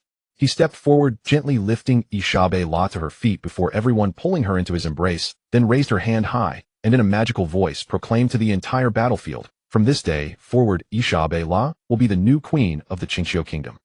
She will wield the holy light, bringing healing and glory to my kingdom. The voice echoes to every corner of the battlefield. The Qingqiu Kingdom's allied army erupts in thunderous cheers, wild with feverish pride at their king's conquest of another powerful exotic beauty. Meanwhile, the captured Empire soldiers wear ashen faces and lifeless eyes. The Empire's jewel, the future Saintess, had actually become the consort of the foreign demon king. This hurts more than killing them. A fox shadow assassin pushed a huge magical water mirror in front of the carriage that imprisoned Liang Na Duo. In the mirror, clearly reflected, was Nie Feng, holding Ishabe-La, receiving the roar of thousands. Ah no. In the carriage, Liang Na Duo stared at that shocking sight, and let out a scream that sounded wholly inhuman. His fiancée, the woman he treated as his prized possession, was now resting quietly in the man who had ruined his arms. The height of humiliation and despair crushed his last shred of sanity. His eyes rolled back, foam at the mouth, thrashing in the carriage until his head finally tipped, and he went completely mad. While the whole kingdom rejoiced in victory and the birth of the new queen, a terror of unimaginable scale, with no warning swept in from the distant horizon. It was not the army's killing intent, nor a surge of magic. It was a dragon might drawn from the very pinnacle of life, pure and filled with destruction and tyranny. Boom. It was as if an invisible mountain descended from the heavens, pressing hard on everyone's hearts. All the cheers fell silent at once. The weaker half-orcs were toppled by the pressure, tremoring on the ground. Even the battle-hardened dwarven runic guards found it hard to breathe, their axes heavy as mountains. Nie Feng's pupils narrowed sharply, and he looked up to the sky. He felt an unprecedented danger, a threat to his life rapidly approaching. The sky seemed to darken in an instant. That colossal dragon might rolled like a tangible tide, wave after wave washing over the battlefield. The air grew thick and hot, as if every breath carried burning sulfur. In Nie Feng's progeny army, the young ones first showed fear, retreating behind their mothers. Even his bravest, eldest son, Nie Feng, trembled with the dragon blood's primal tremor and absolute suppression from above. Ha ha ha. A frenzied laugh rose from the Empire's prisoners. A captured Empire general, though forced to kneel by the dragon, might wore a fanatic and twisted smile. It's the Red Dragon, the guardian god who signed an ancient covenant with our Huiyu Empire, Griffin the Flameburner. You dirty outsiders, doomsday has arrived. The dragon will burn you and your kingdom to ashes. Ha ha ha. The Skyburner Jellyfin. Nie Feng's heart shuddered.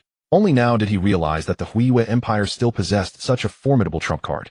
That third Prince Langnajuo was not the main force at all. He was merely cannon fodder sent by the Empire to test the waters, a pathfinding dog. The true killing blow was only arriving now. Damn, this is completely shameless. Calling in their elders when they can't win. And they had to summon an elder of this nuclear weapon level caliber. That old emperor is truly wicked. Facing this unprecedented crisis, far from feeling the slightest fear, Nie Feng felt the blood throughout his body begin to boil. He licked his slightly chapped lips, his eyes burning with a battle intent even more blazing than the dragon's majesty. For the kingdom to rise, it would inevitably clash with the interests of the old world's overlords. This giant dragon was a hurdle he had to cross, the hardest touchstone on his path to establishing the holy dynasty of all races. Cross it, and the world is his. You fail, and it would mean eternal damnation. All legions retreat. Return to the royal capital. Prepare for battle. Nie Feng's voice, like an anchor in a raging sea, instantly stabilized the agitated morale of the army. Qingqiu Royal Capital War Council Chamber. The atmosphere was tense to the absolute limit. Nie Feng sat solemnly upon the throne, and below him was his core harem of queens. The nine-tailed celestial fox Daji held a grave expression as her fingers rapidly simulated battle plans on the sand table. The elven queen Shurna held her longbow, her eyes sharp as an eagle's. The dwarven queen Belunxerda leaned her giant axe against the ground, her face filled with eager anticipation. The Naga queen Wasaki and the mermaid princess Liliana were surrounded by swirling water elements, ready to mobilize the kingdom's waterways at any moment. And having just joined them, the daughter of holy light Yishabila, whose expression was still somewhat complex. According to intelligence, the red dragon Jellyfin is an adult dragon that has lived for at least 3,000 years, possessing unfathomable power. Its dragon breath, the heaven-burning flames, can instantly turn a city into a sea of fire. Its dragon scales are impervious to ordinary metal, Daji reported in a heavy voice. Confronting it head-on, our chances of victory are extremely low. What is there to fear? Belunxerda slammed the table, rattling the cups and plates. My rune-heavy cannons haven't even shown their power yet. No matter what kind of dragon it is, let's blast its mother first. Even if we can't pierce its scales, we'll still knock out a few of its teeth. Fighting head-on is foolish, Shurna countered calmly. The dragon possesses an absolute advantage in the air. Our heavy cannons will have a hard time hitting it. We must first find a way to bring it down from the sky. Everyone discussed animatedly, all feeling that this was a war that was nearly impossible to win. However, Nie Feng, seated upon the throne, suddenly spoke astoundingly, uttering words that left all his queens dumbfounded. A powerful enemy at times is also a potential family member. Silence instantly fell upon the council chamber. All the queens stared at him with expressions that seemed to ask, has our king been frightened out of his wits by the dragon's majesty? Family. Becoming family with a dragon that is coming to annihilate us. Hey, your vision is still too narrow. Slaying dragons is so boring. High risk, low return. What can you even get besides some dragon hide and bones? This thing is a living SSS class bloodline. If I could bring a female dragon. Cough cough.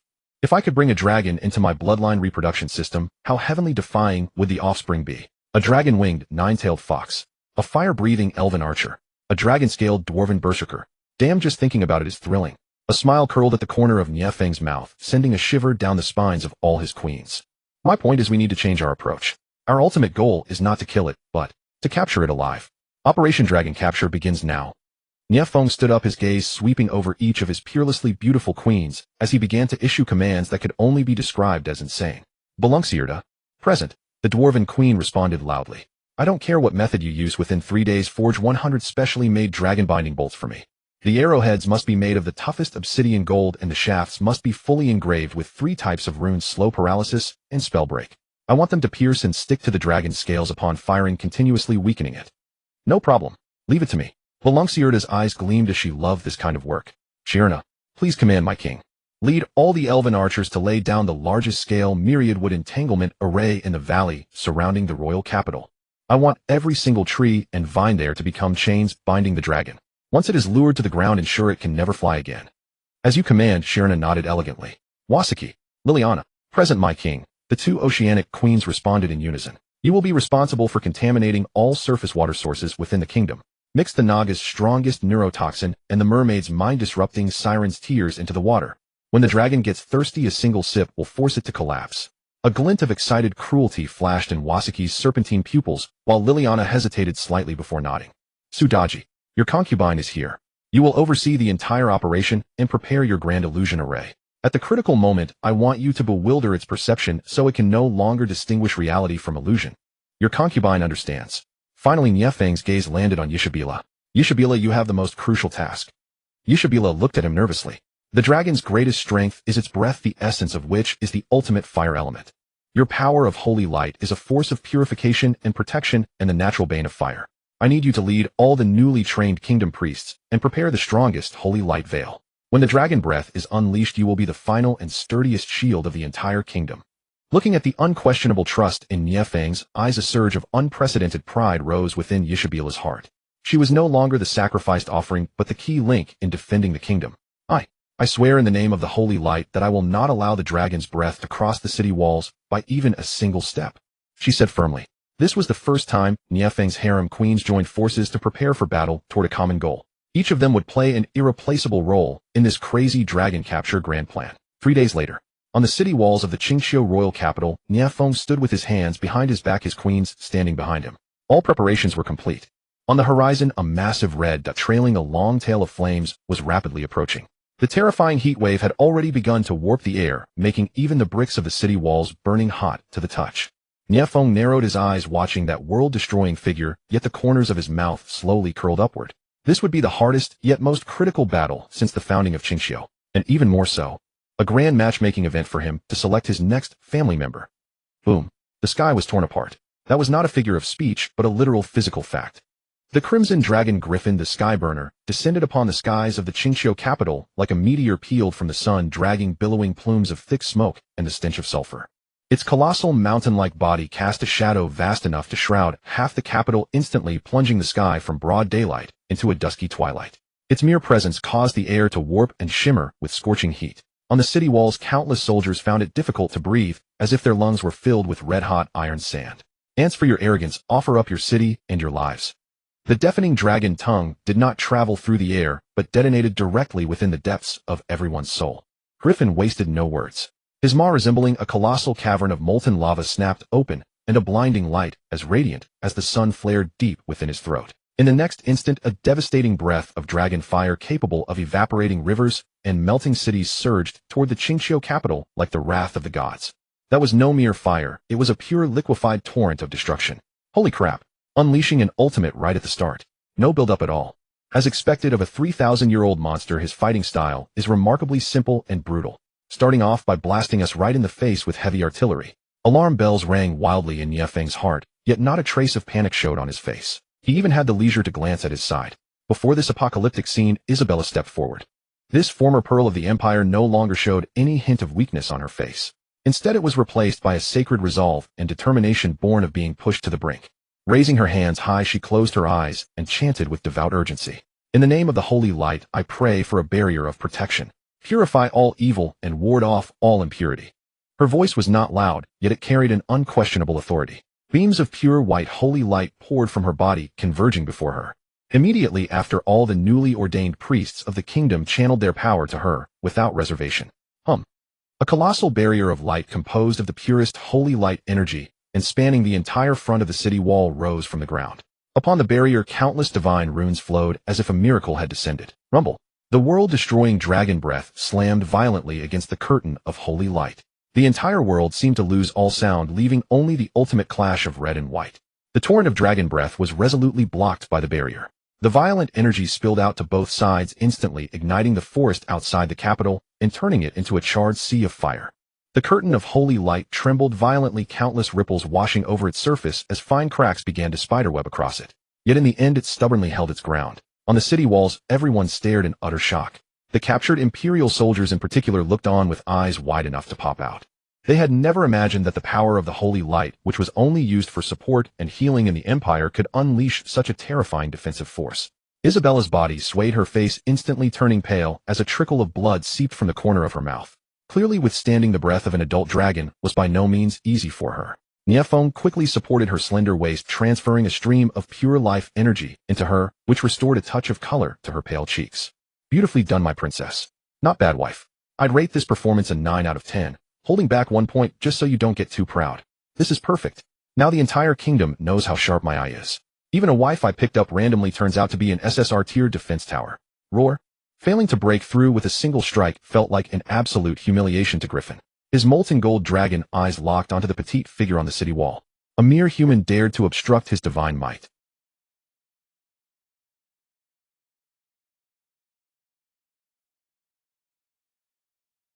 With a flap of his wings, his massive body descended from the sky with unparalleled pressure.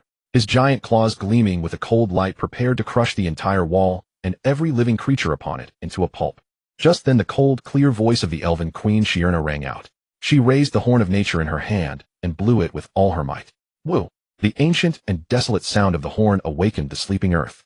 Myriad vines entanglement. Outside the capital, beneath the ruins of the forest charred by the dragon's breath, countless emerald green vines, as thick as giant pythons, violently burst from the ground. Ignoring the raging flames on the surface, they grew wildly and frantically, weaving into an inescapable net in the air to meet the diving dragon. Thud! Thud! Thud! Griffin's massive body was instantly bound tightly by dozens, even hundreds of giant vines. The thorns on the vines attempted to pierce his dragon scales, only to kick up a flurry of sparks. Yet the terrifying force of the constriction still caused his downward dive to halt abruptly in midair. Well done, Longears. Dwarven Queen Brunhild roared, slamming her fan-like hand onto the surface of the city wall. My turn. Earth, heed my command. Collapse. Beneath her feet, countless earthy yellow runes lit up, spreading rapidly through the ground directly under the dragon. Rumble. The ground beneath Griffin's feet instantly transformed into a massive vortex of quicksand.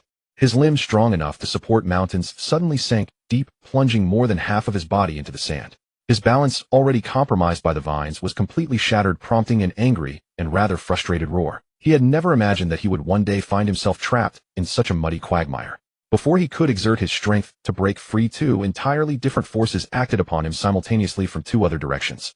Ah! The ethereal yet eerily piercing song of mermaid princess Liliana echoed through the air. To the Qingxiu allied forces the song was a melodious battle hymn, but to Griffin's ears it turned into a piercing, demonic noise that constantly grated on his nerves, driving his already furious emotions into wilder frenzy and making it impossible to focus. At the same time, Naga Queen Vashti raised her hands high. Out of thin air, a vast expanse of dark clouds gathered over the battlefield, and a torrential downpour began to fall. This rain, mixed with the most potent neurotoxins of the Naga clan, poured onto Griffin's scalding dragon scales, sizzling as it suppressed the flames on his body. Meanwhile, the omnipresent toxin quietly seeped into his body through his wounds and breaths. Brilliant. Simply brilliant. This is the art of teamwork. Holy light as the shield elves for crowd-controlled, dwarves setting traps, mermaids applying buffs, and Nagas exploiting elemental counters. My harem team is practically a top-tier progression rate group. I've got to ask who else can match this. Nie Feng watched with absolute delight, finding this even more satisfying than fighting himself. Griffin fell into a complete frenzy. In his 3,000 years of life, having conquered countless kingdoms, he had never suffered such humiliation. Constricted by vines, trapped in sand, harassed by noise, and drenched in rain. Roar. The fury of trampled dignity finally drove him to unleash his true strength. A pure, unreasonable wave of dragon might erupted from his body like a physical shockwave. Bang, bang, bang. Every single vine binding his body shattered instantly, dissolving into a sky full of green specks of light. With a violent thrust of his wings, he actually defied the suction of the quicksand, pulling his massive body clean out of the trap. In the face of absolute power, the torrential rain and mental interference amounted to nothing more than minor nuisances. Having broken free, Griffin's rage climbed to its absolute peak. Dispensing with any fancy attacks, he chose the most primal and direct method. Braving the torrential rain and ignoring Liliana's song, his dragon claw, larger than a battering ram and blazing with roaring flames, slammed down toward the wall, where Nie Feng stood carrying a force that tore through space itself. This strike was incredibly fast and unimaginably heavy enough to level half the capital. Despair washed over everyone's faces. Here it comes, the boss has entered its second phase berserk state. It seems that as the head of the household, I must personally step in to give it a physical cooling. A sharp glint flashed in Nie Feng's eyes as he prepared to strike. Yet at this critical juncture, Su Daji, the queen of the nine-tailed celestial foxes who had been standing behind him like an exquisite backdrop, finally made her move. She made no earth-shattering commotion. She merely raised her eyes slowly. Within those enchanting peach blossom eyes, a dreamlike pink glow now shimmered, a radiance captivating enough to make even the gods surrender to its allure. Her strongest talent, and the supreme mental secret art of the Qingqiu Fox clan, peerless alluring love, was unleashed. In an instant, that apocalyptic dragon claw capable of shattering heaven and earth was forced to a grinding halt a mere 100 meters from the city wall. Within Griffin's draconic eyes, which were otherwise filled with a desire for destruction, there flashed a highly incongruous look of bewilderment and obsession. In its perception, the city wall before it vanished, replaced by the most distant and warmest dragon nest in its memory alongside a dragon egg it had sworn to protect with its life. A fatal vulnerability had emerged, and what Nie Feng had been waiting for was this fleeting opportunity that lasted less than a single second. An opportunity gone in the blink of an eye. At the exact moment the red dragon griffin lost its focus, Nie Feng's figure vanished from where he stood. He used no weapon. Instead, he channeled all the strength in his body, unreservedly gathering the primordial source power of the primordial void dragon fox from the deepest depths of his bloodline into his right fist. His fist was enveloped in a layer of void energy as black as ink, seemingly capable of swallowing all light, interwoven with faint threads of golden draconic chi. Down you go. Like teleportation, Nie Feng's figure materialized before the dragon's chest. Within that heavily protected area, entirely unreachable by ordinary attacks, he located a dark red scale, growing in the exact opposite direction of the others, the reverse scale. His fist, concentrated with his entire body's power, struck squarely upon this reverse scale. Boom. A dull, heavy roar resounded so profound it seemed to shatter the very fabric of space. Nie Feng's fist had actually shattered that seemingly indestructible reverse scale to pieces. The violent void energy, blended with the power of the dragon fox bloodline, surged into the dragon's body like a razor-sharp drill, savagely tearing apart its meridians and internal organs. Roar! An agonizingly distorted, agonizingly shrill dragon shriek pierced the heavens. Griffin's colossal body shuddered violently, the obsession in its eyes instantly replaced by endless agony. As if all its bones had been extracted, or like a shot-down fighter jet, it lost all strength and plummeted helplessly from midair. Boom! The earth groaned once more as a massive crater, even larger than a quicksand trap, was violently carved into the ground. Billowing dust soared into the sky, obscuring everyone's vision. Atop the city wall, a dead silence fell. Everyone stared wide-eyed at the scene, their minds completely blank. Just a moment ago, it was an apocalyptic demon king. The next, it was punched straight out of the sky by their king. Phew. Almost threw my back out. This old fellow's hide is indeed exceptionally thick. But anyway, job's done. Next it's time to raid his home. Nie Feng massaged his slightly numb fist. Without even glancing at the red dragon in the deep crater below, whose fate remained unknown, his figure flashed into a beam of light, rapidly sweeping toward the direction from which the red dragon had flown. My king! Su Daji and the others cried out in alarm. But Nie Feng's voice already echoed from afar. Handle things here, I'll be right back. His objective was clear: the dragon's nest. Killing a dragon could certainly deter others, but it would also invite endless vengeance from the dragon clan, which would be the real trouble. Dragons were notoriously protective of their own and held deep grudges. However, if he could control its nest, it would be akin to seizing its Achilles heel, granting him absolute initiative. Defeating an enemy is merely reckless bravado. Making the enemy work for you. Now that is the true path of a king. Nie Feng's speed reached its absolute limit, and soon a massive active volcano radiating terrifying heat came into his view. Judging by the residual scent of sulfur on Griffin, this was its lair. Without a moment's hesitation, he dived straight into the crater of bubbling magma. To him, the scorching temperature was nothing more than a warm bath. Deep within the volcano, a massive cavern opened up. Inside, golden light shimmered, and the glitter of treasures was nearly blinding to Nie Feng. Mountains of gold coins, countless magical gems, various rare ores, and works of art. Any human king beholding this sight would likely faint from sheer ecstasy on the spot. Tsk. As expected of a dragon, this collection is grander than the entire treasury of the Huiyue Empire combined. When I return, I'll have the dwarves come over to establish a Qingqiu royal bank using these treasures directly as reserve funds.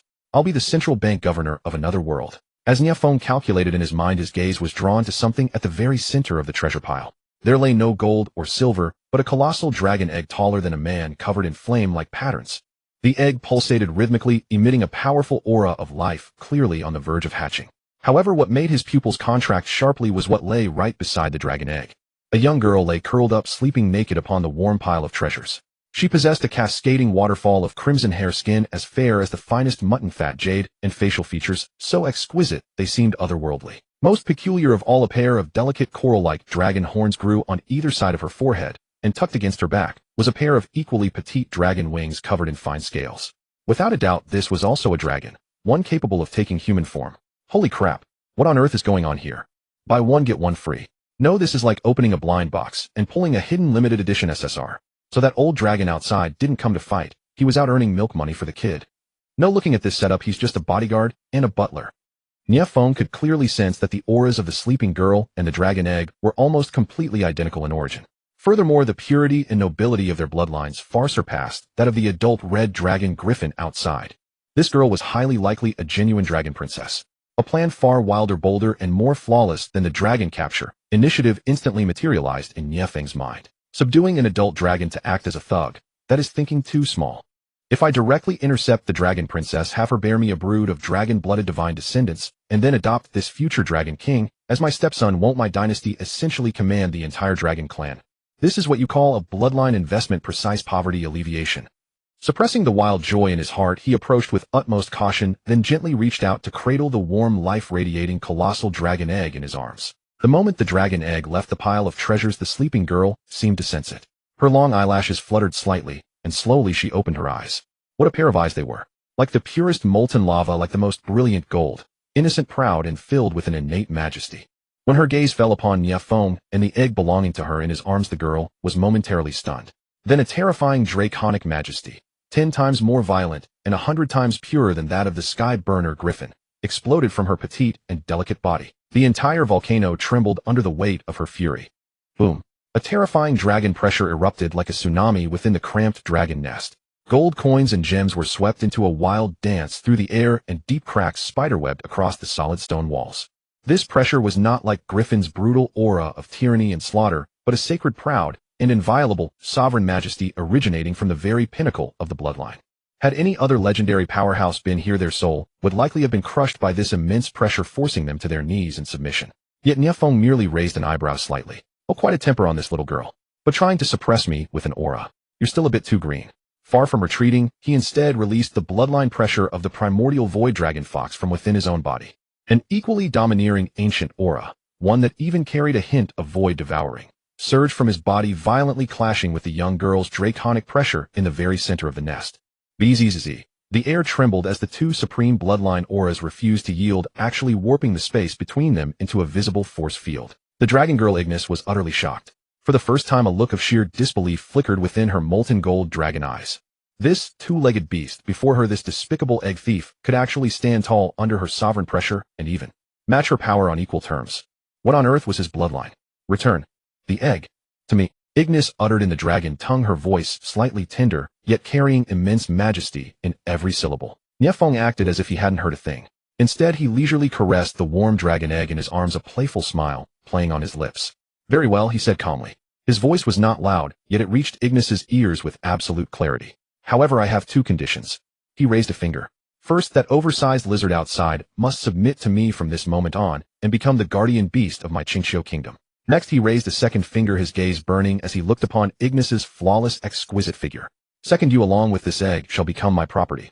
That's right, I want it all. An adult dragon as a bodyguard, the dragon princess as my wife, and the baby dragon as my son. Perfect. I really am an ordinary genius of resource integration. You? Shameless. Arrogant. Ignis trembled with rage, her crimson hair fluttering even without wind as the temperature inside the dragon nest soared once more. As the noble red dragon princess, when had she ever endured such humiliation? Not only had this man stolen her egg, but he also wanted to steal her away as well. However, just as she was about to launch an all-out attack regardless of the consequences, she was stunned to discover something utterly incomprehensible. She could clearly sense that the dragon egg, which she had carried for 1,000 years and cherished more than life itself, showed no fear or resistance in the man's embrace. Instead, it emitted a faint, subtle wave of emotion akin to joy and affection. How was this possible? What Ignis did not know was that Nie Feng's primordial void dragon fox bloodline, having merged with the traits of myriad races, contained an extremely faint but incredibly high-grade draconic factor. To the dragon egg, which was on the verge of hatching and desperately needed energy and high-grade bloodline aura for guidance, this factor was like an oasis in a desert, a beacon in the dark, the most delicious and alluring nutrient in the world. It was even more enticing than the aura of its own mother. Meanwhile, outside the royal capital, Griffin, who had been heavily wounded by Nie Feng's single punch, finally struggled to crawl out of the massive crater. Covered in blood with a terrifying wound where its reverse scale on its chest used to be the dragon's tenacious vitality, nevertheless allowed it to regain some of its strength. Humiliation. Boundless humiliation. The mighty sky burner had actually been sent crashing to the ground by a mere ant's punch. It roared at the heavens, prepared to burn its very life essence to utterly destroy the city and wash away its disgrace. But just then an urgent commanding thought originating from the depths of its soul traversed space, entering its mind directly. It was a soul transmission from the princess. Griffin's massive body stiffened abruptly. The moment it received the message, all of its rage and killing intent were instantly extinguished, as if doused by a bucket of ice-cold water. The message was incredibly simple, consisting of only 2 words: submit. Under the disbelieving stares of the citizens and soldiers of the Qingqiu kingdom, as well as the imperial captives, the red dragon Griffin, who had just been incredibly arrogant and terrifyingly fierce, slowly retracted all hostility, folded its wings, and then gradually, and with utter obedience, prostrated itself on the ground, bowing its proud head, which was larger than a house. It had submitted, not to Nie Feng's world-shattering punch, but to the command of the princess whom it had sworn to serve unto death. Yet to the people on the city walls the result was the same. Their king had not only defeated the dragon head-on, but had also forced this legendary terrifying creature to bow its head in submission. Following a brief silence, the entire Qingqiu capital erupted into a deafening, earth-shattering roar of fanatical cheering. Inside the dragon nest, Ignis gritted her teeth in anger as she stared at the man before her, who looked entirely calm, as if he had her completely cornered. She knew she had no other choice. Griffin's submission meant she had lost her final trump card, and the dragon egg's affection made her hesitate to act lest she harm it. She could sense that if she forced an attack, this man absolutely possessed the ability to destroy the dragon egg before she could even harm him. She stared intently at Nie Feng, remaining silent for a long time, as if making an incredibly difficult decision. Finally, biting her tender lip, she squeezed out a sentence through her teeth, proposing a condition that caught even Nie Feng off guard. I can agree to your conditions. But you must hatch this egg yourself. What on earth? For the first time, the calm smile on Nie Feng's face froze. Hatching an egg? Hatching it myself? What is that supposed to mean? Am I supposed to lie on top of it and use my body heat? I am the majestic king of the myriad races. Do I have no dignity left? System emergency help. What is the correct posture for hatching a dragon egg? Waiting online is quite urgent. Egg hatch. Upon hearing Yi Guanxi's utterly ridiculous condition, Nie Feng's composure almost snapped. Big sister, are you serious? I, the illustrious king of Qingqiu, conqueror of 10,000 clans, am I asked to do a hen's task? To lie upon eggs and hatch? If this gets out, how will I continue to roam the Dao? Nie Feng quickly grasped the crux of the matter, but seeing Yi Guanxi's molten gold dragon eyes filled with unyielding resolve, he knew there was no room for negotiation. Dragon clan pride is sometimes shown in such strange obsessions. Do you mean that I should use my bloodline power to guide it to hatch? Nie Feng quickly identified the core issue and found himself an easy way out. Yi Guanxi seemed to realize that letting a monarch hatch an egg directly was a bit improper. She nodded, her expression complex, looking at Nie Feng. I can feel that your bloodline has a deadly attraction to it, even more than mine. Guided by you, perhaps its potential could reach unprecedented heights. This is the Dragon Clan's supreme bloodline blessing ritual. Oh, so you mean it is a bloodline booster? You should have said so sooner. Nie Feng breathed a sigh of relief, then wore an expression that said, I understood this all along, and his aura surged once more. Since it is your highness the princess's request, I shall comply. He no longer wasted words, and with the enormous dragon egg in his arms sat cross-legged in the center of the mountain of gold and treasure. The dragon egg rested securely on his lap, the warm touch transmitted through the shell, as if one could feel the tiny heart beating within. Nie Feng closed his eyes, summoning the purest, most primal ancient void dragon fox bloodline power within him. It was a peculiar energy that fused fox cunning dragon dominance and the devouring of the void like threads of gold and black, weaving from his palms, gently wrapping the egg. Beside him, Yi Guanxi held her breath in tension, her dragon eyes that pierced the essence of magic fixed on the egg. She could clearly see that, nourished by Nie Feng's unprecedented bloodline power, the life aura inside the dragon egg was swelling at a feverish pace. What had been but a firefly's glow instantly blossomed into a blazing sun. The flame-like patterns on the eggshell began flashing with unprecedented brightness, as if gaining a life of their own. Inside the eggshell, the sleeping young dragon's soul, as if starved for 3,000 years, greedily absorbed this high-tier bloodline energy, radiating joy and longing from the depths of its soul. Good boy, eat more. In the future, your father's dynasty will rely on you and these divine second generation to forge new frontiers. Nie Feng felt a great joy increasing the energy output. At that moment, there was a clear celestial cracking sound that echoed through the silent dragon nest. Iguani's body trembled, an indescribably excited light blazing in her eyes. The first crack appeared. Then, as if in a chain reaction, crack, crack, sounds never ceased, the cracks spreading across the eggshell like a spider's web. A dazzling radiance of golden light surged from the cracks, illuminating the volcanic cavern as if it were a divine realm. Boom. Finally, at the moment the light peaked, the dragon egg's shell shattered with a roar. Countless golden fragments flew outward, revealing what lay inside. Iguani widened her eyes, hoping to see a majestic hatchling. Yet in the next moment, what she witnessed would strike at her dragon nature's understanding. A small paw stretched out from the broken shell. That was not a dragon claw, but a fluffy paw covered with fine golden scales, a fox paw. Then a tiny head perched on the broken shell curiously peered out. And the newly hatched dragonborn baby seemed utterly uninterested in the surrounding gold and labyrinth of the environment. Its eyes black with gold fixed on Nie Feng the moment they opened. In its world, Nie Feng's warm and powerful bloodline aura is the only beacon of life. Oh woo. It let out a babyish cry between dragon roar and fox call, then spread its tiny dragon wings, clumsily flapped twice, and tumbled into Nie Feng's arms, nuzzling the warm chest, with its fluffy head tail wagging with endless joy and attachment. Nie Feng held this soft, warm little creature, feeling a bond born from the deepest part of the bloodline, a strange sensation rising in his heart. This is his child, a child he personally created. Iguani stood there dumbstruck by the scene. She watched the little one who should have been her brother now nestled in that man's arms like a son. She looked again at the man. The expression on his face was a mixture of joy and tenderness she had never seen before. The bloodline connection is the most unbreakable bond in this world. At this moment, Nie Feng and the newborn dragonborn baby seemed to form an incredibly solid, wonderfully strange triangle. She was no longer merely a captive, Nie Feng no longer merely a conqueror. After a long while, Iguani sighed softly, as if laying down the last of her pride and struggle. She stepped forward slowly, the beautiful dragon eyes reflecting Nie Feng and the little one, and fulfilled her vow. From today onward, Iguani will be your partner, guarding our family together. She paused and finally spoke the word family. In that moment, the future of the Qingqiu dynasty was rewritten. Even the legendary dragons had submitted, and Nie Feng's name spread across the continent like a thunderbolt. Countless mid- and small-sized races seeking survival in the gaps began to turn their eyes to this newborn land, sending wave after wave of envoys to pay tribute, test, and seek shelter. An unprecedented 10,000 races dynasty centered on Nie Feng's bloodline was about to unfold its magnificent prologue. And those ancient overlords who had long ruled the continent, the Bright Moon Empire, the Blood Elf Council, and even further distant Orcish thrones, finally turned wary, lethal gazes toward this rising eastern star, showing terrifying potential. A new era has begun. News of Nie Feng's return swept through the Qingqiu royal capital. The entire kingdom boiled with excitement.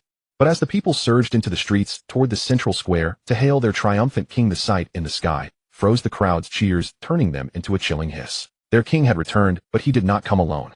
Behind him loomed a mountain-sized crimson dragon.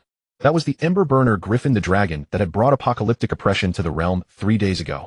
Yet at this moment, the once dominant terror tempered its ferocity, lowering its proud head and following in step behind like a well-trained hound. What astonished everyone most was Nie Feng walking at the forefront.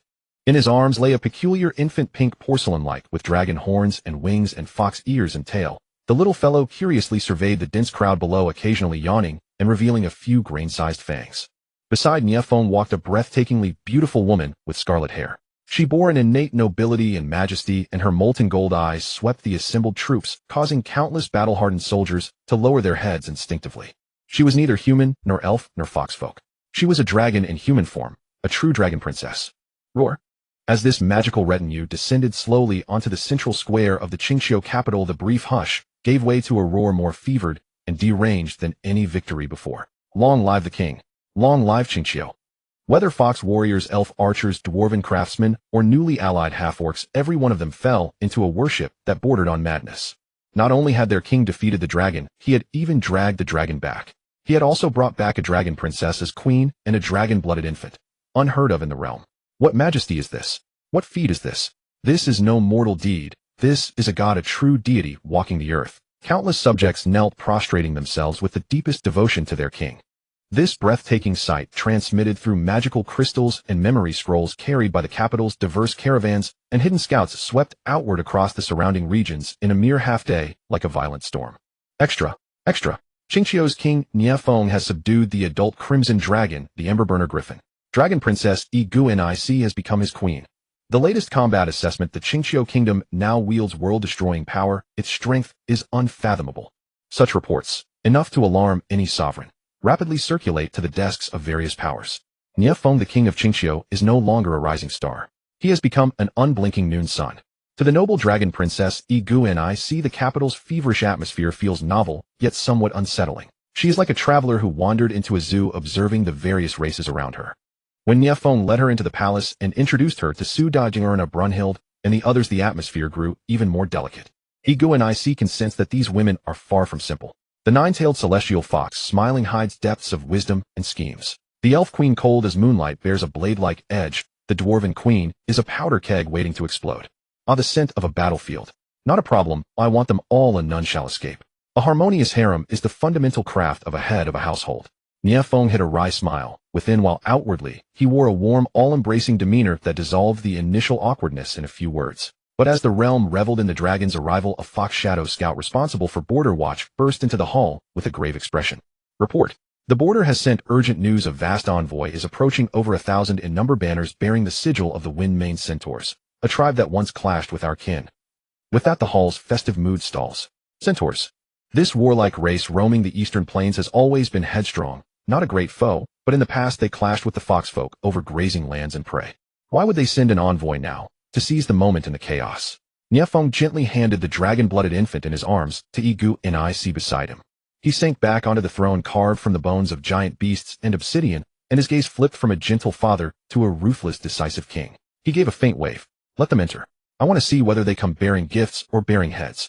His eldest son, Nie Chongqing, the little one fathered by him, and Su Daji, who could barely walk, was at that moment gnawing on a piece of flawless gold, or gifted by the dwarven queen, gnawing with evident relish.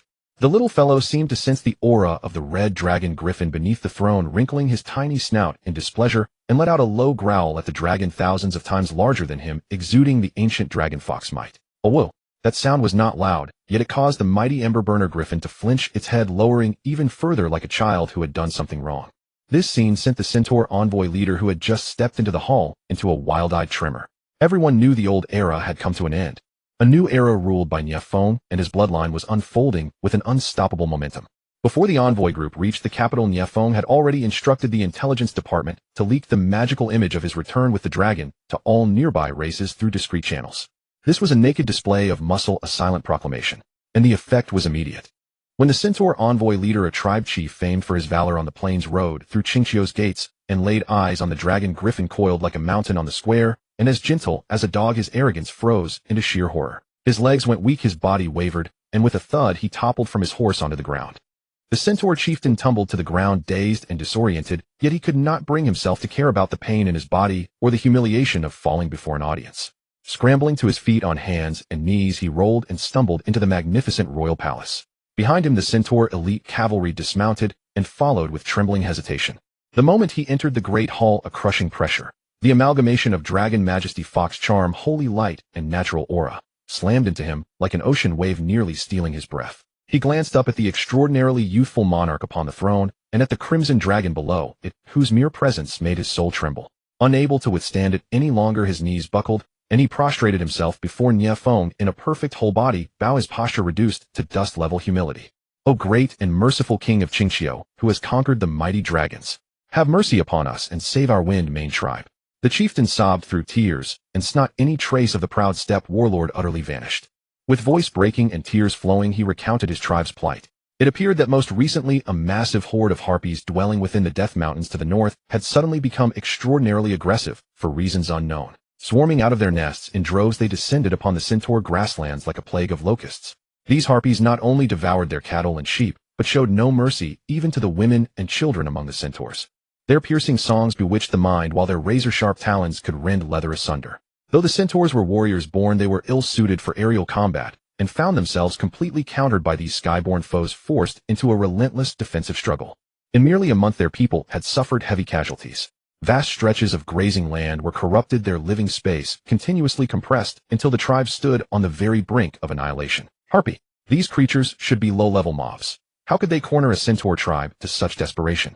There must be quite a number of them, or perhaps some mutated boss lurks within. Sitting upon the throne, Nie Feng lightly tapped his fingers against the armrest, his mind rapidly calculating. The chieftain finished his tearful plea, well aware that playing the victim alone would achieve nothing. He waved his hand, and his men immediately brought forward 2 enormous chests. Upon opening the first, it revealed itself brimming with fist-sized peculiar crystals radiating a cyan glow. A surge of pure wind elemental energy washed over him. Your Majesty, these are the wind soul crystals, the spirits of our centaur ancestors fused with the wind of the grassland upon their deaths. They are the most precious treasures of our tribe. We are willing to offer them all to you. Nie Feng cast a glance, and the system immediately appraised wind soul crystal tier, containing pure wind elemental power and fragments of the speed law. Suitable for forging equipment, establishing magical arrays, or direct absorption to enhance wind affinity. Good stuff. But it was not enough. Nie Feng's gaze fell upon the second and far longer chest. Understanding his intent, the chieftain opened the lid of the second chest with trembling hands. What emerged was neither treasure nor beast, but a person, or rather a centaur maiden. She possessed a healthy wheat-colored complexion that gleamed like honey beneath the palace lights. Her upper body was a perfection of feminine form, tall, athletic, and brimming with wild power. Below, a magnificent pure white equine body extended, its long powerful legs bearing fluid, elegant muscle lines. Her flaxen hair was braided into several small plaits hanging down her back. Emerald green eyes, like the clearest lake upon the grassland, now swam with uneased defiance and a whisper of fear. She was Kyla, the princess of the Wind Mane tribe, renowned as the Pearl of the Grassland. Ding. High potential target detected. Name Kyla. Race Wind Mane Centaur Royal Bloodline. Potential rating S tier. Core talents: Wind Divine Speed, passive armor piercing, arrow active. System recommendation: this spouse will provide the host with powerful mobile troops and speed-based talents, greatly expanding the strategic depth of the dynasty. Strongly recommended for integration into the harem system. S tier. Well done. This isn't even buy one get one free. This is a top-up granting an SSR. Nie Feng's heart settled. Gazing upon the wild centaur princess and then at the chest of soul crystals, he understood. This was far more than a simple plea for aid. The Wind Mane tribe was gambling everything upon him. Their future, their last hope. Yet Nie Feng did not immediately show delight, nor did he hastily agree. He maintained the majesty and detachment befitting a monarch, shifting his gaze from Kyla to the prostrate chieftain, and asked coolly, "If you submit to me, what can you bring my kingdom?" A true sovereign never accepts unconditional allegiance. Value is the foundation upon which all things rest. Hearing Nie Feng's emotionless inquiry, the chieftain did not lose hope. In fact, his spirits lifted. He feared not that Nie Feng would make demands, but that the king would not bother making any at all. That would mean they possessed even the value of being used. He raised his head eagerly and shouted with all his remaining strength, "Your Majesty, the centaurs are natural charge cavalry. Our people are born capable of loosing the most accurate arrows while galloping at full gallop. Our mobility is unparalleled under heaven. Should you deign to protect us, the 3,000 elites of the Wind Mane tribe will form for you a thundering hooves of the wind, a force that shall sweep across the grasslands and flatten the mountains. We pledge to conquer every enemy within your sight." The thundering hooves of the wind. Those 4 words made Nie Feng's eyes light up. Though Qingqiu Kingdom boasted many troop types, it indeed lacked a fully organized cavalry legion possessing both formidable mobility and striking power. The elf archers were formidable, yet fundamentally infantry. The dwarf heavy armor was more of a mobile fortress, its speed a fatal flaw. The centaur's addition would perfectly fill this gap. Acceptable. I do appreciate this pitch. Nie Feng nodded, inwardly satisfied. Slowly rising from the throne, an invisible pressure enveloped the entire great hall. Agreed. A single word, yet it carried the weight of heavenly decree. From this day forward, the Wind Mane tribe shall be protected by my Qingqiu. The harpies upon the grasslands, I shall clean them out for you. He approached the trembling centaur princess and declared in an unyielding tone, "Princess Kyla shall become my 19th royal consort. Her offspring shall become the strongest bond between the Fox clan and the centaur race, inheriting the command of the thundering hooves of the wind." Hearing her fate sealed in such words, Kyla's body shuddered violently. She raised her head, emerald eyes filled with turmoil, but when she met her father's gaze, brimming with hope and pleading, she ultimately bowed her proud head, kneeling upon one knee in the centaur custom of fealty. "Kyla obeys your will, my king." Ding. Congratulations, host. You have successfully wed the S-tier potential spouse Kyla. You have successfully incorporated the centaur race into your bloodline system. Ding. Immediate reward: 1 host has obtained the passive talent Sprint Beginner. Your movement speed and endurance receive a modest boost. Ding. Immediate reward: 2 troop blueprint unlocked. Centaur Raider T4. You may now train powerful centaur cavalry archers in your barracks. Satisfied, Nie Feng helped Kyla to her feet, then turned and swept his gaze across Griffin, the crimson dragon at the foot of the throne. He gave his order immediately, his voice ringing through the entire palace. "Griffin, roar. At your service, master." The red dragon responded with a low rumbling growl.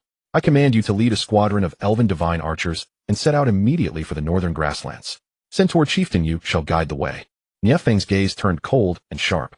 "Now lead my forces. I want those winged wretches to learn who truly is the master of both the skies and the grasslands." On the northern grasslands, the wind carried the stench of blood and decay.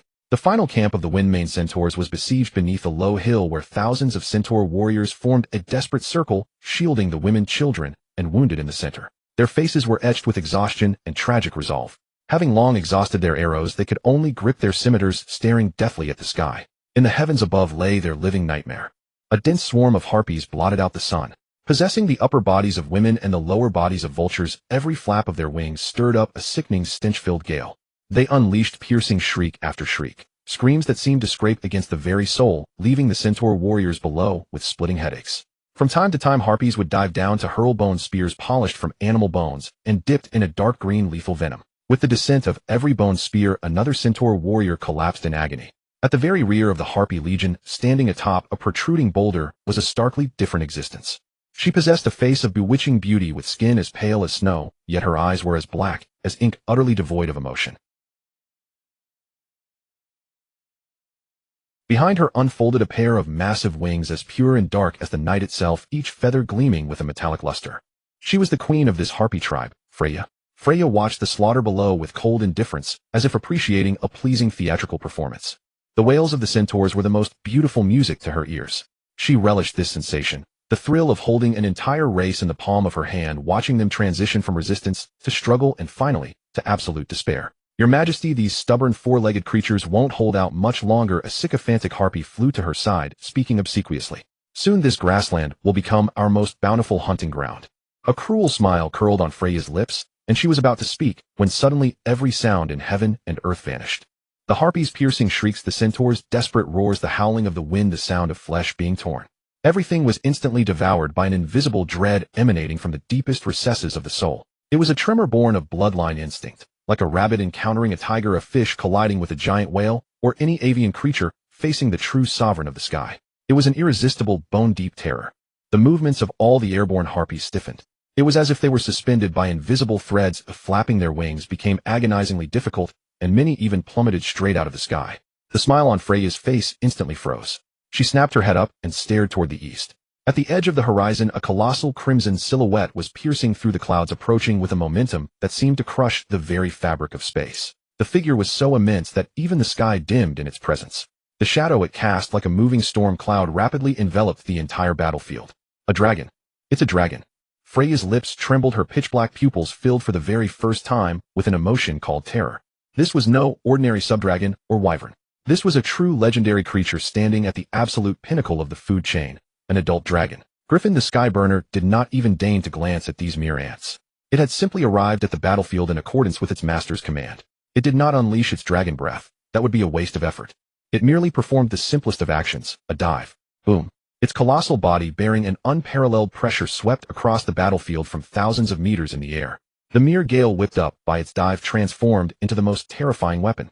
The tempest, like a whip wielded by a god, lashed violently into the harpies' formation. Gah! Shrill, agonizing shrieks rose one after another. Hundreds of harpies, like scarecrows caught in a typhoon, instantly lost their balance. Blown into disarray, they collided with one another and plummeted from the sky in rapid, chaotic succession. And that was not all. Upon Griffin's back, which was as broad as a mountain ridge, a squad of elegant elven archers clad in emerald green light armor stood with absolute stability. Drawing their longbows, emerald green arrows of magical light coalesced upon the bowstrings. Sisters, let our performance begin. The elven captain leading them spoke in a tone as relaxed as if she were participating in a mere hunting game. Wish, wish, wish. The sound of arrows leaving the strings transformed into a symphony of death. Every magic arrow unleashed precisely pierced either the head or the heart of a harpy. It was as if the arrows had eyes of their own. No matter how the harpies dodged, they could not escape their locked-on doom. It was an elegant yet lethal performance, a perfect fusion of the sovereign of the skies and the hunters of the forest. Below, the centaurs were utterly spellbound. They raised their heads, their mouths agape, staring at the legendary dragon and the elven archers who resembled dancers under the moonlight, their minds completely blank. One moment it was hell, and the next, how had divine troops descended from heaven? Freya the Harpy Queen was completely dumbfounded. Her body trembled uncontrollably, her brain unable to process the information before her. Dragons. Elves. Why were these creatures which existed only in ancient legends appearing here? And, judging by their actions, they were clearly aiding those pitifully weak centaurs. This made no scientific sense. This made no magical sense. Counterattack! Counterattack! Freya shrieked hoarsely with every ounce of her strength. Yet there was no response. Suppressed by Griffin's pure dragon might, her clanswomen were on the verge of losing even their instinct to fly. Shivering one and all, how could they summon even a shred of courage to resist? This was an outright one-sided slaughter. No, it could not even be called a slaughter, it was more akin to a sweeping. From the heights of shock, Freya's heart plunged rapidly into endless despair.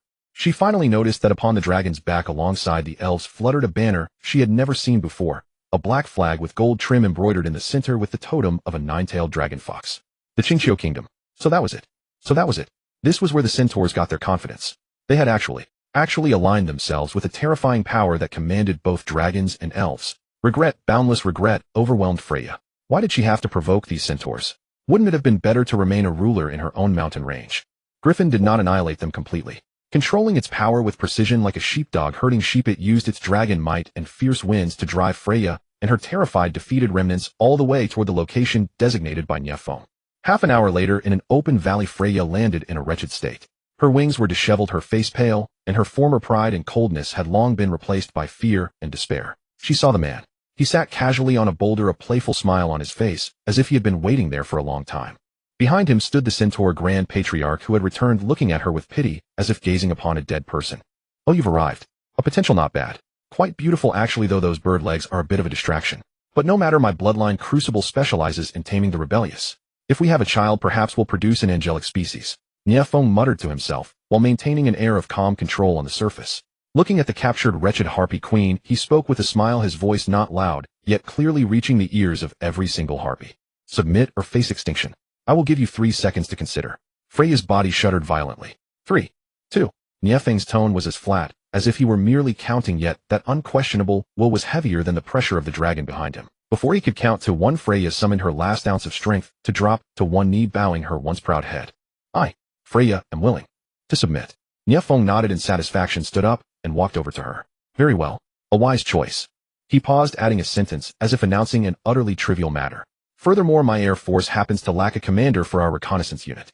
The submission of Harpy Queen Freya stirred no tremor. All seemed so in the face of pride and resistance, proved utterly powerless. On Nie Feng's realm map, the first fully formed Air Force reconnaissance unit was the Harpy Scouts. Their aerial prowess altitude sight would grant the kingdom unprecedented strategic warning. Having dealt with the northern little trouble, Nie Feng returned to the capital at once. Outside a birthing chamber deep within the palace, the atmosphere was tenser than when facing a dragon. Nie Feng paced anxiously along the corridor. The composed face that could stand firm before 10,000 troops was now etched with anticipation and trepidation. Su Daji, Zerna, Ignisis, and the other consorts gathered outside the door, their expressions varied. Why isn't it done yet? How long have they been inside? Nie Feng couldn't help rubbing his hands. Your Majesty, rest assured, Kyla's constitution is the strongest among us. There will be no danger. The elven Queen Zerna whispered softly to comfort him, but the tightly clenched fist betrayed her inner tension. Almost their system, my 20 offspring achievement. My milestone grand prize. Just this final step left. Please, nothing goes wrong. Nie Feng prayed in his heart. This is no longer merely the birth of a new life, it concerns the next qualitative leap for his entire power. At that moment, a cry of such piercing, explosive power roared from the birthing chamber like thunder. The cry was full of vigor, carrying a wind-like howl, and a horse's neigh shaking the palace windows to their core. It's done. Nie Feng's eyes lit up instantly, and in the next moment the long-awaited universe-bursting system notification blared in his mind. Ding. Congratulations, host. Your 20th offspring has been born successfully. Offspring name Niechi male. Bloodline composition 70 ancient void dragon fox 30 wind mane centaur royal lineage. Talent rating SS. Detected that the host's offspring count has reached 20. Milestone achievement. 100 offspring on the throne initial stage has been achieved. Phase level super prize is being distributed. Congratulations, host. Unlocked a brand new system module, Dynasty Fortune. A cascade of system prompts bombarded Nie Feng's mind. Happiness nearly sent him into a faint. It has arrived. It has finally arrived. System module Dynasty Fortune. Core note: from this moment you are no longer merely a feudal lord. The prosperity of your family will be deeply bound to the fortune of your entire realm. The more offspring, the stronger the bloodline, the more prosperous the dynasty fortune becomes. Fortune will crystallize into tangible blessings enveloping every inch of your territory and every subject. Current fortune level LV1 condition 20 offspring. Fortune effects LV11. National prosperity, all resources in the territory grain, wood, or etc. Base output efficiency 50. 2. Stronger armies, all unit training speed 30. Unit promotion probability slightly increased. 3. Talented people and sacred lands, all inhabitants including all races train and perceive faster 20. 4. Destiny fulfilled the host's own cultivation, speed 100. Holy crap. This is the true trump card.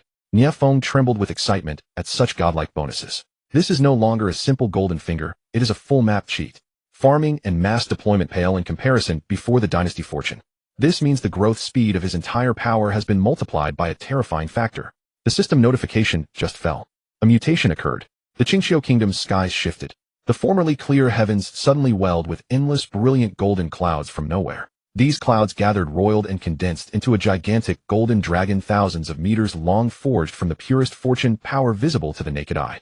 The fortune dragon coiled above the capital, its head held high, its eyes stern, letting out a silent roar that shook heaven and earth.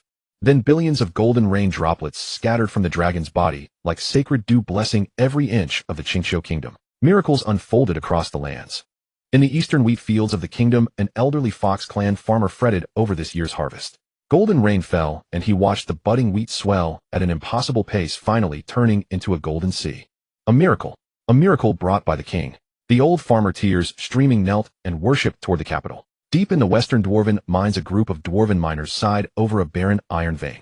The light rain penetrated the rock. That once dull vein began to glow brilliantly, and several dwarves happily struck a stone to discover rare astral silver ore. For the king. For Qingxiu. Cheers. The entire mine erupted in thunderous cheers. In the central barrack, soldiers from all tribes endured arduous training, basking in the golden rain, a warm current coursing through them and filling their bodies with explosive power. Many bottlenecks that had troubled them for days shattered at this moment. A half-orc warrior roared, his muscles swelling again, and he ascended to become a berserker. All subjects, regardless of race or where they stood, felt the dynasty's blessing. They felt unprecedented happiness, power, and belonging. In that moment, their worship and faith in Nie Feng surged beyond a threshold, becoming the most fervent, unwavering loyalty. Within the palace, Nie Feng felt power surge through him like a long river. The effect of cultivation, speed 100, let every breath draw in vast energies of heaven and earth, his strength rising with every moment. He knew that quantity had finally provoked a qualitative change. From today, his power could no longer be described as a kingdom. He raised his head, his gaze piercing the palace roof toward the majestic, boundless fortune dragon in the sky. An unprecedented grand thought took shape in his mind. The time has come. The time to build a dynasty that truly belongs to him and to his bloodline. The descent of the dynasty's fortune accelerated the development of the entire Qingxiu kingdom to unprecedented speeds. Endowed with this celestial blessing, the kingdom transformed by the day, each dawn bringing about earth-shaking changes. Granaries overflowed with grain piled high as mountains, while mineral wealth poured from the depths of the earth without cease. The military strength swelled at speeds visible to the naked eye. Nie Feng knew the time had ripened. He issued a royal decree resolving to hold an unprecedented grand ceremony in 1 month's time, abolishing the title of kingdom and formally establishing the Qingxiu dynasty, while he himself would be crowned as the king of myriad races, sovereign over all peoples. The news sent tremors across the entire continent. On the day of the ceremony, the capital of Qingxiu witnessed a spectacle never before seen. Myriad races came in homage. The Windmane centaurs of the eastern steppes, led by their new chieftain and Kayla's father, presented 1,000 of the finest warhorses as tribute. The harpies of the northern mountains, under Queen Freya's command, offered the Eye of Storm gemstones collected through generations, treasures sufficient to drive any mage into madness. The Goblin Merchant Guild, the Kobold Mining Corps, and even certain wolfen tribes that had once been enemies. All races that had been conquered or willingly submitted upon witnessing the divine might of Qingxiu, sent envoys of the highest rank bearing the most precious tributes to the capital, each vying to express their allegiance. Above, Griffin the Red Dragon folded his ferocity like a living totem, circling the capital city as the devoted subjects gazed upward in reverence. Upon the sacred tree of life, the elves sang ancient ballads, their melodies descending as blessings upon the entire city. Within the underground forges, the dwarves struck their celebratory bells, their deep, resonant tones heralding the dawn of a new era. The entire capital stood as a miraculous city of multiracial harmony. At its heart lay the heaven-sacrificing altar, the focal point of the ceremony. Nie Feng donned a royal robe unlike any other. This robe of the myriad kings was woven from the finest cloud silk, personally crafted by the celestial fox empress Daji. Upon its fabric, golden thread embroidered the nine-tailed dragon fox emblem. Silk spun from the breath of the dragon princess Ignis herself. The robe's edges were adorned with moonlight blossoms cultivated by the lunar holy consort Zelana through the art of life, magic flowers that would never wither. And the shoulder guards were forged from the single most perfect ingot of orichalcum in the earthly Empress Brunhild's entire career.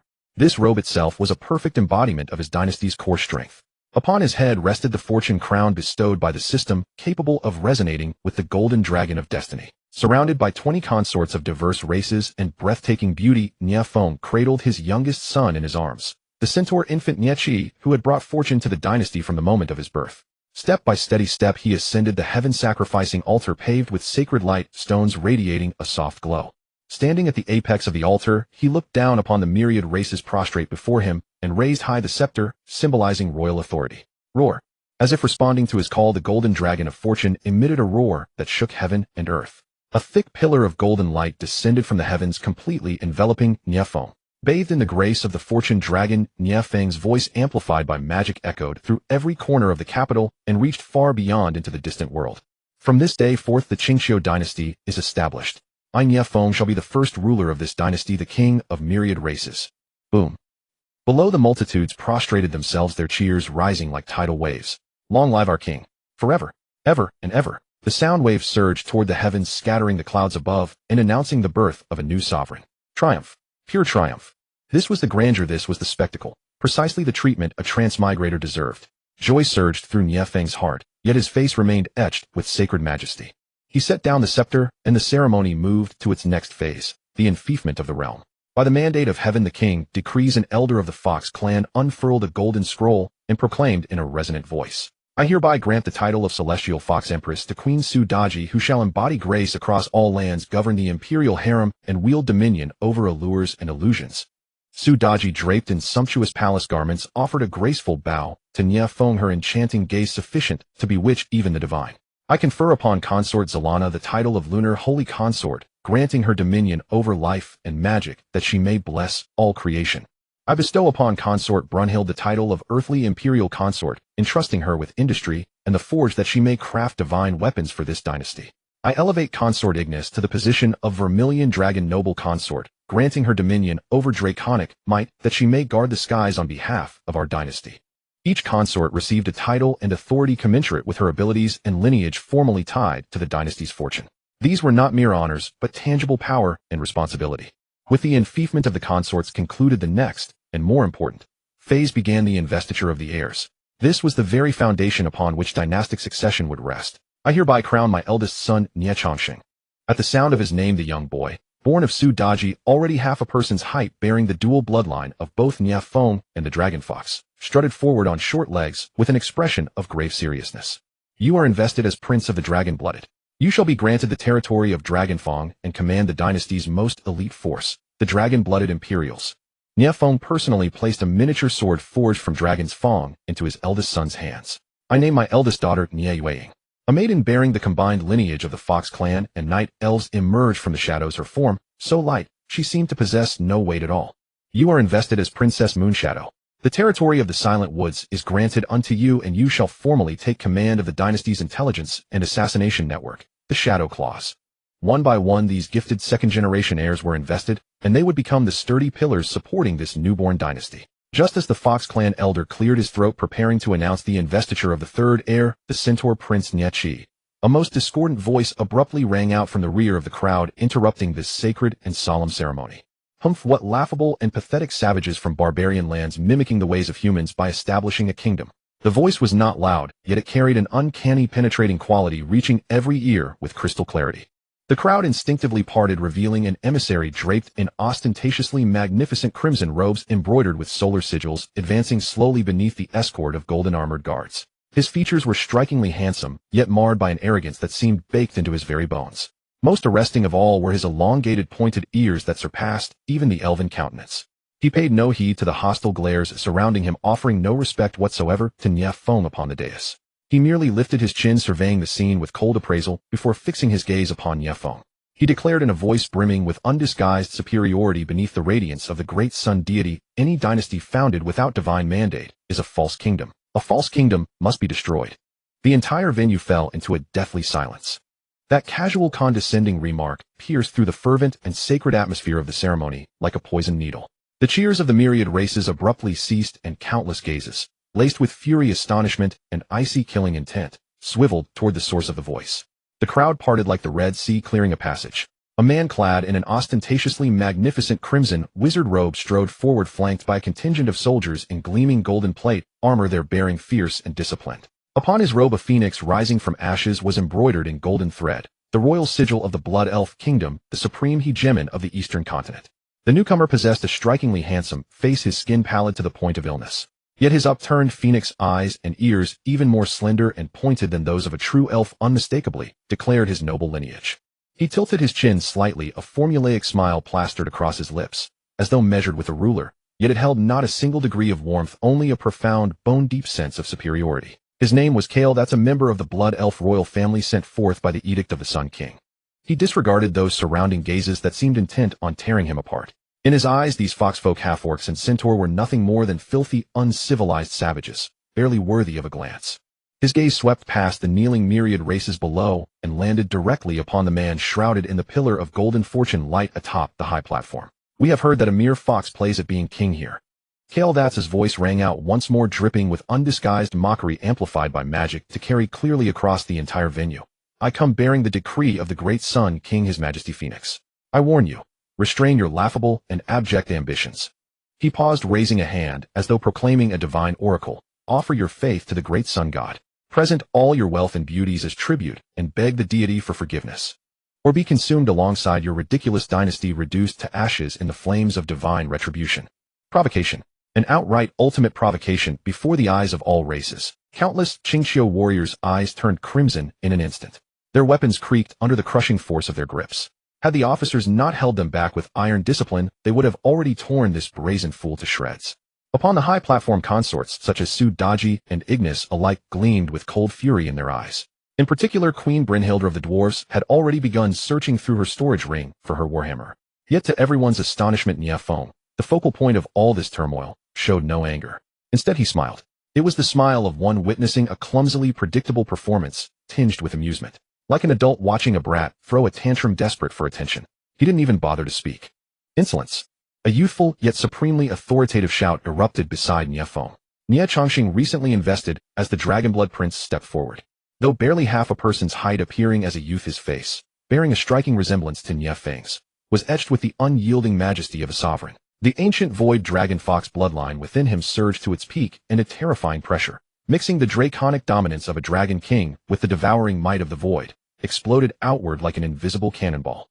Roar! A thunderous bellow somewhere between a dragon's roar and a fox's cry erupted from Nie Chongqing's mouth and materialized into a tangible shockwave that slammed directly into Kale Dats's face. The arrogant smile on Kale Dats's face instantly froze. He felt as though struck head-on by a primordial beast charging at full stride. That primal terror rising from the deepest depths of his bloodline sent his very soul trembling. His proud magical barrier, so confident and impregnable, shattered like paper before this brutal, lawless pressure. Clang, clang, clang.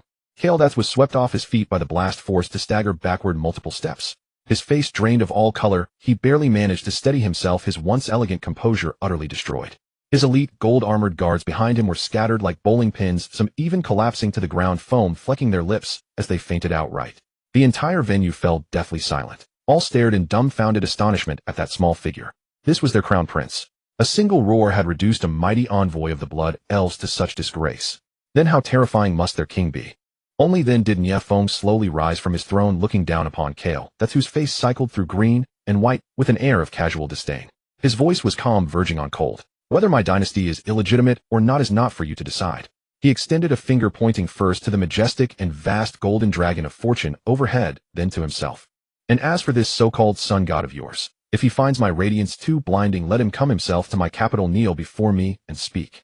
At these words, the venue first fell into a deathly hush, then erupted into a wave of cheers far more ferocious and tsunami-like than any before. Long live our king! King of the myriad races! Their sovereign had dared to humiliate even a god. What magnificent audacity! What towering momentum! To follow such a ruler! How could his hegemony ever fail? You! Kale Dats trembled violently with rage, his once handsome face contorted beyond recognition by pure hatred. "Foolish half-human fox! You will pay for your arrogance and ignorance in blood." He knew full well that nothing would be gained here today. With a venomous glare fixed upon Nie Feng, he abruptly drew a blazing pearl from his robe. "Divine retribution shall descend." He screamed and crushed the pearl in his hand. A distorted spatial gate instantly tore open behind him. Without hesitation, Kael turned and prepared to step through, fleeing this place of utter humiliation. Just as the spatial gate was on the verge of closing, a voice as cold as moonlight, seeming to emanate from the ninth circle of the netherworld, resonated upon the platform. It was Nie Feng, newly invested as the Princess of Moonshadow. She had appeared beside Nie Feng without anyone noticing, her figure blending seamlessly with the shadows. Those eyes, inherited from her night elf bloodline, were fixed fiercely upon the vanishing silhouette of Kael's father. Her voice was soft, yet carried clearly to Nie Feng's ears. Upon him lingers the scent of blood from our nightingale, embedded at the highest echelons of the bright moon human empire. Before he arrived, it seems he paid a visit to someone. The coronation ceremony concluded amidst a feverish atmosphere, but the interlude brought by the blood elf envoy stirred invisible ripples within the upper echelons of the Qingxiu dynasty. Deep within the royal palace, a chilling atmosphere filled a council chamber perpetually shrouded in shadows. This was the dynasty's shadow council chamber, a place where only Nie Feng, his core children, and his royal consorts were permitted to enter. Upon a massive sand table, magical points of light marked the continent's various factions. At this moment, every gaze was focused on the chief intelligence officer, Princess Moonshadow Nie Feng. Before the feverish warmth of the coronation had even faded, the slight unpleasantness brought by the blood elf envoy had already stirred a true tempest within the highest echelons of the Qingxiu dynasty. Deep within the palace lay the shadow council chamber. Lacking a single window, its walls were constructed from a light-devouring obsidian, rendering the room cold and deathly silent. The sole illumination came from the massive magical sand table at the center of the hall, which emitted an eerie glow, casting shifting light and shadow across the faces of those assembled. This was the heart and brain of the dynasty, a sanctuary where only Nie Feng, his most trusted consorts, and his core descendants were permitted to step. At this moment, every gaze converged upon a single person, Princess Moonshadow Nie Feng. She stood beside the sand table, clad in form-fitting black attire that nearly blended into the surrounding shadows. As the dynasty's chief intelligence officer, her very existence was an invisible, deadly blade. The Nightingale has transmitted a top-secret alert.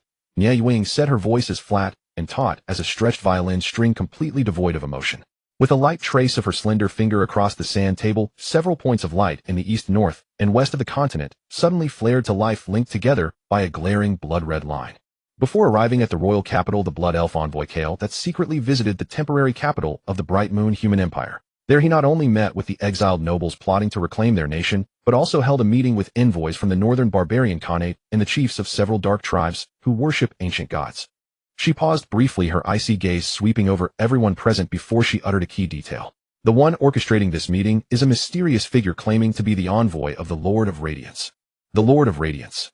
Ignis, the red dragon noble consort, narrowed her molten gold dragon eyes dangerously. That ancient relic who has been hiding in his divine realm for thousands of years. He dares to stretch his claws out here. Precisely, Nie Feng nodded. Our intelligence confirms they have concluded a pact codenamed the Fox-Slaying Alliance. The Blood Elves' warning was nothing more than an open smokescreen from the start, a pawn used to test our strength. The true killing blow is this military alliance that has quietly taken shape, uniting three major forces of the continent's old order. Their objective is singular. Nie Feng tapped heavily on the region of the sand table representing the Qingxiu dynasty. To completely erase us from the face of this continent.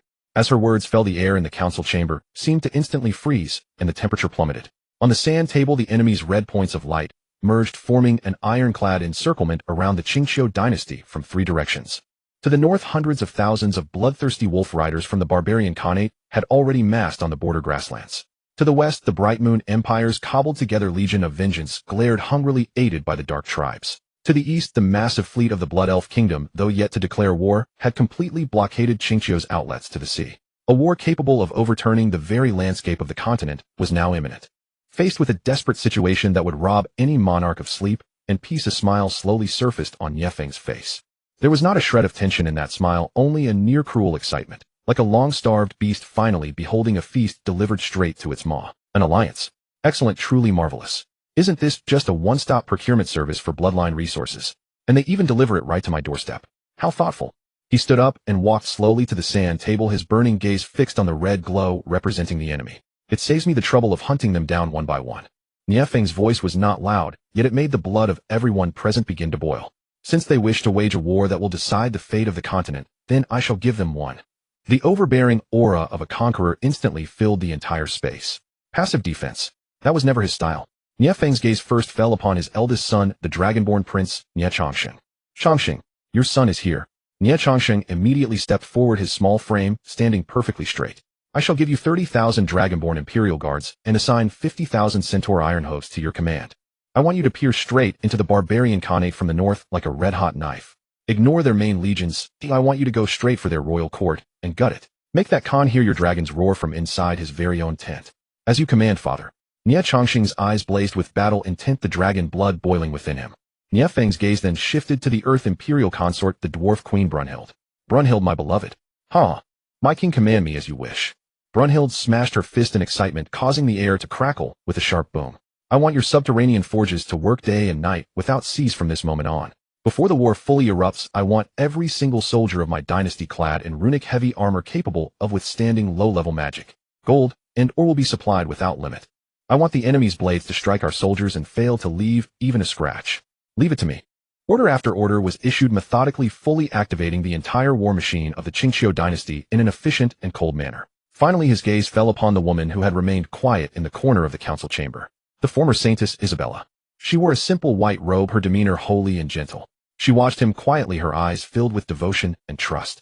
Nie Feng walked to her side, his previous overbearing and murderous aura vanishing, completely replaced by a tenderness capable of melting ice and snow. He bent down and whispered in her ear, my dear, tell me.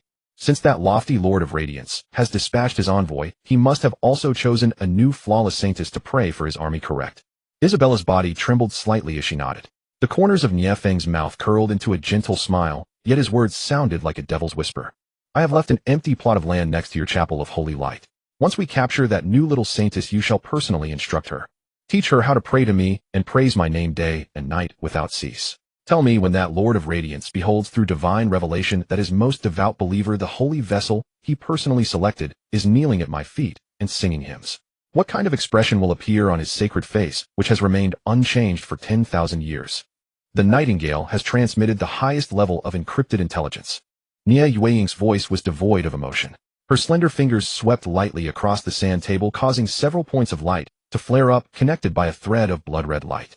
The Blood Elf envoy Kairsasi secretly visited the temporary capital of the Huiyue human empire before coming to us. There he not only met with the exiled imperial nobles, but also held a secret meeting with the envoy of the Khan from the northern barbarian Khanate and the chieftains of several dark tribes who worship ancient evil gods. She paused, uttering a name that made everyone's heart sink. And the one who initiated this meeting was a mysterious figure claiming to be the divine envoy of the Lord of Glory. Yagenesai's molten gold dragon eyes narrowed slightly. The Lord of Glory. That is the most dominant deity of faith in the human realm, an ancient and stubborn fellow. Indeed, Nie Yueying nodded. Intelligence indicates that they have reached a secret covenant targeted at us, codenamed the Fox-Slaying Alliance. The warning from the Blood Elves was never the focus from the very beginning. They are merely pawns pushed to the forefront to probe and exert pressure. The true killing blow is a massive military alliance that has already quietly taken shape, gathering the primary forces of the continent's old order, aiming to completely strangle our Qingqiu dynasty in its cradle. As Nie Yueying explained, more and more red light points representing the enemy appeared on the sand table, forming a pincer movement to encircle the Qingqiu dynasty from three directions.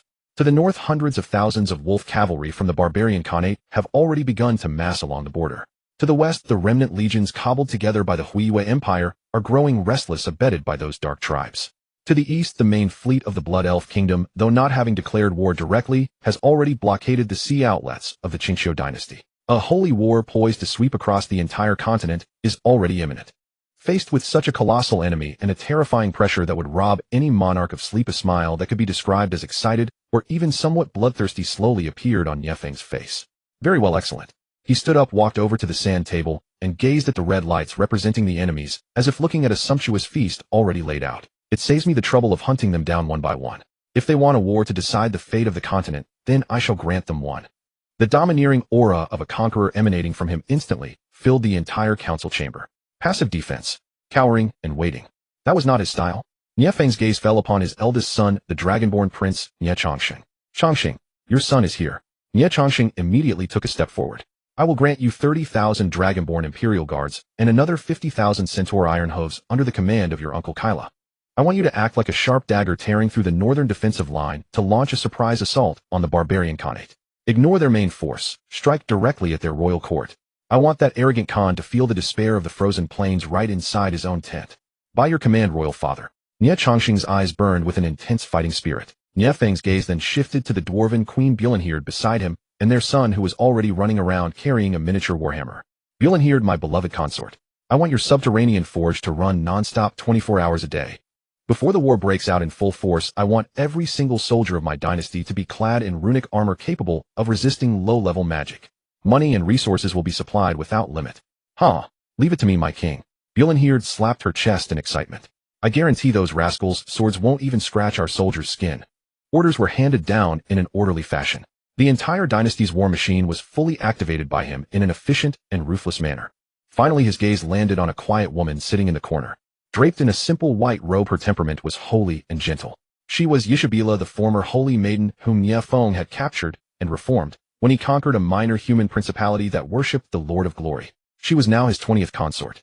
She was now in charge of the newly built Chapel of Holy Light in the royal capital, which was specifically used to convert faiths. Nie Feng walked over to her side and asked softly in a tone so tender it could melt water, "My dear, what do you say?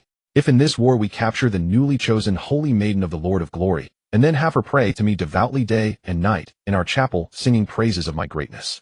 He leaned close to Yishabela's ear, a devilish smile curving at the corner of his lips. "What kind of face do you think that high and mighty Lord of Glory would make?" The dark clouds of war like an invisible giant hand loomed over the Qingqiu dynasty. Yet contrary to the panic imagined by the outside world, the entire dynasty was immersed in a fanatical and highly efficient atmosphere of war preparation.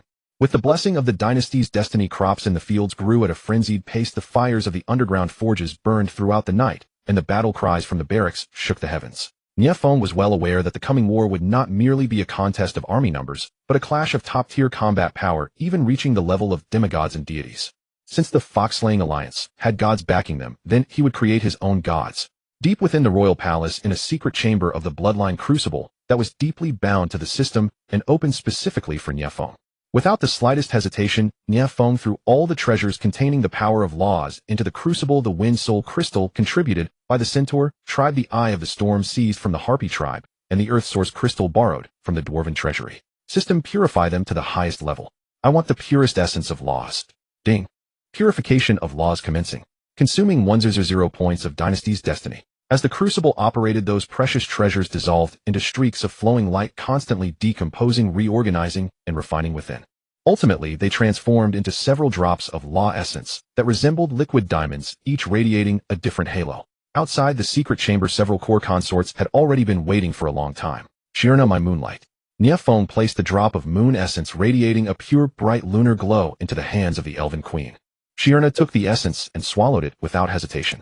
In an instant, endless moonlight erupted from her body. Behind her, a starry night sky seemed to manifest with the prototype of a complete divine kingdom faintly visible. Her aura surged rapidly, leaving her only one step away from becoming a true moonlit demigod. Bjornhjerd, my bedrock. Nie Feng then handed the incredibly heavy drop of earth essence to the dwarven queen. Bjornhjerd downed it in one gulp, instantly feeling herself merge with the very earth of the entire Qingqiu kingdom. She could even clearly sense the breathing of every single mineral vein. She stamped her foot, causing the entire palace to tremble slightly, as if she had truly become the daughter of the earth. When it was Su Daji's turn, however, Nie Feng did not produce any law essence. As his first queen, and the one with whom his bloodline was most deeply fused, she no longer had any need for such external items. Under the dual nourishment of the dynasty's destiny and Nie Feng's most refined primordial void dragon fox essence blood, Su Daji's body was undergoing a more fundamental metamorphosis. Nie Feng could clearly perceive that behind her 9 soft charming fox tails, a faint 10th tail woven from pure void energy and the laws of charm was slowly coalescing. Once the 10th tail was fully formed, she would no longer be a heavenly fox, but a void divine fox. Nie Feng looked upon the goddess squad he had created with his own hands, his heart brimming with immense pride. His consorts were by no means mere breeding tools to expand his lineage. Each and every one of them was an indispensable, powerful goddess in the future divine pantheon that would rule the world, serving as his sturdiest pillars to dominate the myriad realms. That night in the palace garden, Nie Feng for once did not toil diligently in bed, but instead gathered all his consorts for a warm, intimate family banquet. By day they were queens and commanders holding sway over life, forging intelligence and dragon might. By night, they reverted to being wives who would get jealous over a piece of roasted meat or a cup of fine wine. Yajinisai complained that Nie Feng was biased, giving the largest piece of dragon leg meat to Su Daji. Kyla, on the other hand, was arm wrestling with the Beastman consort, the wager being who would be the first to accompany Nie Feng for his morning exercise tomorrow. This grand war narrative, combined with the warm and somewhat chaotic daily family life, blended marvelously to create a unique charm, allowing Nie Feng's tense nerves to relax for a brief moment. After several rounds of drinks and dishes, Nie Feng clapped his hands, gesturing for everyone to quiet down. Scanning the stunning faces, some charming, some valiant, some holy, and some wild, he announced a decision that startled everyone. It will still take some time for the forces of the Fox-slaying alliance to assemble. I have decided to take advantage of this gap to personally lead a team to the Huiwei Empire. Su Daji's delicate brows knitted slightly. My king, you are going to risk yourself personally. No, this is not a risk. Nie Feng shook his head, a glint of cunning flashing in his eyes. This is to deliver a grand gift to our enemies before the war officially begins. He stood up, walked to the center of the garden, and looked up at the bright moon in the night sky. Before the war erupts in full force, we must first pull out the most troublesome thorn, the Church of the Lord of Glory. And the best way to do that is to plunge a dagger deep into their heart. His target was set directly on the absolute holy land of the Church of the Lord of Glory, the Cathedral of Holy Light. According to the intelligence from the Nightingale, in 3 days the once-in-a-decade Holy Maiden Selection ceremony will be held there. At that time, all young girls with a talent for holy light affinity from across the entire Huiwei Empire will gather there to undergo the divine selection. A wicked smile, which all his consorts immediately understood, curled at the corner of Nie Feng's lips. I think nothing would crush their morale more than directly snatching their future holy maiden to be my consort right in the middle of their most sacred ceremony in front of all their believers. The night was as black as ink, and Shengyao City, the temporary capital of the radiant moon human empire, was ablaze with lights. Unlike its usual bustling prosperity, the city was now permeated with an almost frenzied religious atmosphere. In every street and alley, squads of church knights clad in white armor with gold trim could be seen.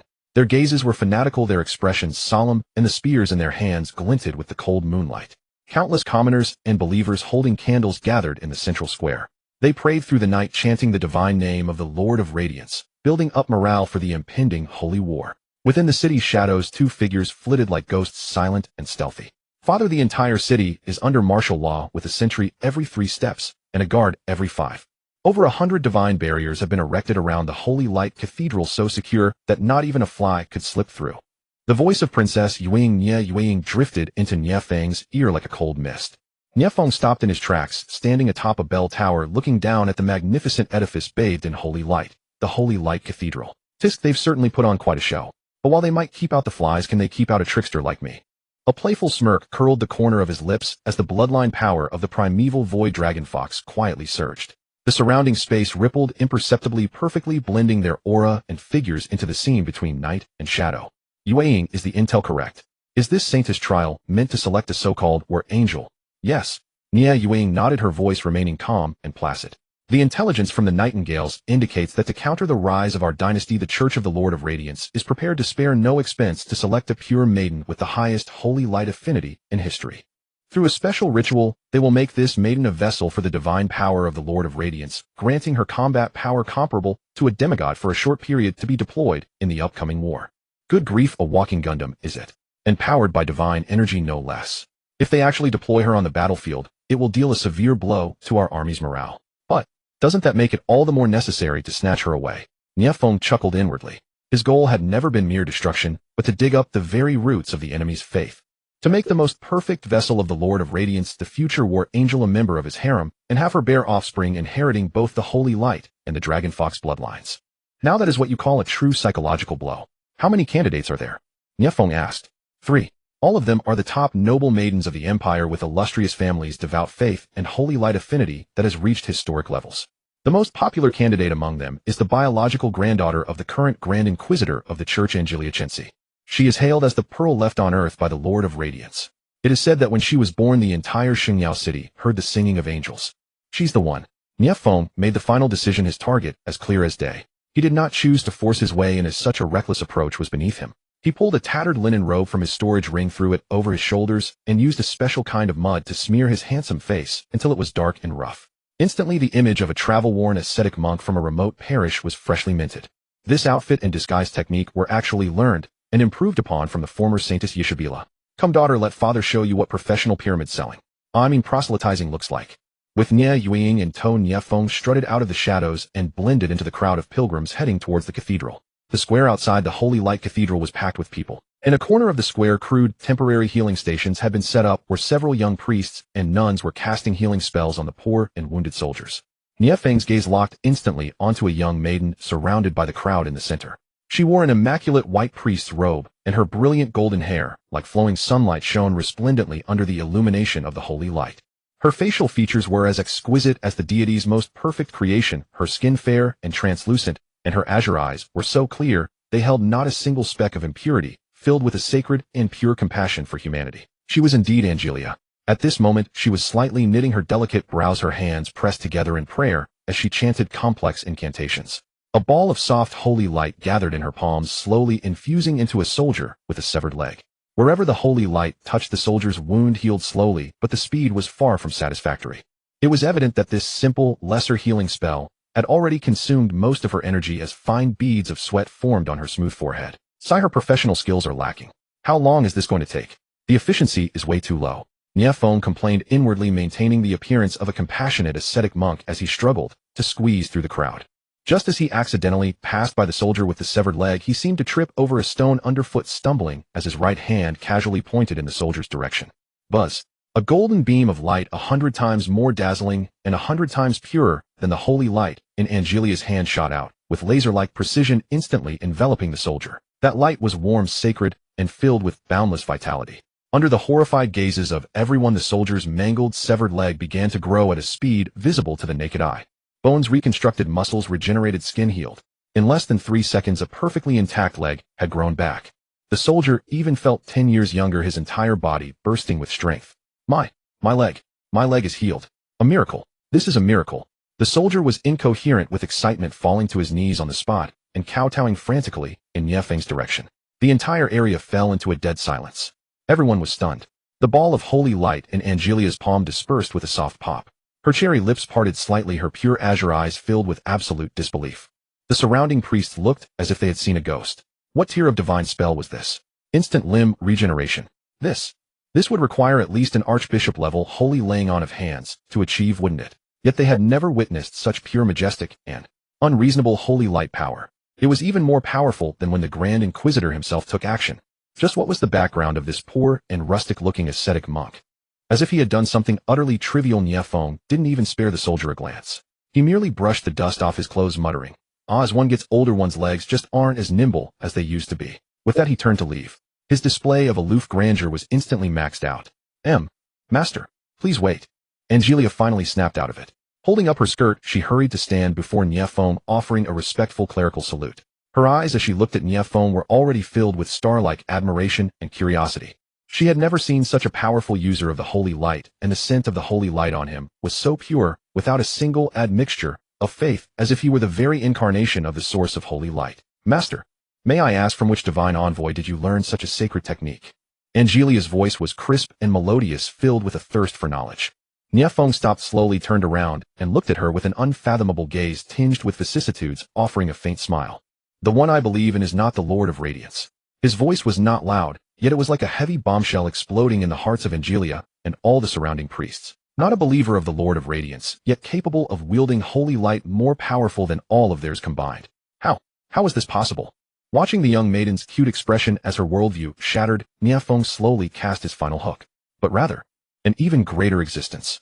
Jiang Feng's mention of a greater existence struck like a key, instantly unlocking the door to Angelia's curiosity. In the young girl's understanding, the Lord of Radiance was the source of all holy light, the supreme and sole true deity. Yet the enigmatic master before her was shattering the very foundation of her faith with irrefutable facts. His overwhelming power, his profound mystery, his inexplicable mastery over holy light.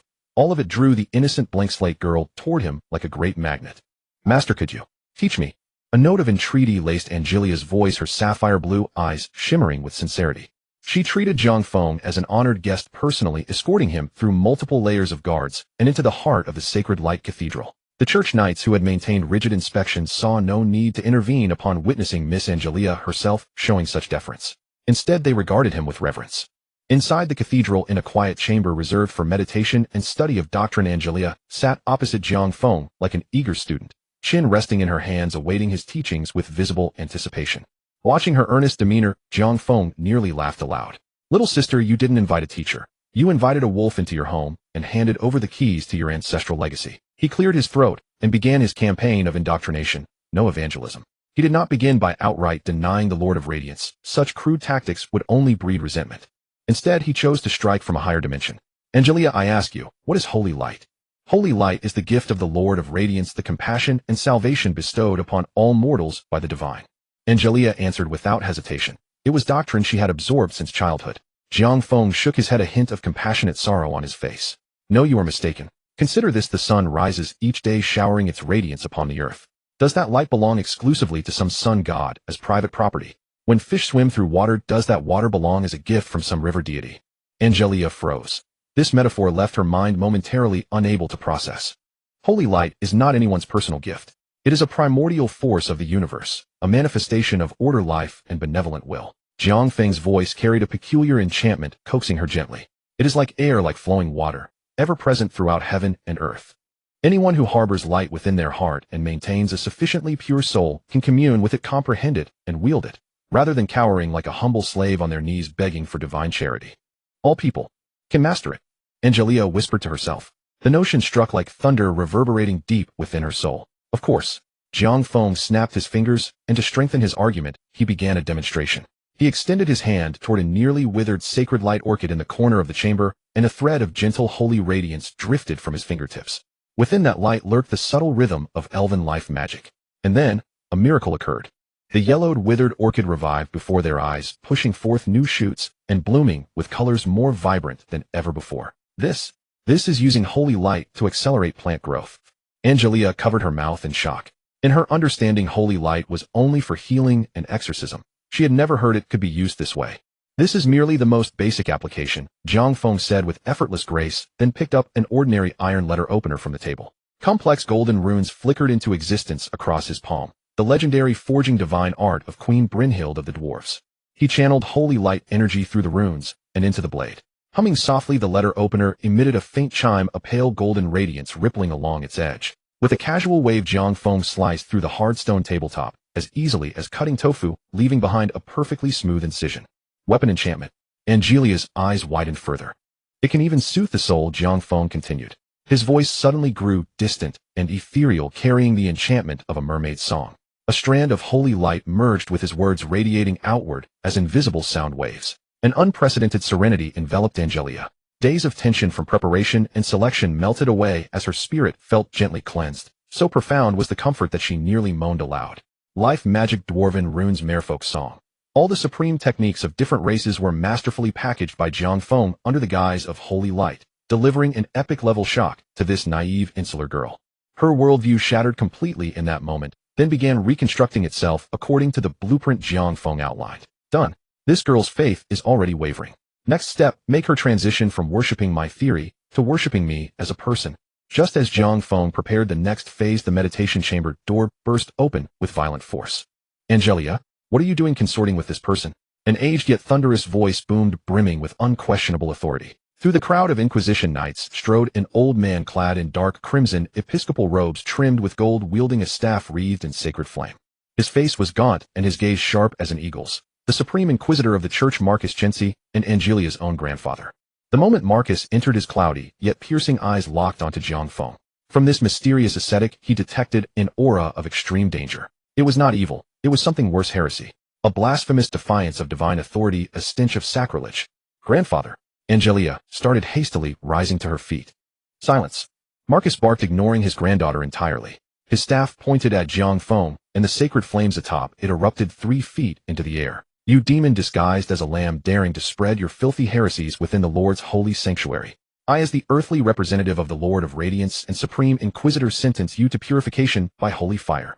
No sooner had he spoken than several Inquisition knights stepped forward, their chains gleaming with sacred runes, ready to seize Jiang Feng. Grandfather, it's not what you think. Master, he. But Jiang Feng merely smiled. He rose slowly from his seat and brushed the dust from his robes.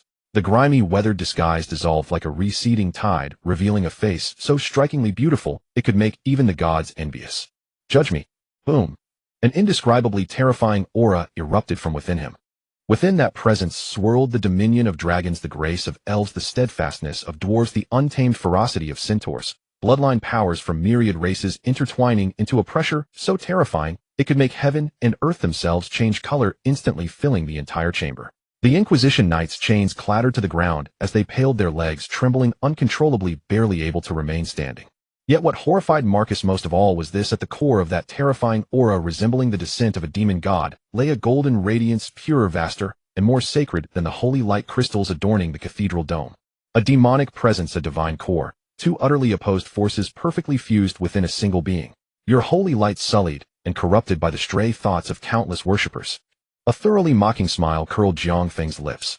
He extended one hand, pointing toward the cathedral dome, where a towering statue of the Lord of Radiance rose dozens of meters high. The statue, forged from sacred crystal and imbued with centuries of accumulated faith, began to tremble violently, emitting anguished groans of unbearable strain, as if it were afraid. Before the horrified gaze of Marcus and all the clergy, whose eyes nearly popped from their sockets, the faith power gathered upon the statue, thick as milk, was forcibly drawn out as golden streams, surging uncontrollably across hundreds of meters of space, rushing madly toward Jiang Feng's outstretched palm. Before all the faithful, before the Supreme Inquisitor himself, he was openly plundering the faith power of the Lord of Radiance. No, stop, you blasphemer. Marcus let out a heart-wrenching scream, his faith collapsing in that very moment. Angelia collapsed to the ground, staring blankly at the scene before her, neither divine nor demonic, her mind reduced to complete emptiness. Her faith swung wildly on the razor's edge between destruction and reconstruction. At that moment, in the divine realm, suspended above the boundless void, the Lord of Radiance, who had slumbered for 1,000 years, finally sensed his mortal church being profaned as never before. A furious roar transcending the barriers between planes echoed deeply within every soul. Boom! The dome of the sacred light cathedral was instantly torn apart by an invisible divine force. An impossibly massive beam of divine retribution, brimming with wrath capable of annihilating all, tore through space, carrying purifying flames of a world-ending nature, and descended relentlessly toward the platform, aimed directly at the head of Jiang Feng, who casually stood there, stealing crops before all. Divine punishment descends. The golden pillar that tears the heavens bears the radiant Lord's centuries of wrath and divine might, and its dreadful aura makes Shanyao City tremble. Inside Xinguang, cathedral priests and knights, after a moment of stunned astonishment, instantly fall into a frenzy. They proclaim that this is the Lord's divine punishment. The Lord has not abandoned us. Praise the radiant Lord, purify this heretic, purify this blasphemer. They drop to their knees, shouting the divine name, their faces flushed with a sickly red, as if they already saw that audacious foxman turn to ash beneath the divine punishment. Archbishop Ma Ku, see tears streaming down his cheeks, roars with his last strength that this is the power of the divine. In the presence of true gods you are but a humble ant. Angelia closes her eyes in despair, unable to imagine any mortal able to withstand a direct strike from a deity. Yet under the divine punishment's shadow, Nie Feng makes a move that would shock everyone. He does not retreat and shows no sign of defense. He merely raises his head, gazing at the divine punishment light powerful enough to destroy a city. His face shows not fear, but a greed-driven smile, as if he has spotted an otherworldly delicacy. Well, if you were worried that the dynasty's fate points weren't enough, here comes a delivery. A 5-star extra-large portion. This radiant lord is worth it. Finally, a proper supplement. Nie Feng presses forward toward the world-destroying divine punishment, and suddenly opens his mouth. Roar. A roar neither like a dragon nor a fox, but a primal cosmic roar from the dawn of the universe erupts from his mouth. The bloodline power of the ancient void dragon fox is driven to the extreme. A visible, dimly glowing micro-black hole forms, spins, and expands rapidly inside his mouth. That black hole seems to connect to another dimension, releasing inexhaustible devouring force. In the next moment, a scene that would silence the world unfolds. The rampaging, unparalleled divine punishment light, upon touching Nie Feng's micro-black hole, seems to meet a formidable foe. The front rays twist, pull, and tear apart, then condense into pure energy, and are swallowed by the tiny black hole. There are no earth-shattering explosions or world-ending shockwaves. Instead, there is a bizarre and terrifying devouring, like a great whale swallowing water. That sturdy beam of divine punishment is being eaten bite by bite by Nie Feng at a visibly accelerating pace. Belched. When the last strand of divine punishment light is swallowed, Nie Feng even belches. A surging golden energy radiates from him, causing the cathedral to hum. The hall falls silent. Everyone stares in disbelief. Those who had been shouting a moment ago now gape with their mouths open, their expressions frozen, as if petrified. Archbishop Ma Ku's scream is frozen on his face. The zeal in his eyes is replaced by endless fear and confusion. The heretic was not purified. He ate the divine punishment. Ate it. This realization pierces every believer's heart like a razor, then churns wildly, tearing apart decades of faith that had hardened their souls. Their god, the punishment that descended, had become the other's after-dinner dessert. What the hell? Detection indicates that the host has swallowed high-concentration divine power. The bloodline gains trace divine particles. Your bloodline suppression of all sacred-type beings is permanently increased by 50. You have preliminarily parsed the divine punishment law able to consume fortune to simulate releasing a low-grade judgment light. A series of system prompts ring out, making Nie Feng feel blissful. Meanwhile, in the distant divine realm, the Radiant Lord lets out a powerless, furious roar. Crossing realms to unleash power is already a tremendous drain. That enraged strike just now was the limit he could muster in a short time. He can feel that his bond with the human sanctuary's faith has been forcibly severed by the opponent in a ruthless manner. He is cut off. Nie Feng wipes his mouth as if enjoying a fine appetizer. His eyes shining with gold and violet coldly stare at the Archbishop Ma Ku-si, who lies collapsed on the ground. Your god seems unable to save you. He extends a finger, a strand of golden light gathering at the tip. The light is of the same source as the divine punishment light, but more condensed and more domineering. This is precisely the judgment light that he has just deciphered. And no, please. Ma Ku-si's eyes fill with endless remorse and fear. He yearns to plead, but under Nie Feng's divine pressure, he cannot utter a single syllable. Whooshed. The judgment light flashes and pierces Ma Ku-si's brow. No blood, no screams. This once powerful Archbishop of Judgment is completely purified within the holy light he once boasted of, leaving not a trace of ash.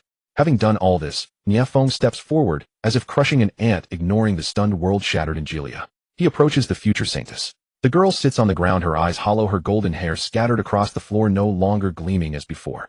She has seen the divine punishment, the devouring demon, and her grandfather's purification. All of this has surpassed what her pure heart could bear. Nie Feng bends down, ignoring the fearful, bewildered, or hatred-filled gazes of the surrounding priests, and lifts the future saintess into his arms. The girl's body is light, carrying a hint of maidenly fragrance. She struggles instinctively, but when she meets Nie Feng's eyes, which seem to hold the stars and the sea, all her strength leaves her. Now you are mine. Nie Feng lowers his head before all the clergy, before the dulled Radiant Lord statue under the shattered ceiling, and with a declaration of ownership, kisses the would-be saintess's lips, soft and sweet with a tremor of despair. After the kiss, Nie Feng does not linger. Holding the surrendering girl, he sweeps his other hand through the air. Power of the void surges. A portal to the Qingqiu dynasty, radiating a dim glow, is ripped open by him. At the last moment before stepping into the portal, he looks back at the priests in the hall, their faces hollow, and wears a devilish smile. Go back to your masters, and tell them that the war has begun. As the words fall, the portal closes with a snap. In Xinguang Cathedral, only a hushed silence remains, and a message powerful enough to drive the entire continent mad. The news spreads like an unprecedented super plague centered on Shengyao City, sweeping toward the entire continent. Nie Feng, king of Qingqiu, has stormed the holy city alone.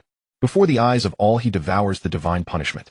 In the blink of an eye, he defeats Archbishop Ma Ku-si. In the cathedral, he openly abducts the future saintess. All the old powers across the continent, upon receiving this news, are inflamed with fury. This is an unprecedented challenge.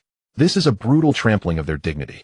The Fox Slaughter Alliance, which had been slowly gathering its war machine, is at this moment injected with furious fuel and starts operating at an unprecedented speed.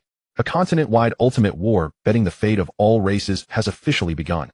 In the royal capital of Qingqiu, as a portal radiating a dark, eerie glow tore open in the center of the throne hall, the entire upper echelon of the dynasty held their breath. The first to step out of the portal was their king Nie Feng.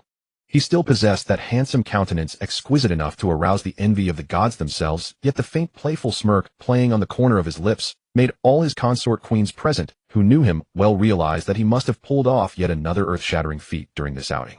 Immediately after they saw the trophy cradled in the king's arms, a stunningly beautiful girl with golden hair and blue eyes clad in a holy priestess robe. She was as exquisite as a porcelain doll, yet her eyes were hollow, as if her very soul had been drained away. Ding!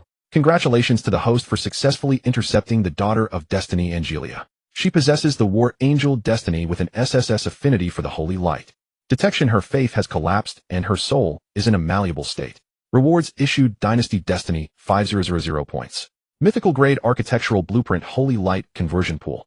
Holy Light Conversion Pool can convert hostile faith energy into pure holy light energy, which can then be used to convert, brainwash, and reshape fanatical believers. Note: when used in coordination with the former holy maiden Yishabila, the effect is doubled. Nie Feng was overjoyed. Good heavens, this system really knows how to provide after-sales service. Not only does it deliver right to the door, but it even provides the matching brainwashing tools. This service is so thorough, even Hadaleo would have to come and take notes. Cradling Angelia, who had completely abandoned all thought, he ignored the curious, amused, and slightly jealous glances of his consort queens. He stepped straight down from the throne and stopped before someone. The former holy maiden Yishabila. Yishabila, I've brought you a new sister. She's also in your line of work. Nie Feng said, his tone as casual as if he had just brought back a head of cabbage from the market. Looking at the golden-haired girl who was trembling like a startled bird, Yishabila's eyes, which had once also been filled with confusion and despair, flickered with a trace of pity from someone who had been there before and a sense of superiority. Yes, superiority. Once upon a time she too had believed that the Lord of Radiance was her everything. It was not until she met the man before her that she realized her former self was merely a frog at the bottom of a well begging for charity from the tiny patch of sky above the opening. But now she possessed the entire sea of stars. Nie Feng did not roughly imprison Angelia.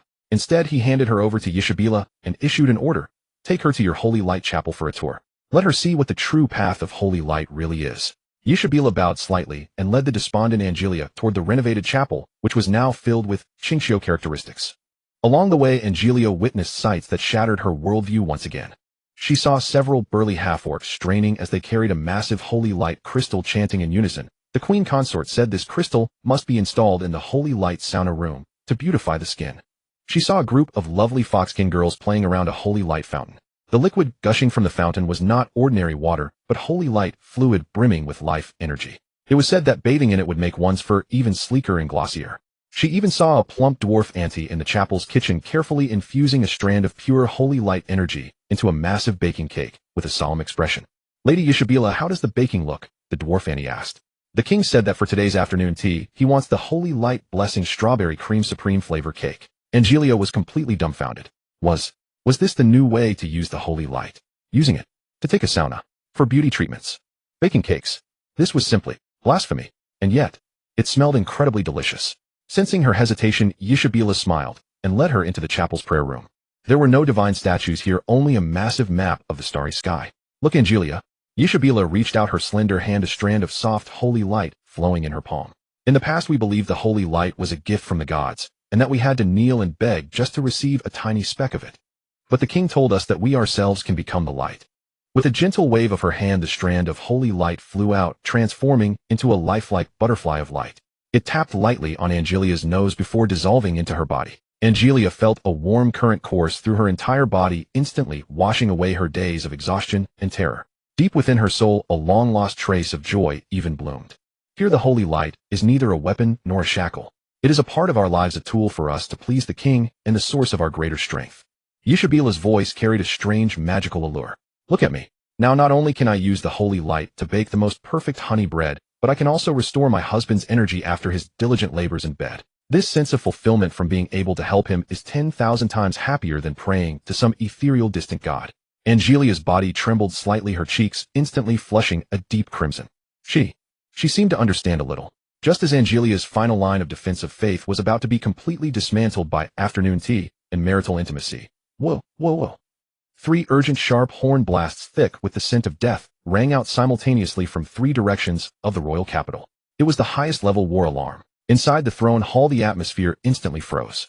Just as Nie Feng sat back onto his throne, 3 blood-red beacon fires shot into the sky on the massive magical sand table before him, representing the northern, eastern, and western borders of the dynasty almost at the exact same time.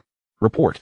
A blood-drenched harpy scout plummeted from the sky, crashing heavily into the center of the hall, and roared hoarsely with all his might, urgent report from the northern Lanya fortress. The barbarian Khan is personally leading a 1,000,000-strong army, gathering all the tribes of the Khanate and the orc tribes loyal to them. They have already launched the first wave of assault on the fortress. A black tide, endless and boundless. Before his voice could fade, another green magical transmission light flared up, and the projection of the elf Queen Shurna materialized, her face filled with unprecedented gravity. My king. On the eastern Jingmi Forest defensive line, the main fleet of the Blood Elf Kingdom has arrived offshore. Their chief Archmage Kersasi is leading a massive mage legion, using sunfire that blots out the sky to incinerate our forest barrier. Their offensive is 10 times more ferocious than anticipated. Boom. On the western wall of the hall, a dark rift was forcibly torn open. A captain of the Shadow Guard responsible for defending the western border rolled out one of his arms, already missing with ominous black energy, and a trace of bizarre holy light swirling around the wound. My king. Cough. The west. The remnants of the Huiwa Empire have joined forces with at least 7 dark tribes that worship ancient gods to form the Avengers Legion. Their commander is a mysterious figure calling himself the Radiant Divine Envoy. His power is extremely bizarre. Our defense line collapsed at the first touch. Crisis on all 3 fronts. The general offensive of the Tuhu Alliance had come faster, more violently, and at a greater cost than anyone could have ever anticipated. The entire hall fell into a dead silence. An atmosphere called despair permeated the air. Beset by enemies on 3 sides, and each faction of enemies was a massive force capable of toppling an entire kingdom. How could they even fight this war? Yet Nie Feng, seated calmly upon his throne, did not show the slightest hint of panic on his face. He merely listened quietly to the 3 battle reports, his fingers rhythmically tapping the armrest, while a trace of excited light even flickered within his deep eyes. It has finally come. Amassing troops for so long and fathering so many children. Isn't it all for today? He slowly stood up, his domineering aura as a conqueror instantly dispersing all panic and unease. What is there to panic about? His voice was not loud, yet it entered everyone's ears with absolute clarity. They are nothing but a rabble gathered together to wait for their deaths. He walked over to the sand table, his gaze first landing on the blood-red beacon representing the north. Pass down my command. Dragonborn Prince Nie Feng. A golden transmission spell instantly crossed thousands of miles connecting to Lanya Fortress. Above the sand table, Nie Feng's youthful, yet resolute face materialized. Father, your son is here. Your enemy is an army of 1,000,000. Are you afraid? My body flows with father's bloodline. Your son is fearless. Nie Feng's voice was like the roar of a young dragon. Nie Feng nodded in satisfaction, a cruel arc curling at the corner of his lips. Very well. My children, it is time to win your own glory. I give you 3 days. I want to see the barbarian Khan's head before my throne. The order was delivered, decisive and absolute, leaving no room for doubt. Nie Feng's projection vanished, instantly clearly departing to execute the command. Nie Feng's gaze then turned to the beacon fire of the east. Shirna, my moonlight, he called out gently. The elf queen's projection bowed slightly. My king, I am here. A false sun dares to vie with the bright moon for brilliance. Nie Feng's tone was filled with disdain. I bestowed upon you the divinity of the moon, not for you to hide in the forest and play defense. Unleash your power to your heart's content, and let those self-proclaimed noble long ears see who is the true orthodox master of magic. As you command, my king. Shirna replied, confidence and battle intent reignited in her eyes. Finally, Nie Feng's gaze fell upon the most mysterious and bizarre western front. There stood the Avengers Legion of the Huiwa Empire, the ancient dark tribes, and a radiant divine envoy. A divine envoy. Another one of those cowards who hides their head, but shows their tail. Just as well I've just swallowed a divine punishment and haven't fully digested it yet. He turned around and looked at all the consort queens and adult offspring in the hall, the battle intent in his eyes boiling like fire. As for this divine envoy, I shall personally go and meet him. I'd like to see which blind god dares to stretch their claws into my home. Northern Frontier Dragon Tooth Fortress. The fortress derived its name from its unique formation, 2 precipitous black peaks resembling a pair of fearsome dragon fangs, tightly choking the only canyon leading into the heart of Qingxiu. The walls were forged from dwarven runestones mixed with dragon bone powder, utterly impregnable. Etched upon them was the elf-blessed Thorn's aura, which would drain the life force of any enemy daring to climb. This was the northern gate of the Qingxiu dynasty. At this moment, Nie Feng, a dragon-blooded prince of merely 10 years, stood atop the highest point of this mighty fortress.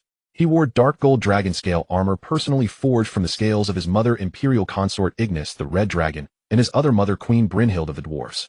The armor fit his petite frame perfectly, yet radiated an awe-inspiring menace. In his hands he held no ornate sword, but a wildly shaped giant axe utterly disproportionate to his stature. Below the walls stretched an endless black ocean. Barbarian warriors, half-orcs, ogres, goblins. Countless tribal confederations converged into a cataclysmic flood that would chill even seasoned veterans to the bone. Though their formations were disorderly, the overwhelming killing intent and bloodthirsty hunger rising toward the heavens seemed poised to dye the very clouds crimson.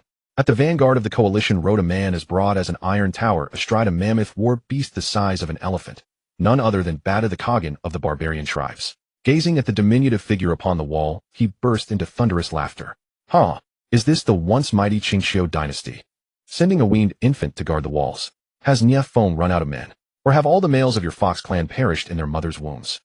The vulgar jeers echoed through the 1,000,000-strong army. Upon the walls the generals behind Nie Feng, whether the centaur chieftain Kyla or the dwarf legion commanders, all bore expressions of seething rage. Yet Nie Feng remained utterly unmoved. His molten golden dragon pupils inherited from his mother coldly fixed upon Badu below as though regarding a corpse. He would not indulge in petty taunts. That was not his style. Slowly he raised the massive axe, aimed it at the 100,000 strong below, and with every ounce of his strength unleashed a roar. Roar. That was no human cry, but a pure domineering dragon's roar overflowing with primordial majesty. The dragon's scream swept across the entire battlefield like an invisible shockwave. The barbarian coalition's raucous laughter ceased abruptly.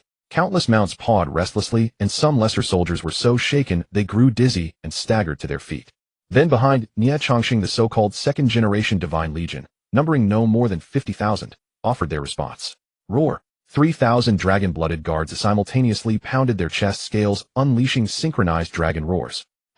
10,000 dwarf rune guards struck their shields with warhammers, their resonant beats echoing, as though the earth itself were pulsing. Wind. 20,000 centaur wind-iron hooves raised their spears, their battle cries converging into a howling gale. A mixed-blood legion of multi-ethnic elites, their war cries possessed a momentum that rivaled, if not surpassed, the million-strong horde below. Even more refined, more soul-piercing. This was the fruit of Nie Feng's bloodline crucible strategy, quality over quantity. Every soldier here possessed terrifying combat prowess capable of facing 10 foes alone. The smile on Bada's face froze, replaced by a grave expression. He realized he had underestimated the child upon the wall. Attack! Bada swung his massive axe in furious indignation. Woo! A desolate horn blast rang out as the black tide began surging madly toward Dragon-Tooth Fortress. Centaur harassed the flanks. Make them run. Though his voice was youthful, Nie Chongqing's orders were clear and calm. Elf Archer Corps lofted fire. Use flaming arrows to ignite their siege weapons. Dwarf Guard, hold the walls. Smash any bastard who climbs up into paste. Orders flowed in steady succession, and the young prince displayed composure and command talent far beyond his years. War erupted instantly into ferocious intensity. Countless crude ladders pressed against the walls as barbarian warriors scaled them like ants, only to be crushed by rolling boulders, boiling oil, and dwarf warhammers. Centaur hooves swept like two emerald whirlwinds across the flanks, their precise mounted archery harvesting enemy lives and severely restricting the opposing force's wings. Elven Kitsune hybrid archers perched upon the high towers, their arrows descending like summons from the Grim Reaper, each finding its mark through an enemy's throat or detonating siege engines that reached the base of the walls. Yet the barbarian coalition's numerical advantage was simply too vast. They traded lives for ground, grinding down the fortress's defenses through sheer attrition. An hour later, with a tremendous crash, a section of the city wall buckled as a colossal ogre battering ram smashed open a breach. Charge! Kill them all! Countless barbarian warriors, eyes burning red, roared and surged toward the gap. The fortress stood on the brink of collapse. Just as all believed Dragon-Tooth Fortress would fall, Nie Chongqing, who had remained composed at the center, finally moved. The time has come, he murmured to himself. Dragon-blooded guards, follow me to battle. Grasping his massive axe, the small figure leapt from the command tower, first crashing onto the ground with enough force to dent the earth. He did not move to seal the breach. Instead, he made a decision that stunned everyone. Open the main gate. What a...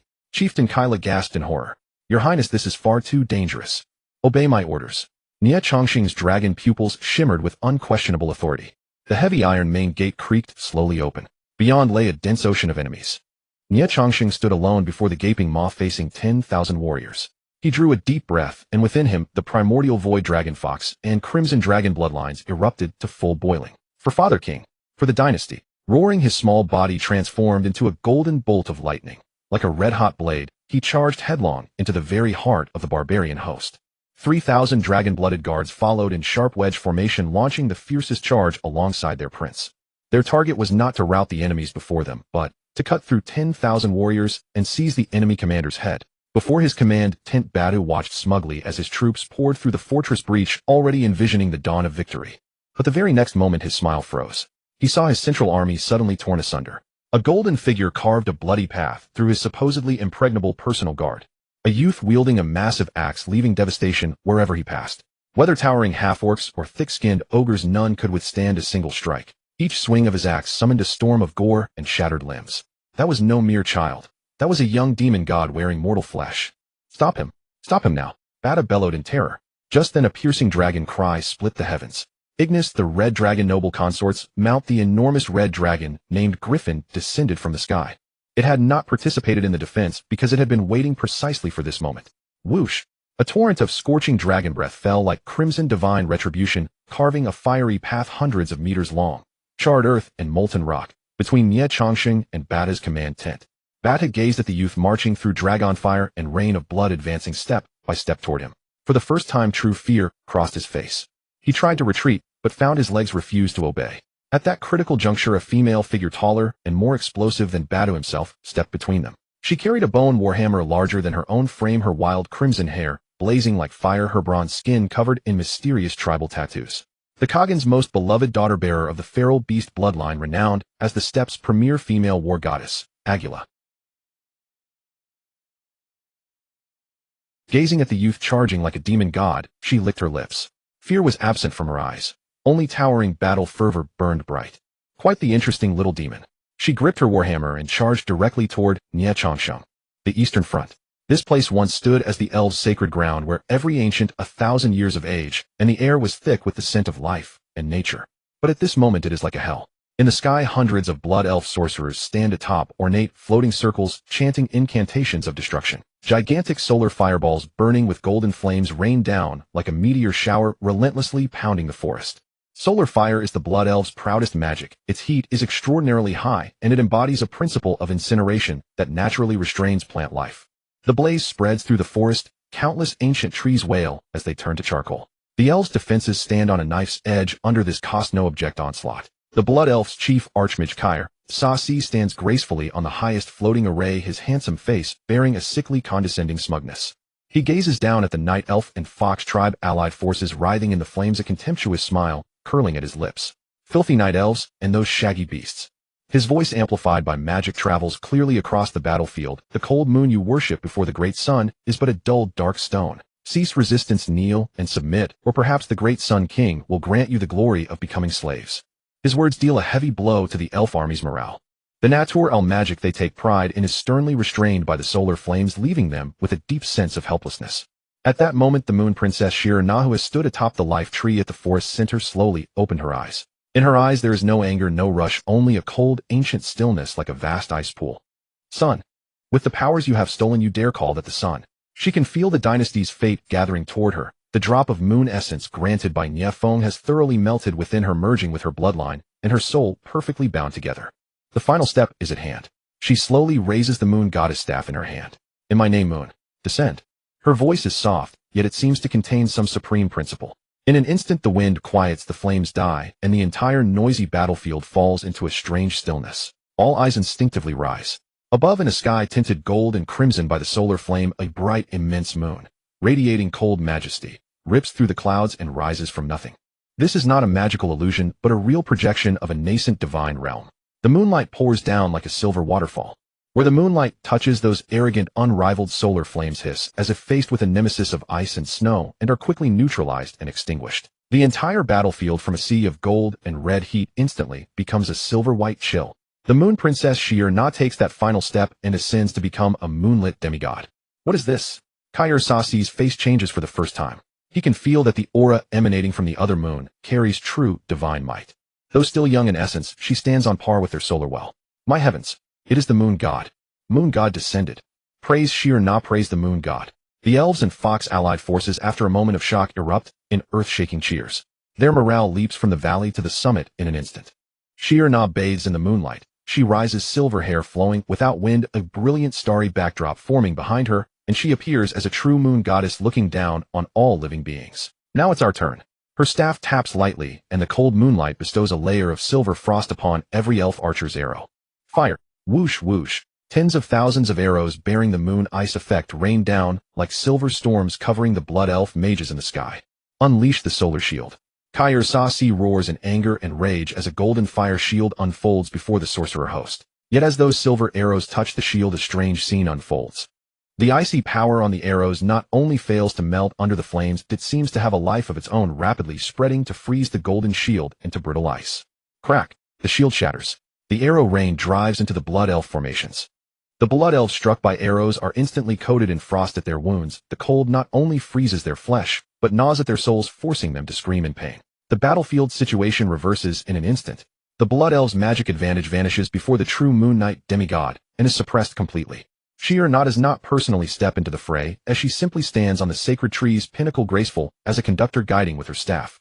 With every swing, a patch of moonlight cascades down. Some heals the allied wounds, some augments the anti-demon magic on arrows, and some drops icy moonlight rays to precisely snuff out enemy commanders. With a single woman's force, she suppresses the entire blood elf sorcerer corps. Damn! Damn! Kyr Sa-Si watches his army suffer grievous losses under moonlight, seething with anger. His handsome features twist with jealousy and fury. You think this is the end? He roars hysterically. Let me show you the true might of the solar well. He draws from his chest a terrifying artifact, a staff forged entirely from solar crystal. Solar scepter. He raises the staff high, chanting ancient incantations in a sharp elvish tongue, even slitting his own wrist to spill his blood onto the staff. Let my blood be the beacon and welcome the descent of my master. Sun's wrath burn all things. Boom. The solar well projection in the sky trembles violently. A golden flame pillar hundreds of times thicker than any prior fireball descends from the heavens, coalescing in midair into a towering 100-meter tall solar god entirely made of flame. That flame avatar exudes a might capable of melting steel, and the battlefield's temperature climbs once more. Facing this true deity incarnation, Na's expression grows grave. She knows this is the true test. She slowly raises her staff, prepared to spare no effort in facing this divine avatar. Then a touch of lazy and seductive amusement echoes in her ear. Sister, if you can't hold it alone, just call me elder sister. Na stiffens, turns to look behind her. There stands Daji, the queen of the heavenly foxes, silently appearing at her side. She still wears her bewitching look, but behind her 9 fluffy fox tails sway gently, and beyond them a 10th tail woven from pure void energy and seductive law is slowly coalescing. The half-divine aura she exudes differs entirely from Na's icy sacred radiance, filled with mystery, cunning, and a power enough to overthrow all beings. Daji winks at Na and smiles. Hubby said that we sisters should join hands to carve out a vast empire. This kind of exertion can't be done by you alone. With that, 2 utterly different yet equally suffocating demigod auras intertwine atop the life tree. Moon and Fox Goddess and Demon Goddess stand side by side at this moment. On the northern border before the royal tent of the barbarian Khan, the battlefield had already transformed into a bloody meat grinder, but the most eye-catching sight was the path of scorched earth cleared by dragon flame, leading straight to the royal tent. At the end of the path stood Bata, the barbarian Khan, whose legs were trembling with fear. At the other end was the young demon god, Nie Feng, walking forward step by step with a giant axe in hand. And at this moment, standing between the two of them, was a mountain-like figure. The barbarian princess Agula. Roar! A non-human roar exploded from Agula's throat. Her muscles swelled at a visible rate, and on her bronze skin those wild totems seemed to come alive, turning into blood-red veins that covered her entire body. Her height skyrocketed to over 3 meters, her back rippling with knotted muscles. Her shoulder blades pierced through her skin, growing a pair of hideous bone spurs, transforming her completely into a rampaging half-human, half-bear behemoth. The Berserk Beast Bloodline. One of the most elite bloodlines of the barbarian clan, it granted its possessor the strength and physique of a colossal beast for a short duration. Kid, to be able to push me to this extent, you have every right to be proud. Agula's voice grew hoarse and muffled. Shouldering her massive bone warhammer, her eyes burned with pure frenzied battle intent. Now die. She moved. Her massive body erupted with an astonishing speed, completely at odds with her size. Every step she took made the earth tremble. Leaping high into the air, she swung the giant bone hammer down with the force of 1,000 tons, like a falling meteor, smashing ruthlessly toward Nie Feng's small frame. This single strike was enough to reduce an adult mammoth to mincemeat. On the city walls, Centaur Chief Kyla and the others watched, their hearts leaping into their throats. Yet facing this world-destroying blow, Nie Feng did not dodge. Instead, he smiled. It was the excitement of meeting a worthy opponent, a deep-seated thirst for battle awakened from the very depths of his bloodline. Now this is getting interesting, he muttered softly. Within his molten gold dragon pupils, a flash of eerie purple quietly lit up. Roar! A dragon's roar and a fox's howl. 2 completely different cries burst simultaneously from his small body at this very moment. His body also began to expand rapidly. Dark gold dragon scales emerged from beneath his skin, covering his limbs and torso. His ears grew longer, fluffy fox ears standing tall. His hands transformed into sharp dragon claws, and from his back a fluffy fox tail covered in fine dragon scales whipped out. The dragon-blooded demon fox form. This was the true essence of Nie Feng's Bloodline Crucible project. It was not a simple stacking of abilities, but the creation of a brand new perfect combat form that surpassed both parents. Standing 2 meters tall, his physique was well-proportioned, yet bursting with explosive power, combining the overbearing dominance of a dragon with the cunning of a fox. Facing the descending giant hammer, Nie Feng neither dodged nor avoided it. Gripping his battle axe tightly with both hands, he struck upward, meeting the blow head-on. Clang! A deafening roar of metal, no of bone and iron, capable of shattering eardrums, exploded in the center of the battlefield. A terrifying shockwave rippled outward in a circle from the 2 of them, sending all the barbarian soldiers within a dozens of meters radius flying. Everyone witnessed a scene they would never forget for the rest of their lives. That 2-meter-tall, slender, dragon-blooded demon fox had actually blocked the full-force strike of the over 3-meter-tall beast-like Berserk Beast Princess head-on with a single battle axe. For the first time, a look of utter disbelief appeared in Agula's blood-red eyes, which had been consumed by rage. She felt her arms going numb. From his seemingly modest axe, an incomprehensible, terrifying force was surging through. That force possessed not only the brutal dominance of the Dragon Clan, but also a bizarre vortex-like technique that constantly deflected and redirected her energy. In terms of pure strength, had she actually lost? Is that all? Nie Feng grinned, revealing 2 sharp canine teeth. Decent strength, but unfortunately too clumsy. Before his voice could fade, his wrist flicked, and the battle axe spun violently at a tricky angle. Crack! Agula's warhammer, crafted from the thigh bone of an ancient behemoth, was violently knocked away.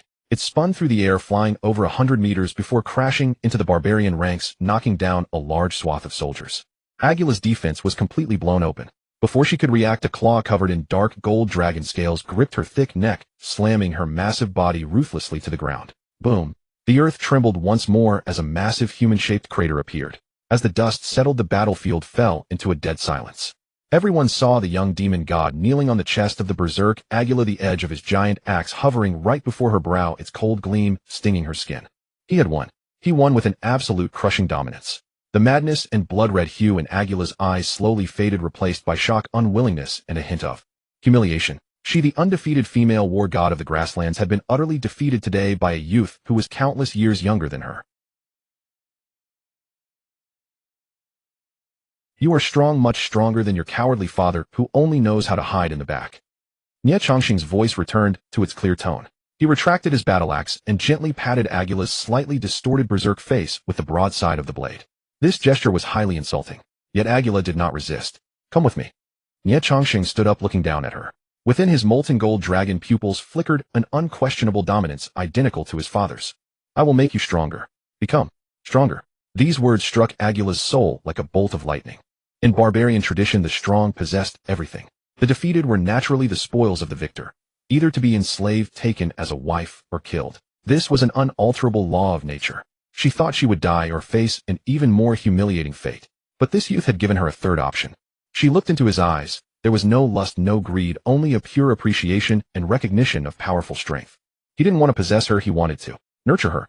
Aguila panted heavily, the aftereffects of her berserk state, leaving her entire body aching, but a wild, relieved smile slowly curled at the corner of her lips. Fine. She struggled to sit up, unhesitatingly puffing out her majestic chest, which had burst through her leather armor during her transformation. As long as you can make me stronger, my body, my loyalty, my everything is yours. She had submitted. Completely and utterly. Nie Feng nodded with satisfaction, as if he had merely done something trivial. He turned, grabbed the giant axe still embedded in the ground, and without sparing a single glance at Aguila behind him, walked straight toward the royal tent, which was already in utter chaos.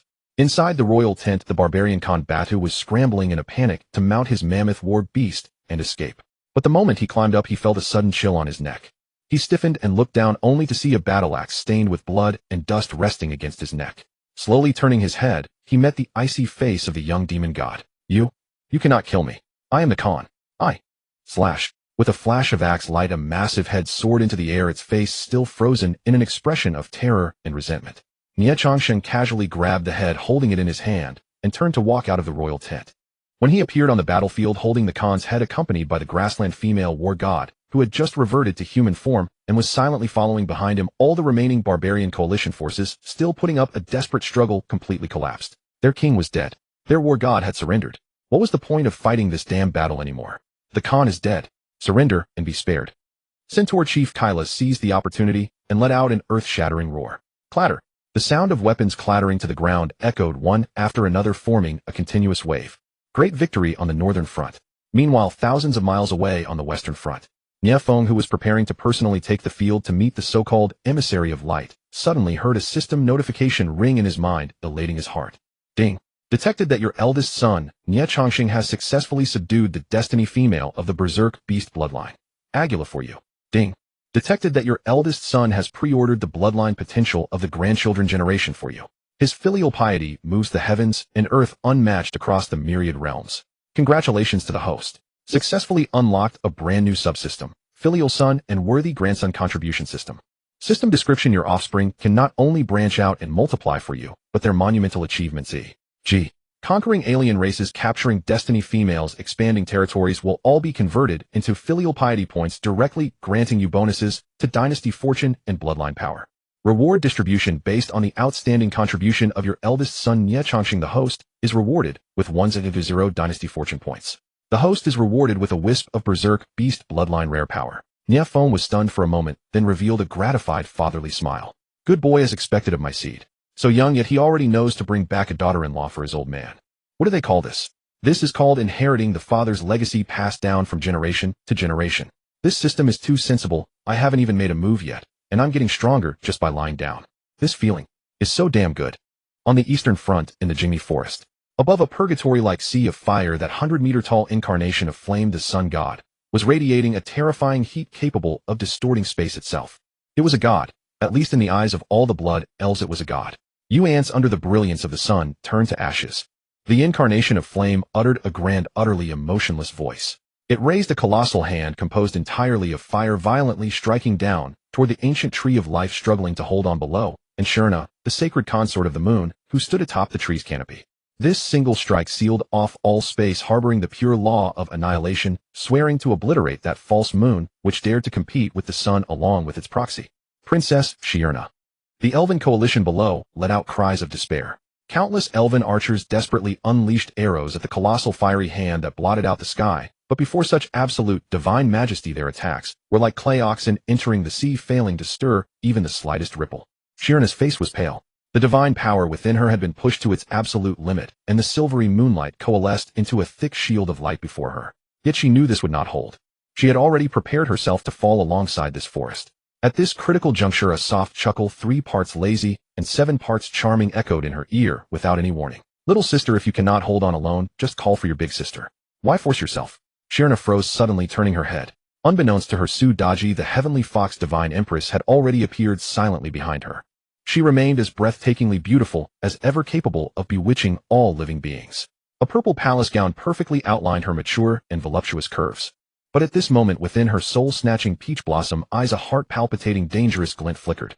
Behind her 9 massive fluffy snow-white fox tails slowly unfurled like a peacock spreading its feathers. Looking closely, each of those 9 tails was enshrouded in a completely different aura of law. The first was the profound void, seemingly capable of swallowing all light. The second was a pink charm, a single glance at it would make one's mind waver, making self-control impossible. The third was a blazing fire originating from the same source as the sun god's flames in the sky, yet far more agile and cunning. The fourth was bone-chilling ice, echoing Shirna's power of moonlight. 9 tails, 9 laws. This was the true trump card of the heavenly fox divine empress. Sister Daji. Shirna was both shocked and delighted. Silly sister, Daji murmured softly, extending her jade-like hand to gently caress Shirna's cheek, which was slightly stiff from tension.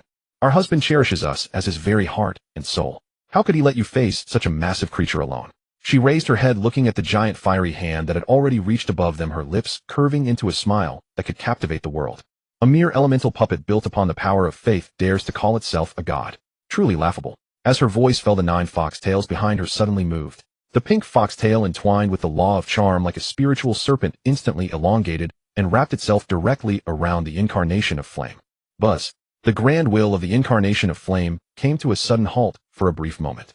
Its core, composed of pure divinity, was actually forced to accommodate a trace of stray thoughts by this unreasonable power of charm. Who am I? Why am I attacking that beautiful young lady below? They seem delicious. No, they look very beautiful.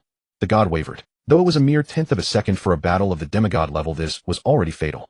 Now? Shirna understood instantly. She channeled all of her lunar divinity into the staff in her hand. Lunar annihilation.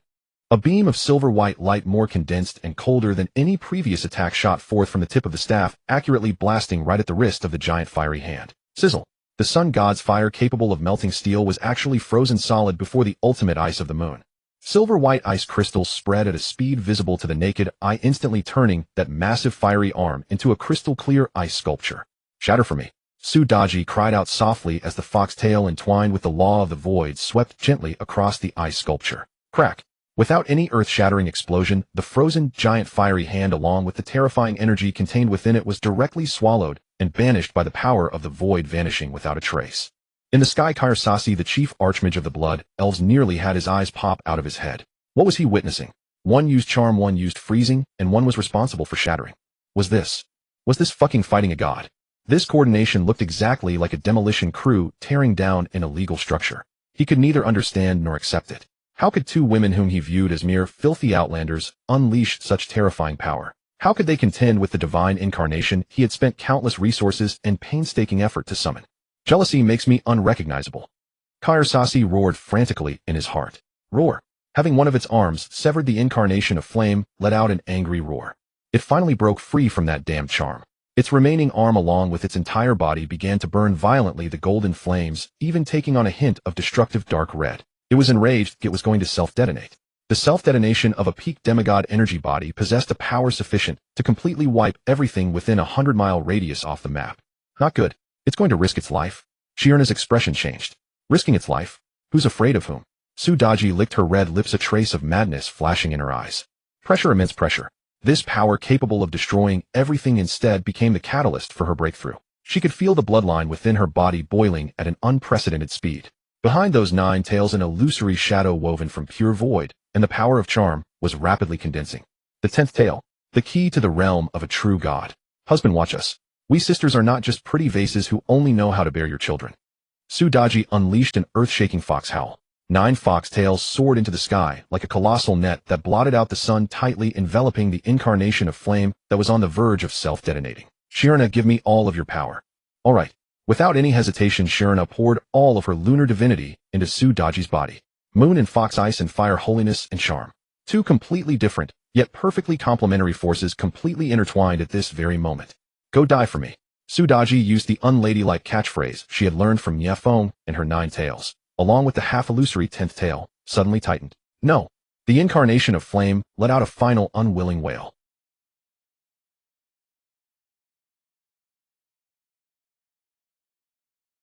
Before the utterly terrified eyes of all the blood elves, that overbearing sun god was violently torn to shreds by that great net of laws, like a tomato being crushed.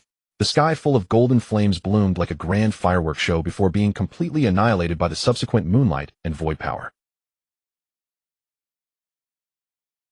A dead silence fell over heaven and earth. The divine incarnation was slain by the joint efforts of the 2 princesses. In the sky, Kairasasi's mind suffered a severe blow. He abruptly spat out a mouthful of fresh blood and tumbled down from the floating magic array. At the moment they witnessed the fall of their god, the faith of the blood elf army below completely collapsed. Their morale instantly bottomed out as they threw away their armor and fled in all directions like headless flies. A great victory on the eastern front. Atop the ancient tree of life, Su Daji and Shirana collapsed to the ground simultaneously, panting heavily. The strike just now had nearly drained them of all their strength. Looking at the faint illusory 10th tail behind her, and sensing the higher level power settling within her body, Su Daji wore a satisfied smile on her face. She knew that once she recovered from her injuries, she would truly step into the realm of gods. And the news of the divine incarnation being slain spread across the entire continent like a plague, with wings traveling even faster than military reports. The moment they received this news, all the factions that worshipped the old gods, be it the human empires or the dwarven kingdoms, felt an unprecedented fear and trembling from the very depths of their souls. On the western front across the Huiwe plains, the conflict had ground to a bizarre stalemate, a stark contrast to the swift, devastating victories achieved on the northern and southern fronts.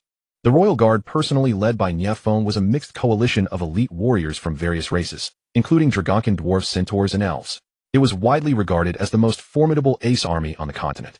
Yet their adversaries, the Avenger Legion, forged from the remnants of the Huiwe Empire and fanatical believers of ancient gods, displayed an astonishing resilience. The sole reason for this lay in a single individual. At the absolute vanguard of the Legion hovered a man grasping a great sword that blazed with white holy flames. The Envoy of Radiance. The sacred aura emanating from him was as dazzling as the sun itself, projecting a massive domain that enveloped the entire battlefield. Within this domain, anyone who did not worship the Lord of Radiance would experience a soul-deep suppression and trembling, their combat strength sapped by at least 30%. With every swing of his sword, he unleashed a white arc of sword chi that tore through space. Any Royal Guard soldier grazed by these strikes would be instantly purified by the holy light, leaving behind not even a speck of ash. My king, this fellow is too bizarre. Our charges cannot break through his holy light domain at all. A heavily armored general with dragon horns protruding from his head knelt before Nie Feng, his face etched with bitter frustration. He was Nie Feng, the second son-born to Nie Feng and the Red Dragon Imperial concubine Ignis. Born with the innate ability to control dragon flames, he was peerlessly brave. Yet even his dragon fire was largely suppressed under the opponent's pure sacred domain. Nie Feng sat upon his mobile throne crafted from bones and obsidian, his expression entirely placid. He merely gazed coldly at the pretentious envoy, as if looking at a mere buffoon. Keep putting on your act. Do you truly believe that by donning a skin of light, I wouldn't know what wretched filth you are at your core? This chaotic power of faith is laced with at least 7 or 8 different dark auras. It is more ethnically diverse than my own harem. The true Lord of Radiance is probably stomping his feet in anger within his divine kingdom. You impostor are nothing more than a thief who has stolen a fraction of his authority. He knew this envoy was merely a catalyst, a decoy. The true challenge was the will of the Lord of Radiance, lurking behind him, refusing to accept defeat. Fenshin, take your brothers and sisters and charge once more, Nie Feng commanded calmly. Do not worry about killing him. Just enrage him. Yes, father. Nie Fenshin accepted the order, the fire of battle reigniting in his eyes. Legion of Divine Science. For our father's glory. Charge. Thousands of exceptionally gifted demigod offspring launched their assault once more. This time they no longer fought in isolation. A burly prince of dwarven blood roared, slamming a massive runic shield onto the ground. An earthen yellow wall of light erupted from the earth, stubbornly resisting the envoy's oppressive holy light. A princess of merman lineage chanted softly. The moisture in the air instantly condensed into countless icy chains snaking toward the envoy from all directions. Seizing the moment the envoy was restrained, Nie Feng transformed into a crimson streak of light. He threw a punch, sending a torrent of violent dragon fire crashing heavily against the white barrier of holy light. Boom. The holy shield shook violently. A pack of insolent mongrels. The envoy was finally pushed over the edge. His face, which had always maintained a sacred and majestic composure, distorting with rage for the first time. Unleashing his full power, he raised his holy sword high and roared to the heavens. Lowly mortals witnessed the true divine wrath. My lord, grant me strength. It was coming. A cold smirk played on the corner of Nie Feng's lips. Rumble. The sky was violently ripped open, revealing a massive fissure. A pillar of divine wrath, several times thicker and 100 times more dazzling than the one that had descended upon the cathedral of holy light, shot straight down. Infused with a will to annihilate all, it locked onto Nie Feng below and struck. The entire Avenger Legion erupted into fanatical cheers. Yet in the face of this lethal strike, capable of driving even demigods to despair, Nie Feng slowly rose from his throne. He stretched his limbs, his joints popping with crisp cracks. After waiting for so long, the main course is finally served. Instead of retreating, he advanced directly toward the apocalyptic divine wrath. Behind him, a colossal phantom of the primordial void dragon fox, radiating an abyssal and overbearing aura, suddenly materialized. The phantom roared to the heavens, opening a maw that seemed capable of devouring the stars. This trick again. Far away in the divine kingdom, the Lord of Radiance bellowed in exasperated fury. Unfortunately, it was too late. Before the dumbfounded gaze of the entire battlefield, the golden pillar of divine wrath was swallowed whole by the phantom. Behind, Nie Feng sucked in like a strand of noodle into a vacuum. Herp. Nie Feng actually let out a satisfied belch as his aura began to surge at an unbelievable rate. Fine dark gold dragon scales and mysterious purple fox runes emerged on his skin. Every cell in his body rejoiced in pure ecstasy. Ding. Host has devoured ultra-high concentration divine power. Divinity particle saturation 200. Ding. Your bloodline is undergoing a qualitative transformation. Your comprehension of the laws of divine wrath has reached 100. This feels quite good. Sensing the surging explosive power within his body, Nie Feng took a step forward. Space warped beneath his feet. In the next instant, he appeared like a specter right in front of the envoy of radiance. You. The fury on the envoy's face had completely turned into absolute terror. He wanted to retreat, but found that under Nie Feng's terrifying pressure, now fused with divinity, he could not even muster the strength to move a single finger. He saw Nie Feng's fist, an unremarkable fist, yet wrapped around it were wisps of golden divine power, of holy light, a power he knew all too well. Using my lord's own power to strike me. Where is the justice in this? Thank you for the feast, Nie Feng grinned, throwing his punch. No, the envoy shrieked in agony. The holy sword he took such pride in shattered like fragile glass before Nie Feng's fist. His sacred body was blown to pieces by the punch, infused with the power of divine wrath, dissolving into a spectacular shower of golden light that rained down upon the battlefield. The envoy had fallen. Within the divine kingdom, the Lord of Radiance let out a weak, yet furious roar. However, the moment the envoy perished, his connection to the mortal realm was severed completely, preventing his power from ever crossing over again.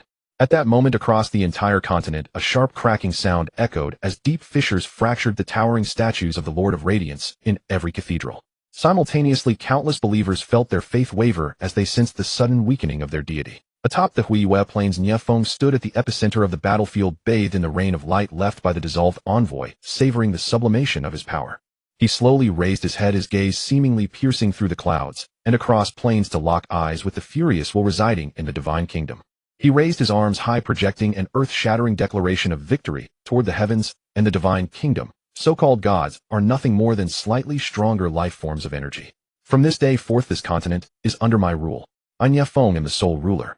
The Huiyue plains fell into a deathly silence. The magnificent rain of light born from the fall of a divine envoy finally drifted to a slow halt. Nie Feng stood at the center of the battlefield, his body dusted with golden specks of light, pure divine particles. He extended his tongue and licked his lips as if savoring an exquisite delicacy. An excellent taste, though the foreplay was far too tedious, somewhat spoiling the mood. Murmuring to himself, his gaze swept across the field. Opposite him, the soldiers of the so-called Avengers Legion stood frozen like soulless puppets. Their divine envoy, the pillar of their faith, had been obliterated with a single punch by that man, as if swatting a fly. Their entire worldview lay shattered in ruins beyond any hope of repair. Behind Nie Feng, however, his royal court imperial guard, composed of elites from various races, alongside the legion of divine science, erupted into a deafening tsunami-like roar of fanatical cheers. Invincible father. Long live the dynasty. Their eyes burned with a near-deistic adoration for Nie Feng. The so-called Lord of Radiance was not even worthy of holding a candle to their great sovereign. Just then the long-awaited system prompts crackled and popped in Nie Feng's mind like festive firecrackers. Ding. Congratulations to the host for decisively crushing the western main force of the Fox-slaying alliance. Dynastic Chi 50000. Ding. Detected that the host has successfully slain a divine envoy and devoured his divine origin. Your lineage, the primordial void dragon fox, is undergoing an epic evolution. Ding. You have successfully deciphered the law of divine punishment, obtaining divine shard X1. You have gained immense resistance and control over light attribute divine power. A warm current surged from the depths of his soul, instantly diffusing through every limb and bone. Nie Feng could clearly feel his bloodline boiling and transforming, as if shattering some mortal shackle to touch upon an entirely new domain known as the laws. He even felt an illusion that with a single thought he could bathe this entire plane once more in a false sacred radiance. This is what true power feels like. Nie Feng clenched his fist, sensing a force potent enough to crush space itself, as the corners of his mouth curled into a wild involuntary grin.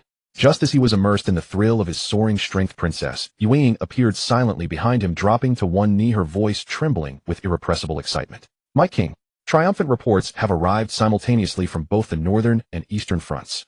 Oh, Nie Feng raised an eyebrow. In the north, Prince Changsheng has slain the barbarian Khan Badu on the battlefield and captured his daughter Agula, the foremost female warrior of the barbarians. The barbarian coalition has completely collapsed and offered their surrender. Good boy. Hearing this, Nie Feng nearly burst into laughter. Truly a chip off the old block. At such a young age, he already knows to bring back a daughter-in-law for his old man. What do they call this? Like father, like son, passing on the torch. The glorious tradition of my Qingqiu dynasty is in safe hands. Princess Ying paused before continuing her report. In the east, divine Queen Su Daji and holy consort Hilna joined forces. And together they slew the avatar of the sun god, summoned by the Blood Elves. The Blood Elf Grand Magus division has been completely annihilated. Their remnants have surrendered fragments of the Sunwell and begged for mercy. As the news spread, the entire royal court imperial guard erupted in frenzy once more. A three-front war and a triple victory. The Fox-slaying alliance, which had clamored to strangle the Fox race in its cradle, crumbled like a joke before the absolute might of the Qingqiu dynasty. 3 days later, in the Qingqiu capital, an unprecedentedly grand victory banquet was held within the newly constructed Temple of 10,000 Races. The temple's dome was supported by dragon bones, its walls inlaid with elven moonstones, and its floor paved with runic obsidian crafted by dwarves, a perfect fusion of opulence and majestic dominance. Nie Feng sat high upon a throne reforged from the bones of the divine envoy and branches of the world tree, looking down at the celebrating ministers below. To his left sat the sky fox divine Queen Su Daji and the holy consort of the moon Hilna. Su Daji lazily peeled a purple crystal grape, an exclusive elven tribute, and fed it to Nie Feng, her eyes as seductive as silk. Hilna sat with elegant poise, her cool moon-like eyes reflecting a touch of tenderness and reliance born of surviving the catastrophe. To his right sat the red dragon noble consort Ignis, the dwarven Queen Brunhild, and 2 consorts of unique status, Isabella and Angelia.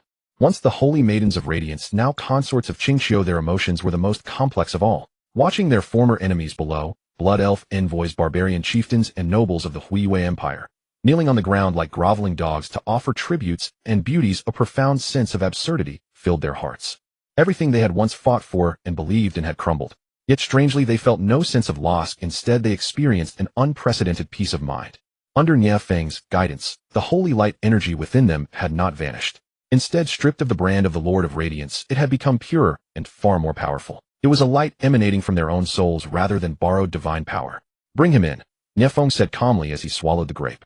Soon a man in tattered clothes, babbling incoherently, was dragged in by the guards.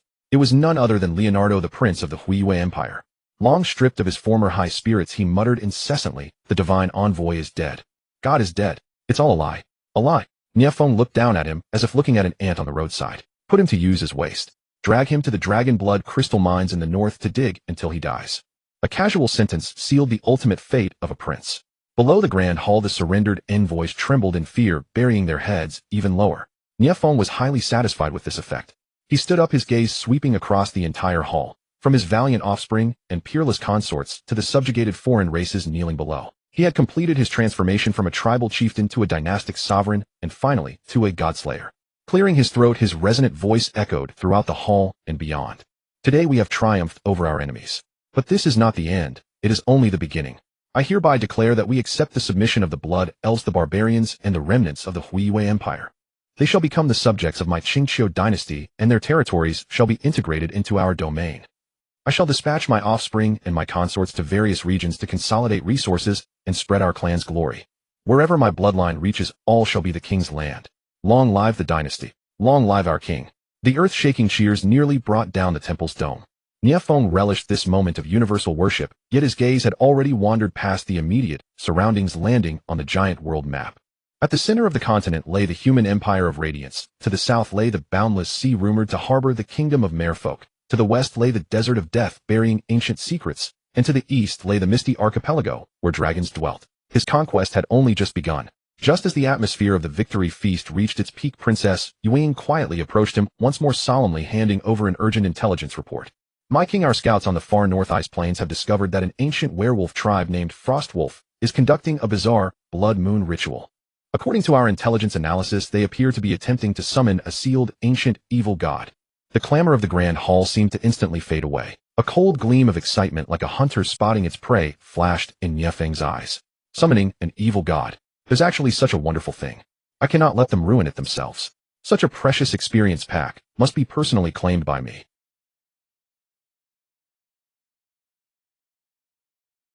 Nie Feng waved at the revelers and stepped down from the throne, his voice soft, yet carry undeniable authority. Igu and I, Sibulin, Xier de Yuing, come with me. The three queens immediately followed, passing through the bustling hall to a quiet side chamber. In front of a massive sand table map, Nie Feng's gaze had shifted from the triumph's cheer to the coldness of war. Summon the demonic god. Nie Feng's finger traced the northernmost pale expanse on the map. These wolf cubs have audacity. Yuing details. Moonshadow Princess quickly reported, according to several peripheral werewolves, we captured the Frost Wolf tribe. Shamans in this generation prophesy an eternal winter is coming, and only by awakening a remnant soul of their ancestral wolf god, Funlier, can they lead through the calamity. The blood moon ritual is the only way to communicate with the divine remnant souls. Funlier. Nie Feng recalled the name as if it belonged to some ancient myth, a ferocious beast that could devour even gods. Interesting, both a god and a remnant soul. Isn't this the living bodhisattva come to warm and aid my bloodline's evolution? We must intercept. He acted decisively with no hesitation. Transmit my orders. Immediately form the Beifa Expeditionary Army. 3,000 dragon-blooded Imperial Guards under Nie Feng Tian, a 1,000 Fox Shadow Assassins to be commanded by Yu Ying, 5,000 Elven Sharpshooters for long-range suppression, and 2,000 Dwarven Runic Guards bearing the latest Earthfire furnaces to endure the extreme cold. Your Majesty, you will go in person. The Red Dragon consort, Igu and I, looked somewhat worried. Of course, Nie Feng grinned. How could I miss such a fun blind box event? He looked at the three queens, each with a distinct style, eyes sparkling. Moreover, this trip is not merely to stop them, but to recruit them into my fold. There remains a missing piece on the Qingqiu dynasty's map, a patch of ice and snow. 3 days later, an exquisitely elite army set out toward the extreme north. An airship tore through the sky, delivering the army directly to the edge of the ice. The bone-chilling wind cut like knives across their faces, and the world lay desolate in pale whiteness. The environment here is a deadly test for mortal soldiers, but for Nie Feng's hybrid ace army, it is merely a change of scenery. Dragon-blooded guards' blood made them fearless of the cold, while the dwarven guards activated portable earthfire furnaces. Warm energy shields cocooned them, even leaving time to sip a mug of ale. The army thundered across the ice like a black blade slicing through the white stillness. Yet there were those faster still.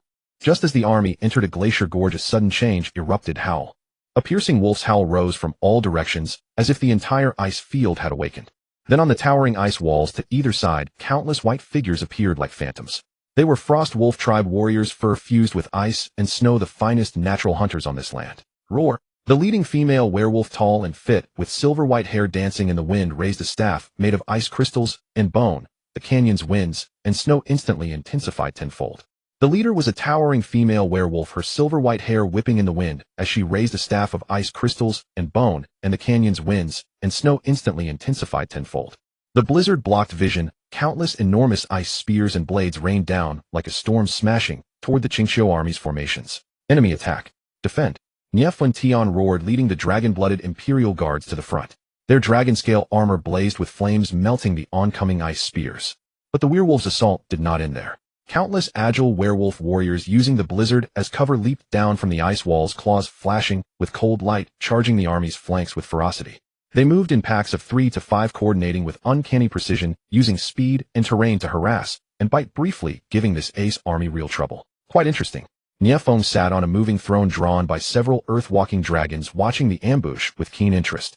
The leading female werewolf should be the Frost Wolf tribe's leader, Layla. Not for nothing is she an S-level potential. Her wind summoning and snow-wielding abilities would be the stuff of a minor boss elsewhere. But the tactics were crude. Nie Feng snapped his fingers. Ying, here. Yu Ying's figure appeared at his side like a specter. See the totems on the canyon walls flickering with faint light. Those are their source of power. Take them down, and this blizzard becomes a joke. Understood. Yu Ying's figure vanished again. In the next moment, 1,000 fox shadow assassins dissolved into the wind and snow. On the ice walls, Layla was weaving magic with all her might, directing her kin's assault. She was confident in the icebound cage trap she had set. Suddenly a tremor of unease flashed through her. A few muffled explosions, the frost shaman totems that augmented her power were cut down, silently collapsing with a thunderous crash.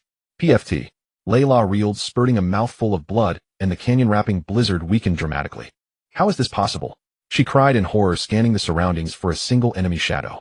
In that instant, Nie Feng's voice, amplified by magic, rang lazily across the canyon. Warm-up's over. It's my turn. Before the words finished, he had vanished from the throne. Layla's pupils constricted, a sense of extreme danger pressed from behind. Without hesitation, she shifted into a 5-meter-tall frost wolf, her body covered in ice crystal armor, and leapt to strike with a backhanded claw. Yet her strike meant nothing. A pale, seemingly ordinary hand rested calmly on top of her massive wolf head. Boom! Layla's colossal frame seemed to be struck head-on by an ancient divine mountain. The force overwhelmed her, slamming her to the ground and shattering the ice into a vast spiderweb of cracks. The arena fell into instant silence. All the fighting werewolves halted, unable to believe their queen had been subdued by that man in a single stroke. It was a crushing dominance sourced from the depths of life itself. Nie Feng's body radiated the full might of the ancient void dragon fox bloodline. The tyrannical, eerie aura, part dragon's dominion, part fox's cunning, sent trembles through the wolves' souls, their legs turning to jelly, nearly kneeling. Layla struggled on the ground, but the hand pressing on her head was like a divine punishment, anchor unmoving. She could sense that the other's bloodline was older, nobler, and more terrifying than the ancestral wolf god she worshipped. Her frost wolf soul, once a source of pride before him, was like a husky facing a tiger. Nie Feng slowly crouched, watching Layla's blue wolf eyes, filled with resistance, shock, and despair, his lips curling into a teasing arc. Your frost wolf bloodline is quite impressive. He leaned closer, softly whispering into Layla's ear, as if evaluating a cherished collection. I needed to add new power to my dynasty. The temporary camp of the Qingqiu Expeditionary Army was established in a sheltered ice valley. Inside the largest tent at the center of the camp, it was as warm as spring. The constant temperature barrier provided by dwarven rune technology kept the sub-zero chill of the outside world at bay. Layla had already reverted to her human form. Disarmed, she sat in the corner like a trapped beast. The most severe wound she bore was her crushed self-esteem. As a once-in-a-century genius of the Frost Wolf tribe and the absolute queen of the Ice Plains, she had never imagined she would be defeated so swiftly and utterly. She had prepared herself to face death, or a fate far more humiliating than death. She understood the law of the wilderness: the victor takes all. The curtain of the tent was lifted and Nie Feng walked in. He brought no guards with him, holding only a steaming cup of beast milk that wafted a strange exotic aroma. Drink some to warm yourself up, he said, handing the cup to Layla, his tone as casual as if he were speaking to an old friend. Layla stared at him warily, remaining motionless. Afraid of poison? Nie Feng smiled, sitting down across from her on his own accord. If I wanted to kill you, would I need poison? These words, like a dagger, pierced deeply into Layla's heart. She fell silent.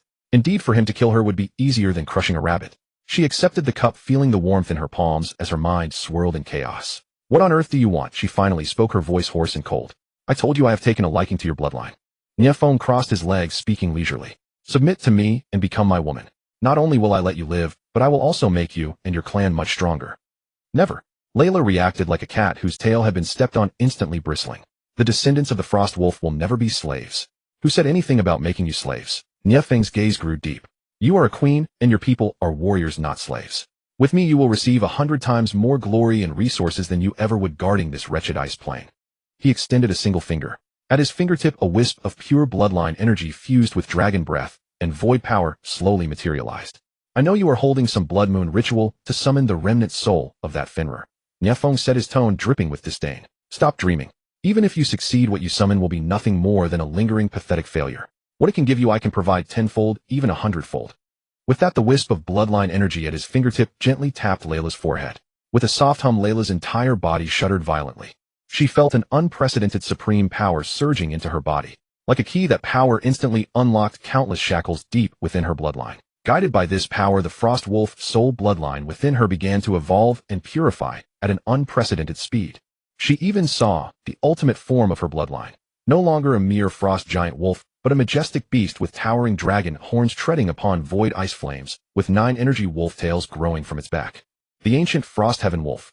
That was a level of power she had never dared to even dream of. And all of this stemmed from a mere sliver of his power. If she could mate with him, allowing his bloodline to completely fuse with hers, what kind of terrifying existence would their offspring be? Layla's breathing grew rapid. In her wild blue eyes, the icy resistance was melting away, replaced by an uncontrollable fanatic desire for power.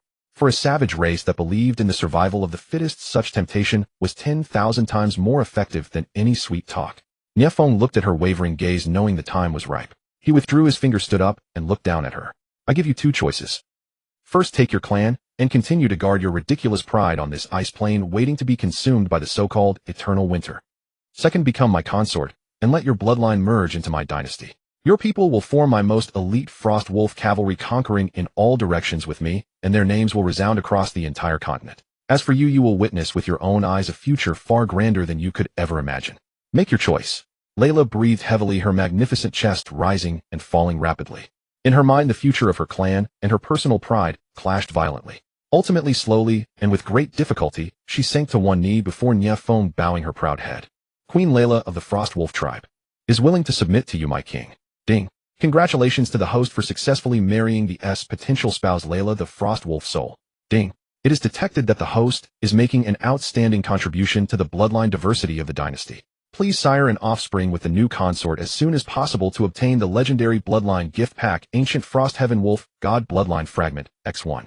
Instant reward issued. Congratulations to the host for obtaining the passive talent Frost Affinity, immune to all frost damage below the master level, and significantly enhances comprehension of the frost laws. Instant reward issued. Congratulations to the host for unlocking a brand new legendary unit, Frost Wolf Cavalry. Can be formed by mixing Frost Wolf warriors and Dragon Blood warhorses. Listening to the series of notifications in his mind, Nie Feng wore a satisfied smile. He helped Layla up, pinched her smooth chin, and looked into her eyes, which had already taken on a hint of coquettishness, smiling, a wise choice. Tonight, let me see if the passion of the Frost Wolf soul is as cold as this ice plain. That night, the temperature inside the tent was warm enough to melt 10,000 years of ice. Nie Feng could clearly feel that when Layla's wild and icy bloodline fused with his own Void Dragon Fox bloodline, a marvelous chemical reaction occurred. Ice and fire, void and reality. 2 extreme forces collided, spawning brand new possibilities. 10 months later, otherworld time flow. Inside the northern palace of the Qingqiu capital, a loud cry resembling the roar of a wolf pup resounded through the skies. Layla had given birth to a prince for Nie Feng. His child was born with an omen. Upon his birth, the temperature of the entire palace plunged by over 10 degrees, and countless beautiful frost flowers condensed in the air. His hair was a silvery white inherited from his mother, while his eyes were a dark gold inherited from Nie Feng. With every breath he took, a faint chill drifted from his lips. Holding the little guy, Nie Feng could clearly feel the pure and powerful frost energy within him, as well as an innate soul talent to communicate with wolves. My goodness, a natural frost mage multiclassing as a druid. He laughed heartily and bestowed the name Nie Han upon the child. Ding. Congratulations to the host for successfully siring the offspring Nie Han. Dynasty Fortune 8000. Ding. The legendary bloodline gift pack has been issued. Congratulations to the host for obtaining Ancient Frost Heaven Wolf God Bloodline Fragment, X1. Your bloodline has automatically fused, and your control over the frost laws has been significantly enhanced. The birth of Nie Han officially extended the territory of the Qingqiu dynasty to the far north. The Frost Wolf tribe also wholeheartedly became the most loyal blade of the dynasty. However, before Nie Feng could even enjoy a few days of being a father, a battle report from the deep recesses of the far north ice plains was delivered to his desk. An ancient race calling themselves the Frost Giants had sent an envoy arrogantly demanding that the Qingqiu dynasty immediately withdraw from the ice plains and hand over their servants, the Frost Wolf tribe. Otherwise, the wrath of the giant clan would freeze the entire northern region. Looking at the battle report, a gentle smile appeared on Nie Feng's face. Just finished dealing with the young one, and now the old one shows up. Isn't this the legendary buy one get one free deal? The Qingqiu dynasty's forward outpost established in the extreme northern ice plains was named Dragon Wolf Fortress. The name was straightforward and brutal.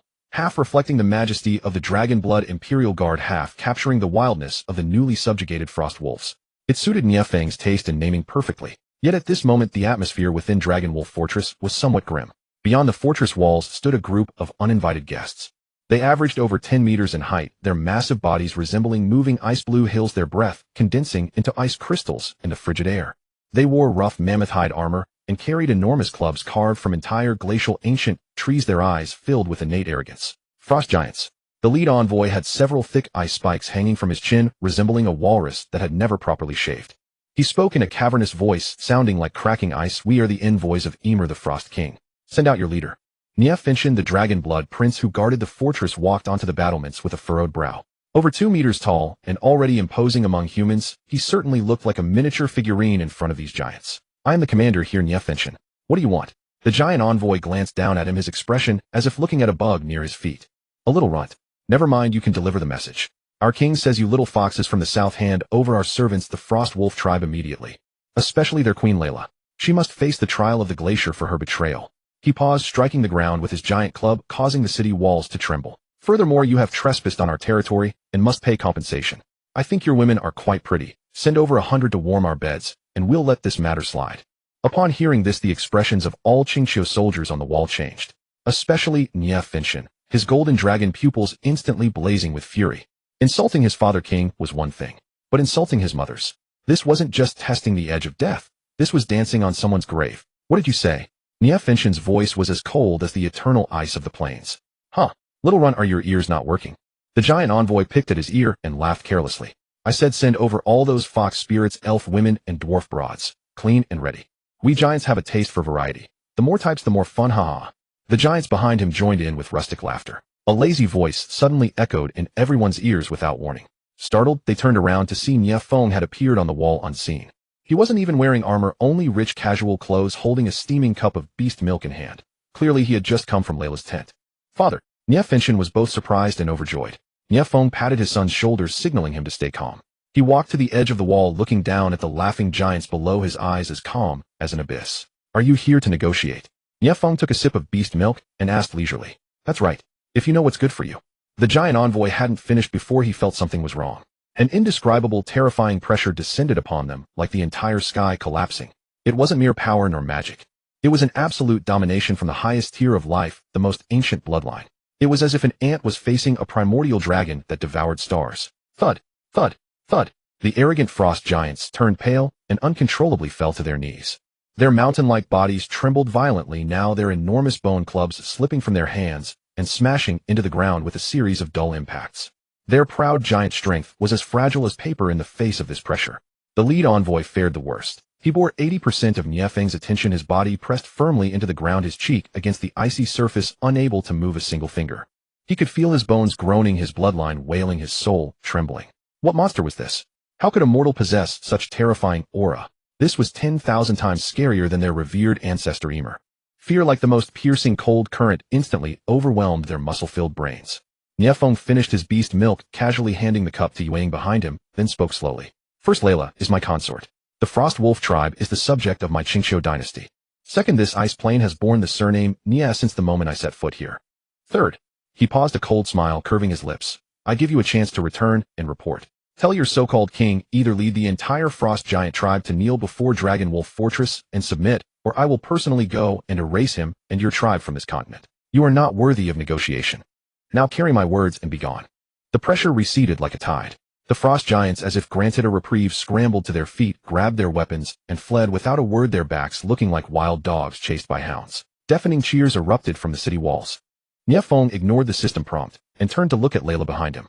The Frost Wolf Queen, who had just become a mother, held her newborn Nie Han in her arms, her eyes filled with an unusual radiance. That light was adoration, obsession, and complete devotion. "My lord, the frost giants are brave, but lack strategy.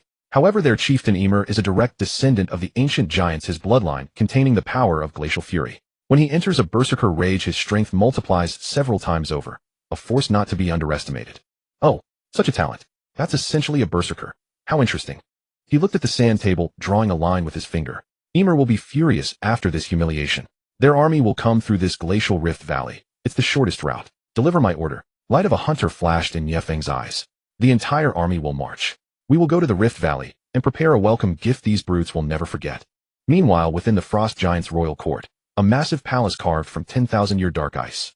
Chieftain Ymir, a terrifying giant twice the size of the envoy with blue magical tattoos covering his skin, crushed the ice crystal throne beside him with a punch in his rage after hearing the report. This is too much.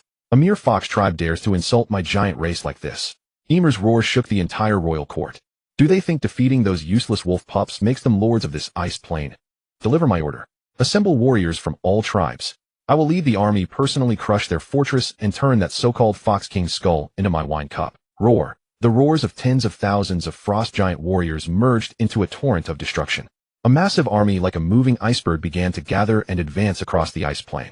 With every step they took, the earth cracked, and the ice and snow trembled. They knew not that on their path a carefully orchestrated hunt had already set its inescapable net. Frost wolf cavalry like ghosts disappeared into the wind, and snow monitoring their every move.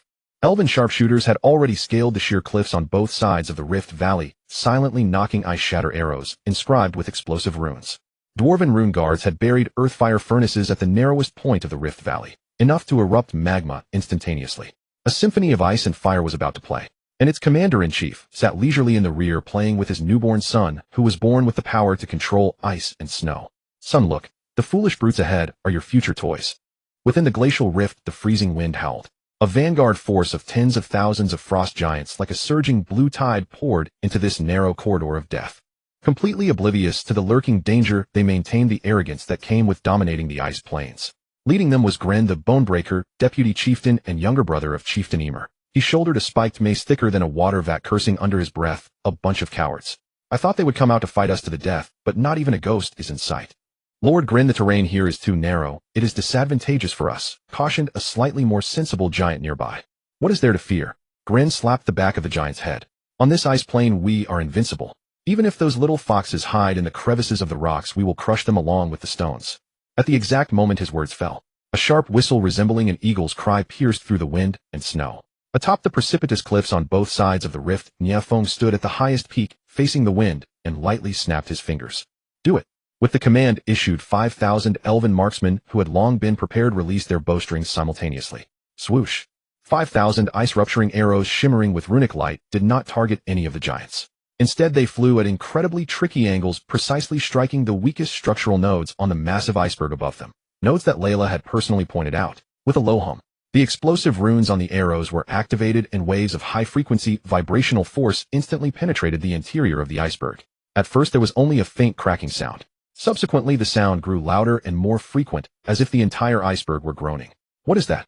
Gren the Bonebreaker finally sensed something amiss and raised his head in terror. He witnessed a scene he would never forget. With a deafening rumble, the entire iceberg, covered in countless millennia of accumulated snow, collapsed spectacularly. Billions of tons of ice and snow mixed with colossal frozen blocks cascaded from the heavens like a white apocalyptic tsunami. Bearing a terrifying momentum capable of burying all existence, it crashed straight down upon the giant army below. An avalanche. A man-made super avalanche of unprecedented scale. No. Run. Eorg. The giants let out shrieks of terror, their voices distorting in panic. The strength they so prided themselves on appeared utterly minuscule before this world-destroying natural disaster. They desperately tried to flee, but within this narrow rift, they were like sardines in a tin with nowhere to escape. The white torrent swallowed everything in an instant. Thousands of frost giants, unable to put up even a semblance of resistance, were swept up, torn apart, and buried by this terrifying force. The entire world seemed to hold nothing but the deafening roar of the avalanche. After a long while, when the dust finally settled, the original rift had been filled by nearly 100 meters, transforming into a flat expanse of snow. Only shattered limbs and broken weapons lay sparsely exposed, bearing silent witness to the devastating slaughter that had just occurred. Splendidly done, Nie Feng nodded with satisfaction. This single move had wiped out at least a third of the giants' forces. However, the battle was far from over. A furious roar erupted from beneath the snow. With a loud bang, Gren the Bonebreaker, drenched in blood, burst out from the thick layer of snow. One of his arms was unnaturally twisted and his body was covered in wounds, but his eyes had turned blood red with rage. Behind him, several hundred of the strongest giant warriors struggled out of the snow one after another. They were the survivors, and also the most furious of avengers. Scum! I will tear you all to pieces. Gren roared, locking his gaze on Nie Feng's army formation upon the distant cliffside, and led the surviving giants in a death charge. Their strength seemed completely unaffected. Every step shattered the solid ice, and a single punch could send a multi-ton boulder flying. They were like a fleet of out-of-control heavy trucks, absolutely unstoppable. Dragonborn Guard form up. Dwarf Guard prepare the Earthfire Crucible. Nie Feng commanded calmly. Just then Nie Han, who had been cradled in Layla's arms, suddenly opened his dark gold eyes.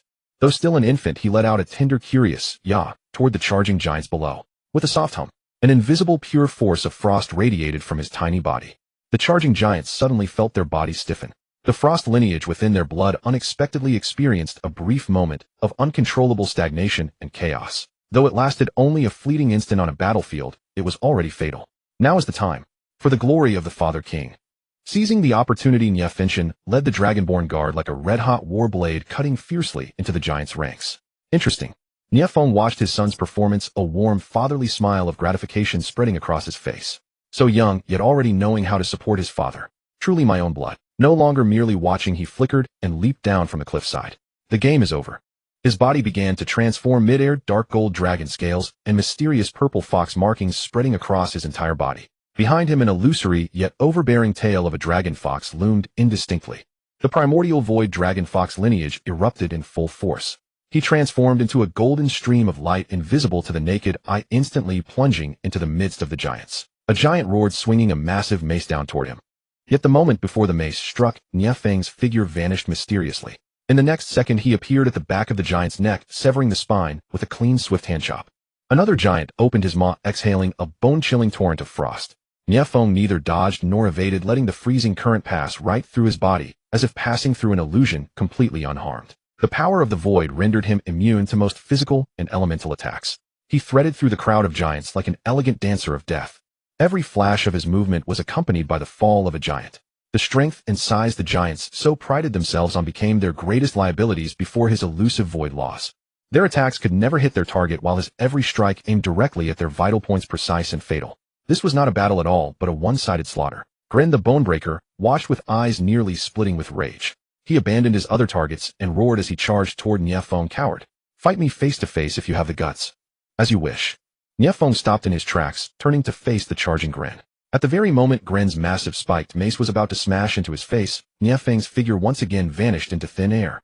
Gren's heart jolted as an extreme sense of danger descended from above. He abruptly raised his head only to see a fist covered in dark gold dragon scales expanding in his vision. Entwined around that fist were threads of pitch-black void fissures that seemed capable of swallowing all light. Void. Shatter. Boom. Without giving him any time to react, this fist slammed squarely onto his skull. Gren's head, larger than a millstone, exploded like a watermelon struck by a sledgehammer. Red and white splattered all over the ground. His massive headless corpse maintained its forward momentum, running for over a dozen meters before crashing down, kicking up a storm of ice and snow. The deputy chieftain of the frost giants had fallen. The battlefield sank into a dead silence. All surviving giants halted their steps, staring in terror at the demon god, hovering in midair, his fists still stained with brain matter. Their will to fight collapsed entirely at this moment. Wolf cavalry charge. Dwarf guard, take them alive. Nie Feng's cold voice shattered the silence. Awoke. The frost wolf cavalry, who had long been holding back, swept out from the flanks like white lightning, harvesting the remaining troops, who had lost all will to fight. Just then, from the distant horizon, an even more massive and furious aura approached. Ymir, chieftain of the frost giants, had finally arrived, leading his main force. He sensed his brother's demise, and within his blue eyes burned a rage capable of freezing the soul. Nie Feng watched the blue mountain range, rapidly approaching in the distance, a cold smile tugging at the corner of his lips. The delivery boy has finally brought the main course to the door. Just in time. The warm-up is over. It's time for the feast. Roar. Ymir's roar transformed into a physical shockwave sweeping across the entire battlefield. His terrifying physique, a size larger than even an ordinary giant, resembled a mobile fortress. Behind him stood tens of thousands of giant warriors, unleashing earth-shattering roars. A debt of blood must be paid in blood. Ymir raised his giant warhammer, crafted from a single block of myriad-year profound ice. Atop the hammer, blue magic runes lit up one by one. Feel the wrath of the glacier. He slammed the warhammer violently onto the ground. Boom. With him, as the epicenter, streaks of deep blue frost, like living venomous serpents, spread frantically in all directions at a speed visible to the naked eye. The earth cracked and the air solidified. Within a mere few seconds, the entire battlefield became a realm of death, locked in absolute zero. Glacial wrath. This was the ultimate divine ability within the royal bloodline of the frost giants, capable of instantly altering the local terrain to create the perfect home court for their battle. The army of the Qingqiu dynasty instantly felt an immense pressure. The flames on the dragonborn imperial guards rapidly extinguished, the movements of the wolf cavalry grew sluggish, and even the dwarves' earthfire furnaces emitted an overburdened humming sound. Interesting, a domain-type skill. Nie Feng hovered in midair completely unaffected. His void power formed a world of its own, isolating him from the erosion of external laws. All of you fall back, he commanded the army below. Then his gaze locked onto the massive giant chieftain, his eyes burning with rising battle intent. Your opponent is me. Before his voice could fade, his figure transformed into a streak of flowing light, charging proactively toward Ymir, seeking death. Seeing that Nie Feng dared to approach alone, Ymir let out a furious roar. The massive frost warhammer, carrying power enough to shatter mountains, came crashing down directly at Nie Feng's head. Nie Feng neither dodged nor evaded, throwing a punch in return. His fist and the colossal warhammer formed a comical contrast in size. But the moment they clashed, a deafening clang erupted loud enough to shatter eardrums. A terrifying shockwave radiated outward in a ring from the two of them, blasting away the thick layers of ice on the ground. Ymir felt an incomprehensible, bizarre power containing the force of tearing and devouring travel up the hammer's handle. It numbed his hand, forcing his massive body back half a step. Meanwhile, Nie Feng merely did a flip in the air before stabilizing his posture. Decent strength, but unfortunately still too unrefined. Before his words fully registered, his figure vanished once more. In the next second, he appeared to Ymir's left, delivering a fierce whip kick straight to the giant's ribs. Ymir's reflexes were also incredibly fast. He released the warhammer with his left hand, turning his palm into a shield to block before him. With a loud crash, Nie Feng's leg collided with his giant palm. Ymir was pushed back again, but this time a cruel grin spread across his face. Caught you. His giant hand snapped shut, intending to crush Nie Feng like a bug. However, his grasp caught only empty air. Nie Feng's figure, like a drop of ink dissolving in water, vanished from his palm and reappeared behind his back. You are too slow. A heavy fist imbued with void power slammed violently into the center of Ymir's back. Uft. Ymir staggered as if struck by lightning, spitting out a mouthful of blue blood. Father, keep going. The king shall prevail. In the rear, Nie Fontaine, Layla, and the others watched the battle with bated breath. In Layla's arms, Nie Han seemed to sense his father's battle. Waving his tiny fists, wisps of pure primal frost energy traversed space, merging into Nie Feng's body to provide him with ice resistance and a boost in strength. Meanwhile, another weak yet highly penetrating mental wave constantly harassed Ymir, causing a slight disharmony in the circulation of his bloodline power. Damned bugs. Sensing this interference, Ymir grew increasingly violent. Abandoning all defense, he swung his warhammer with ferocious speed, sending massive ice spikes and sharp ice blades raining down toward Nie Feng. Yet before the laws of the void, these attacks were reduced to a joke. Nie Feng strolled casually through the sky of ice blades, as if walking in his own backyard. The game is over. Spotting an opening, his figure flickered 3 consecutive times. Moving along a trajectory that completely defied the laws of physics, he instantly appeared right before Ymir, inches away from his furious giant face. Ymir's pupils dilated in shock. He saw Nie Feng's right hand. At some point, a pitch-black spear composed of pure, highly condensed void energy had materialized in his grasp. Farewell, big guy. With a sharp squelch, the void spear bypassed the hard crystalline ice skin and powerful bloodline shield on Ymir's body, easily piercing through his heart like slicing through tofu. Ymir's movements froze. He looked down, staring in disbelief at the black void in his chest that was rapidly devouring his life force. His violent glacial wrath domain instantly collapsed like a punctured balloon. Nie Feng withdrew the spear and kicked Ymir in the chest. With a tremendous crash, the mountain-like body of the frost giant chieftain fell backwards, slamming into the earth and carving out a massive human-shaped crater. A dead silence fell over the entire battlefield. Tens of thousands of frost giants stared blankly at their invincible king, who lay on the ground like a dead dog, his life force rapidly ebbing away. In that instant, their faith collapsed entirely.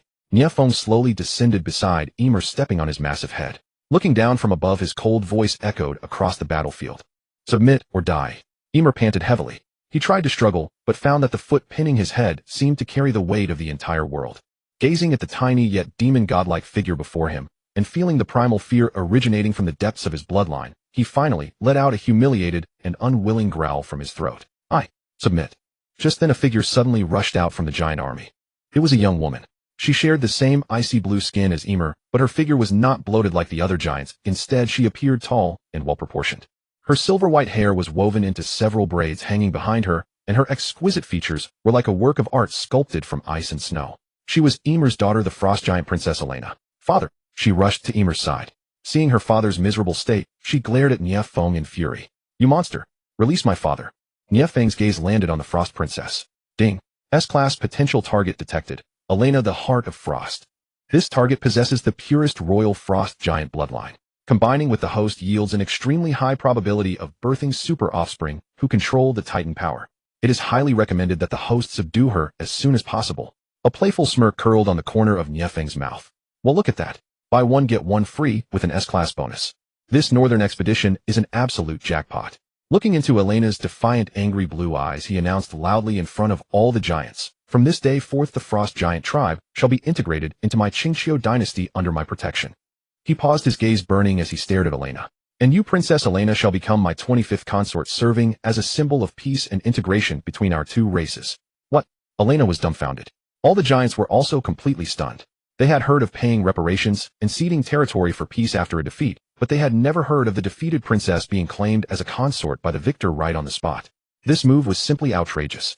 I refused. Elena was both embarrassed and furious, an unnatural blush rising on her cheeks. "That is not for you to decide." Nie Feng smiled, faintly looking down at Emer on the ground. "Chieftain, what do you think?" Emer looked at this inexplicably powerful man before him, then at his daughter in whom he had placed high hopes, his heart filled with mixed emotions. He knew that resistance would only lead to death. Marriage, however, seemed to be the only choice left to secure the greatest benefit for his people. He spoke with difficulty. "Elena, for the future of the tribe, agree to his terms." "Father." Tears welled up in Elena's eyes, her heart filled with indignation. Yet in the face of her father's command and Nie Feng's undeniable, overwhelming power, all her resistance seemed utterly futile. Ultimately, biting her lip, she slowly and humiliatingly bowed her proud head. Ding. Congratulations to the host for successfully securing an S-class potential spouse. Dynasty Destiny 10000. The destiny of the far north now fully belongs to the host. Nie Feng withdrew his foot in satisfaction. He knew that from this moment on, the entire vast frozen plains of the far north, along with the two most powerful races residing here, had been completely integrated into his territory. He had become, in every sense of the title, the king of the far north. The conquest of the far northern ice profits Forqiu dynasty far beyond expectations. The once proud frost giants, after witnessing Nie Feng's unformidable power and the dynasty's lavish provisioning, quickly shed their defiance for genuine admiration. Outside Longlang Fort, the air was alive with bustle. A 12-meter-tall frost giant carefully cupped a colossal ice crystal ore and handed it to a dwarf runic artisan who stood not yet knee-high to him. "Master, what do you think of this piece? Is the quality enough to fashion an ice-carved slide for the queen consorts?" The dwarf master stroked his braided beard and tapped the ore, listening to its ring. "Rough, but passable. The purity is adequate for now. Go bring 10 more over here. And remember, handle them gently. Bruise one, and you'll be sent to scrub the elves' ladies in the bathhouse." The giant trembled and scampered off. Jokes aside, those elven sharpshooters had eyes sharper than arrows. He did not want hundreds of wounds on his body. Over there, the newly formed Frost Titan Guard were training. Their opponents were the Frost Wolf Cavalry under Queen Layla. The giants were rugged and mighty, while the Wolf Cavalry were swift and coordinated. Under Nie Feng's command, the two forces underwent high-intensity joint combat drills, their prowess growing by the day. Northern resources were being transformed into the dynasty's war potential, on and on. Meanwhile, the Qingqiu capital overflowed with celebration and a sense of new beginnings. After Layla bore the snowborn son, Niahan, the palace's super maternity ward never rested. First came Isabella, the duke's daughter.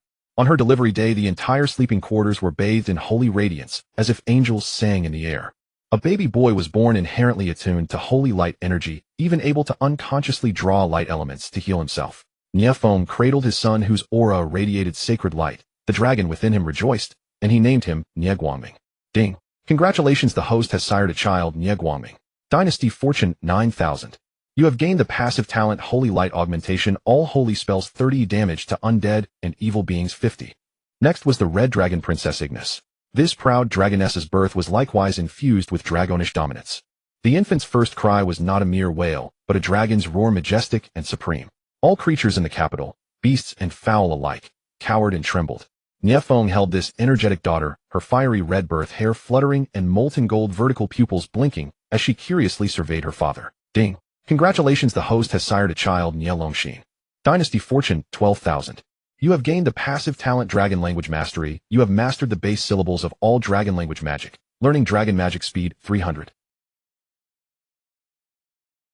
Nie Feng's heart stirred. He spoke to Ignis in an ancient archaic syllable. You have endured well, my treasure. You have gained the passive talent Dragon Language Mastery. You have mastered the base syllables of all dragon language magic. Learning dragon magic speed 300. Her proud heart melted at that moment. Then Mermaid Princess Liliana and Naga Queen Vasky almost simultaneously bore Nie Feng a daughter and a son. Liliana's daughter was named Nie Hien.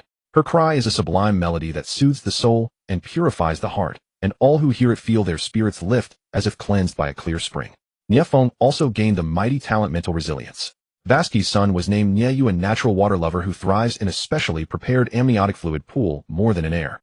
It granted Nie Feng mastery of underwater breathing along with extraordinary adaptability to various water pressures. Nie Feng hugged his 2 water-drenched babies and mused, "It seems I must expand the palace's swimming pools into a Mariana Trench, or there won't be enough room for their splashes." Finally, after the North's new bride Frost Princess Elena bore a son who carried the giant's blood, Nie Feng's offspring count reached a milestone, 25. At that moment the skies over the dynasty shifted. Ding! Offspring count has reached 25. The dynasty's roots are secure, and the era has begun. Ding! Congratulations, the dynasty fortune has risen to LV2. Dynasty fortune LV2 effects, all territorial resource output 70. All troop training speed 50. All citizens cultivation speed 30. The host's own cultivation speed 150. A golden pillar 10 times brighter than when the realm was founded descended from the heavens, enveloping the entire Qingqiu dynasty's map. In the mines, a half-orc slave felt a surge of strength. With a single swing of his pick, he unearthed a top-grade magical crystal. In the fields, the foxfolk peasants watched the wheat sprout and mature with the naked eye, and yields doubled. In the camp, soldiers sparring suddenly had a flash of insight and broke through centuries of bottlenecks. All the dynasty's people in that moment felt the vast grace of the bloodline sovereign. They knelt in reverence toward the capital. At the center, Nie Feng felt it most acutely. The ancient void dragon fox bloodline within him surged. Ooh, every cell cried out in jubilation. He could sense a closer bond with the world's laws that seemed that if he willed it, he could move a realm with a mere thought. God. For the first time, he touched the threshold of that realm with such clarity. That night, the palace held history's grandest family banquet. In the vast banquet hall, 25 consorts from diverse races gathered. They had once been queens, princesses, priestesses, and noble women. Now, they shared a single identity. Nie Feng's women, the mothers of the dynasty. Su Daji lounged lazily beside the main seat, pouring wine for Nie Feng, her eyes full of satisfaction and charm. Night Elf Queen Silna and Dwarf Princess Brunhild leaned close, intensely discussing coordinated tactics of mana arrows and ruined heavy armor. Layla, Queen of the Frost Wolves, drank with Elena, the newly arrived Frost Giant Princess. The 2 northern women spoke plainly, and a smile began to soften Elena's icy countenance. Watching this harmonious, vibrant scene, Nie Feng felt an unprecedented sense of satisfaction. This wealth and glory were the fruits of countless nights of toil. He raised his goblet ready to speak when a shadow appeared behind him, ghostlike. "King." Moonshadow Princess's voice was always cold, yet carried a trace of gravity. The hall fell silent at once. Oh, every wife knew Moonshadow's appearance usually signified war. "Speak." According to intelligence from the Sand Rat, the Western Deserts, one-eyed giant tribe is massing for a large-scale gathering. Their chieftain Red Eye Grom publicly proclaimed that our Qingqiu dynasty's rise has shattered the Earth's balance, and he will lead all followers of the Mother Earth to wage a purification war against us. Purification war? Nie Feng laughed. Is he worthy? According to intelligence, the one-eyed giants may not be clever, but they possess raw strength and excel at rugged earth magic. Their lands may be barren, but underground lie some of the continent's richest veins of rare minerals, including the adamantine sand and the demon steel, or we urgently need. Moonshadow added, and Nie Feng's eyes brightened. We lack nothing. These aren't enemies, but my own courier delivering what I require. Moreover, the one-eyed giants. How I wonder if their princesses have only one eye as well. He set the goblet down. The drunken haze was gone, replaced by the hunter's hunger and edge. Deliver my orders. Order the dwarf rune guard to forge 100 siege-breaker, heavy crossbow carts overnight. Command Dragonblood Prince Nie Changsheng to lead 3,000 Dragonborn Royal Guards, 3,000 Fox Shadow Assassins, and 3,000 Elven Sharpshooters to form the Western Expeditionary Vanguard march in 3 days. Nie Changsheng, a dragon-blooded demon fox who has grown into a half-grown youth, stood up with exhilaration and knelt. Your son, at your command. I will bring back the heads of those cyclopean beasts to toss to my father for a ball. Nie Feng's gaze traced from his excited son to the world map on the wall resting on the Western Desert Yellow region. New conquests, new consorts, new offspring awaited him there. This age of prosperity has only just begun. 3 days later, the westward expeditionary army set out. The grand and mighty army, like a colossal dragon of steel, departed from the lush and fertile heartland of Qingqiu, marching into the vast, dust-swept western desert. The scorching air, the blinding sunlight, and the omnipresent swirling sand posed a severe trial for any military force. Yet Nie Feng's hybrid elite legion demonstrated astonishing adaptability. The elven marksmen utilized life magic to cultivate vines, shielding themselves and their comrades from the blazing sun. Meanwhile, the dwarven rune guards activated portable cooling rune arrays. Pot-bellied and relaxed, they enjoyed a climate-controlled sanctuary amidst the sweltering heat, even finding the leisure to play cards. As for the Dragonborn Imperial Guards, the dragon blood coursing through their veins granted them immense resistance to extreme environments. To them, this meager heat was akin to soaking in a hot spring. After marching for 10 days, a crude fortress constructed from massive black boulders emerged on the horizon. That was the lair of the Cyclopes, the Eye of the Desert. The entire fortress resembled a colossal beast crouching upon the earth. The sole massive gate at the center of the castle was tightly shut like a slumbering eye, exuding an aura of primal and savage power. Whoa! A desolate horn resonated from the fortress. Immediately following, dense crowds of figures appeared atop the battlements. They generally stood over 8 meters tall with rock-like grayish-brown skin and knotted muscles. Their most prominent feature was the single giant eye on their faces gleaming with tyrannical fury. Leading them was none other than the Cyclops chieftain Red Eye Jellumo. Standing over 15 meters tall, his single eye shone with an ominous red light, resembling a powerful searchlight. Look, a swarm of colorful little insects. Jelluomu pointed at the Qingqiu army below, letting out a thunderous mocking laugh. You tender-skinned weaklings dare to run wild in my Eye of the Desert. Especially those females, just perfect to be captured to warm our beds and breed a horde of little slaves for us. Huh. Behind him, the Cyclopes erupted into coarse laughter, and some even began whistling provocatively at the female units within the Qingqiu ranks. Seated upon a mobile throne drawn by several land dragons, Nie Feng picked his ear, looking utterly speechless. Do these villains always have to be so uncreative with their lines? Can't they come up with something new? Every single time they target my consorts. Do they think I have an exceptionally good temper? He lazily tilted his chin toward Nie Changxing beside him. Son, go put on a show for them. Teach them a lesson they will never forget. Yes, father. Nie Changxing had long grown impatient. He unleashed a long, resounding howl, his body rapidly transforming as he charged forward. The once handsome youth swelled in stature to 3 meters tall, his entire body covered in a dense layer of dark gold dragon scales.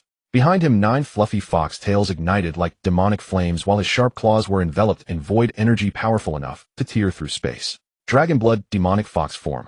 Charge, my men. Taking the lead, Nie Changxing shot forward like a cannonball, hurtling directly toward the fortress gate. Court death.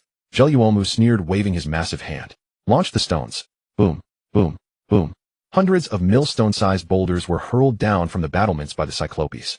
Accompanied by the howling wind, they rained down like a miniature meteor shower, covering the entire path of the charge. Yet at that very moment, from the rear of the Qingqiu army, 100 city-breaker heavy ballistas roared in unison. Swoosh! 100 giant bolts etched with runes, overtaking the boulders from behind, intercepted them with pinpoint accuracy in midair. There was no earth-shattering explosion. The moment the bolts struck the boulders, the runes upon them flared to life, and the massive stones, like weathered sand sculptures, silently disintegrated into a shower of fine dust. Absolute technological dominance. What? For the first time, astonishment flickered in Jelluomu's red eye. Before he could even react, Nie Changxing had already reached the foot of the wall. Instead of clashing head-on with the gate forged from solid black iron rock, he exerted sudden force through his legs and scaled the near-vertical wall at high speed, clinging to it like a gecko. Stop him. The Cyclopes atop the wall leaned over, swinging their stone clubs and axes down at Nie Changxing. A glint of cunning flashed in Nie Changxing's eyes as he violently lashed his 9 fox tails. Foxfire Phantom. 9 eerie fox flames instantly manifested into 9 identical illusions of him charging in different directions. Simple-minded by nature, the Cyclopes were instantly disoriented by the dazzling display, and their attacks struck nothing but air. Taking advantage of this opening, Nie Changxing's true form leaped onto the battlements as silently as a spectral cat. Die. The instant he landed, his claws slashed out. 5 pitch-black void rifts like the scythe of the Grim Reaper instantly slit the throats of 5 Cyclopes. Before those 5 massive heads could even register what had happened, they soared into the sky. Kill. Atop the wall, Nie Changxing was like a tiger among a flock of sheep, unleashing a bloody slaughter. Not bad, not bad. This kid has my style from back in the day. Nie Feng nodded in satisfaction. Yueying. Present. It is time for your people to make their move. Clear out all the magic traps inside. Understood. Yueying's figure dissolved into thin air. In the next second, several muffled explosions and the terrified screams of Cyclopes echoed from deep within the fortress. Their pride and joy, the earth magic arrays, were dismantled one by one under the infiltration of the Fox Shadow assassins. Roar. At that moment, an enraged female roar erupted from the depths of the fortress. A remarkably tall female Cyclops stamped her foot violently onto the ground. Heart of the earth rock spike. Rumble. Dozens of sharp stone spikes suddenly erupted without warning from the wall beneath Nie Changxing's feet. Reacting with lightning speed, Nie Changxing executed a backflip, narrowly evading the spikes, but he was forced back several paces, halting his offensive momentum. Nie Feng's gaze instantly locked onto the female Cyclops. She was slightly shorter than Jelluomu, standing at about 10 meters tall, yet her physique lacked the stoutness of the other Cyclopes, possessing instead a wild, powerful curvature. Her bronze skin gleamed under the sunlight, and the massive single eye on her face shone with unyielding resolve and fury. Ding. S-rank potential target detected. Heart of the Earth Tyla. This target possesses the extremely rare Heart of the Earth talent, allowing her to resonate with the will of the entire planet. She is a natural master of the Earth element. Mating with the host yields an extremely high probability of producing a super offspring who commands the laws of gravity. It is highly recommended that the host subdue her immediately. Another S rank. And she is a high potential one at that. A smirk unconsciously played at the corner of Nie Feng's lips. Jelluomu, your opponent is me. Nie Feng's voice drifted calmly into the ears of Jelluomu, who was busy commanding the battle. Jelluomu turned around only to find that Nie Feng had somehow appeared a mere 3 meters behind him. You. Boom. Nie Feng threw a punch. Devoid of any fancy techniques, it was pure unadulterated power. Instinctively, Jelluomu crossed his arms to block. Crack. The sound of fracturing bones rang out clearly. Jelluomu's arms, thicker than the fortress gates, were brutally shattered by the sheer force of the punch. His massive frame, as if struck head-on by a battering ram, was sent flying backward, collapsing several watchtowers before finally grinding to a halt. The power of a single punch was terrifyingly immense. Nie Feng slowly retracted his fist, his gaze sweeping across the battlefield before finally settling on the young woman named Tyla. He did not strike again. Instead, he reached out a hand toward the earth and gently clenched his fist. The entire fortress of the Eye of the Desert, along with the ground beneath it, began to tremble violently. A primal earth source energy, 10,000 times purer and more domineering than Tyla's heart of the earth, was forcibly extracted by Nie Feng from the depths of the ley lines, condensing in his palm into a swirling amber orb of energy. Tyla felt as though she had been struck by lightning. She sensed that her connection to the earth had been forcibly severed by an irresistible force of a far higher dimension. For the very first time, fear crept into her single eye. She could feel that if the opponent wished, he could drain all life from this land at any moment, turning it into a true realm of death. Now can we have a proper conversation? Nie Feng asked with a smile, tossing the energy orb lightly in his hand. Struggling to rise from the ruins, Jelluomu stared at the demon godlike man before him, and then at his daughter. His pride and joy, naught but despair, remained in his crimson eye. He spoke with great difficulty. We surrender. Satisfied, Nie Feng dispersed the energy orb in his hand and announced in a clear, resounding voice before all the Cyclopes, from this day forth the Cyclops tribe is annexed into my Qingxiu dynasty. He paused, his gaze burning intensely as he looked at Tyla. And you, Princess Tyla, shall become my 26th consort. Bah. Tyla spat on the ground. In your dreams. Oh. Unfazed, Nie Feng merely extended his hand once more and gave her a gentle beckoning gesture. The heart of the earth within Tyla instantly spiraled out of control. Streams of pure earth energy were helplessly drained away by Nie Feng, who in turn fed back a trace of his own primordial void dragon fox bloodline energy.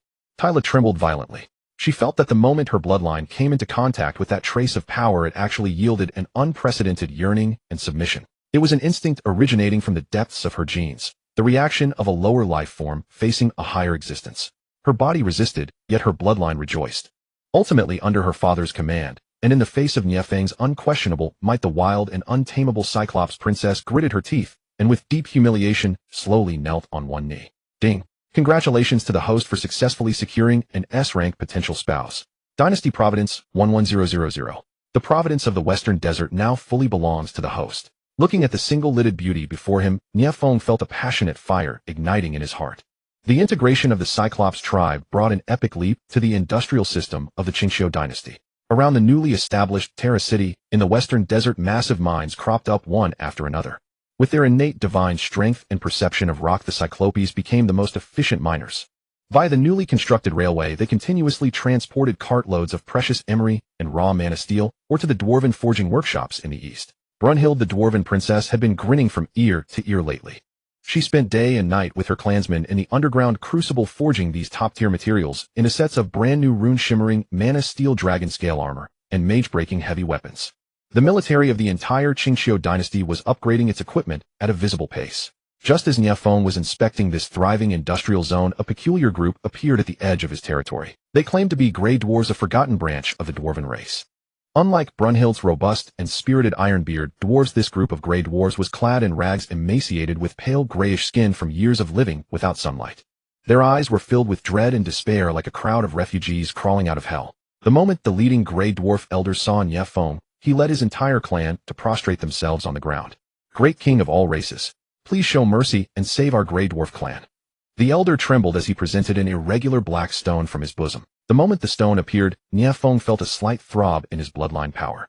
There was something strange about this stone. Ding. High energy item detected. Earth Core Mana Stone. This item is a condensation of the planet's core energy, containing a trace of the Earth's source law. Upon absorption, it can significantly purify the host's Earth attribute bloodline, with a certain chance of comprehending divine abilities related to gravity or magnetic field. Nie Feng's eyes narrowed instantly. This was indeed a treasure. Speak, what trouble have you run into? Choked with tears, the elder recounted their plight. As it turned out, thousands of years ago the Grey Dwarf clan was exiled from the Dwarven Kingdom due to internal strife, forced to migrate into the pitch-black underground labyrinth. They struggled to survive there, but a century ago they awakened a terrifying neighbor, the subterranean insectoids. Those insects, ranging from the size of hounds to hills, were endless and fed on flesh and blood. Under the command of a terrifying insectoid broodmother, they launched a frenzied hunt against the Grey Dwarves. Now the last city of the Grey Dwarves was on the verge of being breached by the insect tide, bringing them to the brink of extinction. This delegation had used the last of their strength to tunnel a path to the surface, seeking a glimmer of hope for survival. As long as you dispatch your troops, defeat the insectoid broodmother, and save our people. The elder held the earth core mana stone high above his head. Our Grey Dwarf clan, along with all our knowledge and mineral veins, will belong to you forever. We are willing to mine the deepest treasures of the earth for you and your descendants for generations to come. Looking at the magic stone, and then at these pitiful Grey Dwarves, Nie Feng made his decision. Conquering the subterranean world was a crucial step in his territory expansion plan. There lay endless resources, a brand new ecosystem, and a powerful insectoid broodmother waiting for him to harvest. This deal was a guaranteed win. I can dispatch troops. Nie Feng spoke slowly, his voice carrying an unquestionable majesty. The Grey Dwarves instantly wept with joy. However, Nie Feng shifted his tone. I have one condition. My king, please speak. No matter the condition, we will agree. To ensure that our alliance remains unbreakable, I need to establish the deepest connection with your bloodline. Nie Feng's gaze swept over the group of Grey Dwarves. A noble female from your clan must unite with me and become my consort, serving as the witness of our bloodline oath. This condition again. The Grey Dwarves were stunned, but soon a look of understanding dawned in their eyes. This king's hobby had already spread across the continent along with his illustrious reputation. Just as the elder was about to agree, a petite Grey Dwarf maiden in the delegation stepped forward of her own accord. She was covered in dirt and her appearance was unremarkable, but in her large eyes, which shone exceptionally bright in the dimness, there was not a trace of fear, only an incredibly moving resilience and determination. My king, I am willing. She was the only daughter of the Grey Dwarf chieftain Amira. Ding. A grey potential target detected. Earth perception, Amira. This target possesses extremely keen earth perception. Underground, she is the most precise living map, easily avoiding traps and finding the safest paths. Combining with the host, has a certain chance of producing offspring with treasure hunting or prospecting talents. Very well. Nie Feng nodded as he looked at the brave maiden. Amira looked straight into Nie Feng's eyes, her voice soft but exceptionally firm. My body can be the bargaining chip for my people's survival. This is the only thing I can do for them as a princess. I only beg you to keep your promise. This pragmatism and spirit of sacrifice made Nie Feng look at her in a new light. I, Nie Feng, always keep my word. He immediately ordered the formation of the Subterranean Expeditionary Force. This time he would lead the team in person. The vanguard would be led by Brunhild's Ironbeard Rune Guard. These dwarves had long wanted to explore the underground world, and in the process teach those nasty bugs who dared to bully their distant relatives a lesson. Meanwhile, Nie Feng's personal guard was composed of a special mixed unit. It included himself, the newly wedded consort Amira as the guide, the dragon-blooded prince, Nie Chongqing for night vision and burst melee combat, the dragon consort Ignis, whose dragon breath could provide wide-range illumination and destruction, and the Naga queen Vashj and her Naga sea guard. Living in the deep sea year-round, the Naga clan was highly adaptable to dark, high-pressure environments. Their toxins might work wonders against the insectoids. Once the army had assembled, they were led by the Grey Dwarf messenger to a massive sinkhole deep in the desert. The pitch-black opening was bottomless. Gusts of freezing wind carrying the stench of blood and rot gushed out from within like the breathing of a colossal beast. Everyone felt a strong sense of discomfort except Nie Feng, whose face was filled with excitement. Amira, pointing toward the deep darkness, said to Nie Feng, "My king, below lies the first level of the subterranean labyrinth. There is also where the screams of our people never cease." Nie Feng's lips curled into a gentle smile. "Fear not. From this day forth it is the bugs' turn to scream." With a wave of his hand, he was the first to leap into the endless darkness. Nie Feng leapt into the sinkhole, his body cutting a straight trajectory through the rapidly plunging darkness. The cold wind howled in his ears, and his nose was filled with a complex scent of earth, mold, and blood, as if the decay of the entire subterranean world was fermenting in this narrow passage. While such a sensation would bring sheer terror to ordinary people, to Nie Feng it felt like opening the gates to a brand new dungeon filled with experience points and loot, bringing nothing but excitement. "My king!" Amira cried out, leaping down after him without a moment's hesitation. Her petite body seemed so fragile in the darkness, yet the determination in her eyes was like the hardest diamond deep within the earth. For the clan, Brunhild roared, leading her Ironbeard Rune Guard to plunge into the abyss one after another, like dumplings dropping into a pot. These fearless dwarves possessed an almost instinctive yearning for the underground world. "Keep up. Protect Father King," Nie Chongqing shouted. Behind him, his dragon fox tail ignited with an ethereal flame, illuminating his eager face as he followed closely. Ignis Vasht and the others followed suit. Without a single shred of hesitation, the entire subterranean expeditionary force plunged into the unknown darkness. Boom. Nie Feng was the first to land, his feet planted firmly on the soft humus, kicking up a ring of shockwaves. The primordial void dragon fox bloodline within him had already activated automatically, preventing the darkness from affecting his vision in the slightest. In his eyes, the contours of this subterranean cavern and the textures of the rocks were perfectly clear.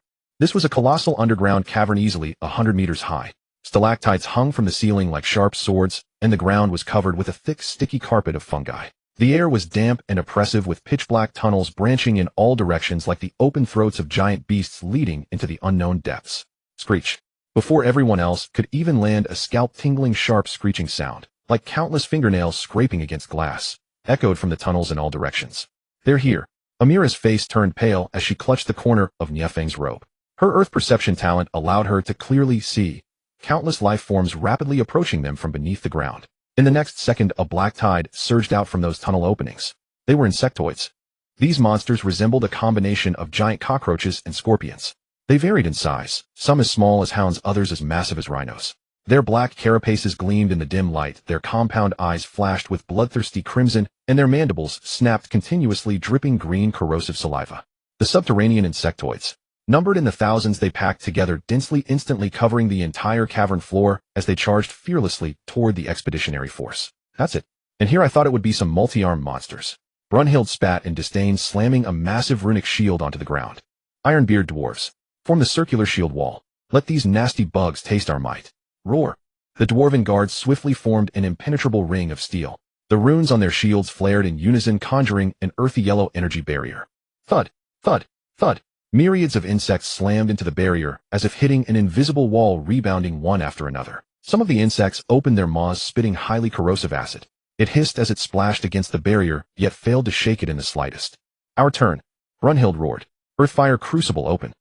The ground beneath the dwarven warriors instantly turned crimson as torrents of scalding lava surged through the gaps in the runic shields, forging a deadly ring of fire. The vanguard of the swarm was instantly ignited, shrieking in agony as they were reduced to cinders within the sea of flames.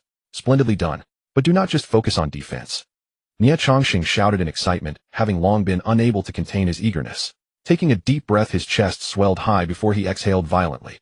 Roar. What erupted was not sound, but a breath laced with dark gold dragon flame and purple demonic fire. Carrying astonishing corrosiveness and searing heat, the breath swept through like a flaming scythe, instantly clearing a fan-shaped vacuum within the insect tide. The breath of the dragon-blooded demonic fox perfectly countered these low-level creatures. Kill. Like a tiger unleashed from its cage, Nie Chongqing was the first to charge out. He wielded no weapons, his claws enveloped in void energy were his most lethal instruments of death. His figure flickered amidst the swarm. With every swipe of his claws, he effortlessly tore through the insects' hard carapaces, disemboweling them. "These insects can burrow. Watch your feet," Amira suddenly warned aloud. The moment her voice fell, the ground beneath several dwarven warriors suddenly collapsed. Multiple burrowing worms resembling gargantuan earthworms erupted from the soil. Opening their massive maws lined with concentric rings of sharp teeth, they snapped at the warriors' legs. Seeking death. Ignis levitated in midair, her molten gold dragon pupils already locked onto the ambushers. Parting her lips elegantly, she unleashed a barrage of fist-sized fireballs that streaked like rapid-fire missiles, blasting precisely into the mouths of the burrowing worms. Boom, boom, boom. Muffled explosions echoed from beneath the earth as those burrowing worms were blown to pieces from the inside out, scattering rancid fluids everywhere. The battle progressed with great difficulty within the narrow tunnel. The insectoid swarm seemed endless, surging wave after wave. Defying death, they would even detonate their own bodies to spray venom and parasitic spores. Though the expeditionary force was powerful, they gradually began to suffer casualties in this environment. "My king, this cannot go on, or our physical strength will be depleted." Vasht brandished her trident, severing a flying insect that attempted a sneak attack into her brow furrowed. Although her Naga sea guards were in their element within the darkness, their toxins were far less effective against these insects, which were also masters of poison. Amira. Nie Feng had not yet made a move, merely observing calmly. "I am here, my king. Can you locate their nest? To capture the bandits, we must first capture their leader. There is no point in wasting time with these minions." "I can." Amira closed her eyes, pressing her palm against the slick stone wall. Her earth perception, functioning like a high-precision radar, instantly scanned the subterranean structures within a radius of dozens of kilometers. Countless tunnels and myriad nests materialized in her mind as an intricate three-dimensional map. Before long she located that most peculiar place, a colossal, constantly throbbing energy source resembling a beating heart. Found it. My king, please follow me. I know a shortcut that can bypass most of the nests. Amira opened her eyes, her gaze brimming with confidence. At this moment, she was no longer the fragile princess in need of protection, but the navigator for the entire expeditionary force. Excellent. All troops heed my command. Follow Princess Amira. Our target, the insectoid empress. Nie Feng commanded. Under Amira's guidance, the army abandoned the main path and slipped into narrow hidden forks. Some of these passages required excavation by the dwarves while others required the Nagas to swim through, but without exception, they all perfectly bypassed the main forces of the swarm. Along the way they witnessed the brutality of the subterranean world, colossal forests of glowing mushrooms, beautiful, yet lethal predatory flora, and the skeletal remains of unidentified giant beasts picked clean by the swarm. Finally, after traversing a long, fleshy tunnel coated in viscous fluids, the view ahead suddenly opened up. They arrived at a colossal subterranean cavern beyond description. This was the core nest of the swarm. The walls of the entire cavern were composed of squirming flesh and carapaces resembling the stomach of some living gargantuan beast. From the vaulted ceiling hung tens of thousands of translucent giant eggs, within which the curling, developing insectoid larvae could be clearly seen. And at the absolute center of the cavern loomed a terrifying entity that made everyone gasp in horror. The insectoid empress. Her size was comparable to a small mountain.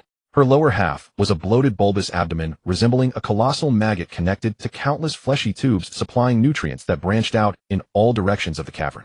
Meanwhile, her upper body resembled a fusion of a mantis and a spider possessing 8 appendages like razor-sharp spears. Upon her hideous head, dense clusters of compound eyes gleamed with a cold, cruel light of intelligence.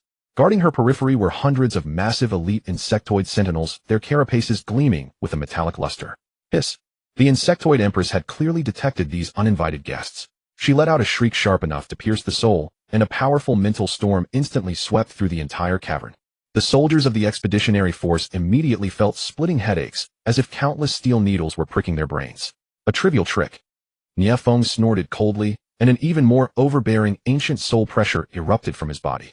The lineage of the primeval void dragon fox was absolute royalty on the spiritual plane. The insectoid empress's mental storm was shattered like waves crashing against a dam.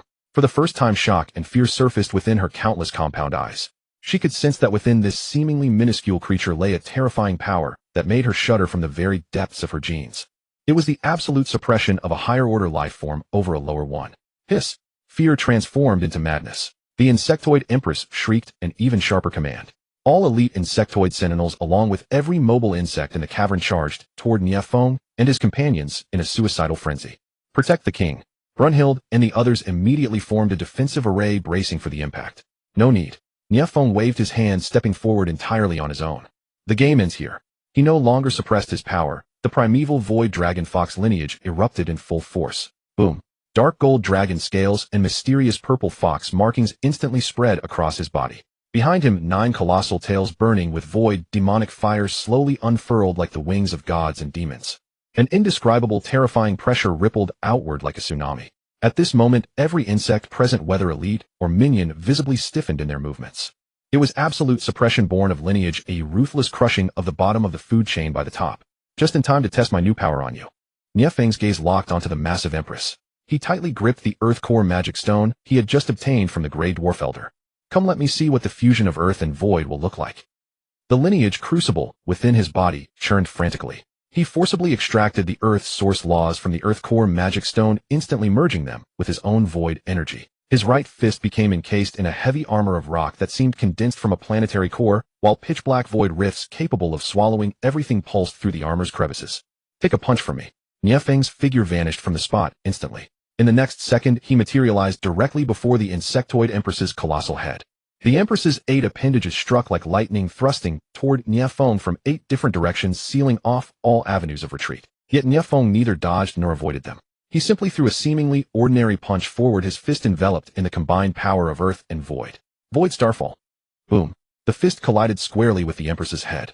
There was no earth-shattering explosion as expected, only a split second of absolute silence. Immediately after, with his fist, as the epicenter web-like cracks spread across the empress's alloy-hard skull. These fractures were not mere physical shattering, the edges of the cracks were being ruthlessly devoured and annihilated by void energy. Hiss! Ah! The insectoid empress let out a discordant, agonizing wail, filled with pain and dread. Her massive body trembled violently, her 8 appendages hanging limply.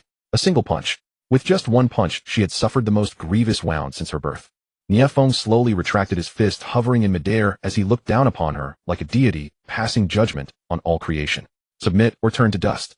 Within the insectoid empress's countless compound eyes nothing remained but sheer terror. Her dignity and pride as a regional hegemon were crushed to powder before absolute power. With great difficulty, she lowered her cracked head, transmitting a humble thought to Nie Feng on a spiritual level. I submit. Great. Sovereign. Ding. Detected that the host has successfully subdued the potential target, subterranean insectoid empress. Nie Feng's lips curled into a satisfied smile. Instead of killing her, he extended a finger and tapped the center of the empress's brow. A soul chain forged from his divine soul power was instantly implanted into the core of her soul. From then on, the life and death of this subterranean behemoth rested entirely on his single thought.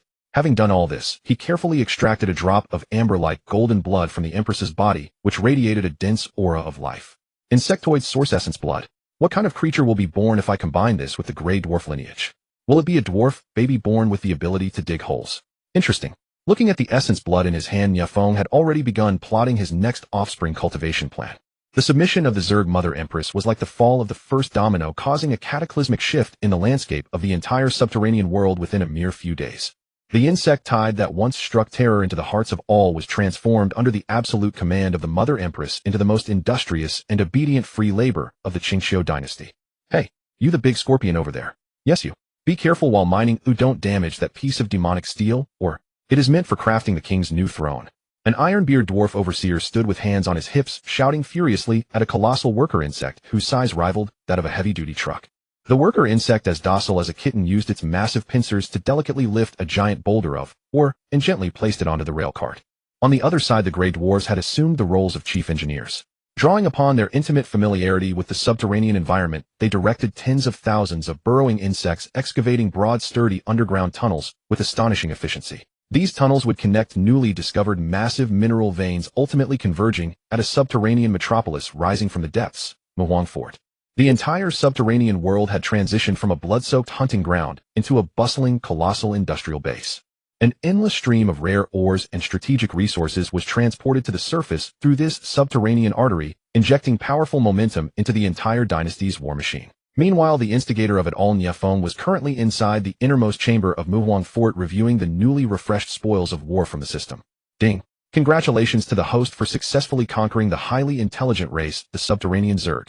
The dynasty's territory has expanded into the subterranean world. Task settlement in progress. Immediate reward. Congratulations to the host for obtaining the passive talent Zerg Affinity. You can now ignore the mental pressure of most Zerg and exert a certain deterrent effect on lower-class Zerg. Immediate reward. Congratulations to the host for unlocking the summoning authority for the special unit Zerg Guardian. Summoning can be performed by consuming resources and the Mother Empress's life energy. Phase reward. Dynasty Fortune level upgraded to LV3. All territory resource output increased by 100. All unit training speed increased by 70. All citizens' cultivation speed increased by 50. The host's personal cultivation speed increased by 200. Boom. A golden pillar of Dynasty Fortune, far more majestic than any before, soared into the sky from the deep underground, piercing through the entire territory of the Qingxiu dynasty. The citizens on the surface felt a sudden warmth envelop their bodies as if they were soaking in a hot spring. Chronic injuries from years of hard labor healed instantly, and the bottlenecks in their cultivation showed faint signs of loosening. At the epicenter of this fortune, Nie Feng felt the effects most intensely. He could feel the bloodline furnace within his body boiling to the absolute limit. He even developed an illusion that should he wish, he could mold the rock strata of the entire subterranean world as easily as kneading dough. The threshold of the divine realm is becoming clearer and clearer, Nie Feng murmured to himself. He spread his palm where the drop of Zerg origin essence blood extracted from the Mother Empress slowly rotated, emitting an alluring luster. He turned around and looked at the petite figure who had been standing silently behind him. Amila, my king, I am here. Amila looked up, her large bright eyes filled with a trace of nervousness and anticipation. This is the origin essence blood of the Zerg Mother Empress, containing the Zerg's purest vitality and adaptability. Nie Feng presented the essence blood to her. I want you to fuse with it. Amila's body trembled slightly. To have her fuse with the blood of a bug. This sounded even more terrifying than facing death itself. She was a dwarf, a race that took pride in solid rock and iron. How could she associate herself with such a slimy, squishy monster? A fierce struggle raged within her. Yet when she looked into Nie Feng's deep eyes, which seemed capable of seeing through everything, the fear and resistance in her heart miraculously subsided. She remembered her starving clansmen, recalling the ecstatic looks that erupted from their despair when they first saw the expeditionary force. She remembered the promise she had made to Nie Feng. My body can serve as the bargaining chip for my clan's survival. This was her destiny. It was also her glory. I am willing, my king. Amila took a deep breath, extending her trembling hands to receive the drop of essence blood. Without the slightest hesitation, she swallowed it in one gulp. Boom! A violent energy brimming with primal vitality instantly exploded within her body. Amila let out a painful groan as her petite body convulsed violently. Beneath her skin it felt as though countless tiny insects were squirming, and her veins bulged one by one. Her body was being forcibly reconstructed. Focus your mind, guide it, do not resist it. Nie Feng's voice resounded like a clear spring within her chaotic consciousness. He extended a hand, placing it upon Amila's head. A pure lineage power carrying the aura of the void and dragon might slowly flowed into her body, helping her suppress that violent energy and guiding it to fuse with her own dwarven bloodline. Amila's pain gradually eased. She could feel her bones becoming sturdier, her muscles brimming with explosive power, and her five senses growing sharper than ever before. Most wondrous of all, her earth perception had undergone a miraculous chemical reaction with a certain pheromone-sensing ability of the Zerg. She could now not only see the subterranean structure, but even smell the unique scents emitted by different ores. After an unknown period, the transformation finally concluded. Amila slowly opened her eyes. In her large, bright gaze, a trace of fragility had vanished, replaced by the coldness and efficiency characteristic of the strong. Under the dim light, her skin shimmered with a faint, resilient luster akin to mother of pearl. She was no longer the gray dwarf princess who required protection. She was now the 27th consort of the Qingqiu dynasty, the future queen of the underworld. How do you feel? Nie Feng withdrew his hand and asked with a smile. Sensing the unprecedented power within her, Amila knelt on one knee before Nie Feng, both respectfully and charmingly, and gently kissed the back of his hand. My king, I feel better than ever before. This round of transformation is an absolute win. Not only has her appearance improved, but her demeanor has also shifted from a simple neighborhood girl to a cool and elegant beauty. Excellent indeed. Nie Feng nodded in satisfaction, pulling her up from the ground and carrying her bridal style into the inner chamber. It is time to initiate the next step of the offspring creation plan. 10 months later, in the time of the alternate world, the gestation period of high-tier entities was significantly shortened due to the blessings of fortune and lineage power. Within Muhuang Fort, a loud and resonant cry of a newborn baby echoed. This cry even caused a slight resonance in the rock strata of the entire subterranean world. Nie Feng's 28th offspring was born. It was a baby boy who perfectly inherited the sturdiness and resilience of the dwarfs, yet his skin possessed a resilient luster, just like Amila's. Upon birth, he unconsciously grabbed a fist-sized piece of iron or nearby, and with a sharp crack, crushed it into powder as if it were a walnut. Holding this naturally powerful son, Nie Feng was overjoyed and bestowed upon him the name Nie Xuan. Ding! Congratulations to the host for the birth of your offspring, Nie Xuan. Dynasty Fortune 11000. You have acquired the passive talent Subterranean Adaptation. You will be immune to negative effects in any subterranean environment and receive a 15 bonus to all attributes. Ding! Detected that the host's offspring count has reached 28. The family lineage grows increasingly prosperous. New achievement unlocked. Achievement reward: Bloodline Furnace function upgraded. The host can now actively and selectively fuse the bloodline talents of different offspring to customize brand new composite divine abilities for yourself. Nie Feng's eyes lit up instantly. This new feature was simply mind-blowingly powerful. This meant he could fuse Nie Chongqing's Dragon Blood Demonic Fox, Nie Guangming's Holy Light Affinity, Nie Han's Frost Origin, and Nie Xuan's Earth Power all into himself, creating a unique ultimate divine ability belonging solely to him. The system is incredible. Now I can truly shape my abilities however I want. Just as Nie Feng was immersed in joy, a dark shadow appeared silently behind him. Father King. It was Princess Yueying, Nie Feng's chief of intelligence. Speak. According to reports sent back by our intelligence network, Raven, in the human kingdoms, an ancient family in the central continent that has been silent for nearly 1,000 years has recently shown unusually frequent activity. Yueying's voice was cold and efficient. Their influence is infiltrating the aristocratic circles of major human city-states at an astonishing speed.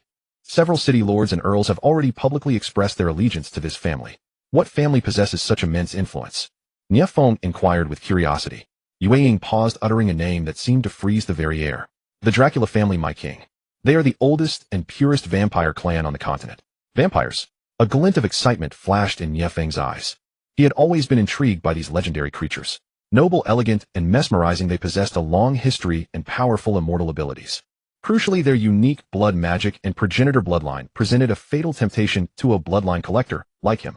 Vampires. Good, very good. My bloodline furnace is just lacking an elegant and wicked main course. I wonder what the blood of the vampire queen tastes like. A new conquest has already rung the doorbell. The advance of the Qingqiu dynasty's military forces ground to a temporary halt. Nie Feng did not simply steamroll ahead with his army as he had done against the giants or the Zerg. When dealing with vampires, cunning schemers who had lived for hundreds or even thousands of years, pure brute force was sometimes not the optimal solution. They were like a nest of venomous serpents lurking in the shadows. Before you could even locate them, they would employ all manner of insidious plots to wear down your patience and sever your supply lines. To know one's enemy and oneself is to be victorious in every battle. He turned his gaze toward the forest at the center of the continent, perpetually shrouded in dark mist, the Evernight Forest. That very place was the stronghold of the Dracula clan. Princess Yueying's intelligence network, like a spiderweb cast across the entire continent, continuously gathered information regarding the Evernight Forest and delivered it to Nie Feng. The Dracula clan is by no means a monolith. The current patriarch is a prince named Vlad who has lived for over 1,500 years. He is conservative and advocates for isolation. Yet beneath him are 12 vampire earls, each brimming with ambition, desperate to reclaim the glory of 1,000 years ago when vampires ruled the night. Most interestingly, according to intelligence transmitted back by a listening seed we planted on a human blood thrall, they are currently preparing a grand bloodline awakening ritual. It seems they wish to awaken the progenitor queen, she who possesses the purest bloodline and lies sleeping in the deepest depths of the castle. Awaken the progenitor queen. Nie Feng raised an eyebrow. Are they tired of living so comfortably that they want to find an ancestor to rule over them? That possibility cannot be ruled out. Yueying replied in all seriousness, but it is also possible that only the bloodline of the progenitor queen can enable their entire race to break through their current evolutionary bottlenecks. Interesting. Internal strife topped with an unpredictable ultimate weapon. I know the script all too well. A playful smile curled at the corner of Nie Feng's mouth. Just as he was scheming how to intervene, an invitation was delivered to the Qingqiu capital by a messenger who was exceedingly pale and excessively elegant in demeanor. The invitation itself was a work of art. The pitch-black envelope was sealed with melted copper-scented red wax, stamped with a menacing coat of arms depicting a bat and a rose. The parchment was made from the tanned hide of some unknown creature, emitting a faint chilling aura reminiscent of a tomb. The script upon it was handwritten in a gorgeous ancient common tongue. Though the phrasing was elegant, every single line exuded a patronizing arrogance. To His Majesty Nie Feng, King of myriad races in the East, we have heard of your Majesty's modest achievements and rising fame in the barren wilderness, which is indeed worthy of congratulations. To celebrate our clan's imminent welcoming of our great progenitor, the Dracula clan will host a grand awakening feast at the Evernight Castle on the night of the blood moon next month. At that time, the wise rulers of the continent's various races shall grace us with their presence. To show our hospitality, we present this invitation, cordially inviting your Majesty to attend the ceremony and appreciate the beauty of the Evernight. Prince of the Dracula clan Vlad von Karstein. A treacherous banquet indeed. Nie Feng sneered, casually tossing the invitation onto the table. This letter seemed polite on the surface, but was actually rife with probing and posturing. Terms like barren wilderness and modest achievements dripped with the disdain of old money toward an upstart. Inviting him to witness the ceremony was more akin to saying, open your eyes and see clearly. The heritage of our vampire clan is not something a backwater tyrant like you could ever hope to match. My king, this is clearly a trap. Daji leaned lazily against Nie Feng, twirling a strand of her dark hair, with her slender fingers a glint of vigilance flashing through her beautiful eyes. A trap? No, this is the perfect opportunity. Nie Feng smiled. Since they have opened their doors, why on earth would I not pay them a visit? Forcing his way in was a poor tactic, but being invited inside was a different story. He immediately resolved to personally meet these ancient relics who lived in coffins. However, he did not bring his army. This time, he wanted to try something more creative. Daji, who may or you two are coming with me, Nie Feng designated. A contest of charm. His two fox spirit wives had never feared anyone in that regard. Nie, you come along as well. Nie, his son, who inherited the lineage of the Naga Queen, had already grown into a taciturn, handsome youth. His underwater combat capabilities and mastery over toxins might prove exceptionally useful in certain unique scenarios, such as the legendary blood pool. Lastly, he brought along the most elite squad of Fox Shadow assassins under Yueying's command to serve as a hidden card lurking in the shadows. The group disguised themselves as a mysterious aristocratic merchant caravan from the Far East, one obsessed with collecting antiques and esoteric lore, and set off unhurriedly toward the Evernight Forest. The night of the blood moon, Evernight Castle. This Gothic structure standing tall in the center of the forest appeared all the more eerie and magnificent under the crimson moonlight. Countless bats swirled above the castle like a black vortex. Inside, the halls were brightly lit, and the melodious yet sorrowful notes of a pipe organ echoed through every corner. Within the sprawling banquet hall, hundreds of vampires had gathered. Dressed in sumptuous attire, the men were strikingly handsome, and the women bewitchingly beautiful, their pale skin and blood-red lips, creating a stark visual contrast. Holding crystal chalices filled with a crimson liquid, they conversed with elegant poise, yet their eyes harbored a profound indifference toward all living things. The moment Nie Feng and his entourage stepped into the banquet hall, every gaze in the room instantly locked onto them. Today Nie Feng had donned a black formal suit handcrafted by a dwarven master. The gold embroidery and subtle mysterious runic patterns made him look both noble and enigmatic. He made no effort to suppress his presence. His unique aura, a fusion of dozens of supreme lineages, including dragon, fox, giant, and elf, was like a pebble tossed into a placid lake, instantly sending ripples through the entire banquet hall. The expressions of the vampires shifted. They could clearly sense the vast, vigorous life essence within Nie Feng burning as brightly as the sun. To them, he was practically a walking human blood bank, the ultimate delicacy in existence. Greed, desire, and jealousy flashed through their eyes. This must be His Majesty Nie Feng from the east. An elderly vampire with a goatee and somber eyes approached, holding a wine glass. He was Prince Vlad, the patriarch of the Dracula clan. A pleasure to meet you. Nie Feng smiled and raised his glass with effortless composure. Just then a young and alluring figure threaded through the crowd and came straight to Nie Feng. She possessed cascading seaweed-like black hair and a crimson backless gown that accentuated her breathtaking curves. Most striking of all were her crimson eyes, which seemed to hold bloody stars filled with the characteristic arrogance and curiosity of the younger generation. She was Countess Lilith, the granddaughter of Prince Vlad. So you are the king of myriad races who conquered the giants and the insects. Lilith sized Nie Feng up with keen interest, her tone laced with provocation. You don't seem like much after all. As she spoke, she stealthily activated her vampire charm. An invisible, decadent mental force like a serpent flicking its tongue crept toward Nie Feng's mind. That power attempted to plant the seeds of submission and adoration within his consciousness. Oh, starting already. Your level is a bit low, sister. Nie Feng laughed inwardly. To his thoroughly tempered spiritual soul, this minor mental assault was no different from a gentle breeze brushing against his face. He did not even bother to resist, merely watching Lilith with amusement to see what other tricks she had up her sleeve. Lilith's brow furrowed slightly. Her charm had vanished like a stone cast into the ocean, failing to stir even a single ripple. How was this possible? Even the most iron-willed human paladins could not hold out for more than 3 seconds under her spell. Refusing to accept defeat, she intensified her mental output. The smile at the corner of Nie Feng's mouth grew even wider. Behind him, Daji and Mayer exchanged a glance, both finding the situation quite amusing. Showing off before a master. Nie Feng felt he had played along enough, continuing would only be tedious. He decided to teach this ignorant little bat a lesson. Without making any superfluous movements, he simply unleashed a reverse wave of his divine charm, an ability forged from Daji's peerless demon eyes and Mayer's innate beguilement upgraded through the bloodline crucible. In that instant, the entire world transformed in Lilith's eyes. The Nie Feng before her seemed no longer a physical entity. He had become the center of the universe, the fountainhead of all bloodlines, the eternal sun. The aura emanating from him was no longer merely pleasant. It was an irresistible urge to crave and worship, originating from the deepest recesses of her soul. The vampire bloodline she took such pride in was as humble as dust before Nie Feng's god and demon-like lineage. She felt her legs grow weak and her consciousness melt away. The pride etched into her bones over centuries was ground to dust in this very moment. Beneath the stunned, frozen stares of the hundreds of vampires in the hall, the proud Countess Lilith's knees buckled, and she actually knelt down before Nie Feng in public. Beneath the stunned, frozen stares of the hundreds of vampires in the hall, the proud Countess Lilith's knees buckled, and she actually knelt down before Nie Feng in public. She lifted her exquisitely beautiful pale face. In her crimson eyes not a trace of arrogance remained, only a near-frenzied obsession and adoration. Her red lips trembled slightly as she spoke in a dreamlike, seductive whisper, Master, your bloodline is the sweetest temptation in the world. These words were like a heavy bomb detonating in the silent banquet hall. The entire Evernight castle fell into an instant dead silence.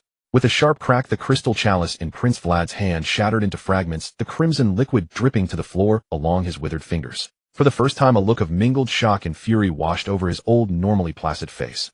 The hall fell into absolute silence. Lily's kneeling was like an invisible sledgehammer crashing hard into the proud hearts of every vampire that had stood unbowed for millennia. The Count of House Dracula, Vlad's own granddaughter and one of its future heirs. Yet she bowed in abject deference to a foreigner, a nouveau riche from those barbaric lands. This went beyond provocation. This was annihilation.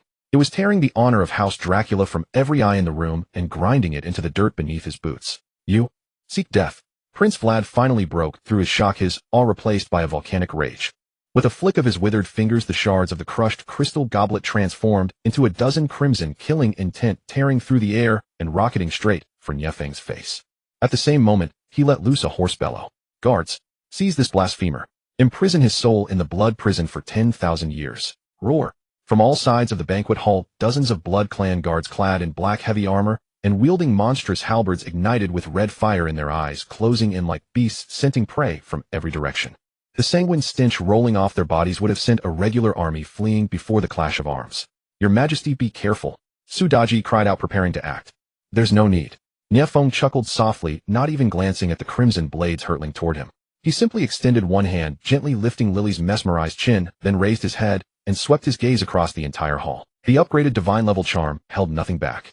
Like a breached dam, it surged forth, woven together with the supreme bloodline pressure of the primordial void dragon fox, and thundered across the entire banquet hall. Uft, uft, uft. Those dozen crimson killing intent blades dissolved into nothingness 3 feet from Nie Feng, as though they had never existed at all. The Blood Clan guards, charging with fierce momentum, seemed collectively frozen mid-stride, their bodies locking rigid. The next instant, the most absurd and bizarre scene unfolded. "Protect our king. Kill these traitors," a guard captain roared, and then plunged his halberd straight into the heart of the comrade beside him. "You're the traitor? How dare you show disrespect to our lord?" Another guard had gone mad, swinging his weapon wildly and descending upon the others. Even more guards dropped their weapons with clattering falls, and like Lily dropped to their knees and pressed their foreheads to the ground, chanting fervent praises for Nie Feng. The entire banquet hall had instantly transformed from an elegant noble gathering into a chaotic, frenzied asylum of mutual destruction. Daji and Humayer exchanged a smile and joined this game. 2 equally breathtaking enchantments rippled outward like gentle waves, reinforcing Nie Feng's divine-level charm domain, making it even more solid and impenetrable. The entire hall had become his domain. This is impossible. What dark sorcery is this? Prince Vlad shook uncontrollably. His proud Blood Clan mental resistance was as fragile as window paper before Nie Feng's utterly domineering charm. He felt his consciousness being eroded by a force far higher, far older. He tried to resist, but discovered that his own bloodline was afraid. Yes, afraid. That primal trembling at the depths of one's genes. The instinctive shudder of inferior life confronting a superior predator. Nie Feng paid no further heed to the clowns around him. He gathered Lily's soft waist in his arms, letting her lean docilely against his chest, then stepped forward, one deliberate pace after another, toward the crimson throne at the far end of the hall, the symbol of their dominion. His footsteps were light, but each one felt like it pressed upon Prince Vlad's heart. Vlad stared fixedly at Nie Feng, and at last he truly saw. That robust furnace-like vitality surging within this man was no premium delicacy. It was a sun ready to erupt at any moment and incinerate creatures like them who had long since grown accustomed to darkness, leaving not even ash behind. Within his seemingly mortal shell coiled a being far more terrifying and ancient than any progenitor of House Dracula, a monster. Their proud, pure bloodline was nothing more than an appetizer before this monster's bloodforge. Conquer, devour. An endless sorrow welled up within Prince Vlad's heart. They were the prey. As Nie Feng reached the foot of the throne, all of Vlad's strength seemed drained from his body. He looked at that young man, then at his granddaughter in his arms, whose eyes were hazy with bliss. He knew.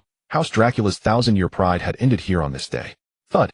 The ancient vampire prince met with the disbelieving stares of all his surviving kin, slowly sank to his knees. He bowed his head, once held high for over a millennium, and offered his loyalty in a voice cracked with dryness. "Great.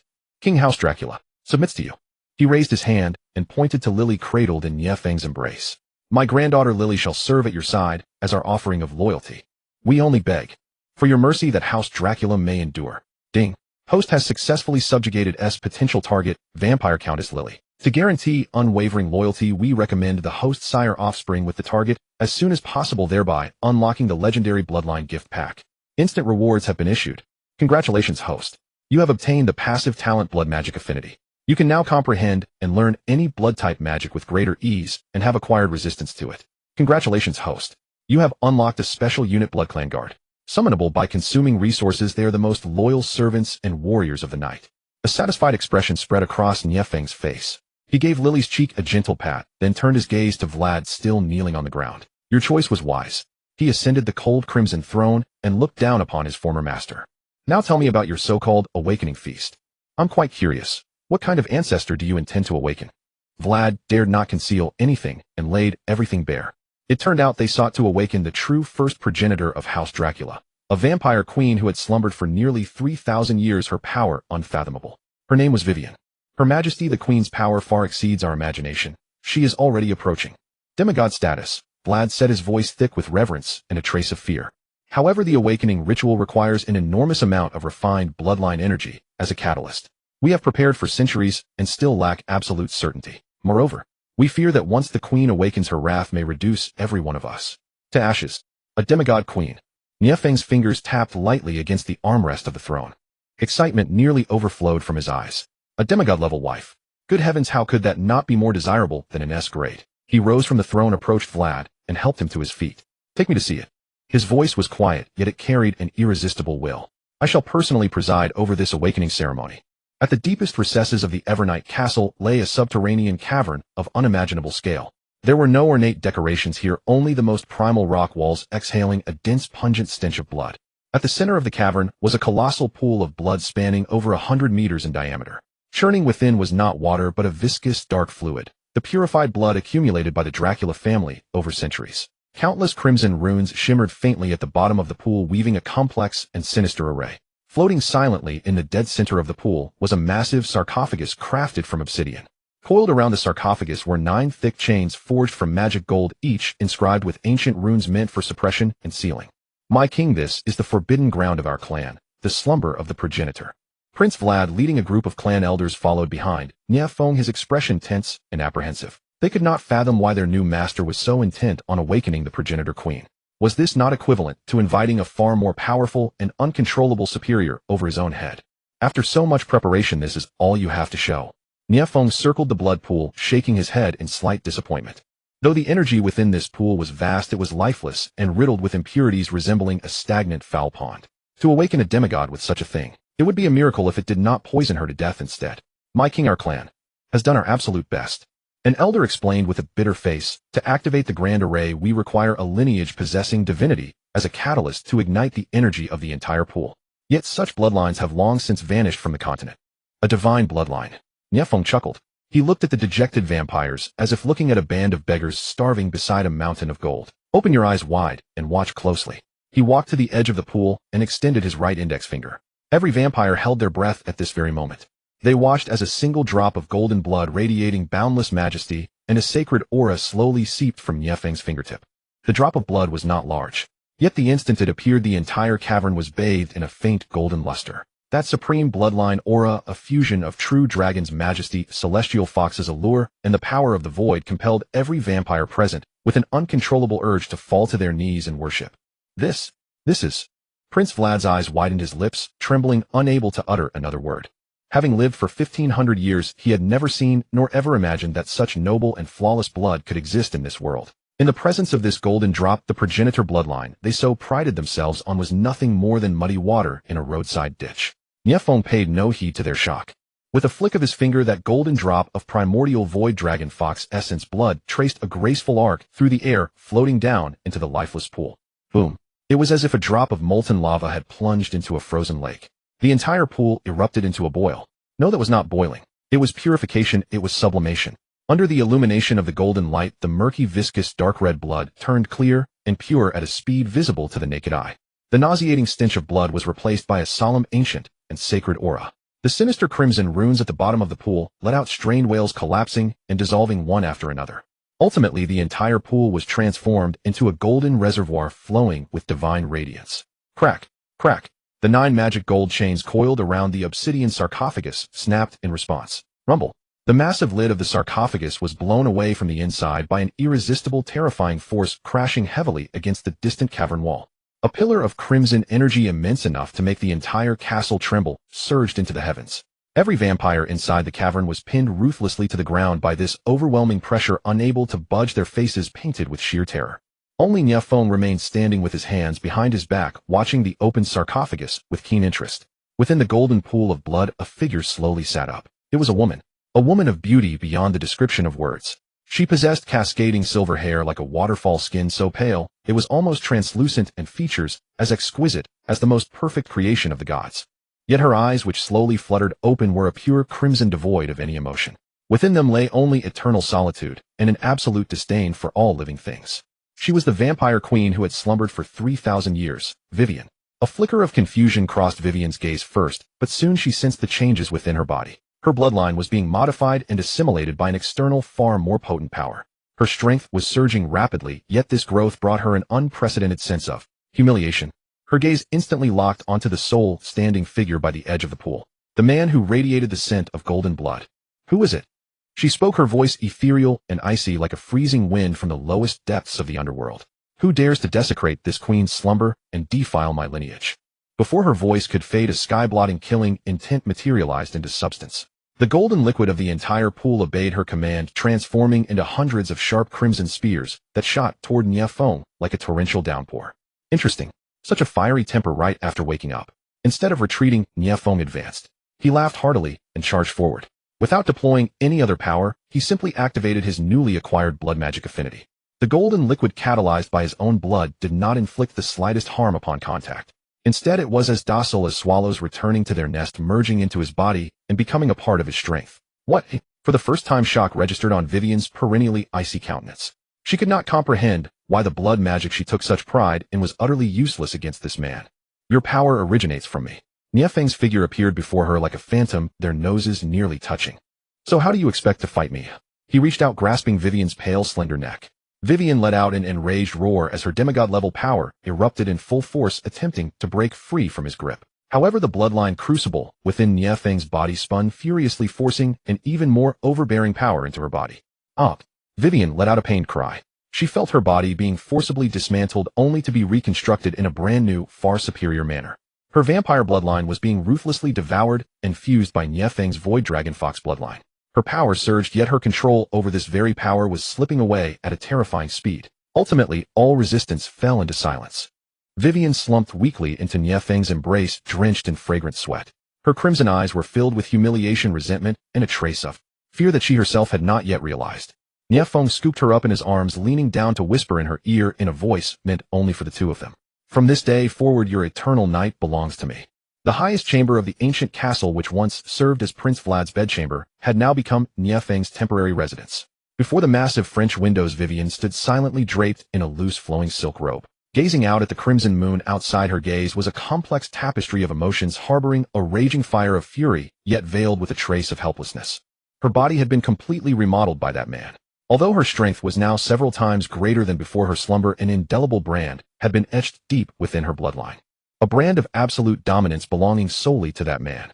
Nie Feng had not resorted to crude methods to humiliate her. This man was far cleverer than she had imagined, and far more terrifying. Holding a glass filled with a crimson liquid that exuded a peculiar, enticing aroma, he stepped up behind her. Taste this. Vivian did not turn around, her voice remaining as cold as ice. I do not need your pity.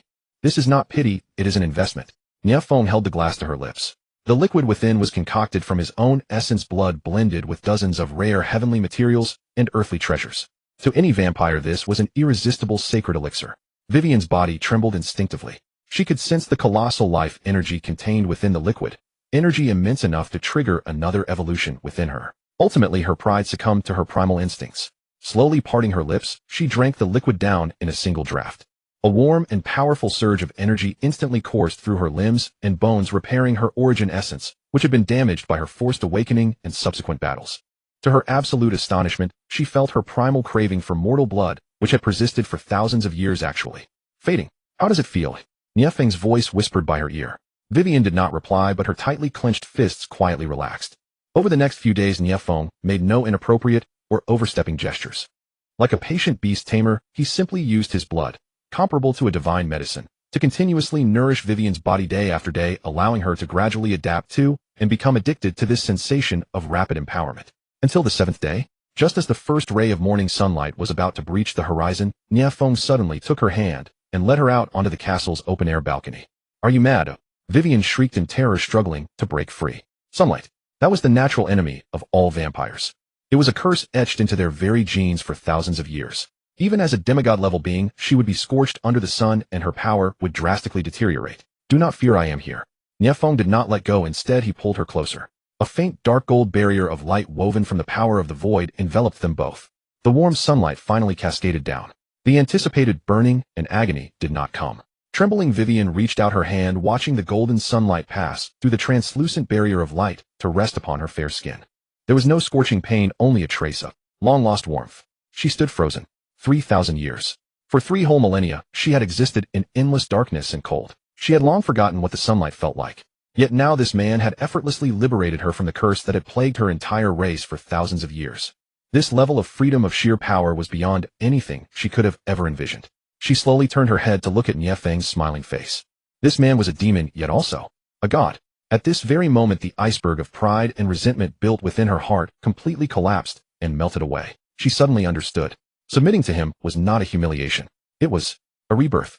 It was the sole ladder for her and the entire Dracula family to ascend to a higher realm.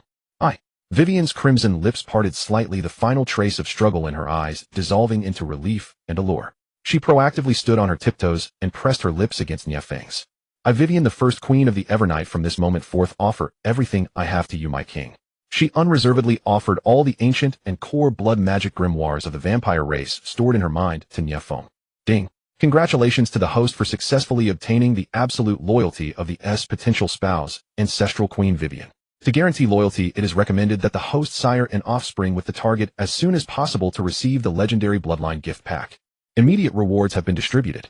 Congratulations to the host for obtaining the passive talent Undying Body Primary. Your physical recovery speed has been drastically enhanced, granting you extremely high resistance to all physical damage and curse-type spells. Congratulations to the host for unlocking the special unit Vampire Royal Guard.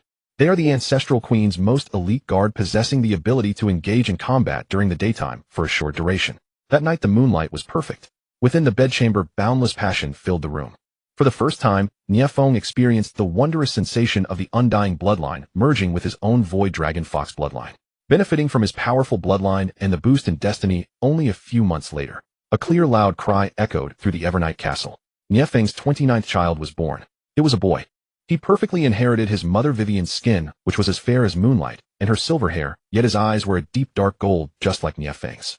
From birth, he possessed an extraordinary perception of blood flow. Holding him, Nie Feng was overjoyed and bestowed upon him the name Nie Shui. Ding. Congratulations to the host for siring the offspring Nie Shui. Dynasty Destiny 35000. You have acquired a brand new talent, Bloodline Control. You can actively manipulate your own blood and suppress or interfere with the bloodlines of targets whose levels are lower than yours. Ding.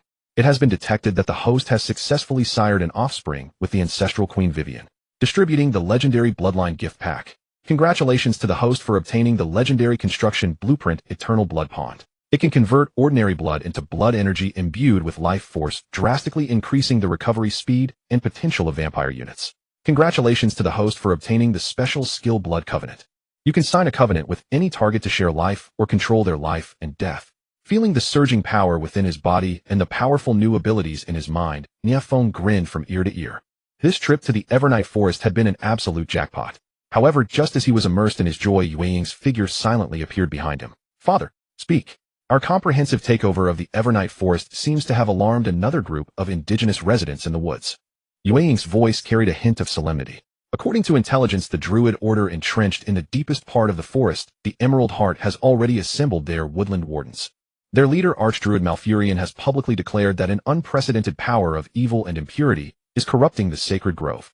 They have already declared war on us. Father, they have declared war on us. Yueying's voice was as cold and detached as ever, as though she were merely stating a fact that had absolutely nothing to do with her.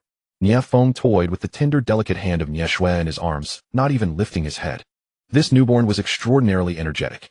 Unlike ordinary infants who did nothing but cry and fuss, he was filled with curiosity toward the vast, yet harmonious aura of his father's bloodline. His dark golden eyes darted around, seemingly intent on understanding everything in his view. Druids? A bunch of fellows who play with flowers and grass, yet they speak with such grand arrogance. Nie Feng's tone carried a hint of nonchalance. Evil and impure forces, corrupting the sacred grove. These old fogies, their vocabulary is still so impoverished. But the Druid sect, the power of nature, now that is a treasure. Within his mind, the bloodline furnace had already begun to hum softly. It exhibited an unprecedented yearning for this entirely new power, one so richly vibrant with the breath of life. His dynasty already possessed the agility of the Fox clan, the magic of the elves, the craftsmanship of the dwarves, the strength of the giants, the fecundity of the insectoids, and the immortality of the vampires. Now it was time to add a touch of green, symbolizing endless vitality. My king, do we need to assemble the army? Wei Weian approached slowly, having fully adapted to her new identity. The submission of Evernight Castle had turned the entire vampire clan into the sharpest fangs of the Qingxiu dynasty. Regiments of the blood race stood ready, poised to transform into a torrent of darkness at a moment's notice, swallowing any enemy in their path. No. Nie Feng shook his head, placing his son, Nie Shui, into Wei Weian's arms. To deal with a group of people who pride themselves on loving peace, marching straight to their doorstep, would make us seem far too barbaric. He stood up and stretched. Courtesy before force. Yueying, dispatch an envoy. Tell them that I, the king of Qingxiu, wish to converse with them regarding sustainable forest development.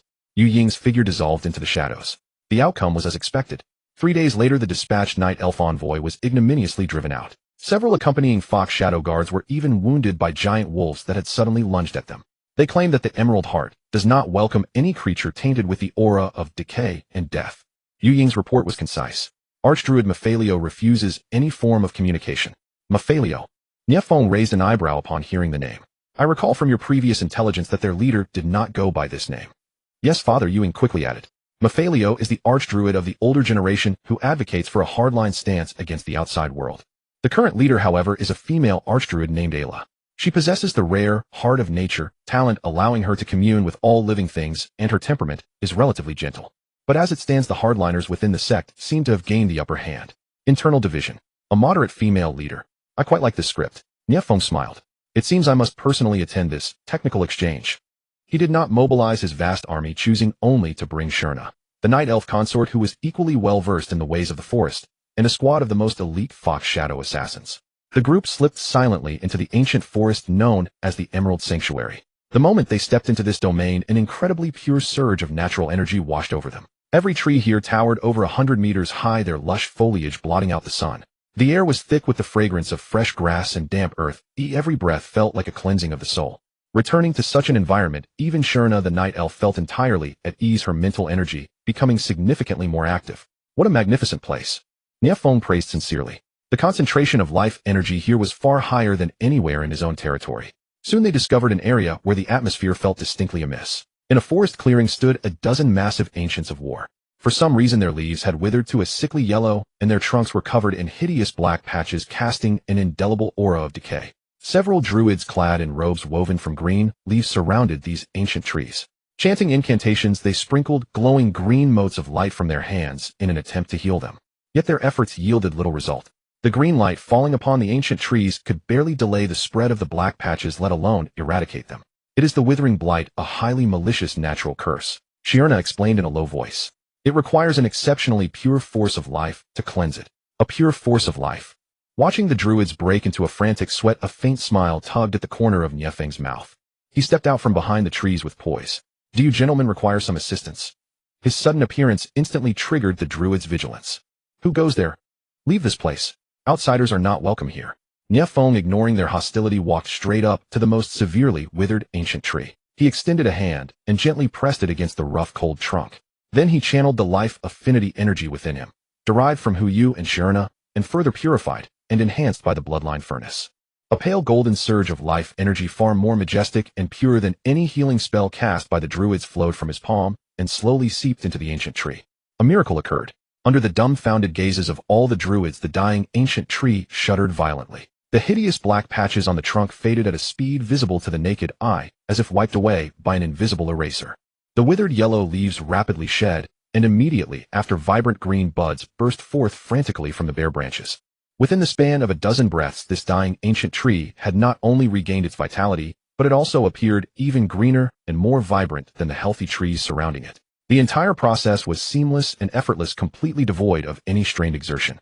The druids were utterly dumbstruck. Their mouths hung agape as they stared at this unbelievable sight, and then at the man who stood there with an air of complete nonchalance. They felt as though a lifetime of their knowledge and faith had been utterly shattered in this single moment. How was this possible? The withering curse that they had spent days on with absolutely no recourse had been cured by this outsider in the blink of an eye. Furthermore, the aura of life radiating from his body was so pure and vast as if the god of nature itself had descended. Just then a powerful presence rapidly approached from the depths of the forest. A cold and majestic female voice echoed through the woods. Who dares to flaunt such hypocritical tricks in my sanctuary? Before her voice could fully fade, a tall figure appeared before them. She possessed emerald green hair and an exquisitely beautiful face, yet her temperament was like the ice and snow atop a high mountain, carrying a cold aloofness that warned others to keep their distance. She was the leader of the druid sect, Archdruid Ayla. Ayla's gaze first fell upon the completely rejuvenated ancient tree, and a flash of unbelievable shock crossed her eyes. Immediately after, her sharp gaze locked onto Nie Feng. Are you the king from the east?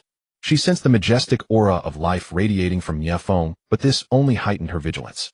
In her eyes, the presence of such pure power within a monarch devoted to conquest and slaughter was in itself the ultimate blasphemy. He must have used some sinister spell to disguise himself.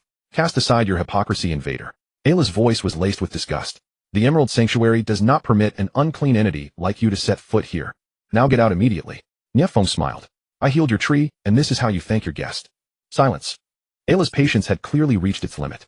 I will say it one last time. Get out. And what if I refuse?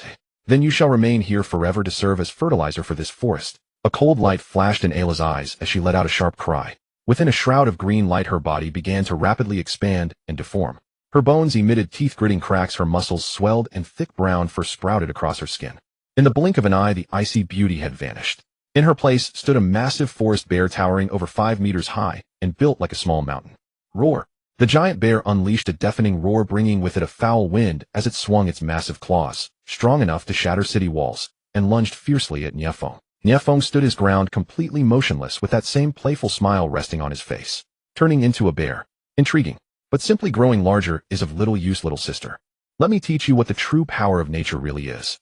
Faced with the thunderous strike of the giant bear that Ayla had transformed into, Nie Feng did not even bat an eye. At the very instant the glinting razor-sharp claws were about to strike his face, his figure turned illusory, without warning fading like a wisp of smoke. The giant bear's claws, accompanied by a screeching tear through the air, passed directly through his illusory body and slammed heavily onto the ground. Boom! The ground was shattered into a massive crater, dirt flying in all directions. A human-like expression of shock appeared on Ayla's ursine face. A miss? How could that be? Her wild instincts had clearly locked onto her opponent. Before she could react, Nie Feng's figure had already materialized behind her once more. Too slow, and your power is too dispersed. His calm and indifferent voice sounded like a teacher critiquing a student's assignment. Roar! Feeling immensely insulted, Ayla let out an angry roar, spinning around to deliver another sweeping strike. This time Nie Feng did not dodge. He simply extended a single hand. Just as the massive bear paw was about to slam into his palm, an eerie scene unfolded. Ayla felt the colossal strength she took pride in instantly vanish without a trace, like a clay ox dissolving into the sea. Not only that, but an irresistible and far more domineering power surged from his palm, forcing its way up her arm and pouring into her body. Ugh! Ayla let out a painful whimper, her massive ursine frame stumbling back uncontrollably. She could feel the natural energy within her being savagely devoured and absorbed by his bloodline. Your power is quite interesting. Nie Feng smiled, stepping closer to her, one pace at a time. But now they are mine. You monster. Both shocked and enraged, Ayla abandoned close-quarters combat and threw open her massive maw. Countless green specks of light gathered in her mouth, coalescing into a thick shockwave of pure natural energy that blasted toward Nie Feng. Wrath of Nature. This was one of the druid's most powerful offensive spells, capable of leveling a small mountain. However, Nie Feng merely curled his lips in disdain. He did not even bother to defend himself, allowing the green torrent of energy to completely submerge him. Did it work? Just as a flicker of joy crossed Ayla's mind, her pupils instantly contracted to the size of needlepoints in the next second.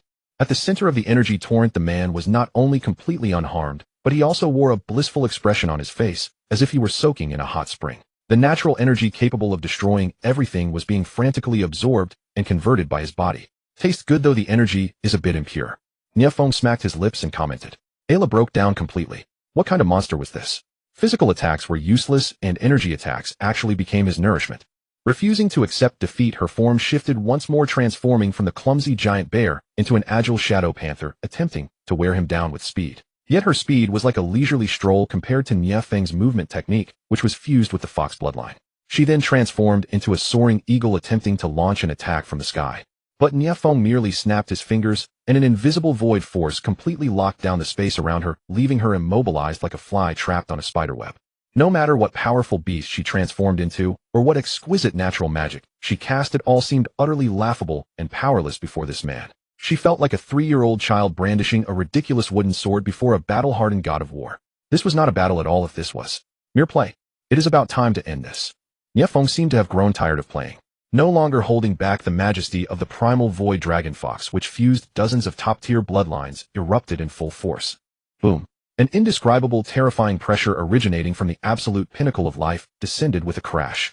Ayla felt her very soul trembling. In the face of that overwhelming pressure, the druid bloodline she was so proud of felt as humble as dust. She could not even maintain her beast form. With a soft pop, she was forced back into human form amidst a flash of green light, tumbling miserably to the ground. Lying limp on the grass, a trickle of blood seeped from the corner of her mouth. Her emerald eyes were filled with confusion, terror, and the despair of shattered beliefs. Everything she stood for, the very nature she protected, was so utterly fragile before this man. Nie Feng walked slowly over to her, looking down from above. Ayla closed her eyes, awaiting the arrival of death. However, the expected fatal blow never came. Instead, a warm palm was gently pressed against her forehead. A force far purer and more vast than any life energy she had ever felt slowly flowed into her body, healing her wounds and restoring her depleted essence. Ayla snapped her eyes open, staring at Nie Feng in disbelief. "Why?" she asked in a hoarse voice. "Killing you brings me no benefit." Nie Feng withdrew his hand and said indifferently, "I am more interested in your power." He crouched down, meeting Ayla's gaze at eye level. "The nature you protect is merely this forest, a tiny corner of this continent. It is too narrow, too fragile. And what I am going to build is an unprecedented, all-encompassing sacred dynasty. The magic of the elves, the craftsmanship of the dwarves, the power of the dragons, and the path of life of you druids. All races and all powers will achieve unprecedented integration and sublimation within my dynasty. That will be a true garden of all races, an everlasting ecosystem." His voice was not loud, yet it seemed to carry a strange magic, sketching a grand blueprint in Ayla's mind that she had never before imagined. Ayla was stunned. She stared at the man before her, looking into his deep eyes that seemed capable of encompassing the entire universe. She could feel the terrifying aura of his bloodline, which was as vast as the ocean, and his profound understanding of the essence of life. She suddenly realized that perhaps she had been wrong all along. This man was not a profaner of nature. He perhaps was the true son of nature. He did not wish to destroy nature, but to elevate it to a brand new, higher dimension. The defense line built of pride and prejudice in her heart crumbled completely at this moment. Ayla took a deep breath and slowly knelt on one knee before Nie Feng. She bowed her once proud head and offered her loyalty. "Great king, Ayla is willing to lead the druid sect to join your garden of all races and sow the seeds of life for you." Ding. Congratulations to the host for successfully obtaining the absolute loyalty of the potential spouse, Archdruid Ayla. To ensure loyalty, it is recommended that the host produce offspring with the target as soon as possible to obtain the legendary bloodline gift pack. Instant reward has been distributed. Congratulations to the host for obtaining the passive talent Nature Affinity Advanced. You can now conduct simple mental communication with most plants and beasts and accelerate the growth of ordinary plants. Congratulations to the host for unlocking the special unit Treant Guardian. They are the most solid defenders of the forest, possessing immense strength and recovery abilities. Nie Feng helped Ayla up with satisfaction. Another S rank, not bad at all. Now my harem has finally gathered the 5 elements of gold, wood, water, fire, and earth. However, just as he was about to enjoy the fruits of victory, the entire Emerald Sanctuary suddenly shook violently. It was as if an ancient beast that had slept for 10,000 years was awakening from deep underground. Ayla's face instantly turned pale. With a trembling voice, she said, "Oh no. It's the Guardian. We have disturbed the heart of the forest." "Oh no. It's the Guardian. We have disturbed the heart of the forest." Ayla's voice trembled with unprecedented dread, and her beautiful face, which had only just regained its color, instantly turned paler than snow. Every word she uttered seemed to exhaust her entire strength, saturated with a deep-seated awe and terror originating from the depths of her soul. "The Guardian."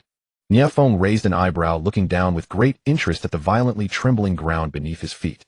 The earth seemed to have come alive, emitting dull, heavy thuds akin to the heartbeat of a giant. The surrounding ancient trees, standing over 100 meters tall, swayed incessantly amidst the tremors, countless leaves rustling down, as if shivering at the awakening of their sovereign. "Oh, buy one get one free. I just took in a female druid and now I get a super-sized limited edition action figure as a bonus." The hospitality of this Emerald Sanctuary is indeed a bit too enthusiastic. Far from being tense, Nie Feng felt a surge of intense anticipation rising within him. The Guardian is neither a person nor a beast. Shierna approached Nie Feng with a solemn expression. As the Night Elf Queen, she possessed vast knowledge regarding the secrets of this ancient forest. It is the immune system of the forest itself, the ultimate weapon forged from the convergence of all natural energy within this Emerald Sanctuary. It is only awakened when the forest senses a virus formidable enough to threaten its very foundation. Her gaze instinctively darted toward Nie Feng. Without a doubt, that so-called virus referred to him and the unclean power brought by the vampire clan he had just subjugated. Rumble, accompanied by an earth-shattering roar right in the center of the ancient war grove that Nie Feng had just healed, the ground violently arched upward, and a massive mound of earth rapidly swelled and ruptured. Countless deep green vines as thick as dragons and serpents swept up boulders and soil as they frantically burst from the depths of the earth, intertwining, wrapping, compressing, and shaping themselves in midair. A colossal, indescribable silhouette was taking shape at a pace visible to the naked eye. It was no flesh-and-blood creature, but a war colossus constructed from the hardest living rock, the toughest millennial wood, and vines imbued with the most tempestuous natural energy. Its height exceeded 200 meters, resembling a moving mountain casting a shadow vast enough to envelop an entire army. Its torso was made of gnarled ancient trees, its limbs of indestructible obsidian, and countless thorn-covered vines flowed across its body like blood vessels. Most terrifyingly, its stone face possessed neither eyes nor a mouth, but only a massive, profound hollow. Within that hollow, a core of energy brilliant as emerald, yet radiating endless wrath, throbbed violently. This was the guardian of the forest. It possessed no intellect, no emotion, only the most primal and pure will, to cleanse all foreign enemies. Roar! What the guardian emitted was not a mere sound, but a shockwave of pure energy. The resulting sonic boom sent visible ripples through the air. The surrounding druids groaned in pain, thrown off balance by the force, leaving only Nie Feng and Shurna standing firmly in place. Great Guardian. Ayla fell to her knees with a thud, attempting to communicate with the Guardian in the ancient tongue of the druids. Please appease your wrath.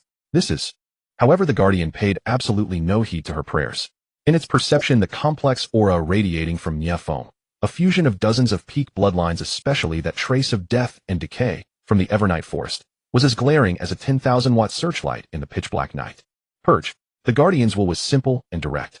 Its right arm, formed of colossal stones, slowly rose, conjuring a howling gale. Immediately after, it swung its arm violently forward. Swoosh. Hundreds of sharp vines like giant siege ballista bolts shot forth from its arm, blotting out the sky to form a barrage of death that blanketed the entire area where Nie Feng and the others stood. Every single vine was wreathed in a withering power capable of disintegrating all vitality. My king. Shurna's expression shifted as she prepared to cast a barrier. No need to rush. Just enjoy the show. Nie Feng waved his hand with an easygoing smile. Watching the oncoming storm of vines, he merely snapped his fingers. Natural affinity advanced activate. A bizarre scene unfolded. Mid-flight, the menacing vines suddenly seemed to lose their target, writhing chaotically in the air. Soon after, as if plagued by infighting, they reversed direction, lashing and tangling with one another in a chaotic mess in midair, before finally falling to the ground exhausted. Without moving a single finger, he had neutralized the Guardian's first wave of assault. The druids who had been in a panic just moments ago were now completely dumbfounded. Ayla's beautiful eyes widened, and her rosy lips parted slightly, utterly unable to comprehend the spectacle before her. She could sense that in that brief instant the level of authority, of the life affinity radiating from Nie Feng, was actually higher than that of the Forest Guardian. How was this possible? The Guardian was the very incarnation of the forest's will. Moi. The Guardian also seemed to dither for a moment. Its massive head turned slightly, its hollow face pointing directly at Nie Feng, as if re-evaluating this peculiar virus. It could not comprehend why the plants under its control refused to obey its commands. But this did not prevent it from executing its secondary attack protocol. The Guardian stomped its massive feet violently against the ground. Wrath of the Earth stone forest spikes. Boom, boom, boom. Within a radius of several kilometers, the ground churned violently, as countless razor-sharp stone spikes, each exceeding 3 meters in diameter, frantically erupted from the earth, without warning, forming an impenetrable forest of death. These spikes were not only incredibly fast, but also shot up from treacherous angles, sealing off all avenues of escape. Oh, Earth magic. Talk about showing off before a master, aren't we? Nie Feng chuckled inwardly. He did not even bother to lift a finger himself.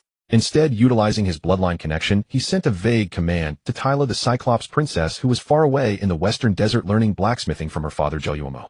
In the next second, a pure and overbearing primordial force of the earth element crossed the vast expanse of space, descending upon this place under Nie Feng's command. Nie Feng merely raised his foot slightly and stomped. Hum. An invisible wave of higher dimensional power rippled outward. The colossal stone spikes that had been erupting from the earth seemed to hit a pause button, freezing in unison midair. Then, as if stripped of all structural integrity, they began to crack from their bases with a series of sharp fractures, silently disintegrating into a shower of fine dust. Once again, a display of absolute dimensional suppression unfolded. If neutralizing the vine attack the first time could be chalked up to luck, then this direct clash against the power of the earth was a pure demonstration of overwhelming strength. Ayla and all the druids had completely petrified. They felt as though their centuries-old worldview was being violently dismantled and haphazardly reassembled by this man. Who on earth was this man? Why could he manipulate the forces of nature so effortlessly? Why was even the Forest Guardian utterly powerless against him? Roar. Having its consecutive attacks effortlessly neutralized completely infuriated this mindless behemoth. Its colossal body began to radiate a perilous crimson glow, and the emerald core in its chest flared with a blinding light akin to a supernova explosion.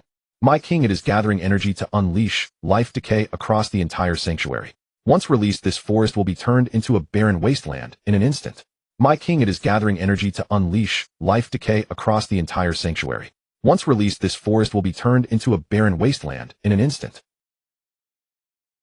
Ayla cried out in panic, snapping out of her shock. Oh, an AoE board wipe skill. Nie Feng finally showed a hint of interest. Well, we certainly can't let it cast that. I'm counting on this place to be my back garden. Looking up at the mountain-like guardian, his gaze locked precisely onto the massive emerald core in its chest. So the power bank is still plugged in. Fine, let me help you physically cut the power.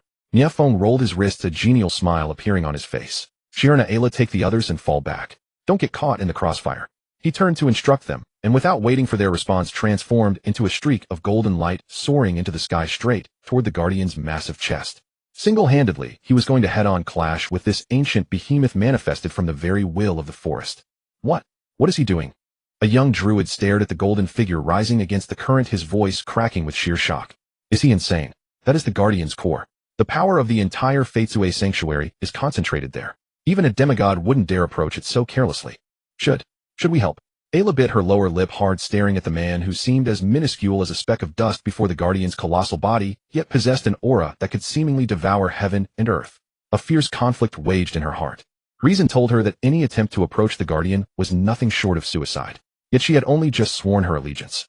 If she stood by and watched her king march to his death, how could she ever face the world again? Trust the king. Just as she hesitated, Shirana's cold yet resolute voice echoed in her ear. In the eyes of the Night Elf Queen, there was not a shred of worry, only absolute trust. She knew better than anyone that her man never did anything without absolute certainty. Behind his seemingly reckless actions, there must lie a trump card capable of overturning everything. And this trump card was about to be revealed. Roar. The guardian had clearly sensed Nie Feng's intentions. With a furious roar, its massive body instantly split into thousands of vines and stone arms. Like a giant living hedgehog, it lashed, whipped, and impaled frantically toward Nie Feng. The seamless onslaught completely sealed off the space within hundreds of meters of Nie Feng. Yet facing this apocalyptic scene, a hint of an excited smile appeared on Nie Feng's face. Bring it on. Just in time to test my new toy on you. With a thought, the long-dormant bloodline furnace began to spin furiously at an unprecedented speed. System, bring out all my hidden treasures. Today I'm going to have a feast. Ding. The bloodline furnace upgrade function has been activated, customizing a composite divine ability based on the host's will. In Nie Feng's mind, bloodline diagrams flashed by at lightning speed. Like a master engineer, he selected and combined his massive gene pool in an almost artistic manner. First, mobility. Just being fast isn't enough, it has to be flashy. Nie Feng's consciousness operated rapidly within the bloodline furnace. My eldest son Nie Chongqing's dragon blood demonic fox bloodline will provide the foundational speed and explosive power. Then stack on the void flicker talent from my 10 pure blood fox consorts. Finally fuse Princess Yueying's shadow stealth into it as well. Nie Feng's figure instantly became blurred in midair. No longer charging in a simple straight line, he performed short-range spatial leaps and phase shifts within that seamless web of attacks, completely defying the laws of physics. Countless attacks capable of shattering mountains grazed past his clothes, yet they couldn't even touch a single thread of his fabric. Next, defense. A man doesn't just dodge without taking a hit. The dragon scales of the dragon princess Ignis, the stone skin of the cyclops princess Terra, the runic resistance of the dwarf princess Brunhild, the Underdark adaptation of the Underdark Queen Amira. Stack them all up for me. A layer of dark gold dragon scales instantly covered Nie Feng's entire body. Over the scales, a translucent cuticle composed of high-density rock emerged. Upon this cuticle, countless tiny dwarven runes flickered, emitting a faint light of magic resistance. Bang! A massive rogue vine whipped violently against Nie Feng's back, producing a deafening clang, like metal clashing on iron. Yet Nie Feng's figure merely swayed, completely unharmed. On the contrary, that incredibly resilient vine was shattered into pieces by the countershock. Beautiful. Next up, breakthrough capability. I want the strongest spear. The armor-piercing trait forged by the dwarves. The water element pierce of the Naga Queen Vash. The carapace tier of the Zerg Broodmother's elite guard. Fuse these three piercing attributes into my right fist. A brilliant light erupted from Nie Feng's right fist. His fist seemed to transform into an indestructible drill. A layer of rapidly swirling water enveloped the knuckles, and outside the water was a vibrating energy field made of runes. No longer evading, he actively charged toward the blocking vines and stone arms. Break! He unleashed a punch. Rip! Whether it was hard rock or flexible vines before his fist, which fused triple piercing attributes, they were as fragile as paper, easily torn apart and pierced through. Like an unstoppable meteor, Nie Feng forcefully carved out a path straight to the core through the guardian's colossal body. Haha, awesome. Finally, and most importantly, the finishing move. It has to look cool. Are you ready to receive the baptism of fatherly love? You big guy, eh? In the palm of Nie Feng's left hand, an unprecedentedly complex mass of energy was rapidly condensing. My daughter Nie Longxin's primordial dragon flame will provide the foundational destructive power. My son Nie Guangming's holy light power will add a sacred purification attribute, specifically countering energy bodies like yours. Progenitor Queen Vivian's blood magic will erode and corrupt its energy core, causing it to collapse from within. Finally, inject my own void power as the detonator and stabilizer. A terrifying orb of energy interwoven with dark gold, holy white, and blood red, yet containing a trace of absolute nothingness at its center, slowly took shape in his palm. I'll call you. Fatherly love, as majestic as a mountain, great explosion of the divine demonic blood banquet. By this time he was less than 100 meters away from the massive Feitsue core in the Guardian's chest. Sensing the fatal threat, the Guardian seemed to abandon all external attacks, retracting all of its power back into the core. In an instant, the Feitsue core flared 100 times brighter. A terrifying energy capable of erasing the entire Feitsue sanctuary from the map was brewing within, preparing for a final mutually assured destruction. The entire space shrieked under the unbearable weight of this colossal energy. Below, Ayla and the druids were already pale with fright, collapsing to the ground in weakness. Now, a sharp light flashed in Nie Feng's eyes as he pushed his speed to the absolute limit. At the very instant before the Guardian's self-destruction, his figure appeared before the massive Feitsue core, as if teleporting. Game over. Without the slightest hesitation, he slammed the fatherly love bomb in his left hand, which condensed the power of several divine and demonic offspring, hard against the rapidly expanding Feitsue core. At this moment, time seemed to stand still. There was no earth-shattering explosion, nor any world-destroying shockwave. The moment Nie Feng's left hand, which gathered a force as majestic as fatherly love, pressed against the emerald core, the entire world seemed to be placed on mute. The emerald core, originally so violent that it was on the verge of self-destruction, instantly quieted down as if injected with a potent sedative. Immediately after, a bizarre spectacle unfolded. A holy white light was the first to surge from Nie Feng's palm, enveloping the entire core like the gentlest of tides. Under the purification of this divine power, the violent and furious natural energy within the core gradually became docile and peaceful, like tamed wild horses. Subsequently, strands of overbearing blood-red energy, like crimson lightning, silently permeated every corner of the core. Like the most efficient virus, they began to erode and dismantle the Guardian's primitive and chaotic energy structure, forcibly reorganizing it. Finally, a sliver of void power capable of devouring all things quietly emerged at the very center of the core, like a miniature black hole. Rather than consuming the energy, it generated an irresistible centripetal force, wildly compressing and purifying the vast purified and reorganized energy inward in an unimaginable manner.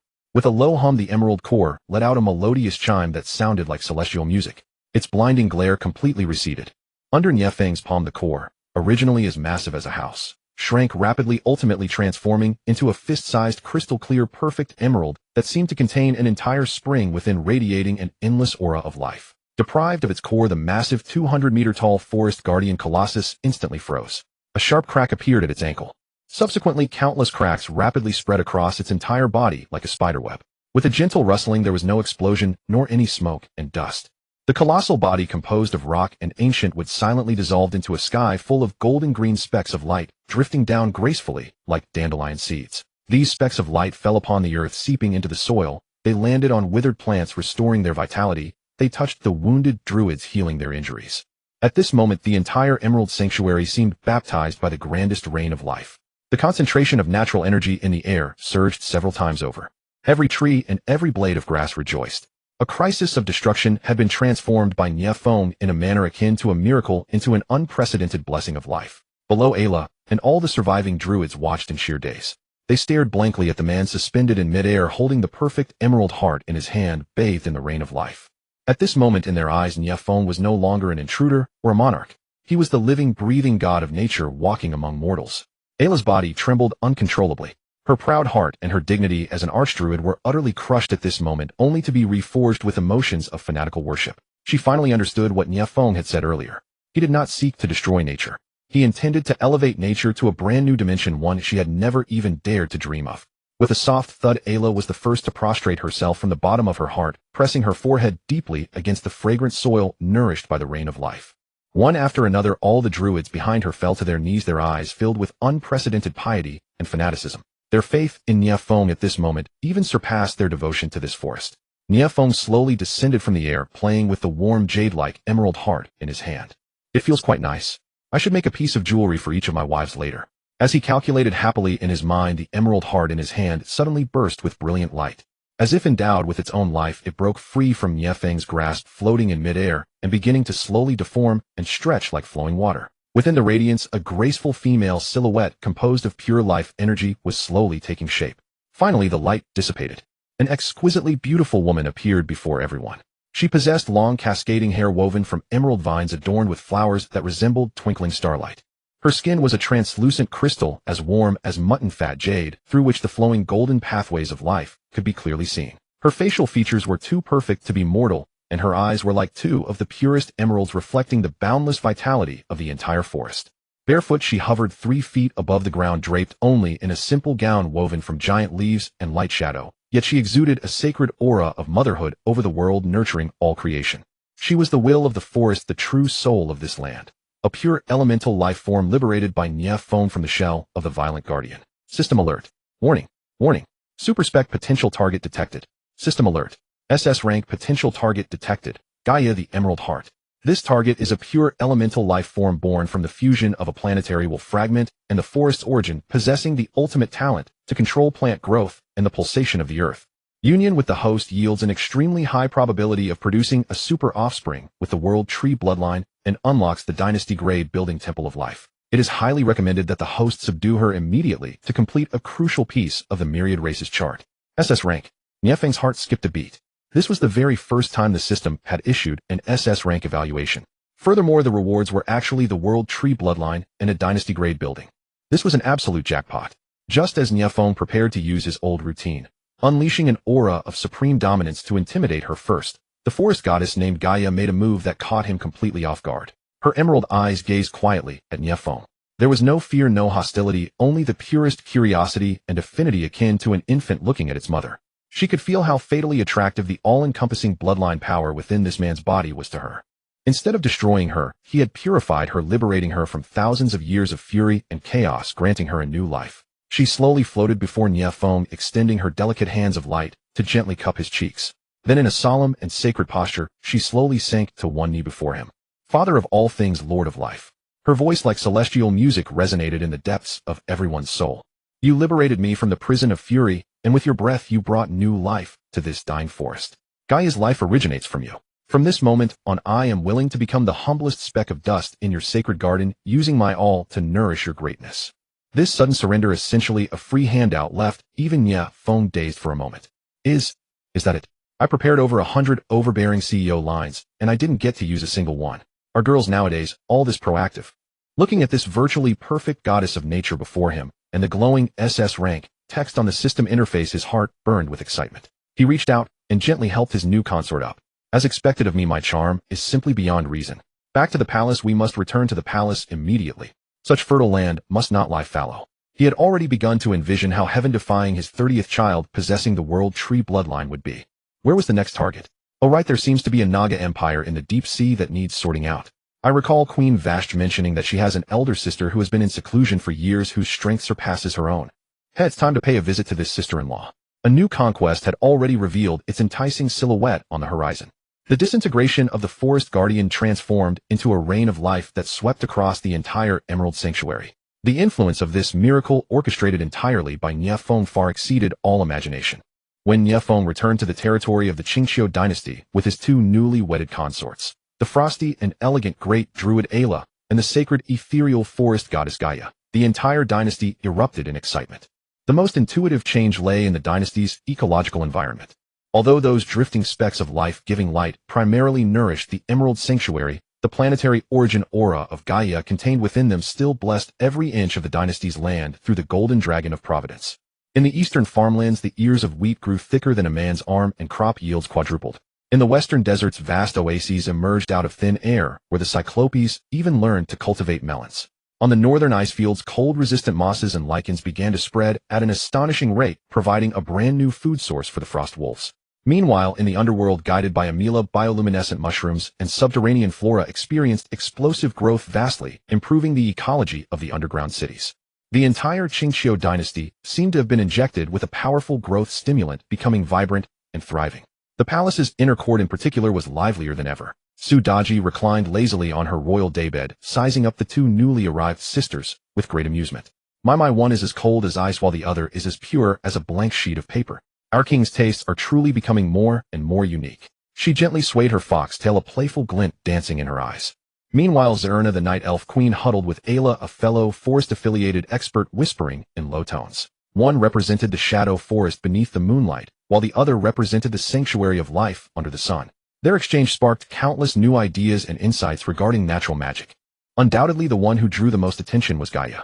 This forest goddess manifested from the heart of Emerald was filled with curiosity about everything in the world of mortals. Unlike the other consorts who vied for attention and beauty, she merely sat quietly beneath the ancient tree of life, with bare feet gently communing with the flowers, grass, and trees. Wherever she went, flowers bloomed, and all life flourished, as if she were a walking, divine domain. The dragon princess Yajinisai had once tried to use her draconic pressure to test the strength of this new sister. However, the moment she drew near, she was suppressed so heavily by the gentle, yet irresistible life force field around Gaia, that she almost failed to maintain her human form. From then on, no one in the harem dared to underestimate this seemingly harmless, potted plant goddess. Of course, Nie Feng did not forget his core objective, to branch out his lineage and multiply his offspring. After entrusting the affairs of the Emerald Sanctuary to the joint management of Ayla and Zierna, and dispatching a dwarven engineering crew to construct the sanctuary portal, he channeled all his energy into a new round of his procreation plans. The first to be favored was naturally the great druid Ayla, who had already sworn her allegiance. Uniting with this druid consort who was frosty on the outside but passionate within proved to be a wondrous experience. Nie Feng could clearly feel that his own affinity for life resonated perfectly with Ayla's heart of nature, which allowed her to commune with all living things. The results came extraordinarily fast. Blessed by the dynasty's fortune and the powerful bloodlines of both parents, just 3 months later a clear baby's cry, one that seemed capable of awakening the entire forest, echoed through the palace. Nie Feng's 30th offspring was born. It was a boy. He did not inherit Ayla's emerald green hair. Instead, he possessed a head of brilliant short golden hair that shone like sunlight. His skin was fair, his ears slightly longer and more pointed than an elf's, and his deep eyes were of a lush, vibrant green that seemed to contain the entire forest. Upon his birth, he instinctively stretched out his tiny hand, a trace of green light spilling from his fingertips. Beside him, a wilting orchid in a vase began to bloom anew with brilliant flowers at a speed visible to the naked eye. Holding his son, who was born with control over the power of life, Nie Feng was overjoyed and bestowed upon him the name Nie Sun. Ding! Congratulations to the host for fathering the offspring Nie Sun. Dynasty Fortune 40000. You have obtained the brand new talent growth of all things. You can now consume your own energy to accelerate the growth and evolutionary cycles of all living organisms within a designated area. Ding! It has been detected that the host's offspring have reached 30 in number. You have unlocked the milestone achievement established at 30. Ding! Congratulations, host. The Bloodline Crucible function has received an epic upgrade. Unlocking the ultimate function, Bloodline Manifestation Divine Demonic Armament. Divine Demonic Armament. The host can select 3 core bloodlines from all existing offspring and manifest them into an exclusive set of living divine gear that can switch forms at any time. This divine gear will possess the core abilities of the chosen bloodlines and will continuously evolve alongside the growth of your offspring. Nie Feng's breathing instantly grew rapid. Living divine gear. This function was practically an ultimate cheat tailored specifically for him. Without a moment's hesitation, he immediately began his first build in his mind. For the first manifestation, it must have both offense and defense, and the coolness factor must be maxed out. Core 1 defense and recovery. I'll choose the undying bloodline of the primordial queen Yyyn. Manifested form monarch of eternal night, cloak. Core 2 attack and elements. I'll choose the primal dragon flame of the red dragon princess Yajinisai. Manifested form purgatory dragon king claws. Core 3 control and laws. I'll choose the void dragon fox of my eldest son Nie Changshen. Manifested form voidwalker boots. Ding! Divine demonic armament configuration confirmed. Beginning manifestation. An indescribable wave of terrifying energy erupted violently with Nie Feng at its center. Under the shocked gazes of the women in his harem, an incredibly cool set of dark gold armor materialized on Nie Feng out of thin air. A broad cloak woven from shadows and crimson runes fluttered behind him despite the lack of wind, exuding an aura of immortality and death. His hands were clad in ferocious, yet magnificent dragon claw gauntlets with dark gold flames capable of melting anything dancing on his fingertips. His feet wore a pair of boots that seemed crafted from the starry sky, causing the surrounding space to warp slightly. The moment he donned this divine gear, Nie Feng felt more powerful than ever before. He was even confident that if he were to face the Forest Guardian again, he wouldn't even need to activate the Bloodline Crucible. With this gear alone, he could dismantle it into a pile of scrap. This overwhelming fortune has grown even heavier. Just as Nie Feng was immersing himself in the power of his new gear, 2 of his consorts arrived together. They were the mermaid princess Liliana and the Naga queen Wasaki. My king. Liliana's voice carried a hint of anxiety. I have just received a message from my clan via the Tide Conch. Something has happened to our homeland, the Endless Sea. Wasaki's expression was equally solemn. My sister Azishila, the Empress of the Naga Empire, has also sent me a highest-level distress signal through the deep-sea altar. She says a horde of monsters from the Dark Trench is frantically attacking our cities. Nie Feng retracted his divine gear, his brow furrowing slightly. One wave settles, another rises. But monsters from the Dark Trench. They sound like they would make for excellent nourishment. He looked at his two lovely consorts, and behind them their son and daughter, who had already grown into teenagers and wore similarly worried expressions. Perfect, my new gear hasn't tasted blood yet. Do not worry, he comforted, pulling both consorts into his embrace. Pass down my command, assemble the deep-sea expeditionary force. This time I will personally lead the army to meet those reckless deep-sea fools. With the decree to form the deep-sea expeditionary force issued, the entire capital of Qingqiu King sprang into efficient motion.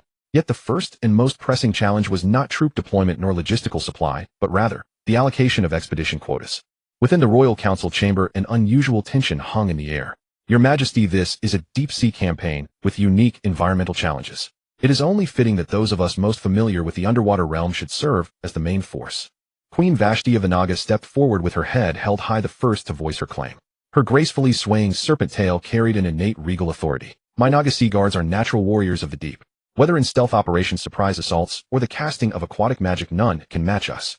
Under my command, as the expedition vanguard, we would be the optimal choice. Hardly had she finished speaking when a voice like bubbling spring water rang out from nearby, tinged with unmistakable displeasure. It belonged to Princess Liliana of the Merfolk. Sister Vashti speaks too hastily. While the Naga are indeed formidable in battle when it comes to mastery over the endless sea and communication with its myriad creatures, we Merfolk are truly the children of the ocean. Cradling her harp with elegant poise, she continued, my siren song can calm turbulent currents, summon mighty beasts as allies, and pinpoint enemy positions with uncanny precision. War is not merely about brute force. Intelligence and support are equally vital. Can your gentle melodies really frighten enemies away? Vashti shot her a dismissive glance, retorting without mercy. Those monsters lurking in the dark ocean trenches will not be moved by your enchanting tunes. By the time they reach you, that pretty fishtail of yours won't stand a chance against their razor-sharp teeth. You, Liliana's cheeks flushed crimson with anger. You snake-brained warrior who only knows how to rely on brute strength. At least I am not some pretty vase who hides behind others and sings. Watching the two aquatic concubines about to come to blows right there in the council chamber, Nie Feng could only bury his face in his hands. Good heavens, has palace intrigue now infiltrated military strategy sessions? But then again, one excels in combat, while the other specializes in support. Would they not make the perfect partnership? Why quarrel at all? Clearing his throat, he intervened. Enough, both of you. Say less. What you have each said holds merit. He turned to Vashti. Vashti, your Naga Sea Guards will undoubtedly serve as the absolute main force of this expedition, responsible for the front lines. That is beyond dispute. A triumphant smile instantly graced Vashti's face. Nie Feng then turned to Liliana. Liliana, your Siren Legion will handle reconnaissance, coordination, and battlefield support. Your strategic value is equally irreplaceable. The dissatisfaction on Liliana's features gradually dissipated.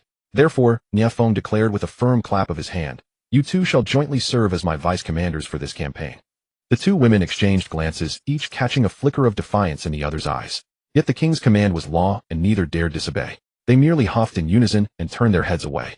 With the queen's squabbles settled, the next matter was selecting personnel among the royal offspring. Father, I volunteer for service. Two nearly identical voices rang out simultaneously. It was Vashti's son Nieyu and Liliana's daughter Niehain. Nieyu had grown into a handsome youth of few words, his gaze as sharp as a drawn blade. He had inherited the Naga's combat instincts, and now looked at his father with fierce anticipation burning in his eyes. Niehain, meanwhile, had blossomed into a vision of grace radiant as the most dazzling pearl from the deep ocean. Her temperament more closely resembled her mother's, gentle and serene. Yet within those cerulean eyes burned a resolve that rivaled anyone's. Excellent. Nie Feng nodded in satisfaction. You two shall serve as your mother's adjutants and depart together on this expedition. This will serve as an excellent trial of your cultivation achievements. Beyond these two core forces, Nie Feng also authorized several specialized auxiliary legions. For instance, the Rune Artisan Corps, led by Dwarf Princess Brynhild. They were ordered to work through the night forging batches of deep-sea breathing runes and pressure-resistant rune armor, ensuring that some terrestrial races could also operate within shallow coastal waters. Then there were the seaweed druids under the command of Archdruid Ella. These druids specialized in rapidly cultivating unique marine flora capable of swiftly constructing temporary fortifications and supply depots underwater. The Grand Army assembled. The departure point was chosen at the deepest bay along the eastern coastline. Vashti dove into the sea first.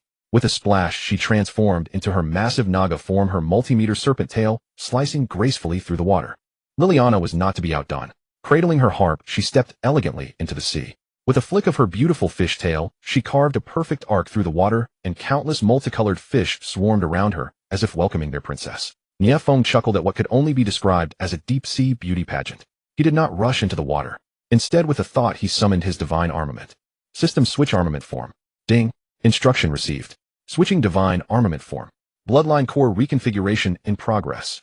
Bloodline core 1 Mermaid Princess Liliana. Manifested form Trident of the Sea God. Bloodline core 2 Naga Queen Vashti. Manifested form Deep Sea Naga Scale Armor. Bloodline core 3 Frost Princess Elena. Manifested form Cloak of the Abyssal Cold provides absolute 0 attacks underwater.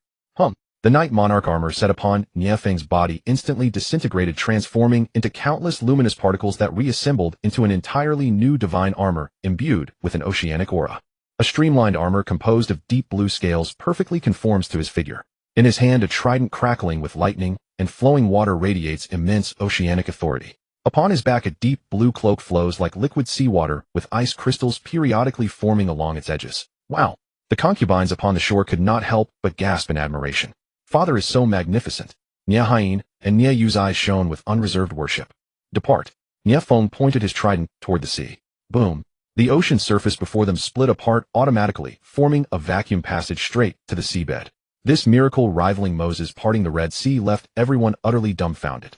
Leading his army, Nie Feng strode confidently along this underwater passage, launching the expedition toward the profound and pitch-black endless sea. Far in the deep sea above, a magnificent yet horrifying Naga city shrouded in countless massive tentacles and dark energy, and Naga empress clad in ornate coral battle armor, more mature, alluring, and commanding than Vashti, struggled desperately to fend off a monstrous sea creature as vast as a hill, its body bristling with countless eyes.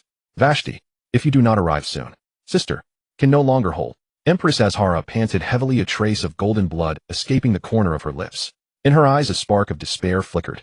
Endless sea, 10 below the seafloor. This is the true of life. Eternal darkness, crushing pressure capable of steel and sub-zero cold that keeps nearly all beings away. Yet a colossal army moved here as if treading on level ground.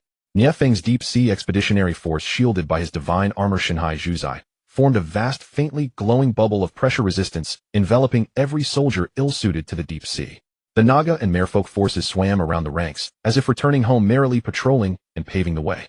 Father, according to the sonar map carried back by the conch 300 nautical miles to the west, is the capital of the Naga Empire, Atlantis. Nie Hien held her lyre, her song shaping itself into invisible waves, drawing the most precise real-time map for the army.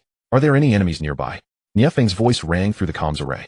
Very strange. Father Nie Yu, the combat scout, returned with a furrowed brow, reporting that the journey had been unnaturally quiet. We hadn't encountered a single ordinary deep-sea behemoth.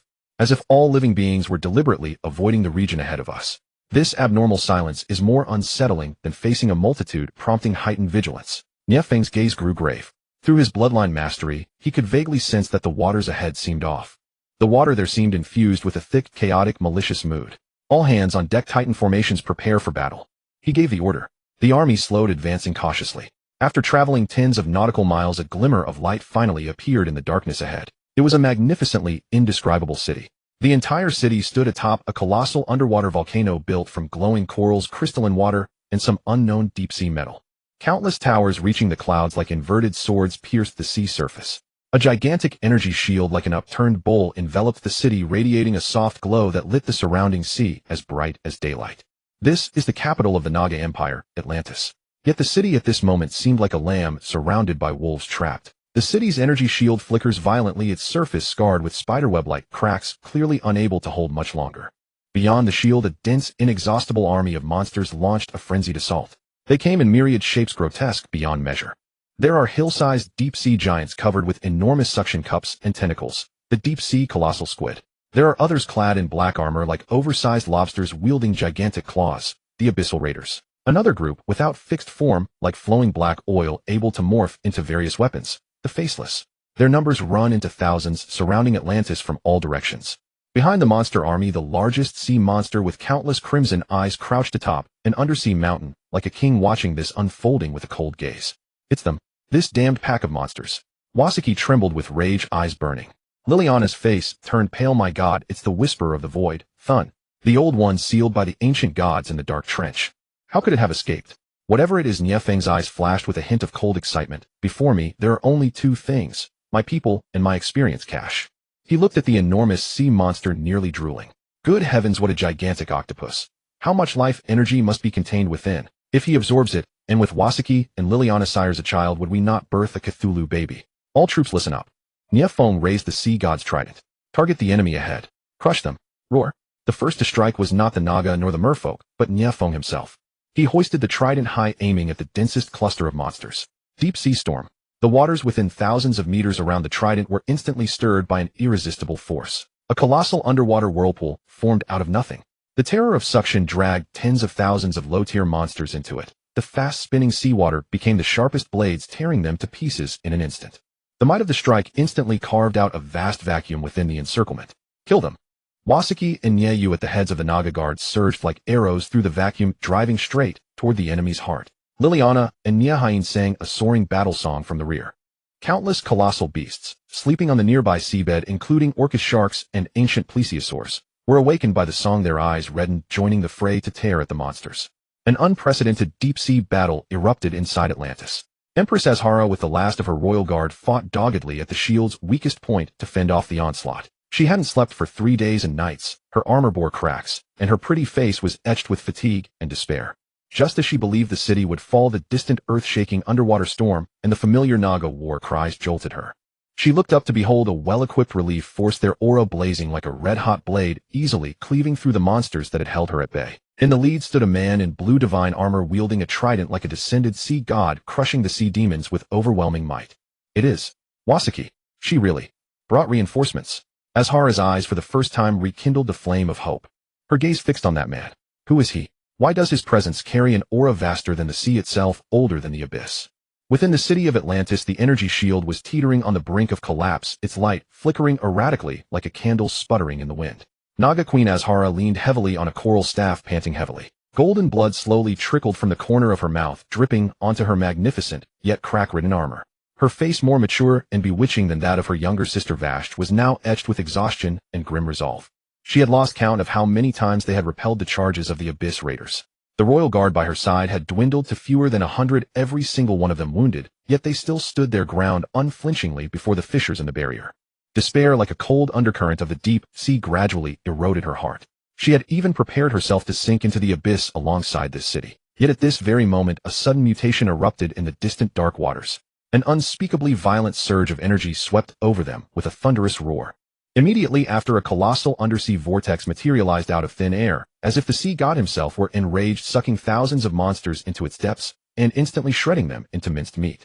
Azhara's pupils contracted sharply as she abruptly looked up. What did she see?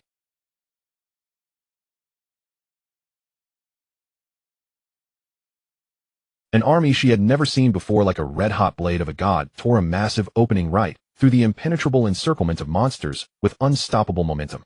Charging at the very front were the Naga royal guards she knew all too well, led by none other than her younger sister Vashti. And from the rear of the army, a melodious song echoed. Colossal deep-sea beasts that existed only in ancient murals, such as killer whales and mosasaurs, had their wild instincts awakened, roaring as they joined the fray. It's Vashti. Did she really bring reinforcements? Within Azhara's heart, a faint glimmer of hope was rekindled. But soon her gaze bypassed the soldiers fighting valiantly and locked onto the very core of the army. That man, clad in a set of deep blue divine armor shimmering with the flow of water and wielding a trident wreathed in lightning, he merely hovered there, yet he seemed to be the very center of this ocean. With every swing of his weapon, he whipped up monstrous waves. The absolute zero chill radiating from the cloak behind him could even briefly freeze the surrounding seawater. He did not resemble a mortal, but rather an ancient sea god stepping out of myth, commanding the storms and thunder. Compared to his godlike presence, she, the so-called Naga Queen, seemed as laughable as a village chief. Is this the reinforcement Vashti brought? Azhara murmured to herself, her heart a tempest of complex emotions. There was the relief of surviving a disaster, awe toward an unknown powerhouse, but most of all an indescribable shock originating from the depths of her bloodline. And a tinge of jealousy. Where on earth did her sister manage to invite such a deity? On the battlefield, Nie Feng was fighting with absolute exhilaration. This newly equipped deep-sea sovereign divine set was practically custom-made for this war. The sea god's trident in his hand could not only summon storms, but with every swing it unleashed high-pressure water blades that easily sliced through the thick-skinned abyss raiders. The deep-sea Naga-scale armor on his body possessed astonishing defensive power. The claws of countless monsters scraping against it could only produce a grating screech, failing to leave even a single white mark. and the cloak of the frigid abyss on his back was an ultimate weapon for crowd combat. Any enemy that drew within 100 meters of him found their movements sluggish and stiff, allowing the Naga royal guards to seize the opportunity, swarm them, and hack them to pieces. Exhilarating. With a single strike of his trident, Nie Feng split a massive deep-sea giant squid right down the middle. Sensing the rapidly surging dynasty destiny within his body, a feeling of absolute comfort washed over him. This was hardly a war, it was clearly a shopping spree. Inspired by his divine might, his army also unleashed astonishing combat capability. Vashj and her son, Nie, you led 5,000 Naga royal guards, forming the sharpest spearhead as they repeatedly plunged through the monster horde as if navigating an empty field. Liliana and her daughter Nie Hien formed the ultimate support system. Their songs not only summoned allies but also inflicted negative statuses like mental disarray and demoralization on the enemies, causing those once frenzied monsters to cower in fear. Nie Feng had, even with great amusement, transformed the pressure-resistant bubble, enclosing his land forces into a mobile fortress hovering high above the battlefield. Dwarf artisans stood at the edge of the bubble, relentlessly pouring down crossbow bolts imbued with armor-piercing and explosion runes like rain, causing immense trouble for the monsters below. Occasionally, a few goblins who loved nothing more than a good spectacle would hurl rocks down from the bubble. Though it did little damage, it was highly insulting. The entire battlefield presented a scene of a one-sided massacre. Nie Feng's army was like an efficient meat grinder, crushing tens of thousands of deep-sea monsters to dust. However, just as Nie Feng was preparing to maintain his momentum and charge straight toward the largest Squidward monster, a cold, emotionless voice suddenly echoed in his mind. "Outsider, on your body lies a sin I despise." This voice seemed to act directly upon the soul, carrying an eerie, twisting power that drove one toward madness. "Submit to me. Offer up your flesh and soul, and you shall receive eternal darkness. Your kingdom shall ultimately crumble to ruins. Your offspring shall perish amidst wails of agony. Your wives and daughters shall become my most humble servants." Bloody images began to flash across Nie Feng's mind. Nie Feng's movements paused slightly. He wasn't frightened, rather he was annoyed. Holy crap, fighting monsters nowadays comes with mandatory mental pollution ads. These lines are so cliché, exactly like those third-rate fantasy novels I read back in college. I mean, buddy, you're supposed to be a great old one, can't you come up with something more creative? For example, submit to me, and I'll give you a beachfront villa plus a 10-year video streaming membership. And you're cursing my family to tear apart. You probably don't know that the more wives and children I have, the stronger I get, do you? You're basically buffing me. Thanks, buddy. Nie Feng felt as though he wasn't being mentally attacked by an ancient evil god, but was rather being harassed by a novice phone scammer using an outdated script. "Noisy," he muttered impatiently. His powerful soul force, which fused dozens of bloodlines, instantly swept his mind clean of all noise and illusions. He raised his head, his gaze sharp as lightning, piercing through the chaotic battlefield to lock precisely onto the colossal sea monster perched on the distant mountain range, covered in countless crimson eyes. The void whisperer Thun. "You're the talkative one, aren't you?" Nie Feng sneered, raising the sea god's trident high into the air. This time he did not unleash a wide-range area of effect attack, but instead compressed all of his power into the very tip of the trident. At the tip of the halberd, lightning and torrents of water intertwined, frantically, ultimately converging into a blindingly brilliant sphere of energy. "Shut the hell up." With a violent thrust, he hurled the trident forward. The energy sphere instantly transformed into an incredibly thick beam of deep blue light. Carrying purifying thunder and tearing water pressure like a spear of judgment, it ripped through layers of seawater, crossed the vast distance, and shot straight toward the colossal head of Thun. On the walls of Atlantis, Azhara, who had just caught her breath, witnessed this strike akin to divine punishment and was completely dumbfounded. She parted her lips, but not a single word could escape. This man, had he actually initiated a challenge against a terrifying existence that even the ancient gods could only seal away? Boom. An energy beam charged with thunder and tempest struck squarely against Thun's colossal head. There was no earth-shattering explosion. The beam of light seemed possessed of life, boring directly into its body. In the next instant, Thun's hill-like massive frame shuddered violently. Roar! A formless soul shriek laden with agony and fury instantly swept across the sea for hundreds of miles around. This shriek had no effect on Nie Feng's army, but for those deep-sea monsters mentally linked to Thun, it was nothing short of a soul storm. Thousands of monsters froze in their tracks. In the next moment, as if driven mad, they began to attack and tear at one another, completely unable to distinguish friend from foe. Some of the weaker, faceless ones even exploded directly into pools of black pus. The monster army, once orderly, instantly descended into utter chaos. However, Thun's death throes also brought unexpected consequences. One of its massive tentacles, thrashing wildly in agony, lashed heavily against Atlantis's already precarious energy shield. Crack! A crisp sound like shattering glass rang out. A massive breach appeared in the energy shield. But the monsters were simply too numerous. An exceptionally massive ravager broke through the magical blockade, swinging its giant pincers, strong enough to snap a warship in half, and smash down fiercely toward Azhara. The surging seawater carrying hundreds of abyss ravagers that had fortunately escaped the soul storm poured frantically through the breach like a bursting dam. For Atlantis, Azhara cried out. Her coral staff flared with brilliant light as torrents of water arrows and ice spears shot forth, instantly freezing and piercing the dozen monsters at the very front. But the monsters were simply too numerous. An exceptionally massive ravager broke through the magical blockade, swinging its giant pincers, strong enough to snap a warship in half, and smash down fiercely toward Azhara. Azhara had just finished casting a major spell and was at her weakest. Watching the giant pincers loom larger in her vision, she could only close her eyes in despair. However, the anticipated death did not arrive. A golden figure appeared before her without warning. The newcomer was none other than Nie Feng. Without even turning his head, he simply swung his trident backhanded. The overbearing abyss ravager, along with its hard carapace and giant pincers, was easily sliced in half. Nie Feng slammed his trident onto the ground, and a formless domain instantly rippled outward. Any monsters that rushed into the domain's range became sluggish, as if trapped in a swamp. They were effortlessly cut down like weeds by the arriving Naga guard. In the blink of an eye, the crisis at the breach was resolved. Only then did Nie Feng turn around, studying the legendary Naga queen before him with keen interest. She was indeed a masterpiece. More mature than Vashj, with an even more voluptuous and striking figure. Though her violet eyes showed fatigue, they still flashed with the pride and majesty of a sovereign. Especially in her current battle-worn state, with torn garments and blood tracing the corner of her mouth, she exuded a fragile beauty that practically begged to be conquered. Not bad, not bad. Vashj's sister is indeed an S+ potential stock. This wave is definitely a win, Nie Feng silently evaluated in his mind. Azhara felt somewhat uncomfortable under Nie Feng's undisguised aggressive gaze. She instinctively squared her chest, attempting to maintain her dignity as a queen. Who are you? She asked. Her voice was somewhat raspy from exhaustion, yet it still carried an air of lofty interrogation. Sister. Vashj swam over at this moment, eagerly taking Azhara's hand. This is my king, the great king of Qingqiu, His Majesty Nie Feng. King. Azhara's pupils contracted sharply as she looked at her sister in disbelief. Vashj. You have sworn fealty to a land dweller. To her, how could the noble Naga bow to a two-legged creature? Sister, you don't understand. Vashj's face, however, bore a look of near fanatical adoration. The king's greatness is beyond your imagination. He will lead our Naga race to unprecedented glory. Seeing her sister's fangirl-like devotion, Azhara's heart sank.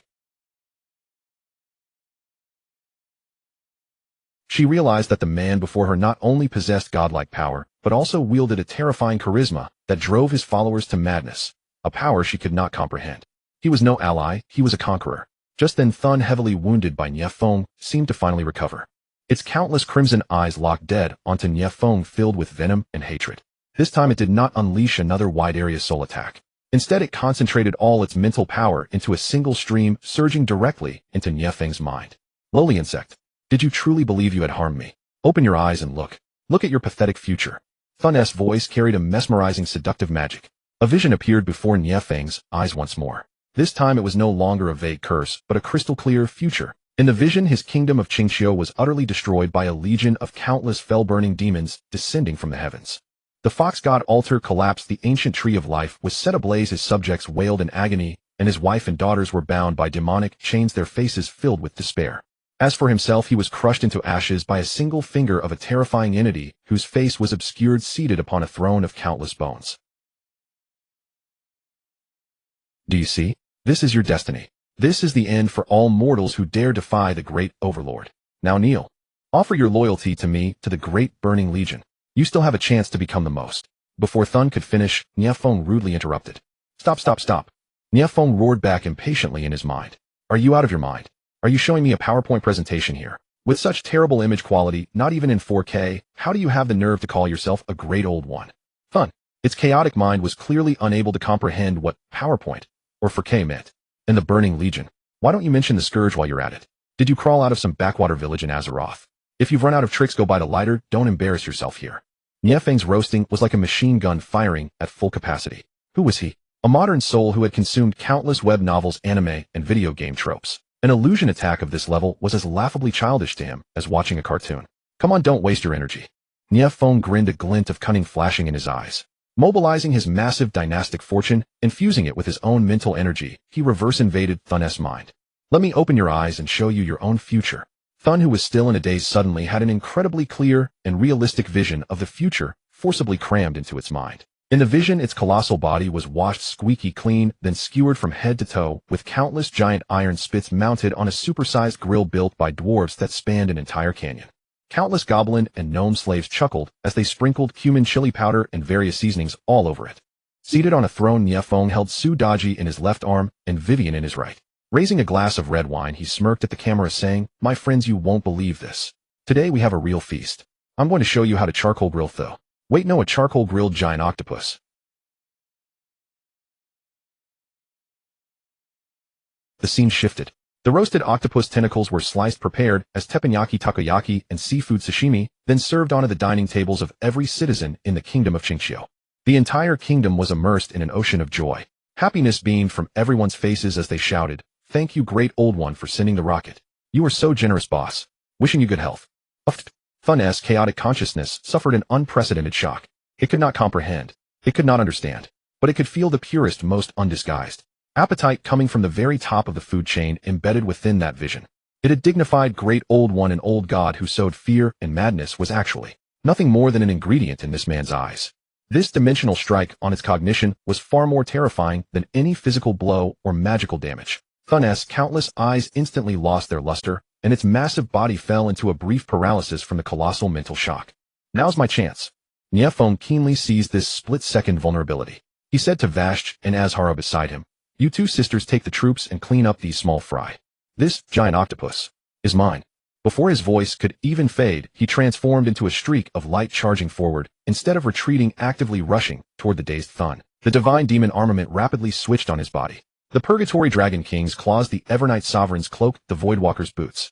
A terrifying aura fusing dozens of top-tier bloodlines erupted in full force. The entire seabed boiled violently under his sky-high battle intent. At the bottom of the deep sea, all was silent. An ultimate showdown that would determine the future ownership of this sea territory officially raised its curtain. Nie Feng's figure dragged a long golden wake through the deep sea like a comet surging against the current, charging straight toward Thun's colossal head. Roar! Driven into a frenzy by the illusion of charcoal-grilled octopus, Thun finally snapped out of its daze. Within its countless crimson eyes there was no longer any supercilious playfulness, but rather endless rage after being humiliated and a trace of fear that even it had not yet realized. It abandoned all flamboyant spiritual attacks, instead channeling all its power into its physical flesh. Swoosh, swoosh, swoosh. Hundreds of pitch-black tentacles resembling giant pythons erupted from various parts of its body. Each tentacle was covered in sharp barbs and suction cups, dripping with corrosive venom, sealing off all of Nie Feng's paths of advance from every direction. Simultaneously, it opened its colossal mouth, resembling an abyssal rift hidden beneath countless tentacles, and unleashed a black breath condensed from pure void energy. Wherever it passed, even the seawater was annihilated, forming a zone of absolute vacuum. This was the most primal and pure power of destruction from a great old one. Perfect. Instead of being alarmed, Nie Feng was delighted, his battle intent fully ignited. With a thought, the divine demon armament on his body switched once more. Bloodline of Cyclops Princess, Terra Manifestation, Titan's armor of protection. A thick layer of stone armor engraved with earth runes instantly covered his body, completely blocking out the all-corroding void breath. Bloodline of Windmane Centaur Princess, Kayla Manifestation, Windwalker Boots. His speed on the foundation of the Voidwalker Boots surged violently once again, his entire being transformed into a stream of light invisible to the naked eye, weaving and dodging through the dense forest of tentacles at impossible ethereal angles. He was like a master dancer performing an elegant yet lethal dance on the precipice of destruction. Just dodging won't do. Nie Feng's lips curled upward. The moment he dodged the sweep of a tentacle, the armor on his right hand instantly switched to the ferocious claw of the Purgatory Dragon King. He grabbed the tentacle, which was thicker than his waist. Atop the dragon claw, the ancient dragon flame of Red Dragon Princess Ignis and the chitin tear, attribute of the insectoid broodmother, fused together as he exerted sudden force. Rip! A tooth-gritting sound of tearing echoed. That incredibly tough tentacle, which even the magic cannons of the Naga Empire could not blast apart, was actually ripped right off Thun's body by his bare hands. Black blood erupted like a fountain, staining the surrounding waters dark. Roar! Thun let out a painful shriek, its attacks becoming even more frenzied. Nie Feng, however, had already grown addicted to the game. At times he switched to the form of a vampire guard to sneak through the darkness and evade lethal strikes. At times he manifested the vines of a Treant guardian to bind and entangle the incoming tentacles, and at other times he summoned the phantoms of a fox shadow assassin to confuse his enemy's judgment. He was like a card player with an infinite hand, playing with the colossal beast Thun in the palm of his hand. In the distance, the sisters Azhara and Vashti, who were clearing out the remaining monsters, watched in absolute stupefaction. This was no longer a battle. This was a one-sided suspense-free slaughter. Looking at the man who dominated the deep sea and treated the legendary Great Old One as a mere toy, Azhara's immensely proud heart, as an empress, was being crushed piece by piece, then reshaped. She suddenly understood. Whatever glory of the Naga Empire, whatever hegemony of the endless sea, in front of this man, they were nothing but child's play. The world's landscape would perhaps be completely revolutionized by this man's emergence. And she, along with her Naga Empire, would either ride this tide and become a part of the new era, or cling to their ridiculous pride and be ruthlessly crushed by the torrent of time. It's about time to end this. Having toyed with it for a long while, Nie Feng had a general grasp of this Great Old One's capabilities. Thick-skinned, highly regenerative with bizarre spiritual attacks, yet its core power system remained void and physical. To deal with such an enemy, one must strike directly at the core. System, give me something brutal. Nie Feng took a deep breath and began to mobilize his ultimate trump card. Divine Demon Armament Ultimate Form Activate. Core 1, eldest son Nie Chongqing's Ancient Demon Fox Bloodline, providing the strongest foundation and void laws. Core 2, eldest daughter Nie Xingluo's Divine Grade Archery talent, providing the strongest penetration and locking capabilities. Core 3, vampire son Nie Shui's Bloodline Control talent, providing the strongest erosion and soul-striking capabilities. In an instant, the armor on Nie Feng's body dissolved into billions of particles of light, only to reassemble in a more profound and perfect manner. A streamlined battlesuit interwoven with dark gold and crimson appeared on his body. Behind the armor, 9 foxtails composed of pure void energy slowly unfurled, each of their tips burning with a silent black flame of annihilation. In his hands appeared a longbow forged from dragon bone and starlight. He slowly drew back the bowstring. There was no arrow, yet an energy arrow radiating a chaotic aura, forcibly blended from dozens of top-tier energies, like holy light, dragon flame, blood energy, and void power, materialized out of thin air upon the bowstring. The tip of the arrow locked dead onto the throbbing wicked energy core inside Thun's body. This arrow is called All Tribes Pay Homage. Nie Feng released the bowstring. Swoosh. Time and space seemed to lose all meaning before this single arrow. Ignoring all physical distance and spatial barriers, the energy arrow appeared directly inside Thun's body, right in front of its core. And then it detonated with a roar. No. Thun let out its final unwilling wail in this world. Its core was completely ruptured, decomposed, purified, and devoured from within by that chaotic energy. Deprived of its core, its colossal body crumbled inch by inch from within, like weathered stone, transforming into the purest void energy and abyssal divinity, which was greedily devoured and completely absorbed by the bloodline crucible on Nie Feng's body. Ding. Congratulations to the host for slaying the Great Old One avatar, Void Whisperer Thun. Dynasty Fortune 500000. Detecting a massive amount of pure void and abyssal energy. Bloodline Crucible is absorbing. Absorption complete. Host's Void Dragon Fox Bloodline Refinement 15. Congratulations to the host for obtaining the passive talent Abyssal Gaze. Your resistance to mind control and illusion attacks has been permanently increased. You can now exert mental deterrence upon those with weak wills.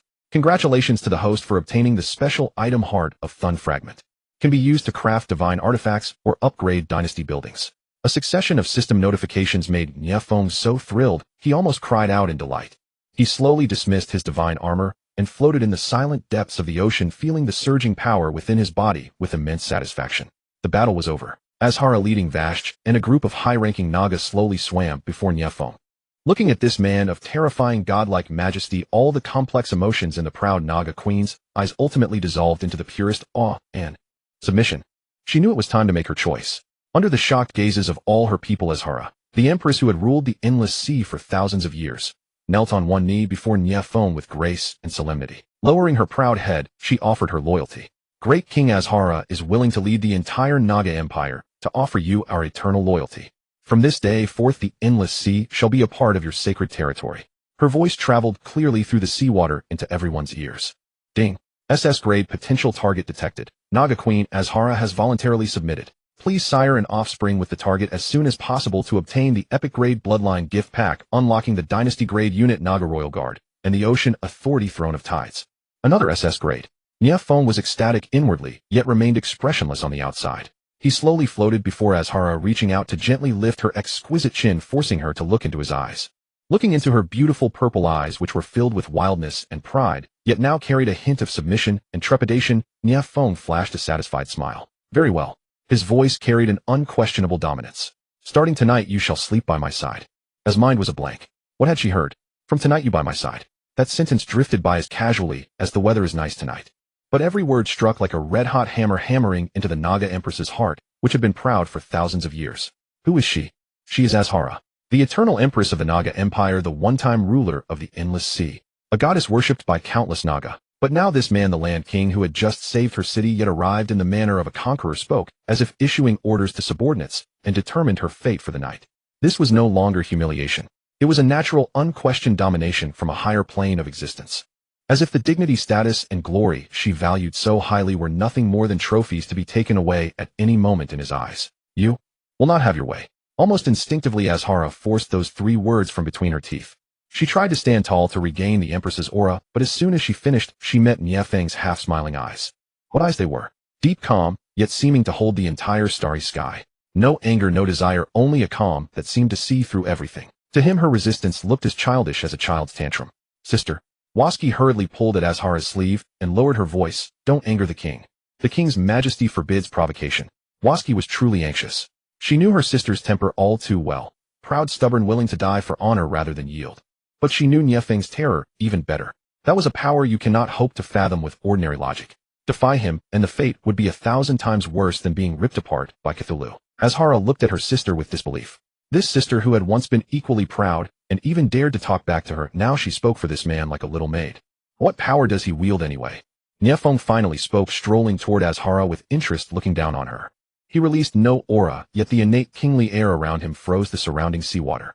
I saved your city, your people, and you. The Empress who sits above all. According to your Naga's ancient laws, the defeated become all to the victor. I did not slaughter the city nor enslave your people. I simply command you to serve me, and that is the greatest mercy. Do you think you still have the right to say no to me? Nie Feng's voice was calm, but every word cut to the core. Azhara's face instantly turned deathly pale. She could not refute, for what Nie Feng spoke was the truth, the naked jungle law of this cruel world. Everything she had prided herself on had indeed become this man's spoils, including herself. Seeing a trace of hesitation and humiliation in her proud purple eyes, Nie Feng couldn't help but smile. Well, no wonder she's a queen. The way she wears pride and stubbornness is almost overflowing. But it's fine, I'm best at handling this kind of mouthy stubbornness.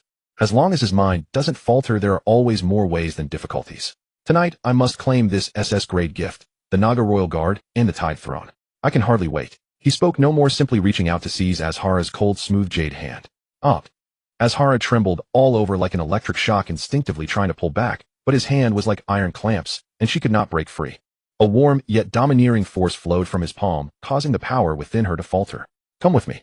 Nie Feng gave her no chance to respond, pulling her along and turning toward Atlantis City's Grand Palace. King. Your Majesty. The Naga elders and guards around them were dumbstruck, watching as their sacred, inviolable empress was dragged away by the terrestrial king like a dutiful wife. Waski watched this scene with mixed feelings. Concern for her sister's fate, and a certain sense of inevitability satisfied in her heart. In the end, she could only sigh and order her subordinates. Everyone clear the battlefield, soothe the people, tend to the wounded. From today, Atlantis will officially be incorporated into the Qingqiu dynasty's realm. Naga Palace, the Empress's private chamber, the most luxurious and intimate place in all Atlantis. A gigantic night pearl radiated a soft light, illuminating the sleeping chamber like a dream. The floor paved with millennia-old warm jade, and the enormous coral bed layered with the fur of unknown sea beasts. In the air lingered Azhara's noble and alluring scent.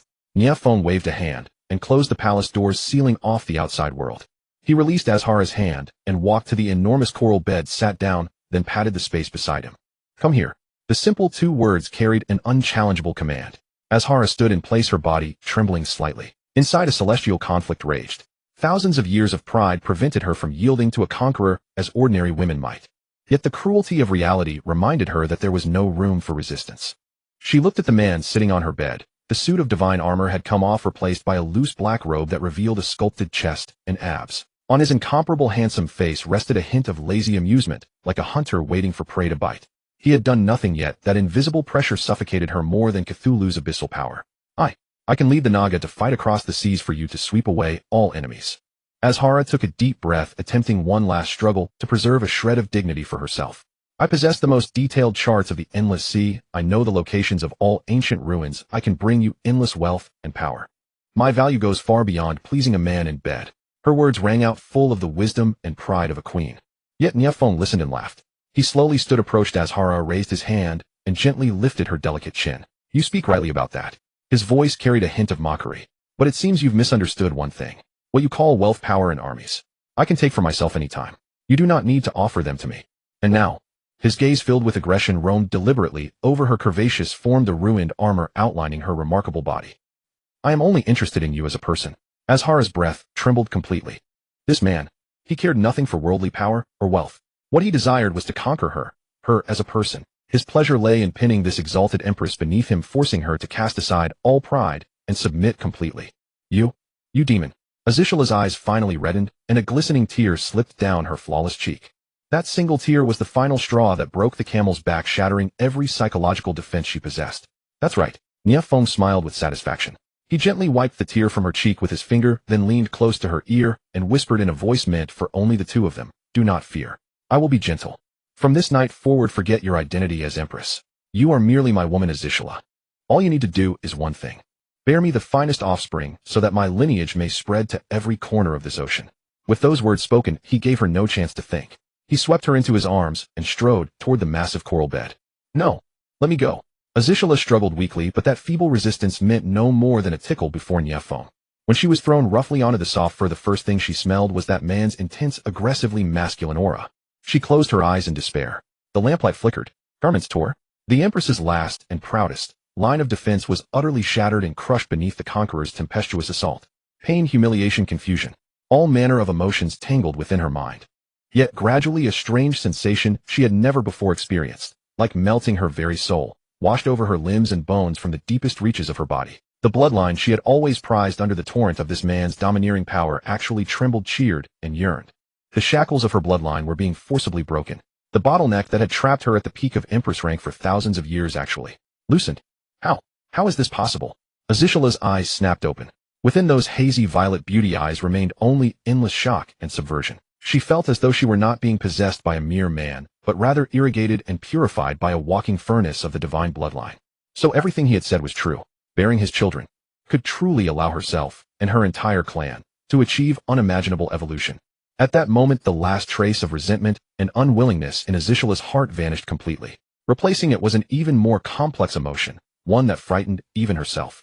Submission, reverence, dependence, even a trace of morbid fanaticism. Perhaps being conquered by such a deity was not humiliation at all. Rather, it was an unparalleled glory unequaled in 10,000 years for herself and for the entire Naga Empire. The night was still long. The Empress's soft cries gradually shifted from suppressed pain to irreversible indulgence. And at that moment when sanctity and pride merged completely atop the clouds, a crisp system notification arrived precisely on time, exploding within Nie Feng's mind. Ding.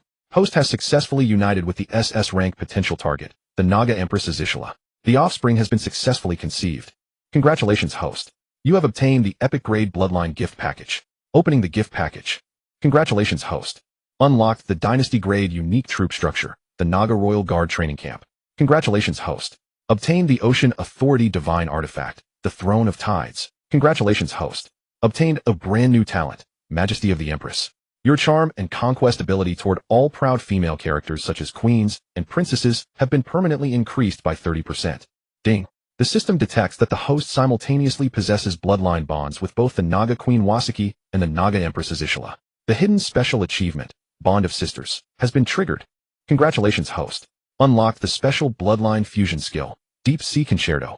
When you perform the sacred union simultaneously with Wasaki and Azishala, it will greatly enhance the initial potential and bloodline purity of the offspring at birth, with an extremely small probability of producing a legendary tier offspring bearing the twin gift. Nie Feng stared at the final system message, completely stunned.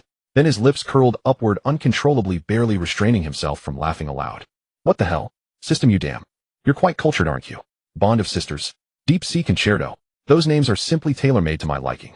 This overwhelming wealth of fortune had gained another layer of strange thickness today. He looked down at the Naga Empress beneath him, who had completely melted into a puddle of weakness, her gaze hazy, unconsciously murmuring the word king.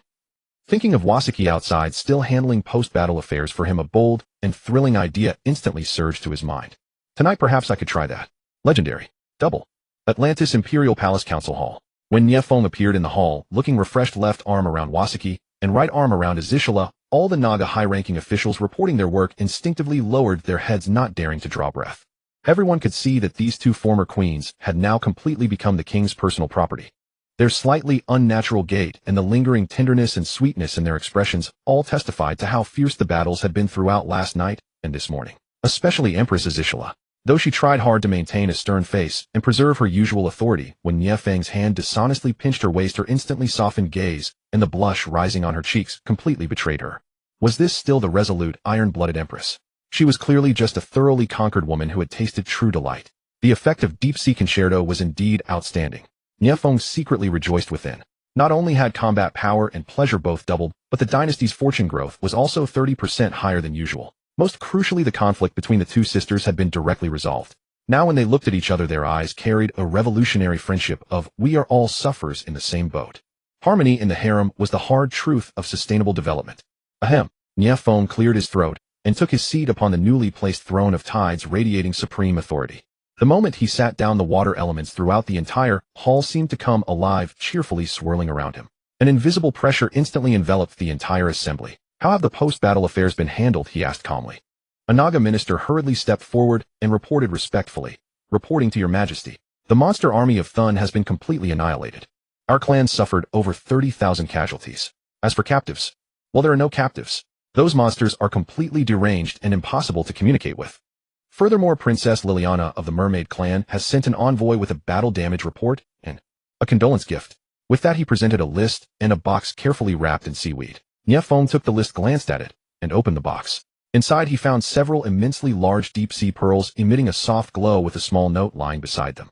Written on the note in Liliana's elegant handwriting was, Your Majesty has worked hard. Hearing that you are overworked, I specially present these soul-calming pearls. I hope you take care of your health and do not overexert yourself. Uft. Nie Feng almost spat out a mouthful of blood. Good grief, this little mermaid has actually learned to mock me. What does she mean by overexerting myself? I am performing a sacred ritual to expand the royal lineage. All right. This is a KPI. This is a strategic mission. How can her mind be so impure? He calmly put away the pearls and looked at Azhara. The reconstruction of the city and the subsequent defense work will be jointly managed by you and Vashj. I have only one requirement. Within a month, I want to see a brand new legion consisting of 1,000 Naga royal guards. By your command, my king, Azhara and Vashj replied in unison. After the deep communion of the Deep Sea Concerto, the relationship between them had become exceptionally subtle to the point where they could understand each other's thoughts with just a glance. Very well, you may all dismiss. Nie Feng waved his hand. Once everyone had left, he was the only one remaining in the hall. Only then did he retrieve the most important spoil of war from his storage space, the heart of Thun fragment. It was a head-sized object resembling black crystal, its surface still faintly throbbing like a real heart. Within it lay an incredibly pure, yet chaotic and mad void energy. How on earth should I use this thing? Stroking his chin, Nie Feng began to ponder. The system mentioned it could be used to forge divine artifacts or upgrade buildings. As for forging artifacts, my divine demon armament is already at peak level, so I don't need that for now. Upgrade buildings. Should I upgrade the Bloodline Crucible or the Fox God Altar? Just as he was hesitating, the heart fragment suddenly throbbed violently. Thump, thump, thump. Each throb was like a heavy hammer striking against the soul. A cold, evil will, older and deeper than even Thun, seemed to awaken from the depths of the heart. Found you. A new vessel. A fragmented voice, sounding as if it came from the deepest abyss, echoed in Nie Feng's mind. Nie Feng frowned, instantly becoming alert. A residual consciousness. No, this will is completely different from that chatterbox Thun. It is much colder, much more cunning. He immediately mobilized his immense mental power, which had fused dozens of bloodlines attempting to expel this foreign will. However, that will clung to his soul like maggots on a bone, stubbornly adhering and even beginning to seep backward. Your bloodline is delicious. Your kingdom is intriguing. Become a part of me. I shall grant you true eternity. Countless chaotic scenes filled with blood and blasphemy began to assault Nie Feng's sea of consciousness. Begone. Nie Feng growled, fully activating his abyssal gaze talent. An equally majestic and overbearing mental force surged back in retaliation. The two wills clashed fiercely and silently within his mind. Just then a flurry of hurried footsteps echoed from outside the hall. Father, father, something is wrong. It was the voices of Nie Yu and Nie Hein.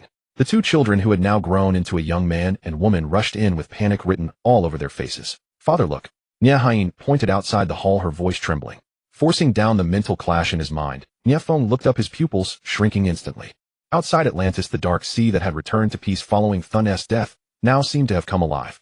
The stretch of water leading to the dark trench had at some point been covered by a layer of thick pitch-black slime resembling crude oil. Within the slime's shapeless, faceless ones composed of countless twisted limbs and crimson eyes were continuously forming and gathering.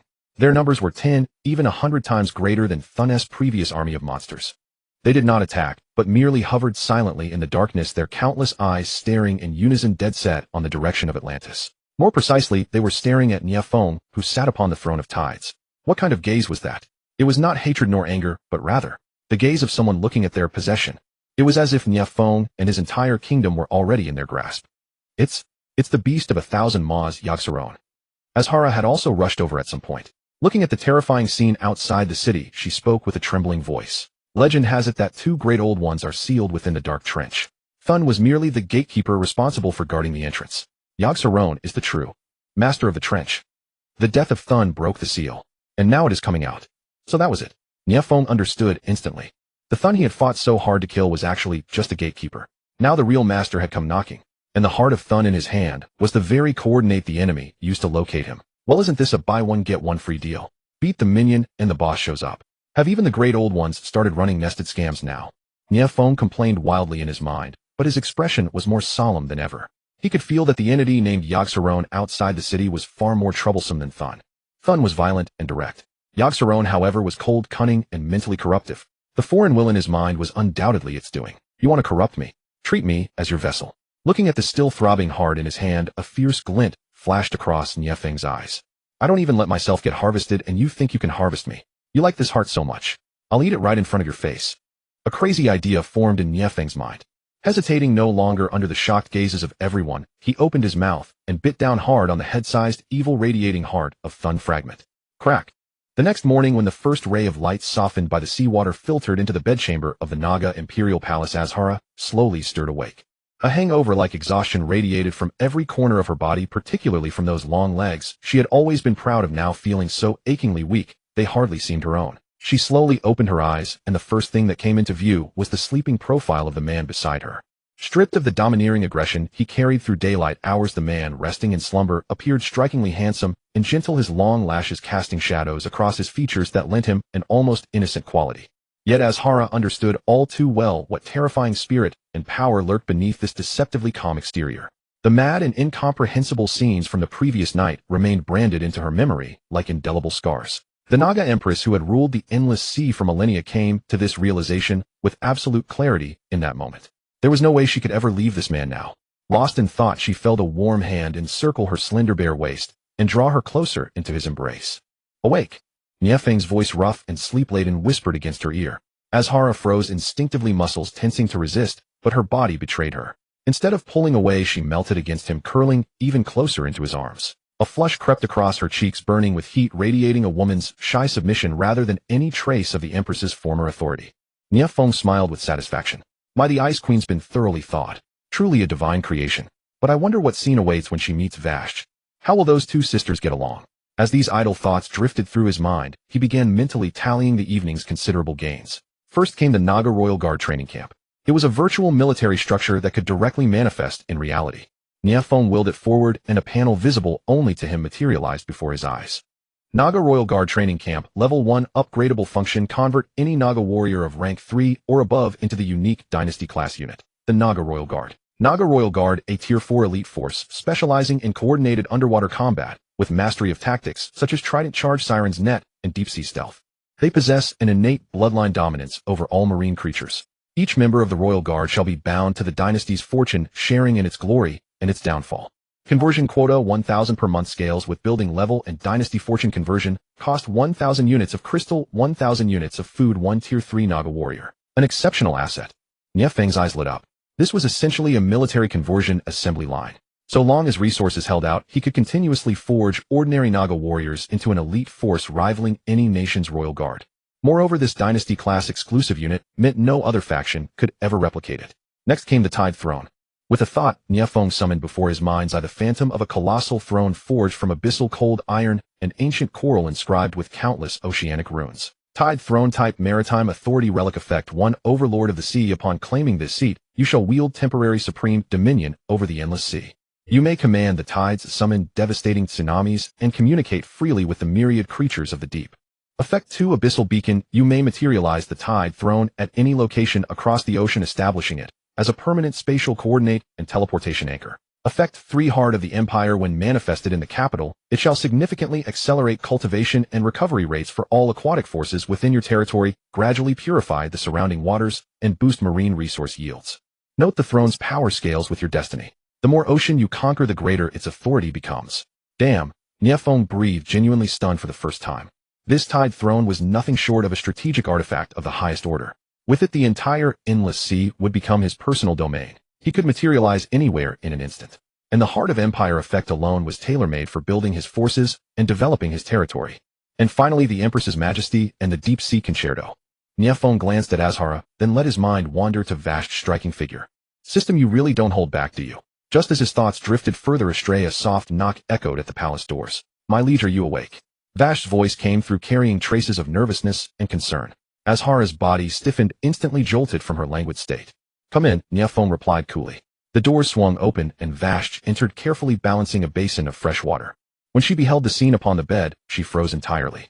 Her sister, the Naga Empress whose pride ran so deep it seemed carved into her very bones, was now. A sharp ache pierced Vash's chest, as inexplicable sorrow and jealousy surged through her. She had known this moment was inevitable, yet seeing it unfold before her eyes was more than she could have prepared for. Sister, she managed to say, her voice tight. Don't look at me. Azhara buried her face into the covers on the verge of tears from shame. It was all over. Her most vulnerable self had been exposed to her younger sister. How could she ever reclaim her dignity as an elder sister again? The atmosphere in the bedchamber turned suffocatingly awkward. Yet Nie Feng remained completely unfazed. He gave Azhara a reassuring pat on the back and gestured for Vash to approach. Vash, come here as well. Huh? Me, eh? Vash blinked in surprise. What do you refuse my orders now? Nie Feng raised an eyebrow. And no, I wouldn't dare. Vash jumped at the reprimand and hurriedly set down the basin before obediently making her way to the bed. Azhara also lifted her head, staring at Nie Feng in shock. This man, what was he planning to do? Could it be? Was he intending to? Outside the doors, Lieutenant Lorana, who had come to deliver the battle report, barely reached the entrance before catching fragments of the conversation within that sent her cheeks burning with embarrassment. Atlantis, the Imperial Palace's council chamber. When Nie Feng appeared in the chamber looking refreshed and high-spirited with Wasaki in his left arm and Azishala in his right, all the high-ranking Naga officials who were reporting on their work instinctively lowered their heads, not even daring to breathe heavily. Anyone could see that these two former queens had now completely become the private possessions of the king. The slightly unnatural way they walked along, with the lingering trace of passion and tenderness in their eyes, all clearly proclaimed just how fierce the battles of last night and this morning had been. Especially Empress Azishala, though she tried hard to keep a straight face and maintain her past majesty, the moment Nie Feng's mischievous hand gave her waist a squeeze, her instantly softened gaze and the flush of crimson rising on her cheeks completely betrayed her. How was this still that decisive, iron-blooded empress? She was clearly a thoroughly conquered little woman who had tasted the sweetness of pleasure. The effects of the Deep Sea Concerto are indeed outstanding. Nie Feng felt a surge of secret delight. Not only has combat power doubled and pleasure doubled, but even the growth of the dynasty's fortune is 30% higher than usual. Most importantly, it completely resolved the conflict between the two sisters. Now the way they look at each other carries a sense of revolutionary camaraderie, like fellow sufferers sharing the same fate. A harmonious harem is indeed the hard truth of sustainable development. Ahem. Nie Feng coughed lightly and seated himself upon the temporarily brought tidal throne, which radiated supreme authority. The moment he sat down, the water elements throughout the entire chamber seemed to come alive, joyfully swirling around him. An invisible pressure instantly enveloped the hall. How are the post-war matters being handled? He asked calmly. A Naga minister quickly stepped forward and reported respectfully, reporting to your majesty. The monster army of Kejuan has been entirely wiped out. Our clan suffered over 30,000 casualties and prisoners. Well, there are no prisoners. Those monsters are mentally unstable and impossible to communicate with. Additionally, Princess Liliana of the Mermaid clan has sent an envoy with a war damage report and a token of condolence. Saying this, he presented a list and a box carefully wrapped in seaweed. Nie Feng took the list, glanced at it, and opened the box to find several massive deep-sea pearls emitting a soft glow with a small note resting beside them. On the note, written in Liliana's elegant handwriting, were the words, "Your Majesty has worked hard. Hearing that you have overexerted yourself, I specially present these soul-calming pearls. I hope you take care of your health and do not overexert yourself."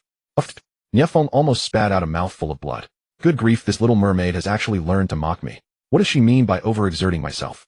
I am performing a sacred ritual to expand the royal lineage of the dynasty. All right. This is a KPI, a strategic mission. How can her thoughts be so impure? He calmly put away the pearls and looked at Azishala. The reconstruction of the city and the subsequent defensive works will be jointly managed by you and Wasaki. I have only one requirement. Within a month, I want to see a brand new legion composed of 1,000 Naga royal guards. By your command, my king, Azishala and Wasaki replied in unison.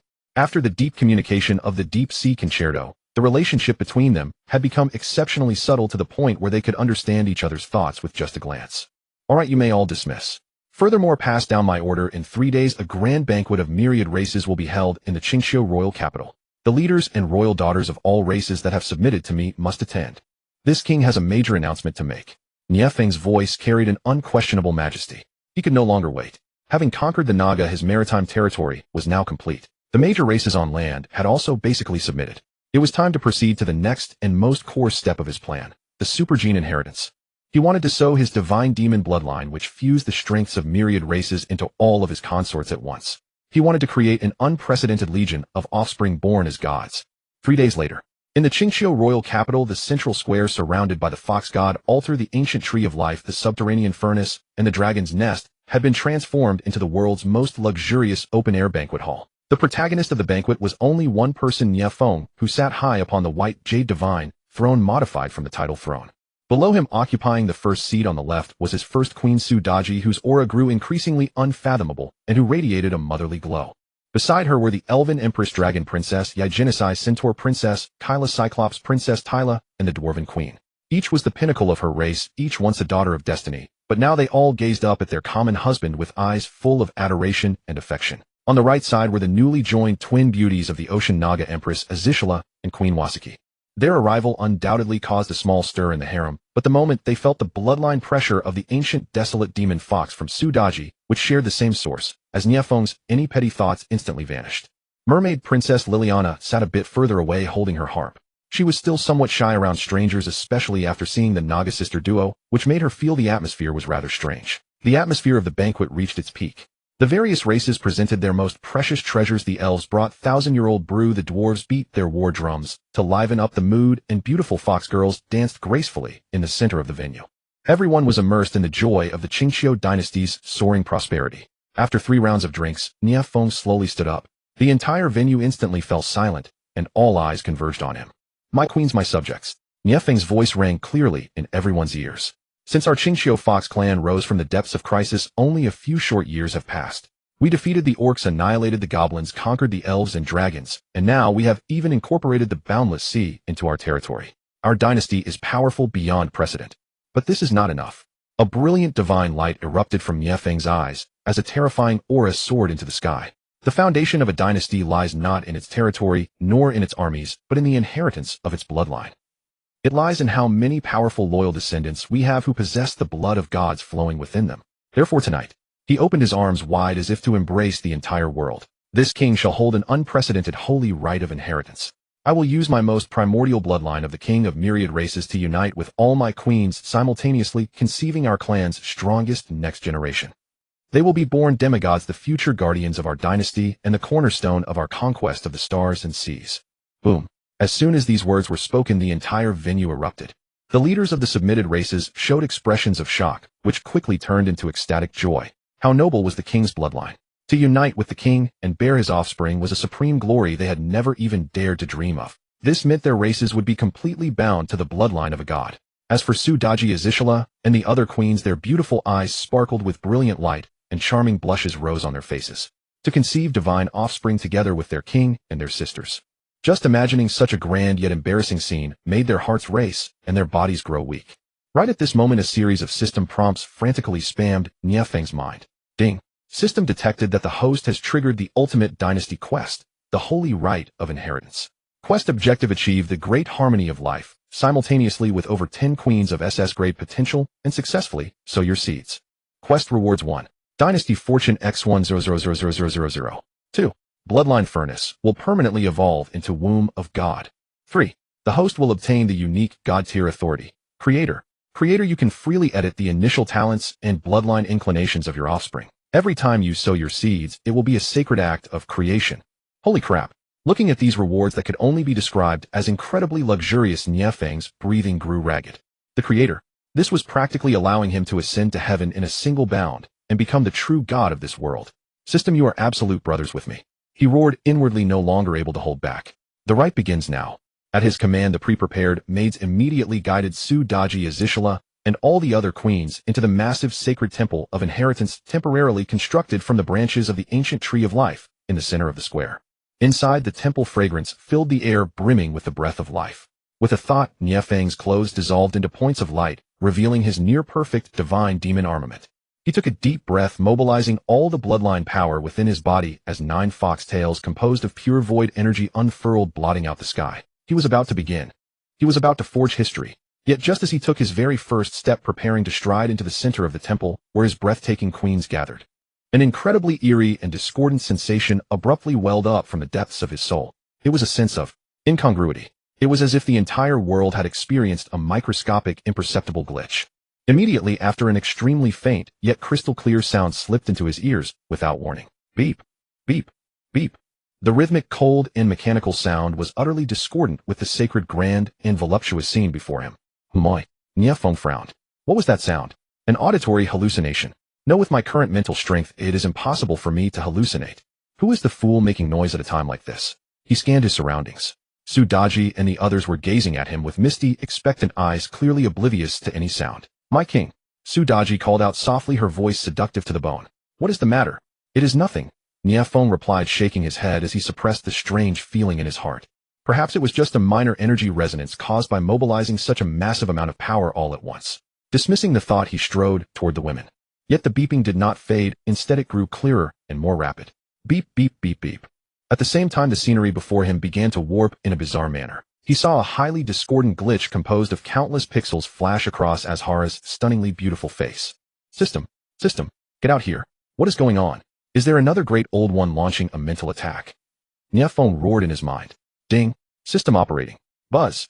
Detecting unknown. BZZZT. Interference. For the very first time, the system's voice was filled with static and glitches. Nie Feng's heart sank instantly.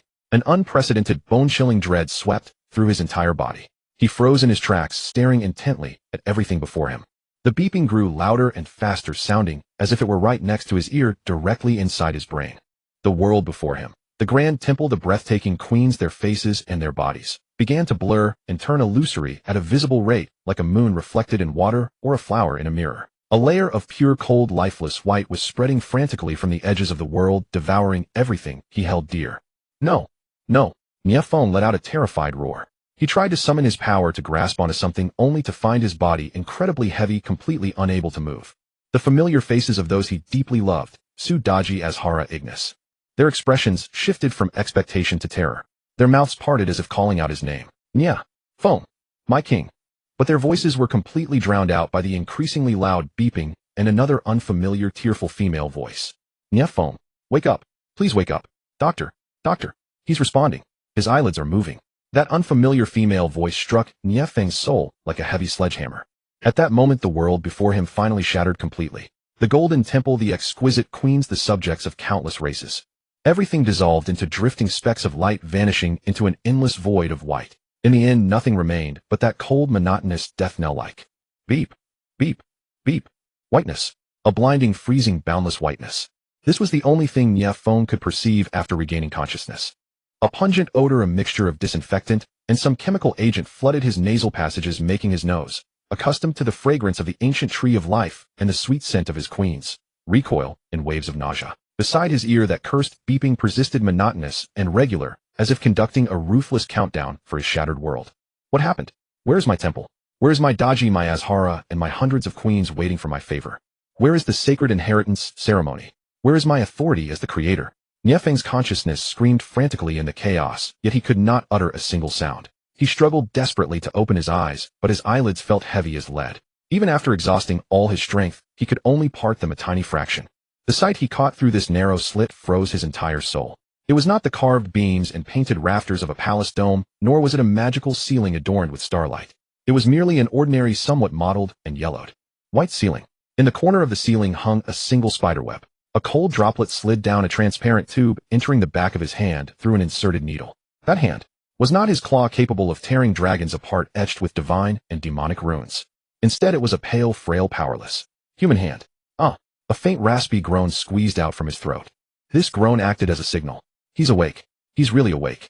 A female voice cried out in pleasant surprise, the very same voice that had repeatedly called to him before his world collapsed. Instantly a flurry of chaotic footsteps followed. Quick, go call Director Wang.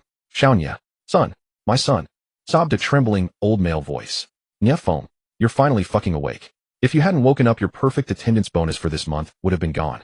Boomed a robust male voice, though the words were exceptionally grating. These voices were both familiar and foreign. They seemed to drift in from another world, forcefully and violently flooding Nie Feng's brain, washing away the remnants of his memories as the king of all races into scattered fragments. At last, gathering enough strength, he snapped his eyes open. The entire world presented itself clearly before him. A cramped hospital room cluttered with various medical instruments. Several people were gathered around the bed. A haggard middle-aged woman with bloodshot eyes was clutching his hand tightly, tears streaming down her face. His mother, a white-haired man with a stooped back, also weeping silently. His father, a serious-looking doctor in a white coat and gold-rimmed glasses. And there was also a middle-aged man in a cheap suit with a beer belly, wearing a look of relief mixed with impatience that practically screamed, "You're finally awake, or my bonus for this month would have been affected." His department supervisor, Manager Lu. There was no Su Daji, no Azhara, no Ignis. No nine-tailed celestial fox, no Naga queen, no dragon princess. There was only a mother who had worried herself sick, a taciturn father, and an idiotic boss who did nothing but press him to work 996. Where am I? Nie Feng's lips were cracked, his voice hoarse as a broken bellows. In the hospital, son, his mother cried through tears. You've been in a coma for 3 weeks. You worked overtime continuously, overexerted yourself, and suddenly suffered a myocardial infarction. The doctor issued critical condition notices multiple times. Woo, you nearly gave mom a heart attack. Myocardial infarction. Overtime. Coma. These words were like a rusty key suddenly jammed into the deepest recess of Nie Feng's memory, prying open a past he had long forgotten, or rather one he desperately wanted to forget. He remembered.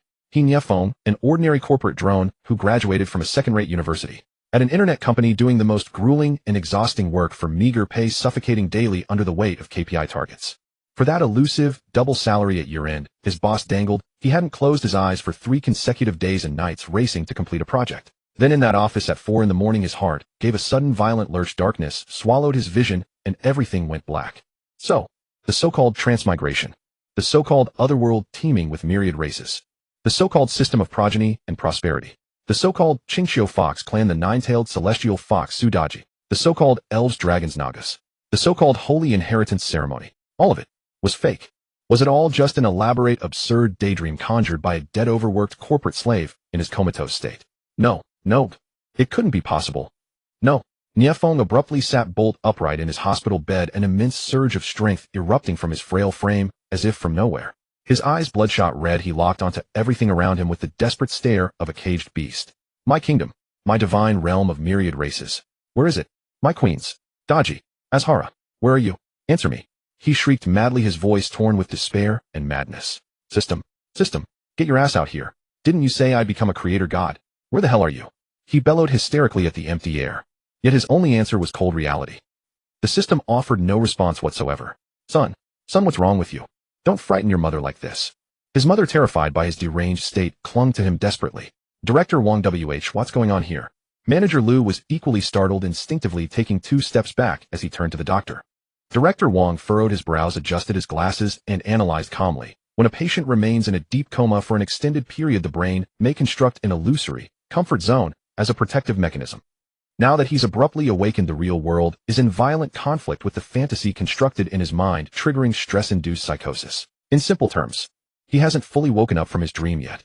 As he spoke, he exchanged a glance with the nurse beside him. Prepare a sedative. I'm not insane. Nie Feng shoved his mother aside and pointed at Manager Lu, his bloodshot eyes blazing with boundless fury and hatred. It's you.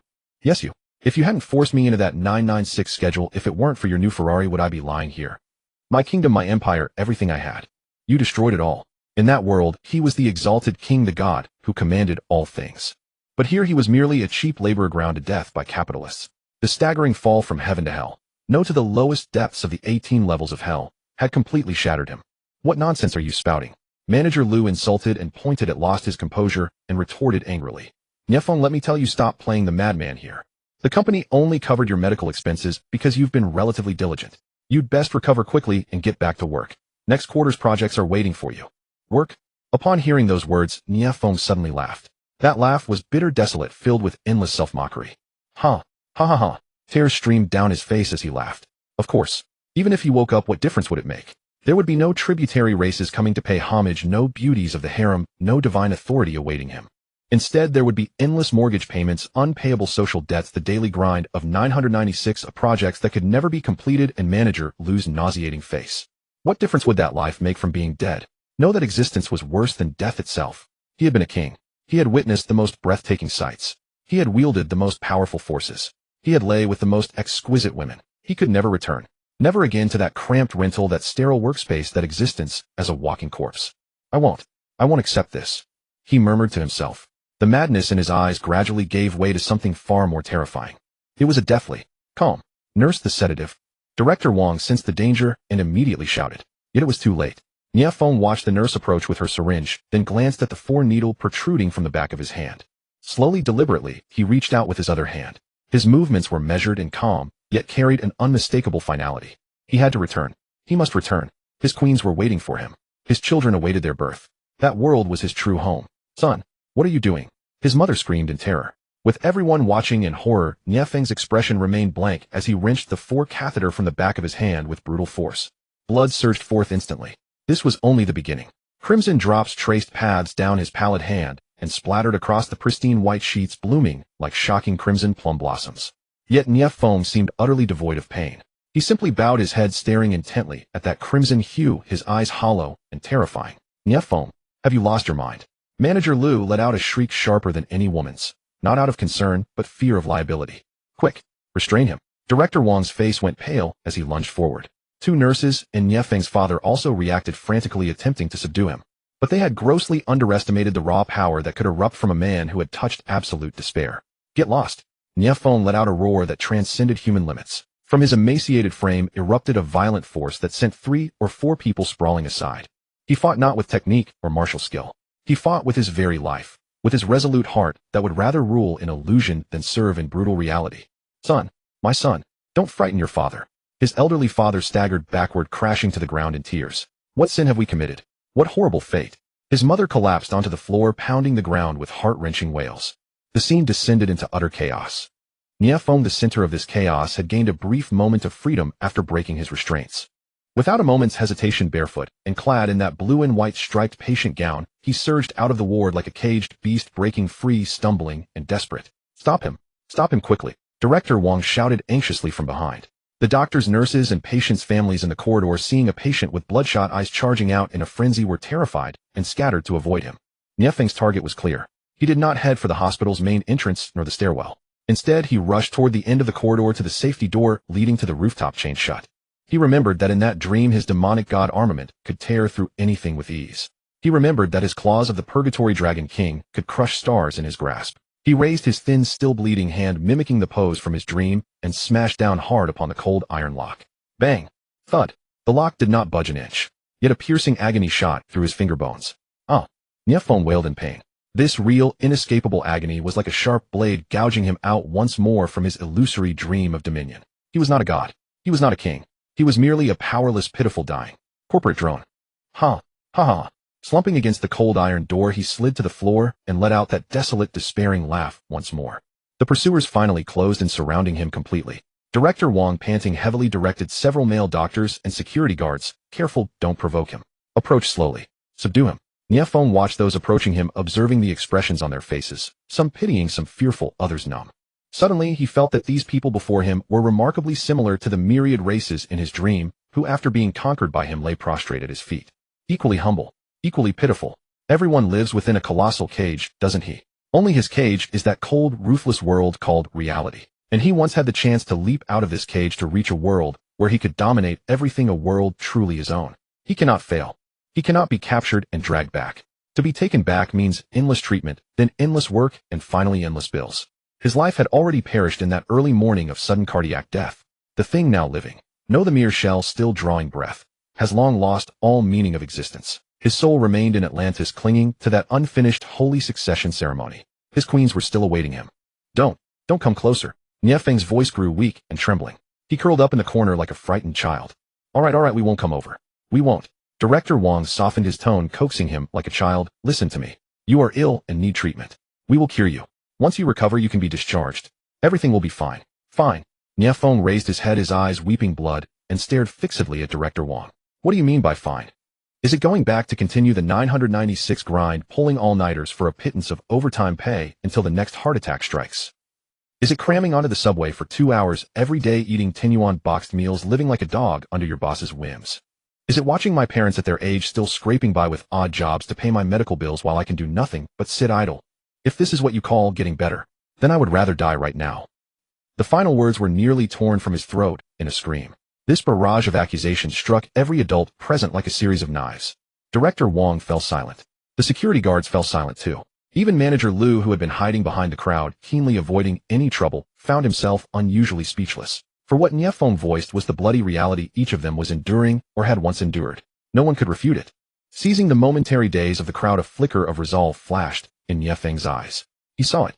Beside the safety door there was a small window, a vent designed for airflow in such old buildings. The window was unlocked, and it was large enough for a person to squeeze through. Beyond the window lay a 19th floor drop. That was the shortest path to his kingdom. A mad idea took definitive shape in his mind. With his last shred of strength, he sprang to his feet from the ground, not toward the crowd, but toward that window. No, Director Wong reacted first, but it was too late. Nie Feng moved with lightning speed, stepping onto the fire hydrant box by the wall. Half his body was already thrust through the window. The biting cold wind mixed with the city's din hit his face. He looked down. The people and cars on the ground were as minuscule as ants. This feeling, how similar it was to when he had stood upon the dragon's back looking down upon his own continent. A pity though, one was conquest, and the other destruction. Nie Feng, come back quickly, son. Behind him came the panicked shouts of the crowd and the heart-rending wails of his parents. Nie Feng did not look back. To his own surprise, a calm smile, almost blissful, graced his face. He seemed to see once more. He saw Su Daji's naturally alluring phoenix eyes. He saw Azi Saha's proud, yet yielding purple beauties. He saw Ignis's fervent devotion, hot as flame. He saw his countless offspring, yet unborn, but already bearing the bearing of gods and demons, waving to him. My queens. He closed his eyes and murmured softly, my children, your king has returned. As the words left his lips with no lingering hesitation, he launched himself into the void. His frail body, like a withered yellow leaf, plummeted from the 19th floor height toward that jungle of reinforced concrete and steel. The wind roared in his ears.